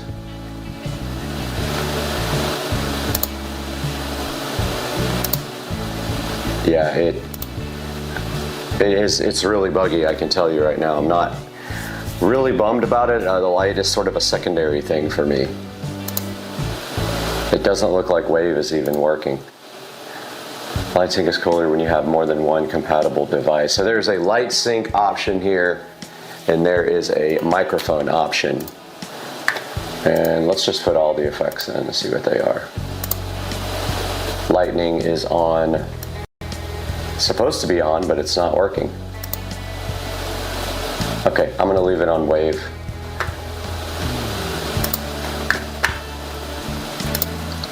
And that is all for the Ingenuity app. It is not that amazing, and it does basic lighting changes. We are back with the HyperX Quadcast, which has very good reviews online, but apparently their software is kind of janky for the lighting. But there is a polar pattern adjustment knob right here on top. And in the manual here, it says that the very left-hand setting with 2 little circles together would be stereo. The next setting, which is a big circle, is omnidirectional, so you would use that for if you had multiple people sitting at a table. The next one is cardioid, and then the last one is bidirectional. And I'm assuming it works with the mic facing you. And then the gain is at the bottom of the microphone. So it is a rotating thing at the bottom that goes from no little dots all the way up to big little dots to adjust the gain. We will take a look at that momentarily. And that is all for the adjustments, and you can hook up a pair of headphones right back here above the microphone input, or the USB Type-C, and I will buy a pair of nice headphones for this. So now let's just get that thing going, and we're going to switch over to the webcam for this part of the show. All right, guys, so we have one camera set up over here, and right here on Supercar Street Racing, we have our webcam set up, and we have the Kingston HyperX Quadcast in front of us here, and we have OBS Studio running right here, and I added the mic by going to the little plus thing here with sources. I did audio input device, and then I selected the HyperX Quadcast, and now down here at the bottom we have our audio levels affecting our gain on the microphone, and I have it cranked up pretty good to get to almost the red on the VU meters up here, and right here on the screen you can see the HyperX Ingenuity app. So let's go over to Amazon. So let's open up our Amazon page here on the other screen. I hear one of the devices going crazy in the other room because I said the word. Let's look at our orders here. And here is the order for the HyperX Quadcast RGB USB condenser microphone for PC, PS5, blah, blah, blah. And as you can see, it has 49,000 reviews. This thing is a bestseller. Okay, so it was $129. I hear audio going somewhere in the back. Amazon, stop the station. Interesting how it wakes up at its own leisure. So here we have our audio directly from the HyperX Quadcast, and I hope that this is a good indicator of what this microphone can do compared to this very cheap lavalier microphone. So I will read this to you twice. Once we'll go with the HyperX, the second time we will go with the lavalier audio. HyperX Quadcast S, RGB USB condenser microphone for PC, PS5, Mac, anti-vibration shock mount, 4 polar patterns, pop filter, gain control, gaming, streaming, podcast, Twitch, YouTube, Discord, and it is white. I'll play that back for you guys here on post-production, going through both. The first one will be through the HyperX, and the second one will be through the actual lavalier microphone, which is connected to the camera over on my right here. HyperX Quadcast S, RGB USB condenser microphone for PC, PS5, Mac, anti-vibration shock mount, 4 polar patterns, pop filter, gain control, gaming, streaming, podcast, Twitch, YouTube, Discord, and it is. And I will read you a little more copy here as if I was reading a commercial. I used to do voiceovers for television and radio, so let's do that now. So, about this item, radiant RGB lighting with dynamic effects, personalized stunning RGB lighting and dynamic effects for an eye-catching shot of customizable style. So that's kind of how I would read that if I was doing a professional voiceover. Let's go to the next section here. Built-in anti-vibration shock mount. Isolate the mic and suppress the sound of unintentional rumbles and bumps with the elastic rope suspension. And that is right here on the side of the mic. So it is held up with elastic ropes, which keeps the vibration down to a minimal. Let's try another one. This is fun. Tap to mute sensor with LED status indicator. Use the convenient tap to mute functionality to prevent an audio accident along with the help of the LED mic status indicator. If the light is on, the mic is active. If the light is off, the mic is muted. So the mic is not muted because I see the HyperX Quadcast actually on the screen in OBS Studio there. Get back on camera a little bit. And let's go to the next section here. 4 selectable polar patterns. Choose between 4 polar patterns: stereo, omnidirectional, cardioid, and bidirectional. To optimize your broadcast setup and keep the focus on the sounds you want to be heard. Customizable via HyperX Ingenuity software. Personalize your RGB lighting and effects with HyperX Ingenuity software. And that software is here.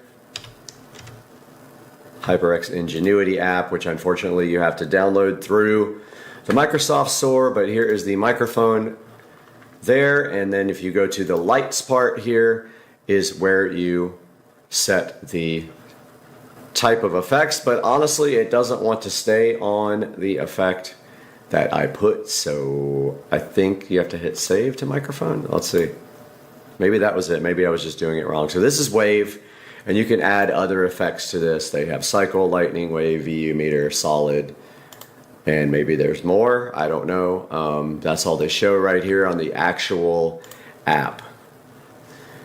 So back to this microphone. So this thing has the capability to do, let's take a look at this 360 degree view here. This has the capability to do more than one pattern so that you can have a quadcast podcast. It can pick up 4 people around a table.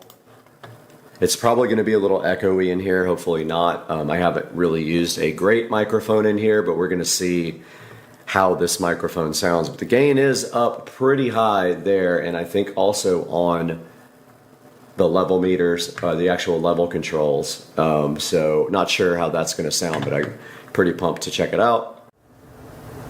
Okay guys, we actually have the microphone connected now directly to the phone. I don't know if you guys can hear me. I'm going to go back here where I am in the pattern.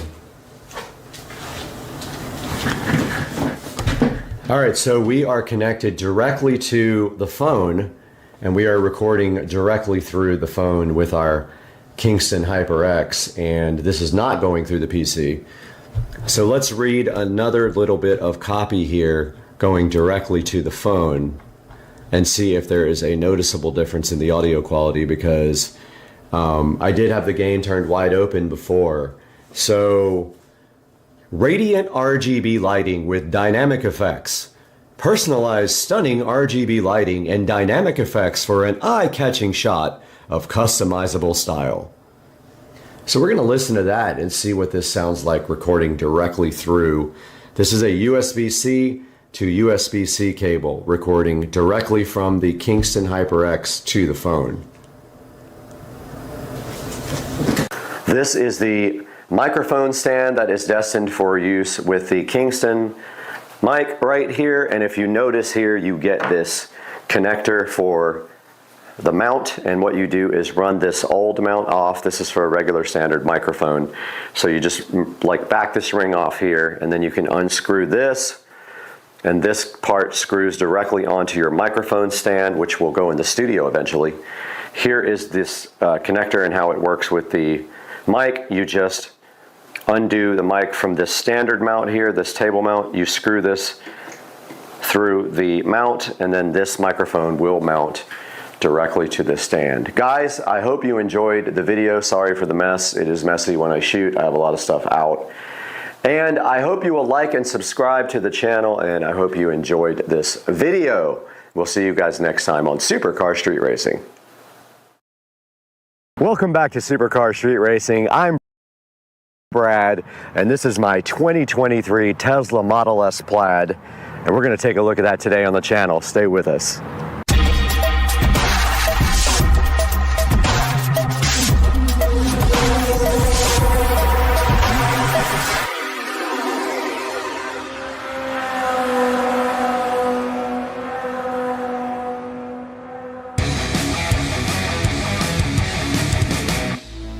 Welcome back to Supercar Street Racing. My name is Brad.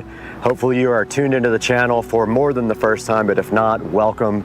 And today we have my brand new 2023 Tesla Model S Plaid sitting here, and we're going to tell you all about it today. Now, the car was purchased back in April. It does have some modifications to it from stock, all today on the channel. You're checking out the front of my 2023 Tesla Model S Plaid, looking so fresh out here in the middle of the parking lot. And I wanted to take some time today to show you guys the front of the car some of what has been done to it and some of the unique features of the car. And of course, the first thing you can see here on the car is that the car is wrapped, completely wrapped in a satin wrap. Now you can also see in the front of the car that the headlights are also wrapped in satin, and I was a little bit concerned about that, but actually it has not been a problem. They're actually really bright, and it did not affect the brightness of the headlights at all. Taking a look at the front also of the 2023 Tesla Model S Plaid, there are a few other modifications here. You can see right here that we have the carbon fiber front V right underneath the modified black Tesla logo right here, and then down below that we have the carbon fiber splitter down here, and that thing is called an apron, and it literally just sits right on top of the regular bumper and gives the car an enhanced look as well, a more sporty look, and it does match the carbon fiber rear wing that we will show you guys. Carbon fiber rear spoiler we'll show you guys here shortly. That is the extent of the modifications on the front of the 2023 Tesla Model S Plaid. Now let's take a look at the side of the car. This is my 2023 Tesla Model S Plaid. I'm happy to have you guys here on the channel checking it out. And taking a look at the side of the vehicle, the first thing you will notice probably right away, if you're familiar with Teslas, is that I do have aftermarket wheels and tires. Immediately, the first thing I did when I bought the vehicle was go ahead and order my wheels and tires. Now, I did get the car with the 19-inch Tempest wheels and tires because I didn't want to pay the upgrade for the 21s. I figured I could take that money and use it and get whatever I want. I did end up ordering the BC Forged HB04s in matte black. And there you can see how they look, and I did order the hardware also exposed for the three-piece wheel, and the bolts are actually matte black as well. And apologies, I'm in a flight path right now, but that's just what happens. Now keep on looking at the side of the Model S Plaid, you'll see some other cool features. I do have the hardware 4 version of the Model S Plaid, and so this has more cameras and no sensors whatsoever, all camera based, and that is what you're seeing right here is the hardware 4 camera. And if you notice right on top of the hardware 4 camera, we do have some carbon fiber camera covers, which I think add a nice accent to the side of the car here. And then moving down the car a little bit further, and you can see it just opened by Bluetooth. We do have the carbon fiber mirrors as well, looking really good, and they do also match the carbon fiber camera covers here, and also the carbon fiber that you're about to see in the next picture. All right, we're towards the back of my 2023 Tesla Model S Plaid now, and you can see right there that the door handles did pop open because of the Bluetooth phone. And here we have the carbon fiber caps for the Model S handles, and they look awesome. And back here you can see the 295/35 ZR21 Pilot Sport 4S's with the HB04 BC Forged wheels. And that's going to round out the side of the Model S Plaid. Let's take a look at the back now. All right, here's a good look at the back of my 2023 Model S Plaid. You can see the tail lights looking great. I don't know if they were restyled for 2023, but I did forget to mention that the front headlights were restyled for 2023, and they are upgraded laser headlights. Here in the back, nothing really to show except for the fact that we removed the Tesla logo here completely when we did wrap the car, and also in the front, we also removed the front license plate. Taking a look at the inside of my 2023 Model S Plaid, and I did wait specifically for the exact color combination that I wanted. I wanted black interior with carbon fiber, not the wood grain, and you can see in here, this is all new carbon fiber interior, and also this car does have hardware 4. And taking a look at just like every other Model S, they have the screen over here on the left that shows you a bunch of information like navigation, your charge rate, the time and things like that, and maybe like your radio station and things like that you're listening to. And then over here we do have the yoke. I did not have a choice on the yoke. I did not order this car custom made, so the yoke was actually already in the car. Moving down to the bottom here, you can see that the Plaid comes with some brushed aluminum or just straight up aluminum pedals, which look pretty cool. And then moving up to the seats, these are not real leather seats. All of the Teslas have vegan kind of safe leather. And then looking to the center here in the middle of the dash, they do have 2 chargers for wireless phones. So if you stick your phone right there, and it did start charging. So they have 2 of those right here available for you. And then moving into the center here, we have a pocket right here that does have just enough area for a few pairs of glasses. And then moving forward, there's another pocket that I actually just found out about. I did not know this existed until yesterday. And if we move that open, there's actually 2 USB connectors right here and 2 on the back here in the right by the back screen here. And then of course we have our center console with a lot more storage in here, and we do have a cup holder if you let that slide forward. Moving up to the center of the dash here, I'm sure you guys are all familiar with the Tesla display. And if we go to the home screen here and we go to the actual vehicle down here and the software, you can see this is a Model S Plaid with 903 miles on it for supercar street racing. It does have the VIN there. It does have a full self-driving computer. I did not purchase full self-driving, and we are on 11.1, 2023, 26.9 software. And then moving up to the very top of the car here, on the controls, you hit the control button. You have the ability here to play with the mirrors, the steering, the wiper, the window locks, fold your mirrors, the display, the child lock. And then at the top of the screen here, you can see LTE. You can move the display towards you or away from you with this button here.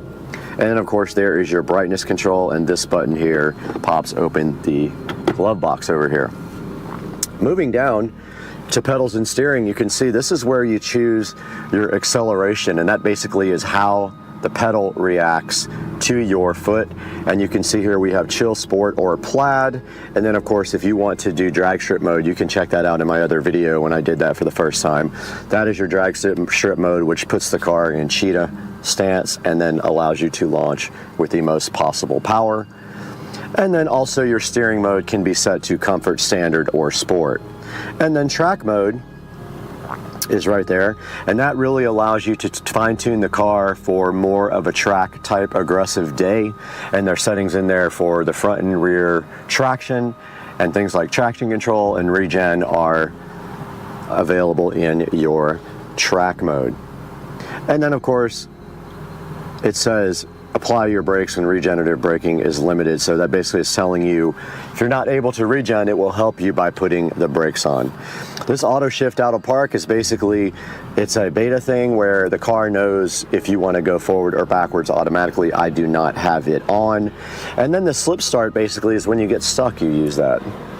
Here's a suspension, and the ride height is set to low.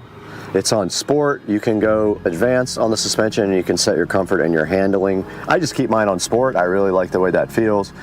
It says here if you want to use comfort dampening and autopilot, you turn this switch on when you have autopilot on, and then it sets your default ride height to low. But if you press this, it says when enabled, the default ride height will adjust to low mode in most driving scenarios. Model S will always automatically adjust the ride height to balance comfort, handling, and range, and that's all that's available on that screen. And then this screen is where you see your charge limit and your actual percentage that you want the car to charge up to. And this car is set to charge no higher than 90% is what they recommend. And they recommend 80% if you're going to be driving the car every day, which I do not. This is where you actually adjust with your current that you want the car to charge in. So if I stick it in a 50 amp, it'll charge at 48 amps maximum. And then the last time I supercharged, which was April 14th, I've only supercharged the car one time, and it's when I bought it. It was $27.30 because I do not have free supercharging. And this is the autopilot, and you can set it to either traffic aware cruise control or auto steer beta by doing that. And then you have to answer yes. And then this is your following distance, and this is how you get into auto steer. And they're talking about this button here on the steering wheel, which I will show you guys next. And this is how you set your speed and your offset for your cruise control. You can put a speed limit warning on there as well, a forward collision warning. You can adjust that so it comes on sooner or later. Here's your lane departure warning, and this can set to assist, so it will actually help you steer. And then here's all your other options: emergency lane avoidance departure, automatic emergency braking, obstacle aware acceleration, traffic aware cruise control chime, and green traffic light chime. Moving down here, this is where you actually set up your phone for a lock. So when I get in the car, the phone is on Bluetooth and the car will unlock and drive without a standard key.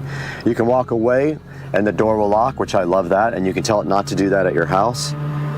And then there's a few other options related to unlocking it when you park, and some other little options here for unlocking it with your phone. Now, I do have the MyQ connected garage, which means my garage door opener is MyQ enabled, and I did subscribe for a lifetime. I think I paid $200 and something, and I am permanently set up so when we drive the car back home, the garage door does open and close. Taking a look at the lights, you can turn the front and rear fog lights on, the dome lights off, on or on auto, the ambient lights inside of the cabin here, and the auto turn signals, and the auto high beams, and then headlights on when you get out of the car. And then here's your display. You can set up all the different options on your display, tilt it to the left or right or center, the language and things like that, and your time and distance and temperature. And this shows your last trips here and how much your watts per mile was. And of course, this is for your navigation. This has your navigation volume, trip planner, avoid tolls, avoid ferries, things like that for nav. Service is where you go in and you can do different things like jack mode, car wash mode, things like that. It shows you your tire pressures. And software we took a look at already. It shows you your software versions and what you purchased as far as software. And with upgrades here, you can actually purchase upgrades on the car. You can get full self-driving. You can subscribe to full self-driving. You can buy it outright for 15 grand or subscribe every month to that. And that's a look at the left side of the menu. Taking a look at the bottom part of the menu is where you can go through things like your phone connection here. These are your cameras, so when we hit the camera button, we see all the cameras. This is where you can actually choose other things that aren't in the bottom menu, things like the toy box and the arcade, Bluetooth settings, Sirius XM, TuneIn, Zoom calls, things like that, and you can also add them to the shortcuts at the bottom. These bottom ones are all shortcuts. TI is TuneIn Radio, but just beware when you do TuneIn Radio on this car, they put their own commercials in related to you having a Tesla. So they know that you're tuned in a Tesla, and they put commercials in based on that. And that right there is your actual browser. And there's your Bluetooth and your Sirius XM. And that is a look at the bottom of the actual screen.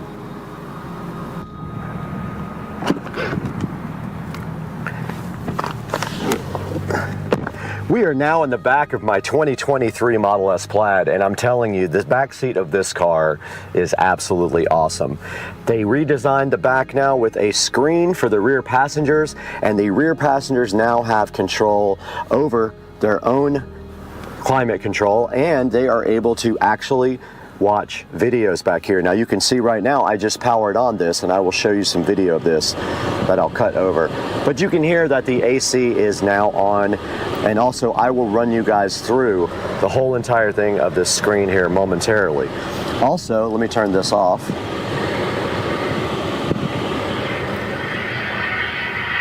And of course, here comes the plane.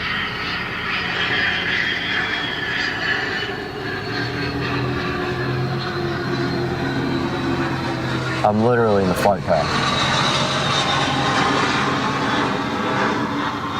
My God, ridiculous. Jet.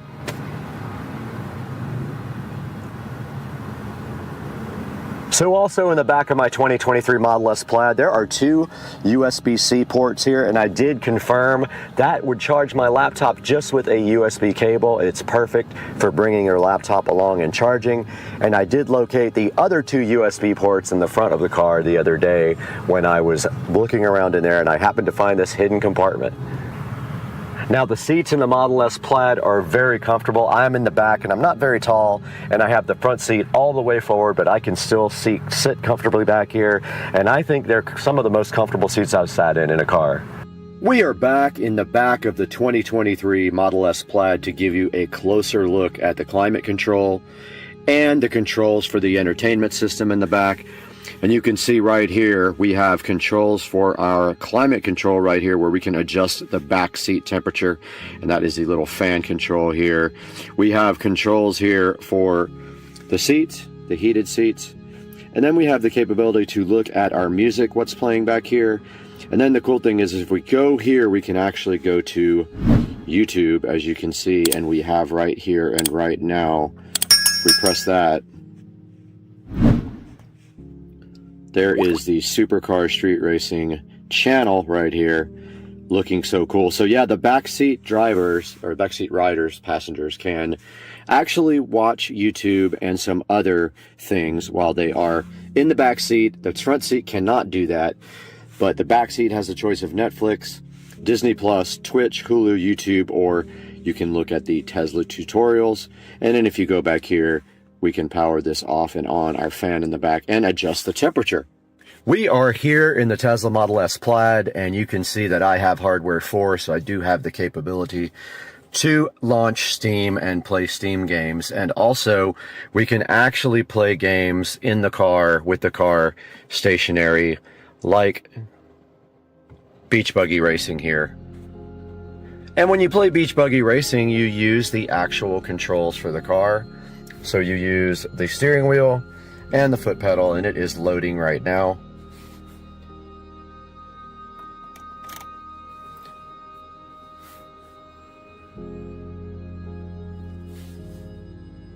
And I am trying to figure out why there's no sound. But the sound isn't what's important right now. It is important that you see that this plays with the stock factory steering wheel and gas and brake pedal. You can see here I am steering this guy with the car, and I do have my accelerator pedal. So that is how you play games while you are sitting still in the Tesla Model S Plaid. Alright, we are back in front of the Model S Plaid screen here, and you can see that we are in the arcade. And if we hit launch Steam Beta here, it will take a couple of minutes to launch. There it goes, so it is starting up right now.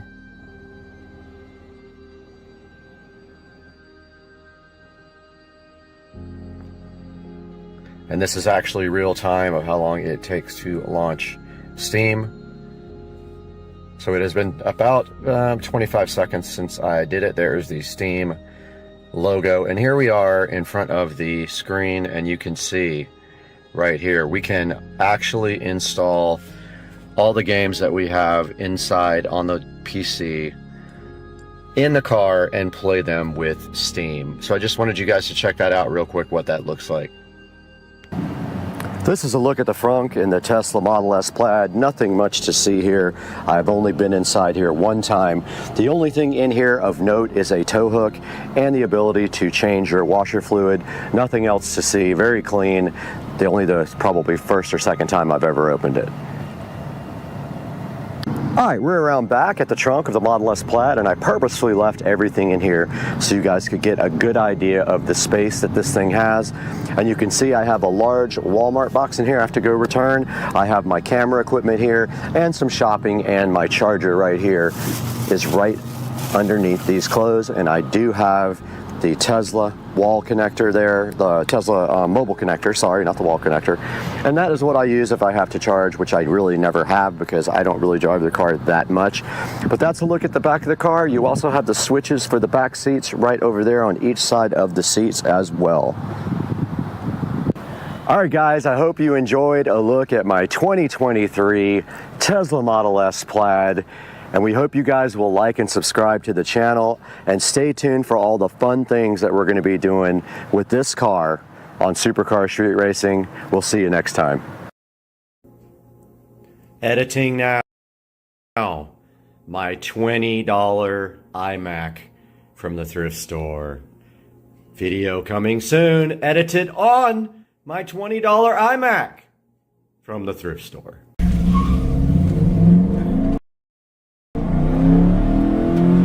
Got his ass.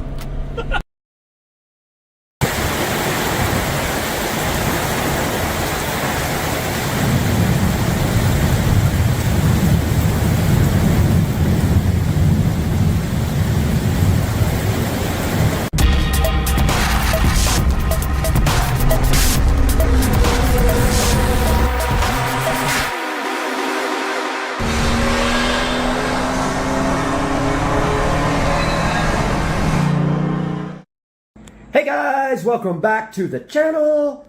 And today we have a whole box of goodies here for something that you guys have not seen yet. And you are going to get a first look at that here in a minute. But inside this box we have some wiring.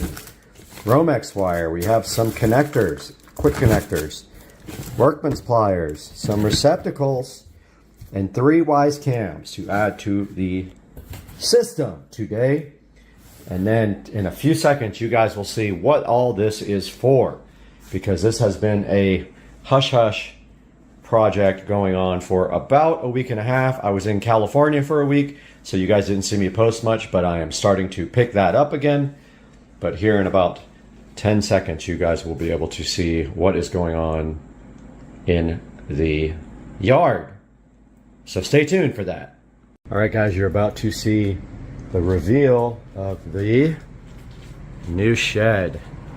So while I was in California, this was started, and here is the new shed. It is about 17 feet long and 7.5 feet wide, and this is what the inside looks like.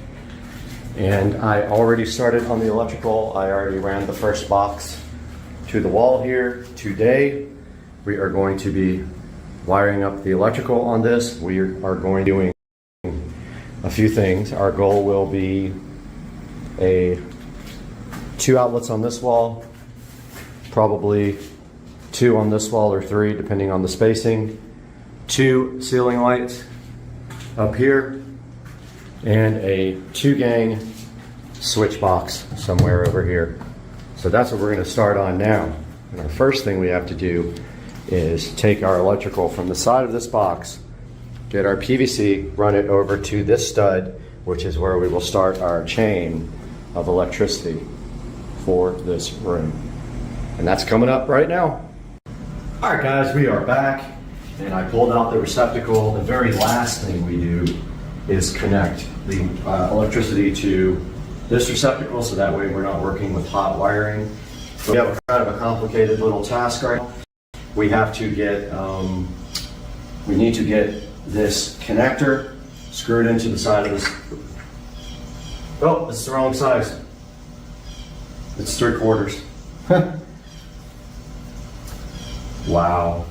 Okay. That sucks.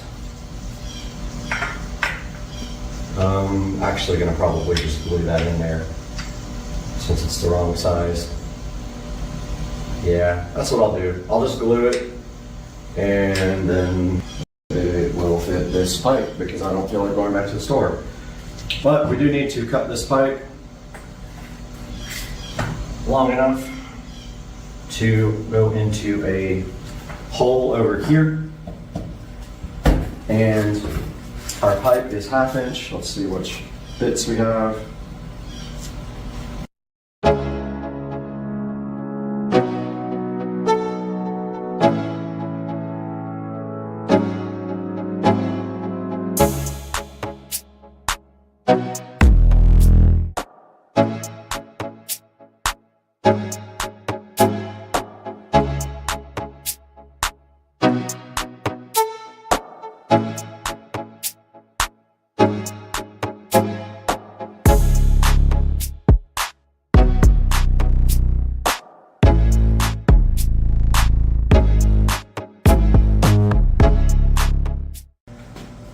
Yeah, so our goal